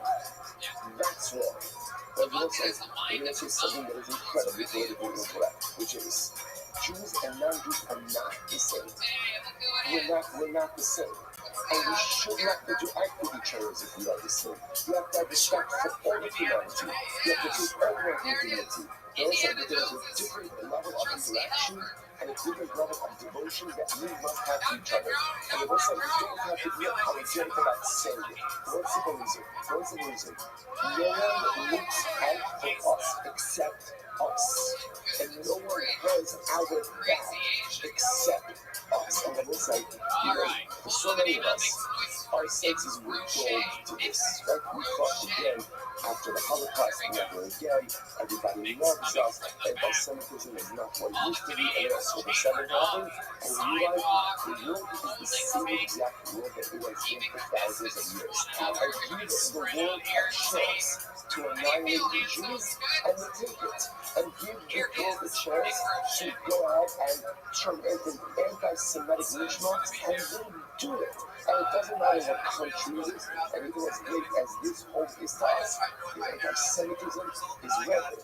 And teaching this one simple lesson: circle the wagons. Look out for each other, because no one else is going to look out for us but us. So if you're one of those kumbaya people, right, and tikkun olam, and everything else, and we're one big community of humanity, you're a fool. We're not the one big community of humanity. We're not. There's us, and there's them. And that's the way the world works. Now, when Mashiach comes, and you're Hashem, that'll change. And when Mashiach comes, it will be the last of humanity will become one. But until that day, humanity is not one. There's Klal Yisrael, and there's everyone else. It's our Levadad Yishkon. We are alone in this world. But again, the beautiful part is we're alone as a nation, we're alone as individuals, because we have each other, and we always have each other. And this is what this Gemara says. If you think just like if you're a bunch of Shabbos, I'm going to go, I'm going to right? The Gemara says, you're a fool. You're a fool. That's not true. There's not one day there will be a community of mankind. And also, again, to be clear, the evolution of dignity, the evolution of respect for every single person. But just understand that there's a different system of conduct, a different system of allegiance, and a different system of commitment. But we have that 21 because all we have is each other. We have no one else but each other. And the moment we forget that, is the moment we put ourselves in an overwhelmingly precarious situation. It's like the should you return a lot after to a pussy? Of course you should. If you get extra change at the supermarket, should you return the extra change? 1,000% of upset. Yes. And don't tell us, I could do this. You get extra money, right? You fight. You be a proper human being. But just understand that there's a difference between that and the reason how Shabbos HaRegulus represents the personal contract that we have with one another. Incredible. So what's amazing is the fact that only that's the story you call was this Gemara is like this verse. A man who loves his wife like his own body, and one who gives her covered, more so let's hear this. You have to love your wife like yourself. Right? You have to honor her more than yourself. And what's that? What does that mean? Why doesn't it say you have to go and so you go so that so what does this mean? First of all, why don't we say love your wife more than yourself? What's the single answer? Because you can't. It's important you so. So it was like the framework of love that I have more than anything is myself. It is myself. The strongest reflex we have within ourselves is self-preservation. Right? Because deep down, like the most important, we're very egocentric beings. So the Gemara says, if you could love your wife as much as you love yourself, that's godless. That's godless. Now, what does it mean to be mechaber now? Because love is an emotion. So from an emotional perspective, you could feel that sense of love to your wife, and you could feel you care about her as much as you care about yourself. That's fantastic. Mechaber covered in our physical behaviors. In other words, so then when it comes to interesting, when it comes to physical behaviors, then you have to do more for your wife than what you do for yourself. And what's that's on a very like individual level. So again, so if you for yourself, you get a present on your birthday, so actually the present on your birthday, which is you get a present much more of the time. Whatever cover, you take for yourself. If you like certain things, whatever you like, make sure that your wife has even more than that. Because cover is physically measurable. So ava, which is an emotion, kazako, if you care about your wife as much as you care about yourself, you go do. That's fantastic. The cover that you give, that's behavioral. The cover you give to your wife has to surpass the cover you give for yourself. Or you walk for yourself. Now, not just one of the knows Ishara, and also, and again, this is so beautiful, and one who leads his children in a proper path. So let's say these categories and these demands that we can spend a week on these deals. What does it mean magic? What does it mean magic? I said, what do you think? What's in my dream? What's in my dream? The guy. What does the guy do? Shows you the way. Like, listen, the most annoying guys are the ones who talk too much. Talk too much. Just be quiet and move. Right? Talk, right? Simply parenting. Effective parenting. Much less talking, much more doing. Be a magic. Don't tell your kids what to do. Tell your kids what to do. Show them what to do. Show them what to do. I'm jumping down. I'm talking to them here. Right? This is a motivated group. Whether your kids are asleep or not asleep, you think they don't know on some level that you're waking up early to come to shul, to learn, to daven, to see that you're mostly in that first. Give me up sleep this trip. We joke about it, right? It's true, none of us are going to sleep at 8 o'clock at night or getting like a 1 night sleep, getting up at 5 o'clock in the morning. It's all like a hydropa. You can say whatever you want. You can say let's write at the table. You can sing zingers. You can do all that stuff. It's very nice. It's very beautiful. All important. The most important thing is how you lead.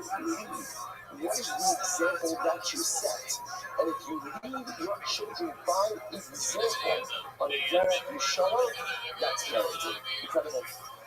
Now, seeing someone up here, marry them up early. Everyone say, now someone up here comes up and this is really early. And someone up here means a little bit before they reach adulthood. Right? Which again, today's day and age is about 25, right? So marry them up a little bit before they reach adulthood. I love our cousin over. So that's such a person. She sees four ingredients over here. Number one, love your wife as much as you love yourself. If you can reach out, people like this, I love my wife more than I love myself. I love my kid. Calm down. Right? If you can love your wife as much as you love yourself, that's an accomplishment. Right? Love her as much as you love yourself. Number two, but give her more cover, which is the ego stuff. Give her more cover, then you cover you think for yourself. Number three, don't tell your kids what to do, but be a magic, be a good guide, be a good leader, show them what to do. And number four, marry your children off a little bit before adulthood.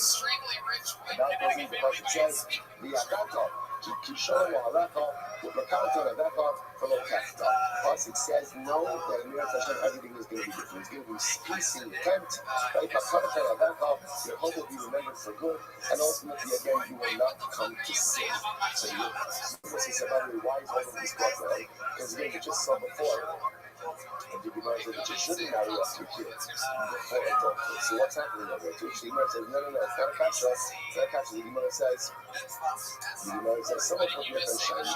No, ultimately, again, this is literally talking about right before they reach the age of adulthood. So again, they're now on the cusp of adulthood.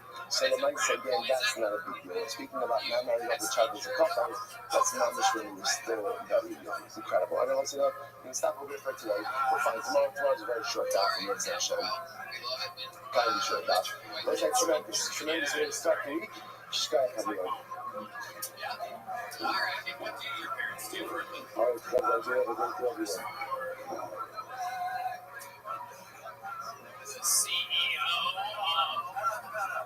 She works for a company. She's worked for Enron. She works for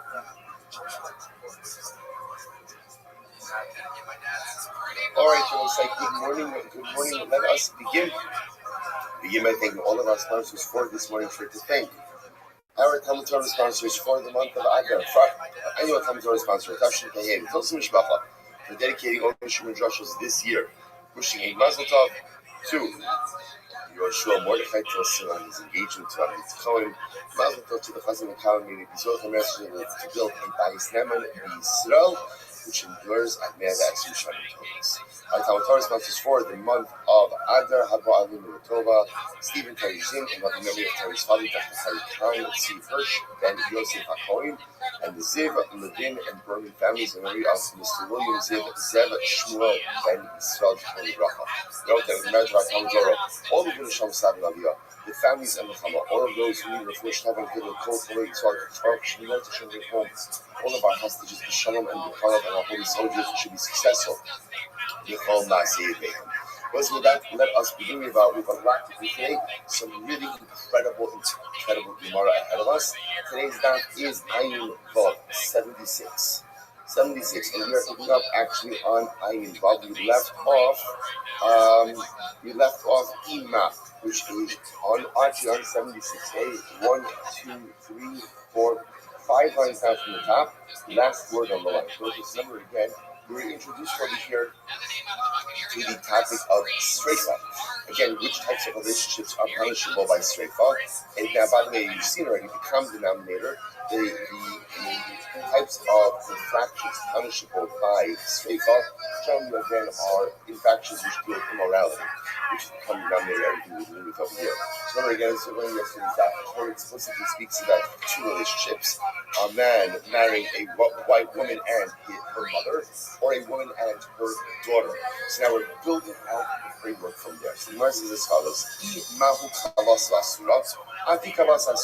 so we should say that just as a man is prohibited to his son's wife, so too he should be prohibited biblically to his wife's son's wife. So the Gemara is right. In other words, the same way that he's prohibited to his daughter-in-law, his direct daughter-in-law through his son, he should be prohibited to his daughter-in-law through her son. To which the Gemara says, I'm going to call Eishes bin Choli. Eishes bin Choli. The Pasuk says, remember, he's prohibited to his daughter-in-law. Why? Because she is the wife of his son. One is chayiv ultimately again because a woman is the wife of his son, but not chayiv because she is the wife of his wife's son. So you see what we're doing over here? We're just trying to kind of figure out parallel relationships. So we know that a man is prohibited to his daughter-in-law. What's the definition of a daughter-in-law? Your son's wife. So now the Gemara said, okay, so why don't we say the parallel relationship again? Your wife's son's wife should also be asura too. I want to be clear. All of these relationships are asur. They're asur. The shaila is, are they asur with the rabbanon or are they asur with the araisa? So your daughter-in-law through your son's wife is obviously asur with the araisa. So the shaila is your wife's son's daughter? Sorry, your wife's son's wife also asur with the araisa? Which commands you to say no, because the pasuk says Eishes bin Choli. Rabbi says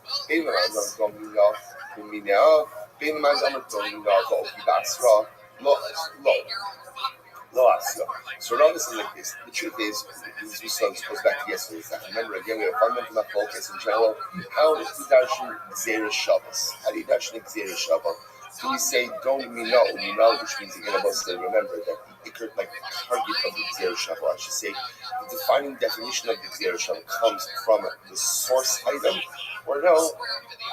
Don't mino, v'ukiba asra means ultimately the result of the part really focuses on the destination of the Gzeira Shabbos, the second half of the Gzeira Shabbos. We'll see inside in just a moment. Truth, you want to Rabbi says in reality, anyway,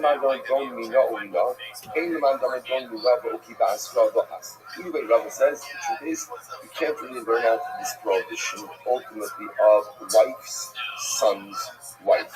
Why? The one who says ultimately when in Gzeira Shabbos, focus on the initial halacha, and that really determines the defining characteristics and qualities. So we say like this: Mahu kalas asura. Just as a man, so let's just go to a typical case, right? Ruvain is married to Rachel. And so remember again, Ruvain's kala, who's his kala? His kala is his daughter-in-law. Right? So remember again, it's his son's wife. Mahu kalas asura. Just as Ruvain, his daughter-in-law is asura to him. After remember kalas asura, so you should say so too. Rachel's son's wife should also be prohibited to Ruvain. The Gemara says if that's the case, Mahu b'skila, Afinam b'skila. then we should say the same way if Reuven has relations with his daughter-in-law, i.e. his son's wife, that is punishable by skila. So too again, if he has relations with his wife's son's wife, his daughter-in-law through his wife, it should also be according to the opinion that says that skila is the most chomer form of death penalty. There's a problem. What's the problem? Let's say first wide line, Ayin Vav Amidalef 76a. What's the problem? Ma'ruhu Shikin Imo Skila. Again, I want to say for Reuven himself. So remember again, relationship with his mother, punishable by skila. Tomar Behi Shima B'Sreifa. So the problem was they say, see, relationships don't line up. Right? Remember again, we're trying to create a certain symmetry. Granted, it's an immoral symmetry, but it's a symmetry nevertheless between immoral, like probably relationships on his side versus her side. So we're trying to line up essentially to say that just like he can't have relations with his daughter-in-law, i.e. his son's wife, so too again on his wife's side, he also is prohibited to his wife's son's wife. The problem just is, we see that the symmetry doesn't line up. Why not? Take a look at mother for just a moment. If he has relations with his mother, it's skila. If he has relations with her mother, it's tzrifa.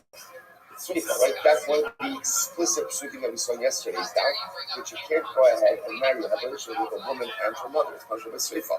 So you see that the symmetry doesn't line up.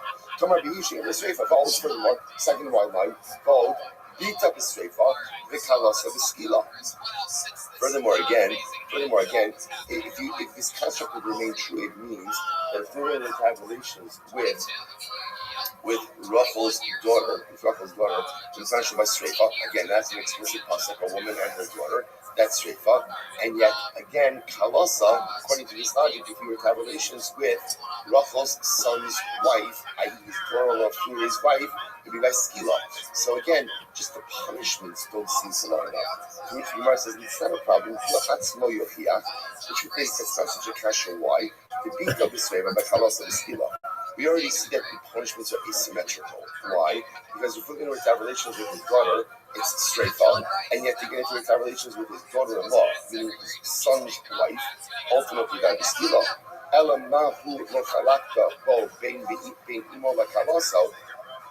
The issue just is that, at least from Reuven's perspective, what's symmetrical is the prohibition a generation above and a generation below, right? So in other words, for example, his mother and his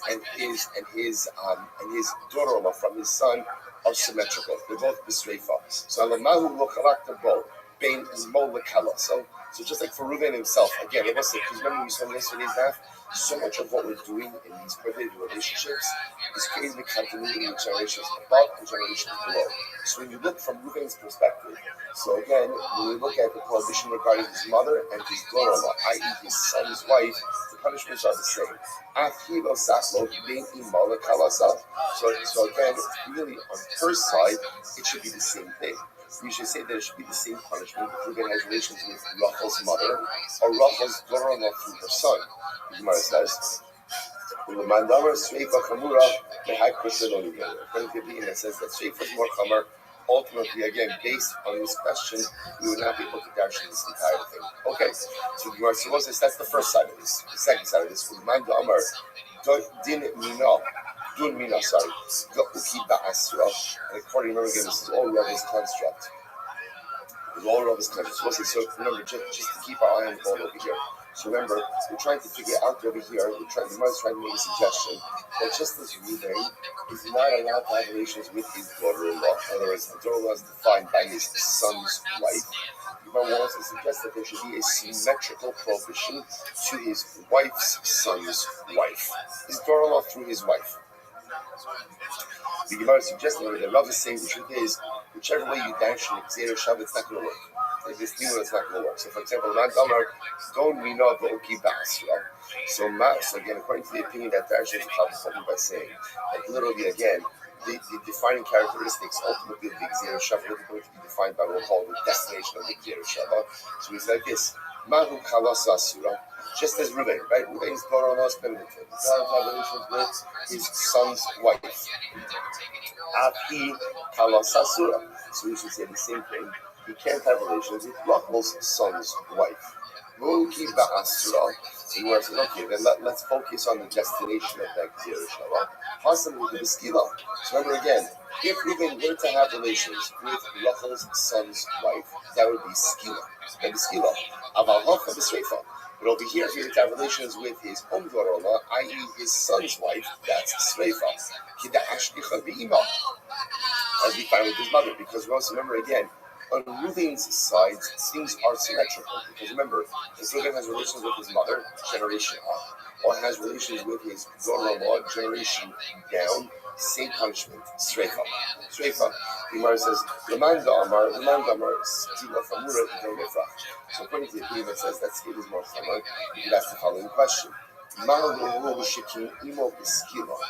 So when it comes to Reuven, right? So with his mother, it will be Stila, Tomar Bihi, Shima B'Sreifa. But yeah, with her, with Rachel's mother, it will be the Sreifa. Vod, Mahu Chalak B'Bo, Bein Bito L'Kalaso, Afi Tachlok Bein Bito L'Kalaso. So we say the same way that there's a distinction in the prohibition for Reuven between his daughter and his daughter-in-law. So on Rachel's side, there should be a distinction between his daughter and daughter-in-law. And according to the opinion that says that Sreifa ultimately is more common than Skila, and this based on this question we can't darshan the proper halacha. So therefore, let's say interestingly enough, the Gemara does not seem to be able to prove this idea. Let's remember, what's technically the Gemara wanted to prove? The Gemara wanted to say that the same way that Reuven's daughter-in-law from his son, right, his son's wife, is punishable by Sreifa. So too, again, his daughter-in-law to his wife, Reuven's daughter-in-law, i.e. his son's wife is punishable by Sreifa.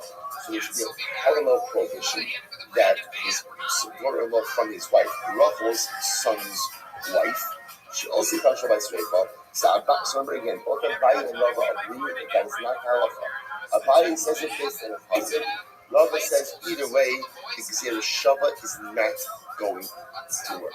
Gzera Shava doesn't pan out. Okay, so the Gemara adds on. So once again, it doesn't mean it's not prohibited. It's still also. It just means that the Gemara is suggesting that it may not be a prohibition of Sreifa.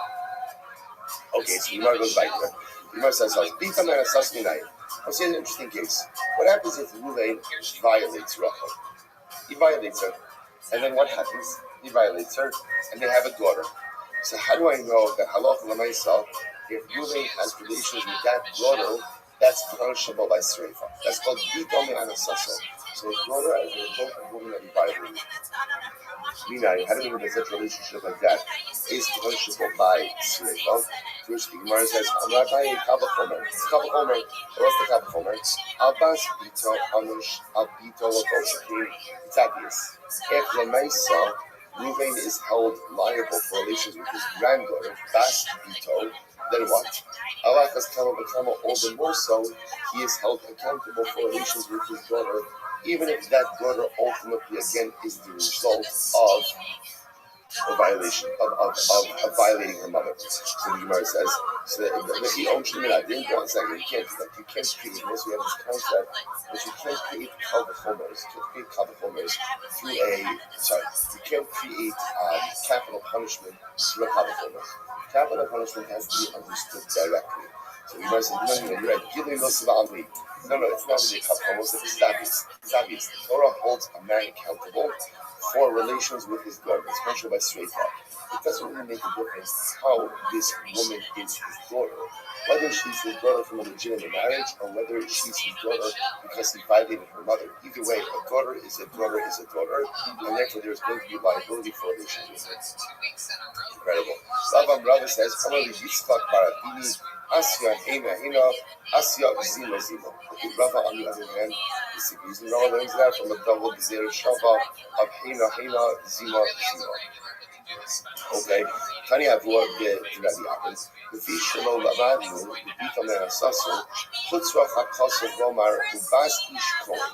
Let's listen to this. So the Gemara says, because we did not learn how to write, we don't have an explicit drasha. There's no explicit concept that says that if a man has relations with his daughter, who he fathered through violating her mother, that if he has relations with her, he is chayiv shreifa. Because there is no explicit pasuk that says that. The pasuk needs to say, "Ubas ish kohen." So the Gemara says, "Ima bas kohen ki b'sreifa." Vein ball of a sreifa. So this was this.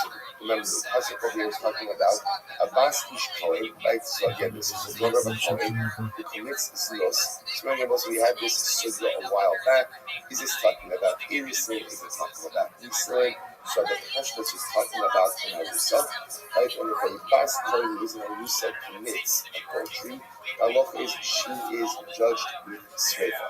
That was a unique halacha. So the Gemara says, "Ima bas kohen he b'sreifa being involved in the sreifa." So now bas kohen, she herself is judged with sreifa. But the Maisa, interestingly enough, the man with whom she commits adultery is not judged with sreifa. So to again, the daughter that he has from violating her mother, he b'sreifa, she is judged with sreifa. Ve'im ba'ala b'sreifa.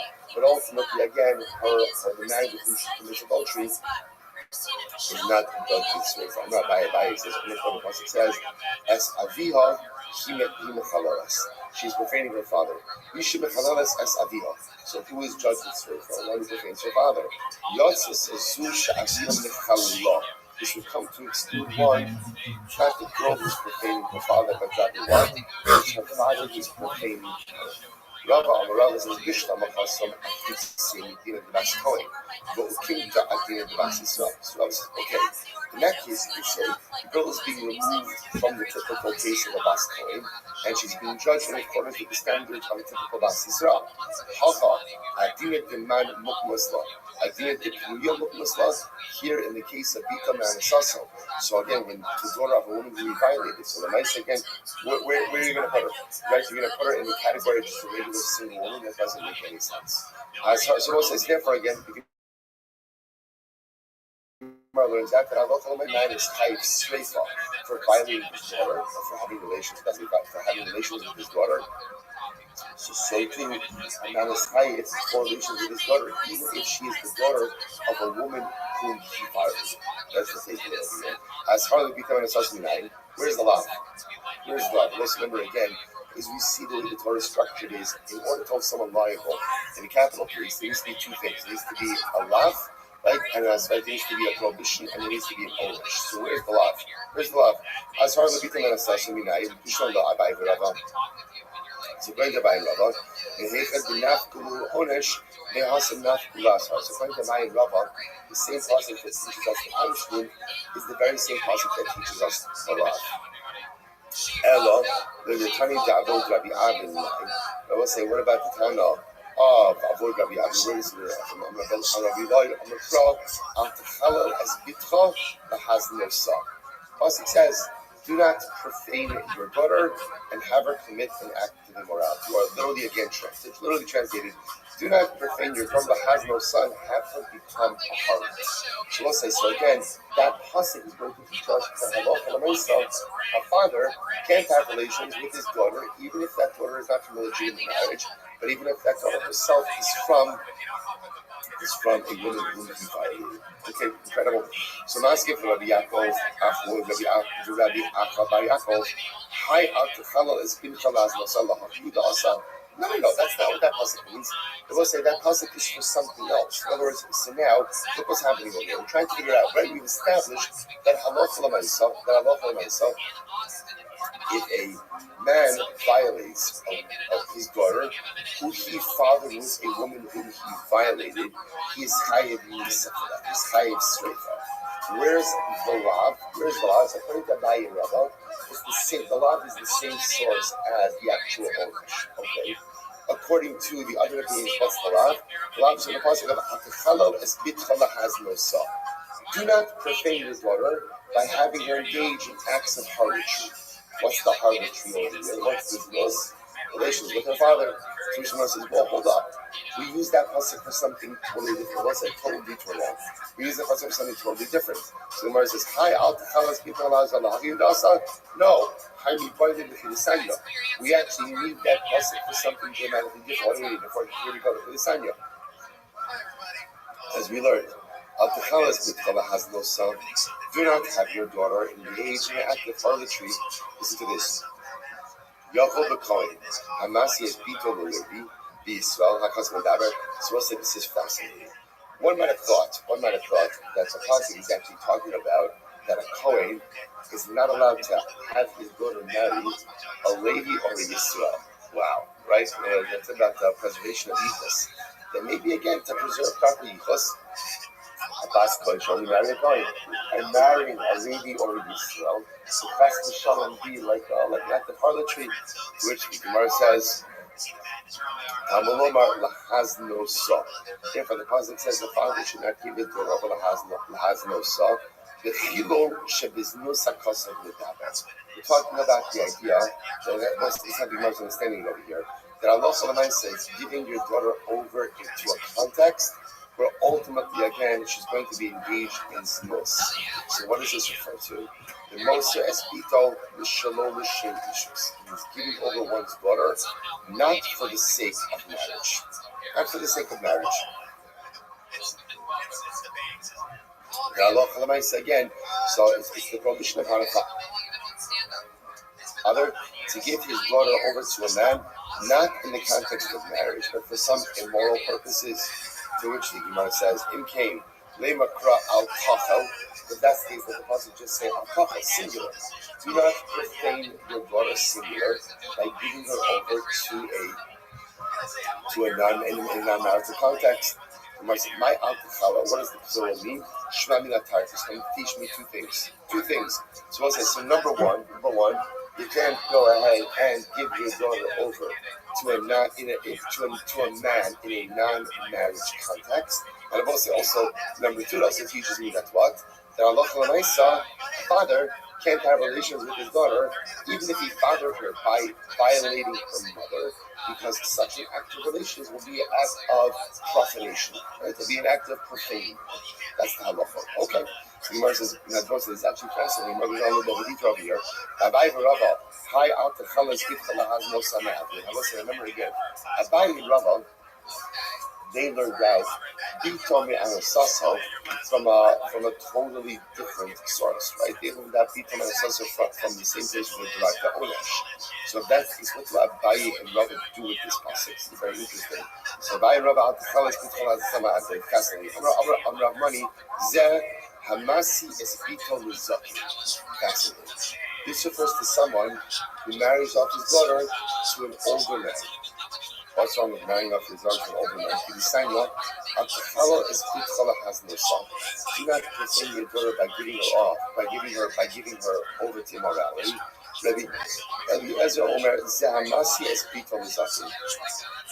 This refers to someone who goes ahead and marries off his daughter to an older man. Now, what's the concern? Rashi says, Masi Bito Zakin Suez from the bottom. When we talk Sheina Mikablaso, Mizana Alafu. Mizana Dialog. What's the concern over here? If she's very young and he's very old, what's the issue going to be? The issue is going to be is she's going to have a desire for intimacy. He's not going to have a desire for intimacy. So what's going to happen? She is going to seek fulfillment outside of her marriage. So you're setting up a situation that is destined to put her in a very precarious state. So therefore, again, the Torah says, when marrying off your daughter, do not put her in a situation where she's going to commit this suicide. It's fascinating how just the Torah understands human nature. I was just want to read this. The Torah understands that people crave intimacy. And if they can't find it in the context of their marriage, just the way it's going to work is they're going to look for it elsewhere. Again, Torah obviously is not condoning that type of behavior, but the Torah is understanding that is the way people work. So therefore, again, so I'm telling the fathers, do not marry your daughter off to an older man, because if you do that, you are setting almost like a ritual either. You are setting her up ultimately again to seek out that intimacy outside of the permitted confines of her marriage. Rabbi Kiva differently. Kiva Omer, Zehamasha as Bito Bulgaris. This refers to someone who delayed marrying off his daughter until she's a Bulgaris. The idea is to marry off your children early, And if a father purposely delays marrying off his children, that's ultimately, again, setting her aside for a life of this. So what's this? This is very interesting. Look at Rashi here as well. Rashi, Masha Bita Bulgaris. Actually, sorry, not yet. Not yet. Actually, take a look, 2 lines up from the bottom. Zah Masha Bita Bulgaris. So it's actually a fascinating gear stick here in Rashi. Rashi says, Shemis Ava Lahafkira Umizana. So let's say, so the wording in Rashi itself is very straightforward. Shemis Ava means desires, Lahafkira, to make her hefker, Umizana, and therefore she commits znus. What does that mean? So if you look, by the way, how it goes with Simunim, they change it, like the letter Pei, quotes the Rashash, who says Rashash, Magia, Lahafkido. The Rasha, Lipkida Sa. So let's say, as we're going to see on the days a little bit, it's fascinating. Why would a father delay marrying off his daughter? Because, listen to this from the Gemara's perspective, when there's a daughter in the house, the father has free domestic help. Free domestic help. If he goes ahead and he marries off his daughter, what happens? What happens? Suddenly now, he's got to go ahead and pay for domestic help. So he delays marrying her off for his own benefit. When a father does that, so it's interesting from the mother's perspective, what that's also going to do is set her up possibly for his loss. She's going to crave that intimacy, going to crave that closeness, and if Lamaisa is setting her up for his loss. We'll see more about that in just a moment. So the Gemara says, Amrav Khan, and we show Rabbi Akiva, it's the last two lines on from the same pasuk, right? So Al Techala is Kitchala has no son. Do not profane your daughter by putting her into a life of znus. What does it mean? So first opinion, it means don't marry your daughter off to a much older man, because again, their drives are not aligned. She's going to seek fulfillment outside of the context of marriage. Rabbi Akiva, don't delay marrying off your daughter for your own purposes, because you're going to drive her to znus. Incredible. I'm not trying to Rabbi Akiva. Listen to this. In the Ani Yisrael, Ela Rasha Arun, Vahamasha Bita Bulgaris. What's this fascinating? There is no poor person in Klal Yisrael who is not a Rasha Arun, a cunning evildoer, right? A cunning Rasha, or someone who delays his daughter from getting married. So the Gemara says, Amasha Bita Bulgaris Lav Rasha Arun. What does this mean? This doesn't mean every single poor person is a cunning Rasha. What it means is every cunning Rasha ultimately becomes an ani, becomes impoverished. Just like every single man who delays marrying off his daughter for his own purposes ultimately becomes impoverished. Why? So Gemara says, we won't clear in just a moment. Gemara says, Amasha Bita Bulgaris Lav Rasha Arun. Understand, the guy who delays marrying off his daughter, isn't he a cunning Rasha? In other words, we'll say, what are you talking about here? I'm talking about a guy, father, he's not having father and shidduch. My daughter just wants to meanwhile, he's purposely delaying her prospects. Why? Because he wants to go ahead and halacha l'maisa suit his own needs. That's what's happening over here. That's what's driving all of this. Is that not the cunning Rasha? Rabbi, what's the other thing? Rabbi, how do you means to say, Eizuhu ani Rasha arun. What's an example of a person who is a cunning Rasha who's going to be impoverished? Zeh hamasha bita bulgaris. This ultimately is someone who intentionally delays marrying off his daughter to go ahead and satisfy his own needs. So let's say, just want to point out just how profound this is. What does this mean? Is someone who delays marrying off his own daughter, right, is going to go and become an ani, or someone who's a cunning Rasha is going to become an ani? What's the shackle? What's coming down there between these two people? Coming down there is putting your own needs before the needs of the other. Right? So the father is going to help, and says, you know what, I don't want to marry my daughter. My daughter's ready to get married. I don't want to marry her off yet, because again, it doesn't suit my needs. It doesn't suit my needs. So I said, that's putting your own needs before your child's needs. Who is the cunning Rasha? The cunning Rasha is a person, as we'll see in just a moment, is a person who puts his own needs in front of other people's needs. So let's say, so a person who prioritizes his needs over other people's needs. There's a cosmic justice in the world. Rabbi says you're putting your own agenda of self-advancement in front of your own child, in front of other people. What ends up happening to such a person? What ends up happening? You become impoverished. It becomes more, maybe not immediately, but over time. Why? Because that's not how the Baruch Hu wants to give. The Rebbe does not want us to be self-serving. The Rebbe said this is incredibly important in general. First of all, there's a tremendous parenting lesson that's involved here. A lot of times as parents, without even realizing it, we put our own needs before our children's needs. Like we have this vision for our children about what we want them to become. Right? And I need them to become educated like this, and I want them professionally to do this. And they can't get married until they reach this threshold, or this, or this, or that. Now, by the way, sometimes that's great, but sometimes what we don't realize is that's not what my kid needs. That's what I need. That's what I need. And that's selfish behavior. That's putting your own needs before your child's needs. And again, listen, it's one of the hardest things I have to figure out. Like, am I taking these positions because they're actually better for my child? Or am I taking these positions because they're actually better for me? And it's hard, because a lot of times our own needs and our children's needs kind of become intertwined and intertwined.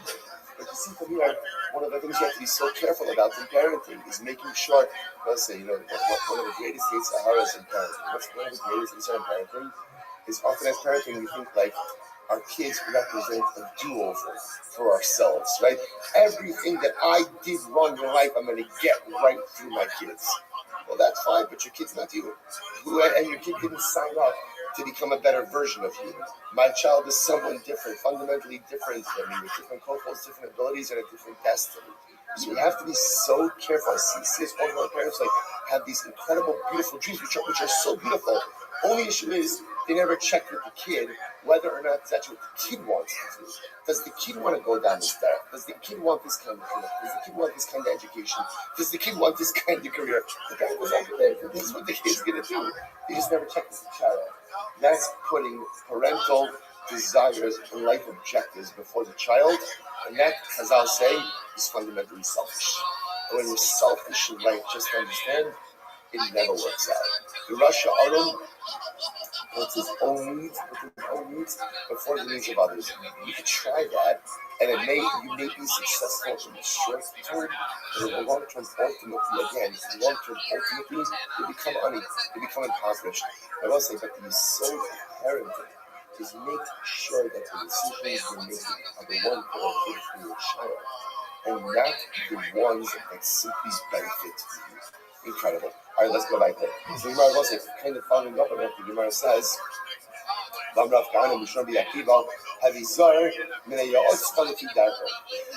careful about getting advice from someone who is only giving you advice ultimately again because it benefits them.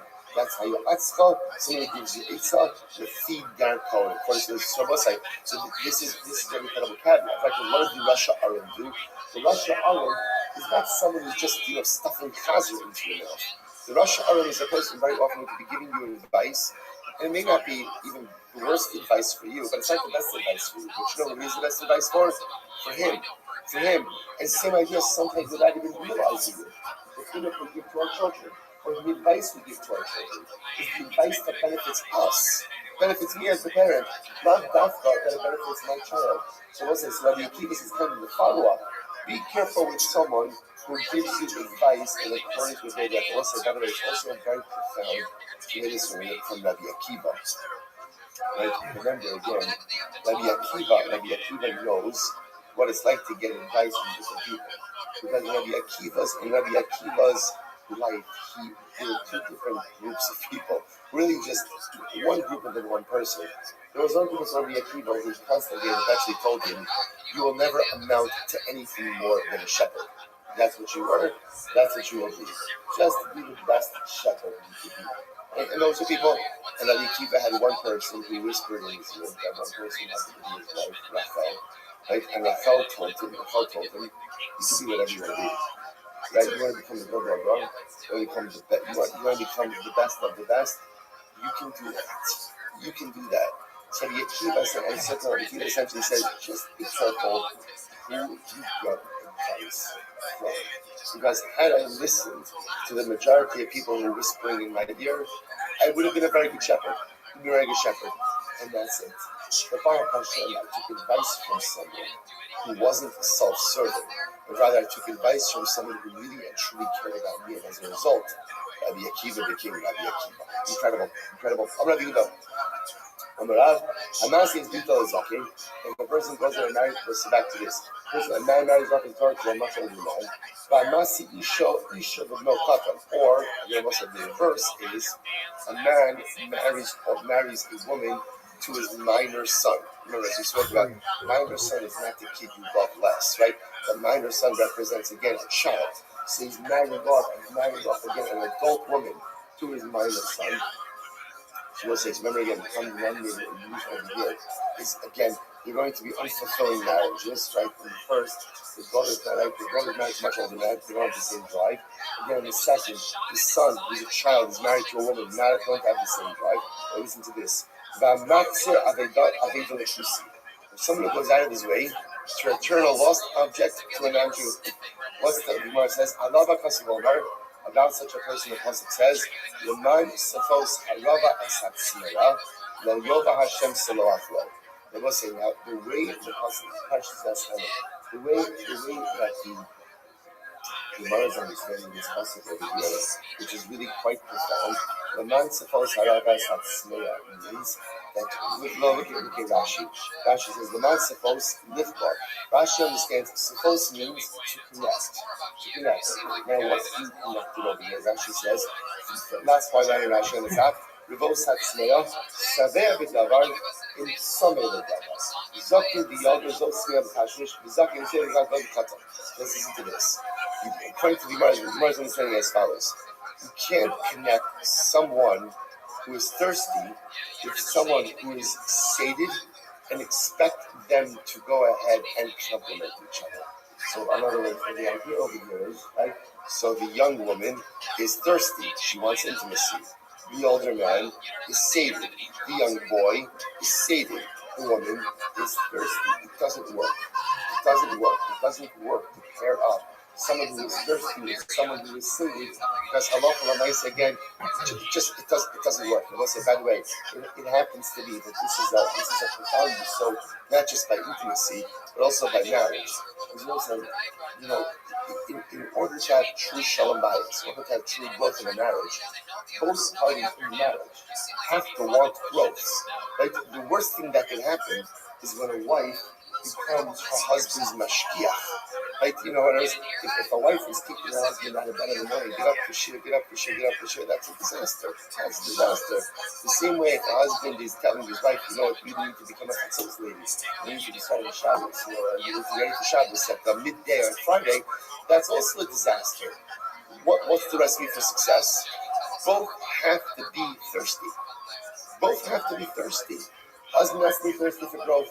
A wife has to be thirsty for growth. That's a successful marriage. If one is thirsty and one is sated, it's very difficult. Because one is always going to be pushing, one is always going to be wanting, and the other one ultimately is going to become resentful.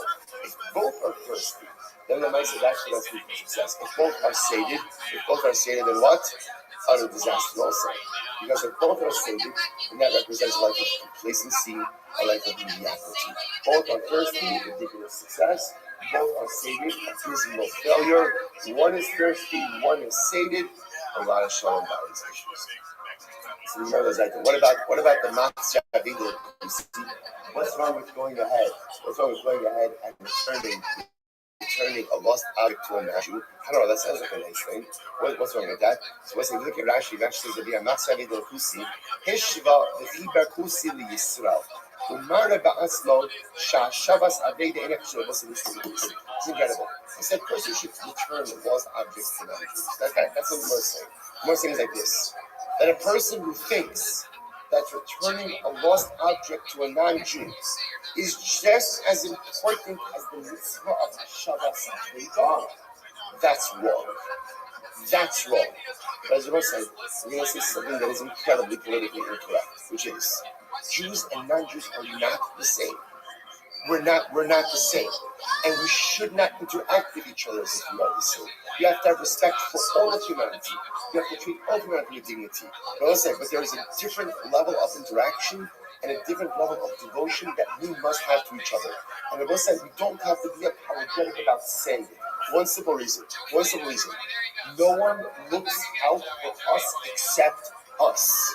And no one has our back except us. And I will say, there's so many of us, our senses were dulled to this, right? We fought again after the Holocaust, never again. Everybody loves us. Anti-Semitism is not what it used to be. And then October 7th happened, and we realized the world is the same exact world that it has been for thousands of years. And give the world a chance to annihilate Jews, and they'll take it. And give the world a chance to go ahead and turn into anti-Semitic lynch mobs, and they'll do it. And it doesn't matter what country it is, and even as great as this home is to us, the anti-Semitism is rampant, and it teaches us one simple lesson: circle the wagons, look out for each other, because no one else is going to look out for us but us. So if you're one of those kumbaya, right, and tikkun olam, and everything else, and we're one big community of humanity, you're a fool. We're not one big community of humanity. We're not. There's us, and there's them. And that's the way the world works. Now, when Mashiach comes, Emirat Hashem, that'll change. And when Mashiach comes, it will be v'yasu kulam adu ba'achos. Humanity will become one. But until that day, humanity is not one. There's Klal Yisrael, and there's everyone else. It's Am Levadad Mishkan. We are alone in this world. But again, the beautiful part is we're alone as a nation. We're not alone as individuals, because we have each other, and we always have each other. And this is what the Gemara says. If you think just like if you approach a Shabbos Aveda, again, we love the community of mankind, right? The Gemara says you're a fool. You're a fool. That's not true. There's not one day there will be a community of mankind. And I want to say again, to be clear, the obligation of dignity, the obligation of respect to every single person, but just understand that there is a different system of conduct and a different system of allegiance and a different system of commitment that we have to have to one another, because all we have is each other. We have no one else but each other. And the moment we forget that is the moment we put ourselves in an overwhelmingly precarious situation.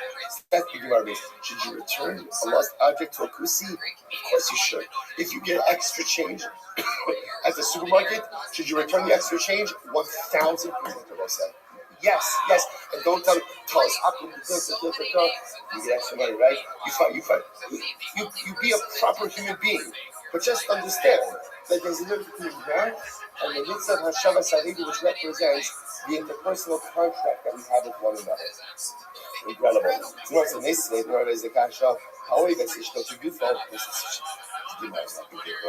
A man who loves his wife like his own body, and one who gives you covered more than yourself. Listen, you hear this? You have to love your wife like yourself. Right? You have to honor her more than yourself. And also, what does that mean? Why doesn't it say you have to go ahead? So what does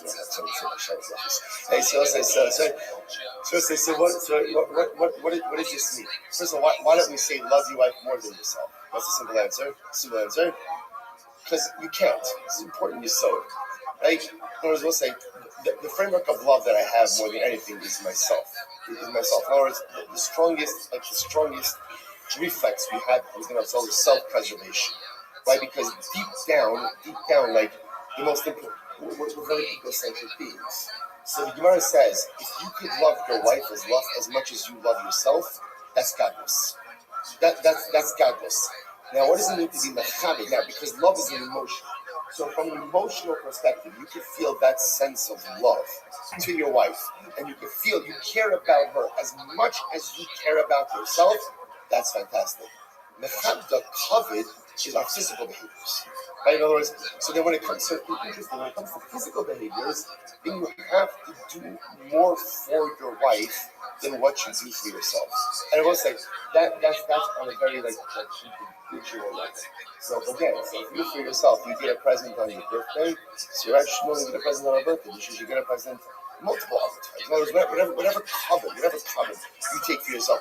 You like certain things, whatever you like, make sure that your wife has even more than that. Because covet is physically measurable. So ava, which is an emotion, Chazal felt, if you could care about your wife as much as you care about yourself, you're golden. That's fantastic. But covet that you give, that's behavioral. The covet you give to your wife has to surpass the covet you give for yourself. You reward for yourself. Now imagine one of the knows Derek Yishara. I'll say it again, this is so beautiful. And one who leads his children in a proper path.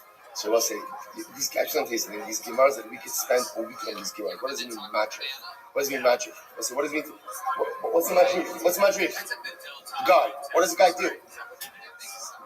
Shows you the way. Leads. Right?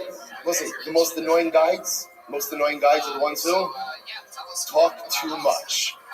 You're like, just be quiet and move. Right? Talk, right? Same thing with parenting. Effective parenting. Much less talking, much more doing. Be a madrich. Don't tell your kids what to do. Don't tell your kids what to do. Show them what to do. First, I'm talking to anyone I'm talking to over here. Right? This is a motivated group. Whether your kids are asleep or not asleep, you think they don't know on some level that you're waking up early to come to shul, to learn, to daven, to see them, that you're most nefesh, giving up sleep is true. We joke about it, but it's tremendous mesiras nefesh. None of us are going to sleep at 8 o'clock at night. We're getting like a normal night's sleep, getting up at 5 o'clock in the morning. Magic. It's all about the hadracha. You can say whatever you want. You can say nice words at the table. You can sing zemiras. You can do all that stuff. It's very nice. It's very beautiful. All important. The most important thing is how you lead. What is the example that you set? And if you lead your children by example on a derech yishara, that's parenting. Incredible. Marry them off early. I will say, samach lepirkan. This is really right. Samach lepirkan means a little bit before they reach adulthood, right? Which again, today's day and age is about 25, right? So nice, right? So marry them off a little bit before they reach adulthood. I love our custom Omer. So about such a person will say, see, it's four ingredients over here. Number one, love your wife as much as you love yourself. If you can reach that, people like this, I love my wife more than I love myself. I love my kid. Because I'll say, calm down. Right? If you could love your wife as much as you love yourself, that's an accomplishment. Right? Love her as much as you love yourself. Number two, but give her more covet, which is behavioral stuff. Give her more covet than the covet you take for yourself. Number three, don't tell your kids what to do, but be a magic. Be a good guide. Be a good leader. Show them what to do. And number four, marry your children off a little bit before adulthood. About those things the pasuk says, "V'yadata yishalom alach."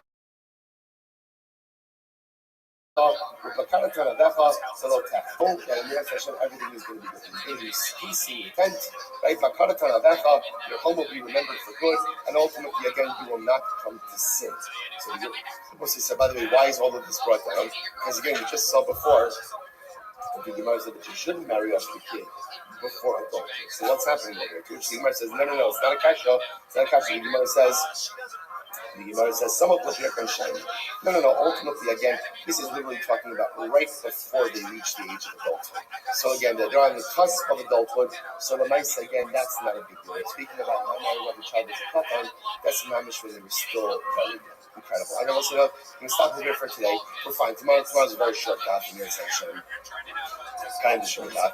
It was like tremendous way to start the week. Shkaya, everyone.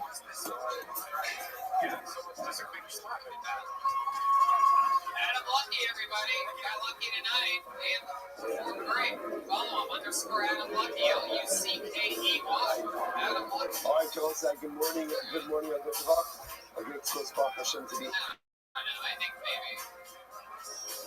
You guys think we should just do one more real quick? I think a new week of learning together. We begin by thanking all of our sponsors for this morning's share. Today, our annual commentary sponsor of Touch Shinpei Hey, We're dedicating all the shul drashos this year, wishing a mazel tov to Yeshua Mordechai on his engagement to Elite Cohen, mazel tov and mazel tov. Our commentary sponsors for the member of Adar, Hapa Avinu L'Tova. Today, Steve Zini, love memory of Kelly's father, Dr. Harry Khan, Steve Hirsch, Ben Yossi, HaKohen, Zid, Levine, and Bernie families, and memory of William Zid, Zev Shmuel, Ben Yisrael. Our day of learning sponsors, Maya Hoffman, in the scripts of Adlam Ben Yadina, Shulamis Ben Skizari Yamina, Baruch Rafael Melech Ben Shulamis. May we all have health and hatzlacha. Beautiful. Our Dr. sponsor today, Alan Wiseman, and then we have his father-in-law, Charles Newman, Zechariah Ben Yisrael, Tzvi Zechariah Rothschild, and Ellie Rothschild, in honor of the new baby girl, to Zazie and Michelle Rothschild, mazel tov to Zazie's grandparents, Chaim and Kyle Rothschild, and sister Laura Moshe, and Yardina Garden, and family. Mazel tov. She's open to continue Yisrael's Talmud for Klal Yisrael. What is the event? Let us begin. Today's back is Ayin Hey. I'll apologize in advance. We're going to have to end the shira a few minutes early. But here's... Thank you. I wasn't planned. I just want to point out it was not planned. So thank you. And so let's go over there packing a lot. We're actually also going to start from the top of Ayin Hey. My son Alfred gave shira today. Did a great job. Very, very good notice. I'm sorry? He did a really good job. I do feel he was showing off a little bit at the end with the pace. He had to get from I'm doing all the days to the middle of Ayin Hey with hours. So he was showing up the old man a little bit. But whatever, it's fine. It's okay. It's good. Kids. Alright, so we're just for the sake of the time that wasn't there, and for the sake of having this repeat recording as well, we're just going to start from the top of $1 million. 75 days. I'm going to leave them out.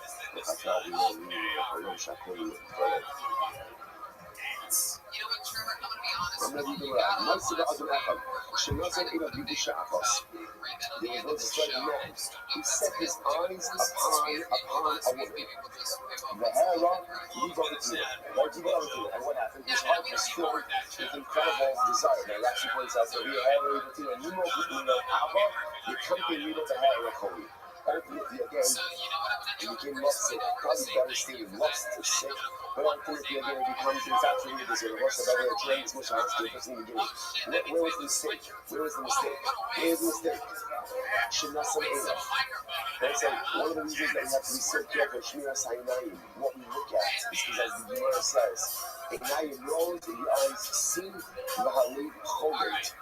Not to look at something is that if it unleashes a certain process of going forward. So it's incredible how you can see over here just from the beginning what the mistake was. Shenasan Einav Bi'i Sha'achas.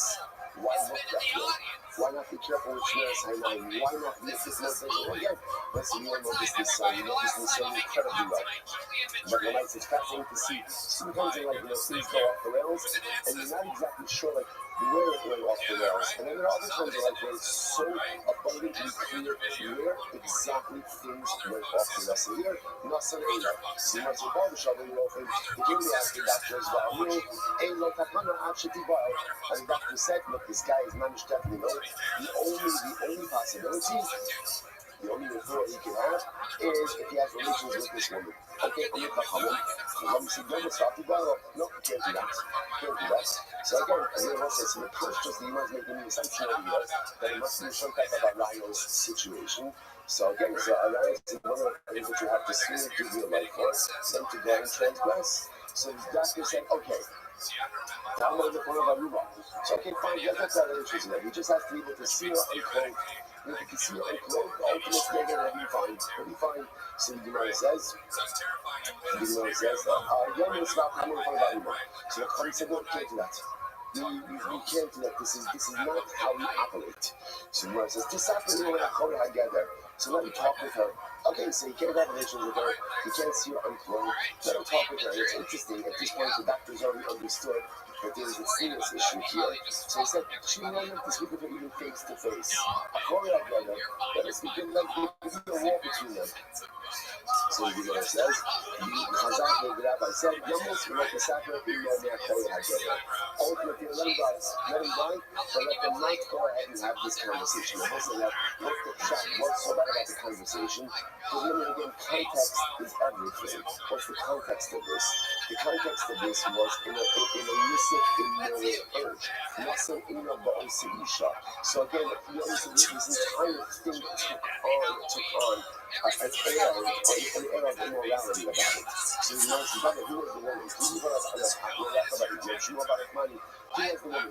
Chad Amar Eishes Ish Haisa. So once she was married, so that makes a lot of sense. And this is a married woman, so you can understand the incredible resistance that the rabbis had to any level of interaction between this man and this woman. However, the Chad Amar Eishes Haisa, she was single. She was single. So this is one of my so according to the Queen that says that she was married woman, and Shafir, the whole story makes a lot of sense. I don't know, Maria Haisa might be right, but if she was single, I don't understand why this severity, what is it exactly that's unfolding with it here? So you might say, the Papa Amar Mishim Pigam Mishpacha. The Papa said ultimately again, because of Pigam Mishpacha. Now, who's Pigam Mishpacha? Rashi said, Yem Shim Pigam Mishpacha, Ha'isha Sha'ali Boshin B'davar.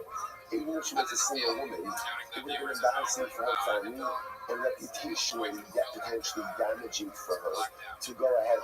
You think I shift over? So my is a shift over for imagination. Okay.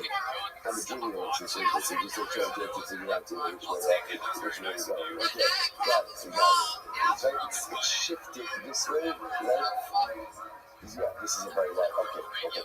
So, anyway, so he says as follows. So the issue over here is that halacha l'maisa,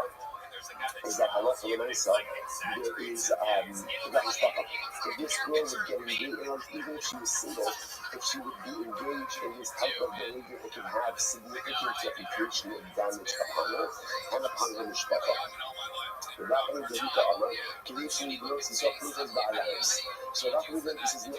is about setting an example. Let's say, one of the things that we live this now, right? We live in this type of society. It seems to be the potential of maybe swinging back the other way. But where there's no code of morality, and whatever you feel or however you identify, whatever you say, that becomes the truth. When there's fluid morality, there's no morality.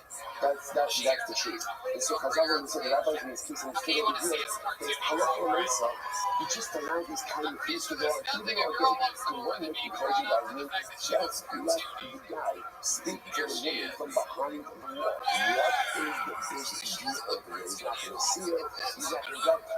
But it's about what it represents. And what it represents is this guy becoming less totally infatuated with a woman, and suddenly against us, coming into that desire. That is an illicit, immoral desire. And what do you do with illicit, immoral desires? What do you do with it? You shut it down. You don't cater to it. You don't pander to it. And you don't pretend that it's okay. Society, in order to preserve a system of morality, must have a clear delineation between what is wrong and what is right. And if that means that the guy's going to die, listen, you know what the reality is? The needs of the many always outweigh the needs of the few. That is the cloud gadol. Just because someone thinks something or wants something doesn't mean that everyone else has to cater to it. There's a system, there's a society, there's a code of conduct, and that has to be preserved at all costs. Even if it means the guy's going to die, the guy's going to die. The guy's going to die. So the Gemara says, if she's single, so there's a much easier remedy. What's a much easier remedy over here? Let her get married. So the Gemara says, no. Because if they get married, they're not talking about it. So if they get married, so then what's the point of all this? After the Gemara says, Yom Shekar Beis HaMikdash, Mitlot Tambiyah, But Yitzchak said, listen, it's a fascinating statement. So you really make something destroyed. Which means the full pleasure of Biyah was when the full pleasure of relations was removed and was only given over to sinful behavior. Now we're going to come back to what that means in just a moment. Shema Anar, Mayim Tapu, a reference starting night. Again, learning again, stolen waters are sweeter, and hidden blood is more pleasant. So it says, and the idea over here is part of what drove this lust is that it couldn't help her. That's part of what drove this. Like, it wasn't just like, if you marry her, it's permitted. If it's permitted, it's not the same type of satisfaction of lust. Stolen waters are sweeter. So it says, so this idea is actually, even though it's called saying this as one idea, there's going to be two different concepts in here. The first concept is this idea of nuclear concept.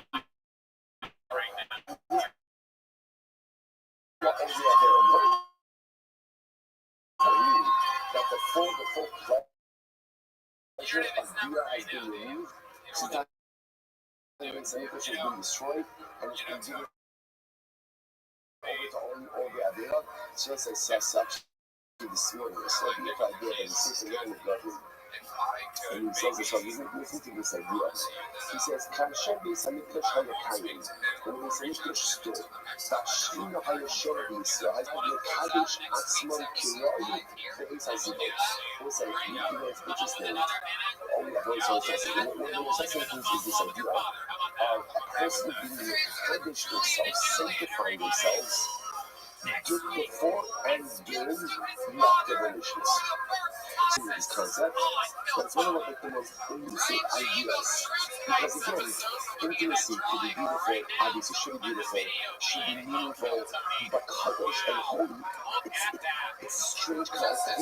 It's a strange concept. It's a strange concept. And it should be more like, we understand in the contextually it's holy because it builds marriage, and hopefully creates future doors. But the other Rabbi says, when the Beis stood, there was the ability to infuse a dynamic of holiness even into intimacy. He says, in Kol HaMikdash, Kasha is this. Kasha Ma'od Mekayim Shnei HaDvarim HaNizkarim La'el Gam Yachad. When the Beis HaMikdash was destroyed, it's very difficult to experience pleasure and holiness at the same time. Within pleasure and within holiness. Pleasure and holiness simultaneously, something else in the garden, is very, very difficult to come by in a world without a Beis HaMikdash. So also such a profound use. So now again, when we talk about pleasure and holiness, is what we're talking about pleasure and holiness in the realm of intimacy. In other areas of life, pleasure and holiness go very well together. But in intimacy, sometimes again, it's hard to distinguish. It's hard to feel both that feeling of personal pleasure and holiness interwoven together. So that's what Yitzchak says. It's fascinating. Yom Shechar Beis HaMikdash, when the Beis HaMikdash was destroyed, Nikna Tam Biyah, because Nikna La'over Avera. What does that mean? That somehow that the enjoyment of Biyah, the enjoyment of intimacy, was taken out of the realm of holiness and was made a bit more illicit. Was made a bit more carnal. Was put a bit more in the category of just a pleasure-seeking type of activity. It's fascinating. Then he goes on and he says, why couldn't this guy marry this girl? Because none of you can talk. Because part of his lust and part of his desire was the fact that he couldn't have it. And let's say, we know this in life. What is it? The forbidden fruit is always sweeter. The stolen waters are sweeter. Where does this come from? Where does it come from? Everybody stop what you're doing. The Queen of the Lanes is here. How you living, girl? Hey.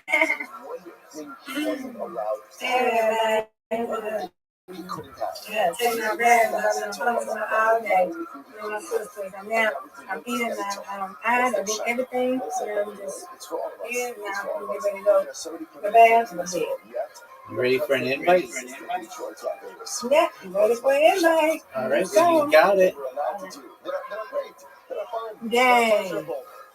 How was your day? Lord, that was good. You got some new people there.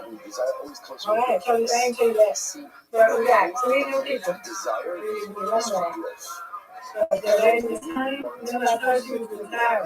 I constantly want to become more. want to live. So you found their replacements, or they found their replacements? Very cool. That would do it like, yeah. To us in life, so it's like the neshama goes ahead, dispatches a message. Right? The neshama dispatches it to the body. What's the challenge? Oh, The no. challenge is that the body often corrupts the message in different ways. You see this here. Did you say they're nice? Did you say they're nice? It's interesting. The people get to and then speak about the Shabbat so beautifully. Just the mother actually, she was born in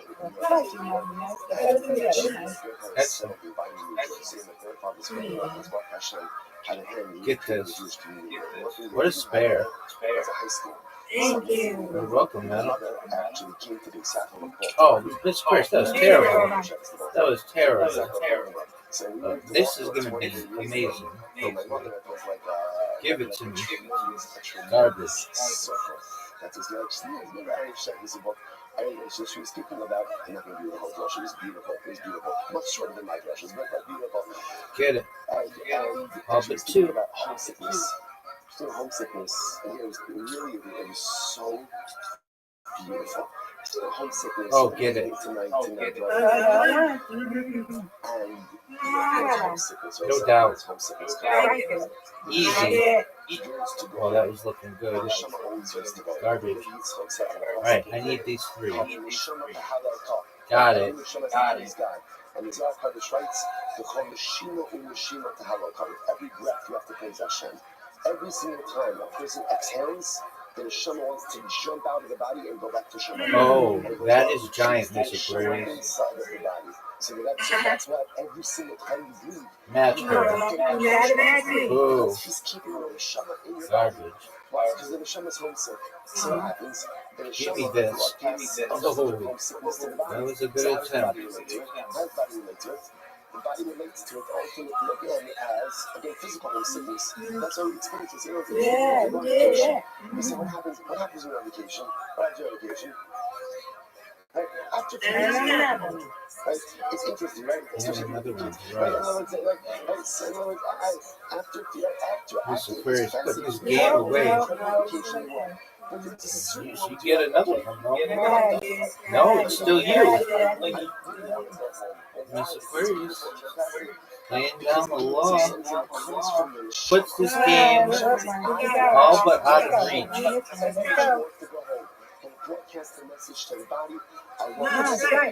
Tried. Miss Aquarius, I think you've won 3 games in a row now. That's a record for you. That's a record for you. Thank you, madam. Shout out to Miss Aquarius, the queen of the lane. Alright. No doubt here. No doubt here. Miss Aquarius starting the streak. Got 3. Miss Aquarius, I want you to keep that streak going. Look at you. Good start. 7 is a tough one. That's okay. That works. Yourself with what you have now. I want more Torah. I want more mitzvos. I want more kedusha. But This is not good. The body corrupts the message of the neshama. Give me this. What a spare. What a spare. That was one of the best spares I've ever had. And the body takes a message of war. That's why, again, so often to remind you when you're talking to the forbidden waters, to the stolen waters, because that's the body's corrupting the message of the neshama from you. And it's so important because we hold towards certain things in life. We often like to think, or we often condition to think, that the things we're pulled to are a result of certain carnal desires, wants, and lusts that may be true. But sometimes you'd be surprised that those desires really are coming from the neshama. but it's the body that is corrupting the message and taking me in all the wrong directions. Incredible. That's the No, you need to keep your streak going. So it's so again, execution by Shaifa. Now we spoke a little bit about, we're going to get into the dynamics of Shaifa as well. Remember, Shaifa is not burning someone, but rather again, Shaifa is internal Shaifa. The more than we spoke about this already before. We'll speak about it more in Gemara to come. So let's go back to it. These are the people who are executing Shaifa.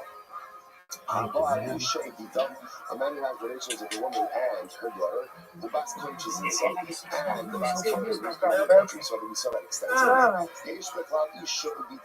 let's say there are other people who are in this category of woman and her daughter. Now, we'll have to define a lot of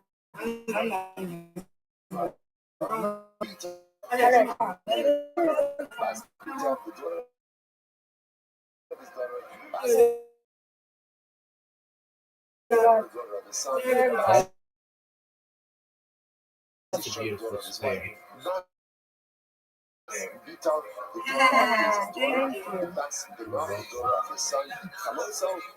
Okay.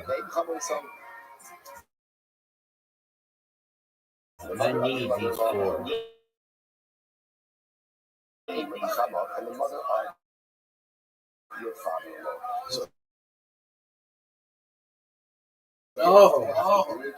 have to break out in these categories. Alright, this Have to break out these categories. Stretch. The bottom line, all of these items are forbidden and the penalty is straight. So let's analyze. How about Isha Shena Sessions with a woman whose daughter it doesn't say that's undefeated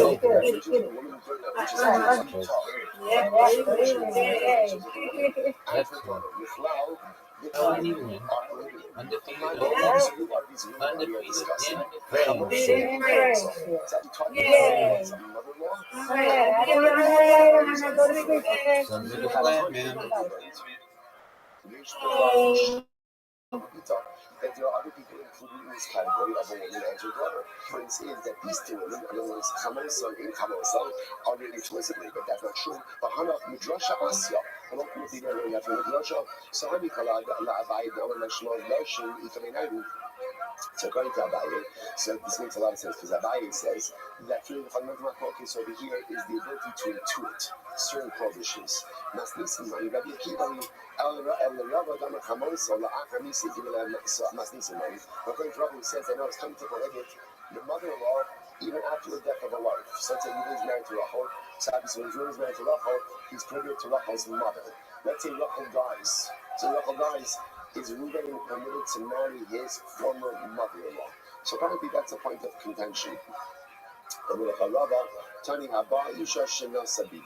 Rabbi, would say one has to read the Mishnah as one who has relations with a woman whose daughter he married, which is a reference ultimately again to mother-in-law. Okay.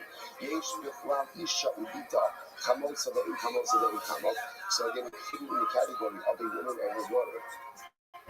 Are included again Chamosa, the mother-in-law, in Chamosa, the mother of the mother-in-law, then Chamov, and the mother of your, and the mother of your father-in-law. So we want to say, Abaye, I need to cover the Mr. in Chamov, Tani Nami Chamosa, then Chamosa. So Abaye says, really, what the mission is trying to teach me over here is the case of in Chamov, the mother of your mother-in-law. Mother of your mother-in-law. But see, if it said mother of your mother-in-law, it also included mother-in-law and mother of your father-in-law. So the Gemara says, sorry, I read it wrong. According to Abaye, what did she come up? The Chiddush over here is the mother of my father-in-law. That's the Chiddush. But since it said that, it also included mother-in-law and mother of the mother-in-law. Okay, the Rava, I do the Kavan, the listener in Chamov. The in Chamov, so Tani Nam bless you. Tani Chamov. So Rava said, no, since the Ikra of the Mishnah wants to teach me, the mother of my father-in-law, it also includes Chamov. So mother-in-law. And sorry, the mother-in-law and mother-in-law. So then how do you mean? So where do we know all these prohibitions from? Ish asher yikach es isha v'esima. So the pasuk says, if a man will go ahead and yikach marry, it's quite explicit. Ish asher yikach is here. This is an explicit pasuk. If a man will marry a woman and her mother, so when they're married, it's iznus. By she's rofu. Open it again straight up. So this is one of the explicit psukim about straight up. So the word says, "Isha sheikach es isha vesima, amy el isha v'ima." I know that it applies to a woman and her mother. Bas isha ubas vita heteropathal relationships. What about bas isha? So let's say so again. The pasuk teaches me that what if Rabbi marries Rachel, who can't he marry? Who can't he marry? He can't marry Rachel's mother.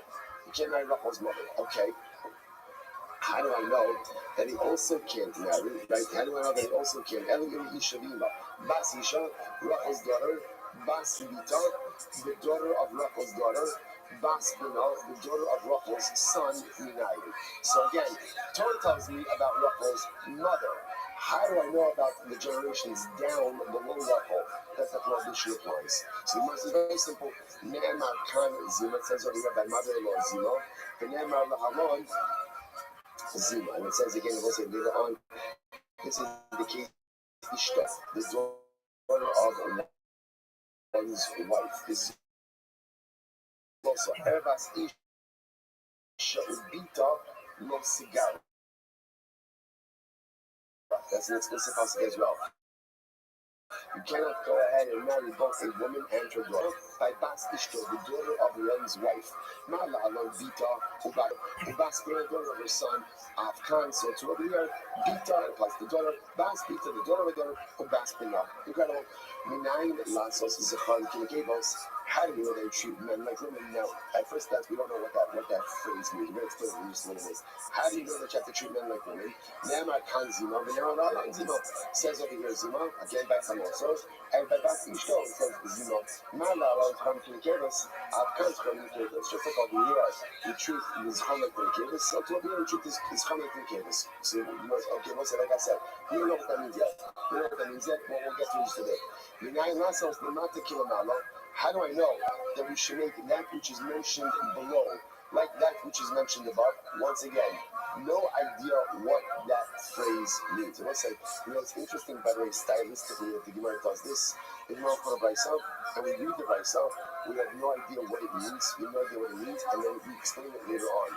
When you think about it stylistically, why not just explain it where it is? So remember, Chazal teach us so many profound pieces of life in Musar, even in very nuanced ways. So much of life is being able to continue forward, even if you don't understand something. Things happen in life, we have good conscious. But the danger of good conscious is sometimes you get so hung up on the question that you become immobilized. Sometimes you become so bothered by the things you can't answer. I can't move forward. Get right through it. Where it says, no. Do you know what you do when you youth? No. Keep going. But I don't understand it. You understand it. Or not. But anyway, whether you understand it or you don't understand it, you're going to have to move forward one way or the other. But one thing is clear. Just because there's a good kasha doesn't allow you to get stuck in place. And I will say, one of the most important life nuggets of it. What is going on over here? What is this? It's my kasha, my life kasha. And it's so easy to lose yourself kind of in that abyss of life questioning. But the avodah of life is when you get to that life brisa that you don't understand, ask the question, move forward. More often than not, when you move forward, you'll find the answers you're looking for. And even if you don't find the answers that you're looking for, you still need to move forward. Incredible. So the Gemara says, how do we know to equate that which is mentioned below with that which is mentioned above?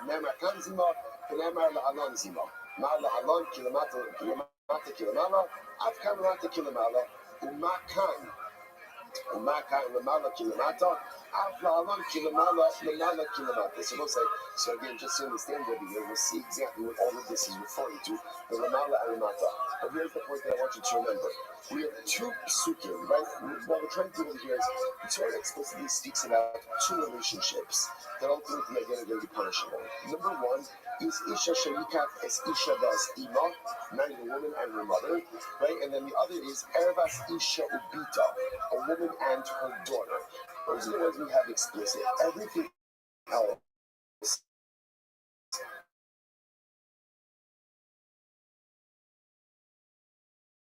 we're extrapolating from there. The Gemara is like, what is the process of extrapolation is a way. Yeah. Right? I'm sorry. Like I said, extrapolation. Right. So the Gemara says as follows. Extrapolation sounds so much more like methodical. Anyone can extrapolate. Extrapolation. That's yeah.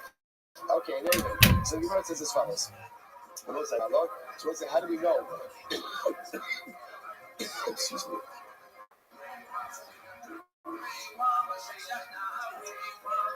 The Gemara says, how do I know to equate that which is mentioned below to that which is mentioned above?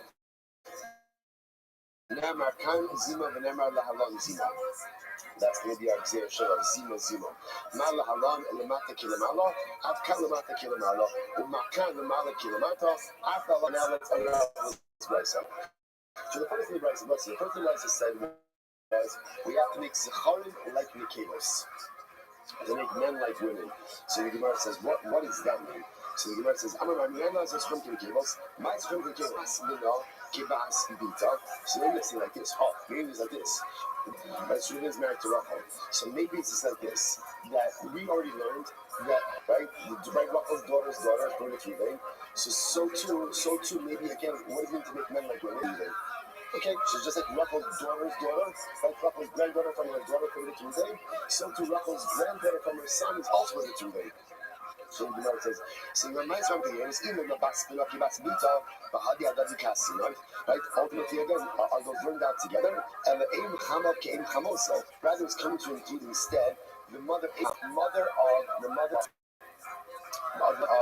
Reuben's father-in-law, like the mother of Reuben's mother-in-law. So the Gemara says, 1 second. Hashta im chamosa lo kamalan. We haven't established, we have not firmly established a prohibition of my mother-in-law's mother, right? We have not firmly established that. So now that we said it, but we didn't establish it, so how can we go ahead and now start adding on additional isurim, like again the mother of my father-in-law, before we firmly establish the mother of my mother-in-law? On the base, so I'm Rabbi says like this. Then Hagi to Mizum is to say, you know what it means is like this. How do we know that the same way that our relatives are prohibited to him, so too again, his relatives are prohibited to him as well? And then our kind of Zima, it says that we live Zima, and then our Lahalo Zima. Okay. I Baha Bishar Bidei Loksina Bezima. When it comes to his own relatives, there is no Russian of Zima that is mentioned. Amarava Amir Yitzchak Paradumi, Asya Heina, Asya Zima. Okay, so also we make almost like a double Zera Shava of Heina and Zima. Amanar, Binayana says the Mata Kilamala. So also beforehand we said, how do you know to make that which is mentioned below like that which is mentioned above?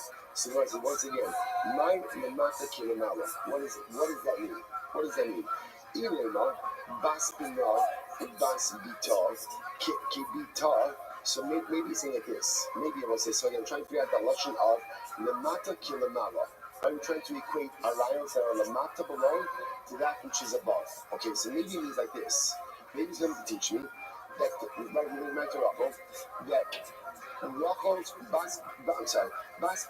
Rachel's son's daughter and Rachel's daughter's daughter have the same status as Rachel's daughter vis-a-vis Reuben. Okay, so you notice if that's the case, These are all enough from the same source. Elo, ein chamot ve'ein chamoso kichamoso. Rather, what's coming to say is like this. The same way that he then can't marry his mother-in-law, right? So too again, he also can't have relations with the mother of his mother-in-law and the mother of his father-in-law. And if that's the case, Hai lemata kilamala, lemala kilamatavi. Then he also says the Russian is wrong. Because what's the Russian of lemata kilamala sounds like, if you understand the Rabbi side, let's assume the midpoint. Who's the midpoint of all of these arayos relationships? Right? Who's like the middle? The wife. The Rachel, right? So lemata would be anyone who comes from her, right? Her kids, grandkids, and the mother would be her mother, and so like mother's mother, father's mother, so on and so forth. So if we're coming to say that we're coming to learn out, mother of the mother-in-law, mother of the father-in-law, then on both sides, that's not lemata kilamala, but rather what? That's lemala kilamata. Because then we're from the top down.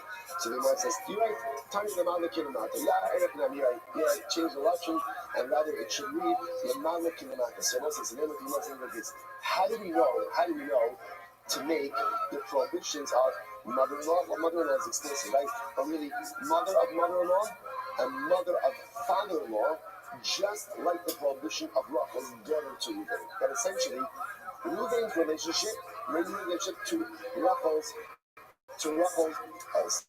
Reuben's relationship, this is just one big mess.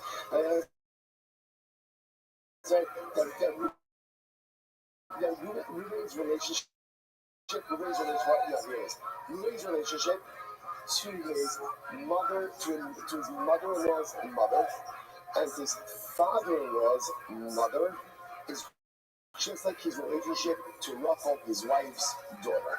That's it. Saying that it's prohibited to his mother and to his father. The Mala means, again, the generations above his wife, i.e., his mother-in-law's mother, and his father-in-law's mother, just like Lemata to his wife's daughter. That's it. Yafi, that's the case. Namar kinds of Namar. He says over here, Zima says, Zima, Mahashta, what's the first white line? Umahashta in the Loksiva Zima, the dark Siva, but it doesn't say Zima over here. I can be referring to her. On Rabbi Yonker means to say, Minayim Lasos, here it is. Minayim Lasos, Shlosha Doros Lemalo, Kishlosha Doros Lemata. How do I know to go ahead and make the 3 generations above, like the 3 generations below? So what's this? Remember again, if you look at Rachel, if you make Rachel, all this, I don't know how long it is to marry to Rachel, right? Everyone's married to Rachel. So how do I know again about saying to take the 3 generations above Rachel and equate them with the 3 generations below Rachel? And just like they say, the 3 generations below Rachel are all going to be prohibited to ruin her husband. So to again, the 3 generations above Rachel will also be prohibited to ruin her husband. To which the Gemara says, Zero. It says Lemala, right, which are the generations above Rachel. It says Lashon of Zero, and it says ultimately the generations below Rachel Zero as well. So the Gemara says, so to just like below Rachel there's 3 generations, so to we apply the Zero metric to the 3 generations above Rachel as well.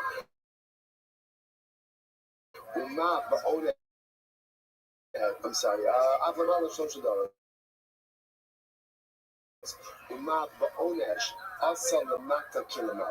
And just like when it comes to punishment, i.e. streifa, we made again about saying lemata kilamala.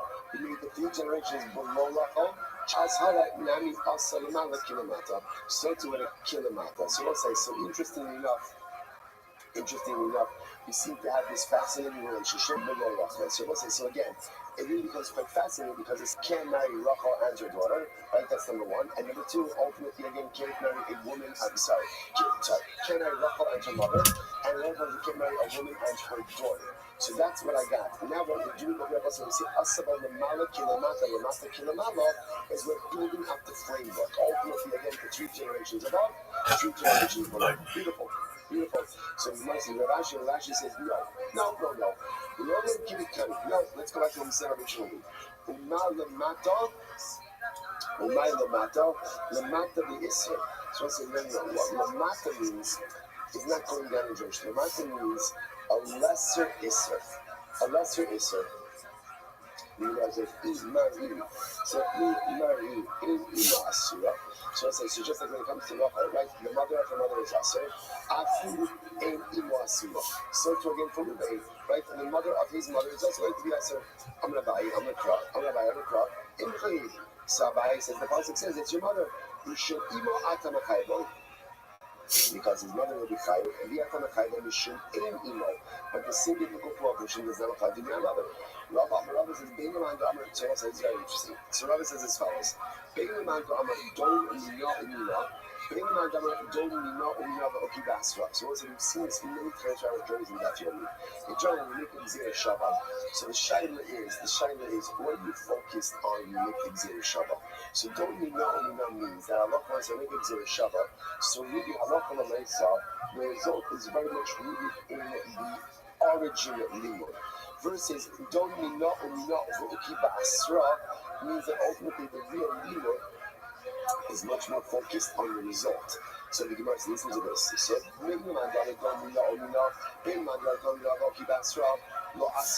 so I say, so again, so whether or not, so whichever way you understand the Gzera Shabbat, ultimately, again, it's not going to work. What do you mean it's not going to work? You're not going to be able to learn the Isser about Ein Imo, the mother of his mother. Why not? So the man don't know. So the one who says ultimately, which means we ultimately focus that the result is very much reflective of the origin of limud. So the Gemara says, Mahi Ein Ima Asura, just like by Rachel. Ultimately, again, her mother is going to be Asura to Ruvain. Akinami Ein Ima Asura. So to him, from his grandmother, right, the mother of his mother is also going to be Asura. And we learn from this, again, we learn from the place of origin, not keep it straight up, just like again, proving with affirmations with Rachel's mother's mother, right? Rachel's maternal grandmother, the Pansha by Sreifa, Apunami is Sreifa, so to proving has relations with his grandmother, it'll also have to be Sreifa. The Mandama says, but the Mandama Sreifa from where we're doing it from. And according to the opinion that says that Sreifa is Muhammad and Skiba, you can ask Kipircha. She came in with the Sreifa. So I said, ultimately, again, when it comes to Rachel, their relations with her mother, for instance, she was specialized Sreifa.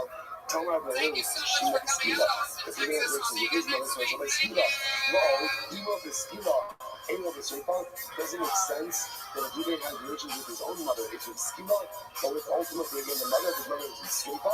So it's not talking about Mahimo Kalakta.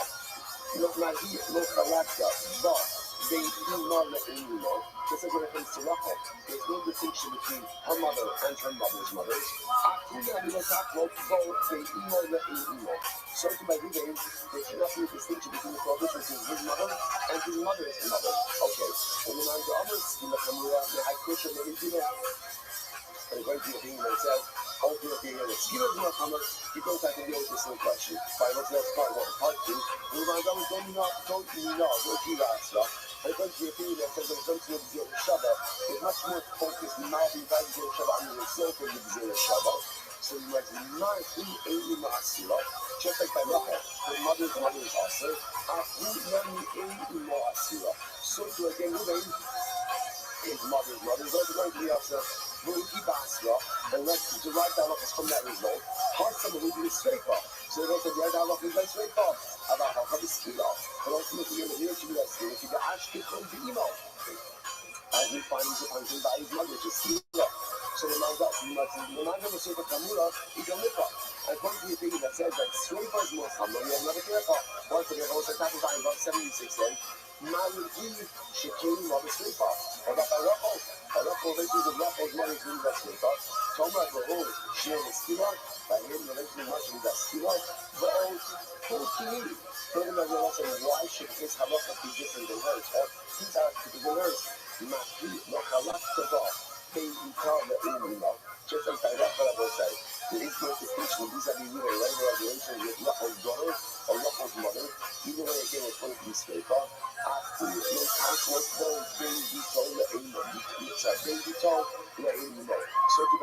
There should be no difference between relations with his daughter or relations with the mother of his mother. Or the man How you living, big dog?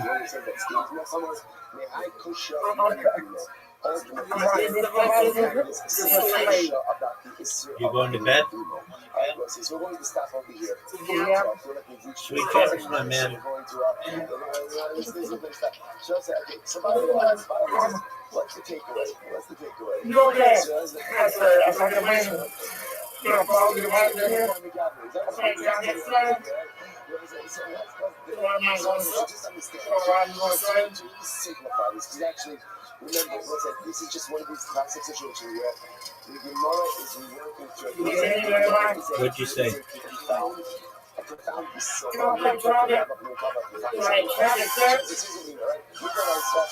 What'd you say? What'd you say, big man?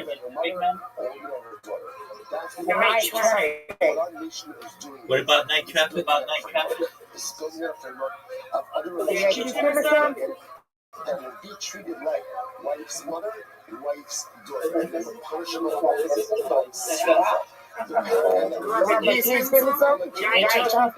What are you saying? Okay, I understand. What about night traffic? What about night traffic?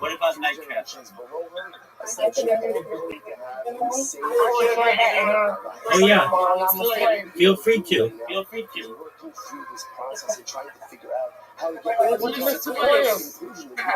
She'll be back later. She was here within the hour. Is it her day off? No, but she was here earlier. She'll be back. Oh. What we doing home? Yes, Steve. They're chilling. It's incredibly important to talk it out. Incredibly important to talk about. And My son, sometimes it could be frustrating to talk this out wide. I found the new home. Happens in marriage all Yeah, the here time. it is. It's so in marriage. Yes, sir. Sometimes there's something perhaps that your spouse wants to talk out. So you're like, okay, let's talk it out. And then what happens? See, what's your NBA game? Don't look at me blank. Am I watching the NBA game? You look at it blank. You talk I was it sure out, and then it goes up. NBA game. Oh, very cool. This is not going anywhere. Right? How many This is Lakers? not going anywhere. We're talking about the same thing. How many Lakers? This is not getting anywhere. Breakups. Oh my God, Oh, you don't get a notification when that happens? Even if it doesn't feel like it's getting anywhere. No. Because sometimes just allow yourself Okay, just one moment. to talk things out and to unload things that are sitting on your neshama. Even if in your mind you're like, I think I'm just getting more confused. And I think I actually have less clarity when you start. It's in and of itself a cathartic and profound process. I think so often we have skipped all of this stuff. The reason why we focus on Shema because everything that we do is successful is in the mind. It's all here. And this is sometimes having a conversation like, what are you talking about? Did you just talk about that? Did you just say sometimes giving someone just the safe space to be able to express themselves, to talk it through. Even if you're left wondering what it is exactly that we are doing over here, it's a profound Just a moment. Good night. I want to tell you what your rank is. Just a moment. Unless, of course, you're first ready to go through the process of talking and re-talking and re-discussing. So Chazal not just giving us information about how to get to the complete list of Sveta, but rather again, Chazal also telling us how to address how to solve issues. So let's say, today, let's say maybe if we could get a couple of coverages to help out, can we just resize this here? Is it straight? So what's off? You So what's off? are at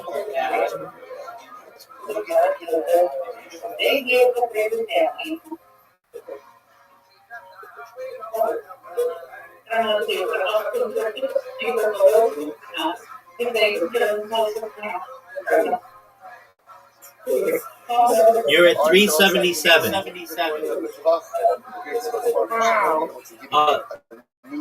Brandon, do you see below all the music channels, the 24/7 radio stations?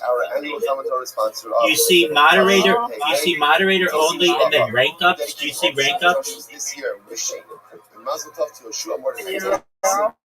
If you click on that, you can always, that's where all the rank up messages come in. For the month of Adar, Terry and Steve Zink, memory of Terry's father, Dr. Harry Khan, Ben Yosef HaKohen. And Bernie Fountains in memory of William Ziv, Zev Shmuel Ben Yisrael.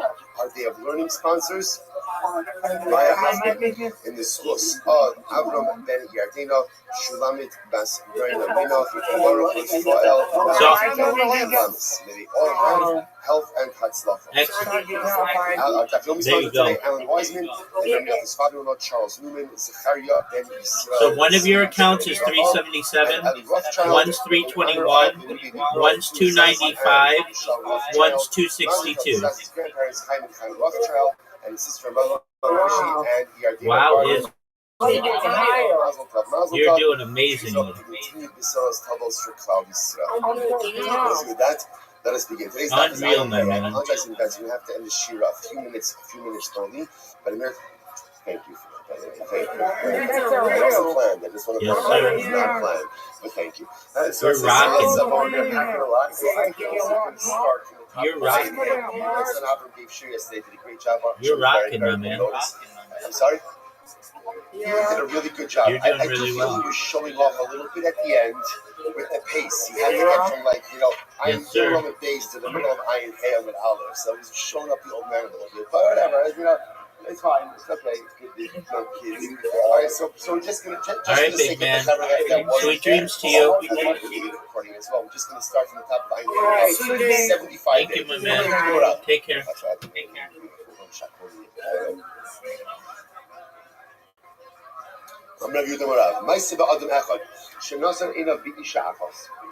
There was once a story of a man who set his eyes upon a woman. And what happened? His heart was filled with incredible desire. Now Rashi points out over here, ultimately, again, he became lovesick. Probably better stated, lust sick. But ultimately, again, he becomes infatuated with this one. By the way, a tremendous Musar Haskell just in the beginning. Where was the mistake? Shinasa Ein. One of the reasons that we have to be so careful, Shmiras Ha'inayim, what we look at, is because, as the Gemara says, Einayim rolls, the eyes see, the Halev Chomet. Once you look at something, it unleashes a certain process going forward. So it's incredible how you can see over here just from the beginning where the mistake was. Shenasan Einav Bi'isha Achas. Why look that way? Why not be careful with Shmiras Ha'inayim? Why not be a bit more diligent? Well, again, listen, we all know this Nisayon. We know this Nisayon incredibly well. But Lamais, it's fascinating to see sometimes in life, things go off. Like where it went off the rails. And there are other times in life where it's so abundantly clear where exactly things went off the rails. So here, Nasan Einav. So he came and they asked the doctors, Va'amru, Ein lo takana at Shitty Boil. And the doctor said, look, this guy is mamish death legal. The only possibility, the only refuah he could have is if he has relations with this woman. Okay, Chacham said, no, you can't do that. So again, what's this? So Mekash just the Gemara is making something over here that it must be some type of a rayos situation. So again, a rayos is one of the things that you have to sooner give your life for than to go out and transgress. So this doctor said, okay, Tamo the phone of Aruma. So okay, fine, he doesn't have to have relations with her. He just has to be able to see her unclothed. And if he can see her unclothed, ultimately again he'll be fine. So the Gemara says,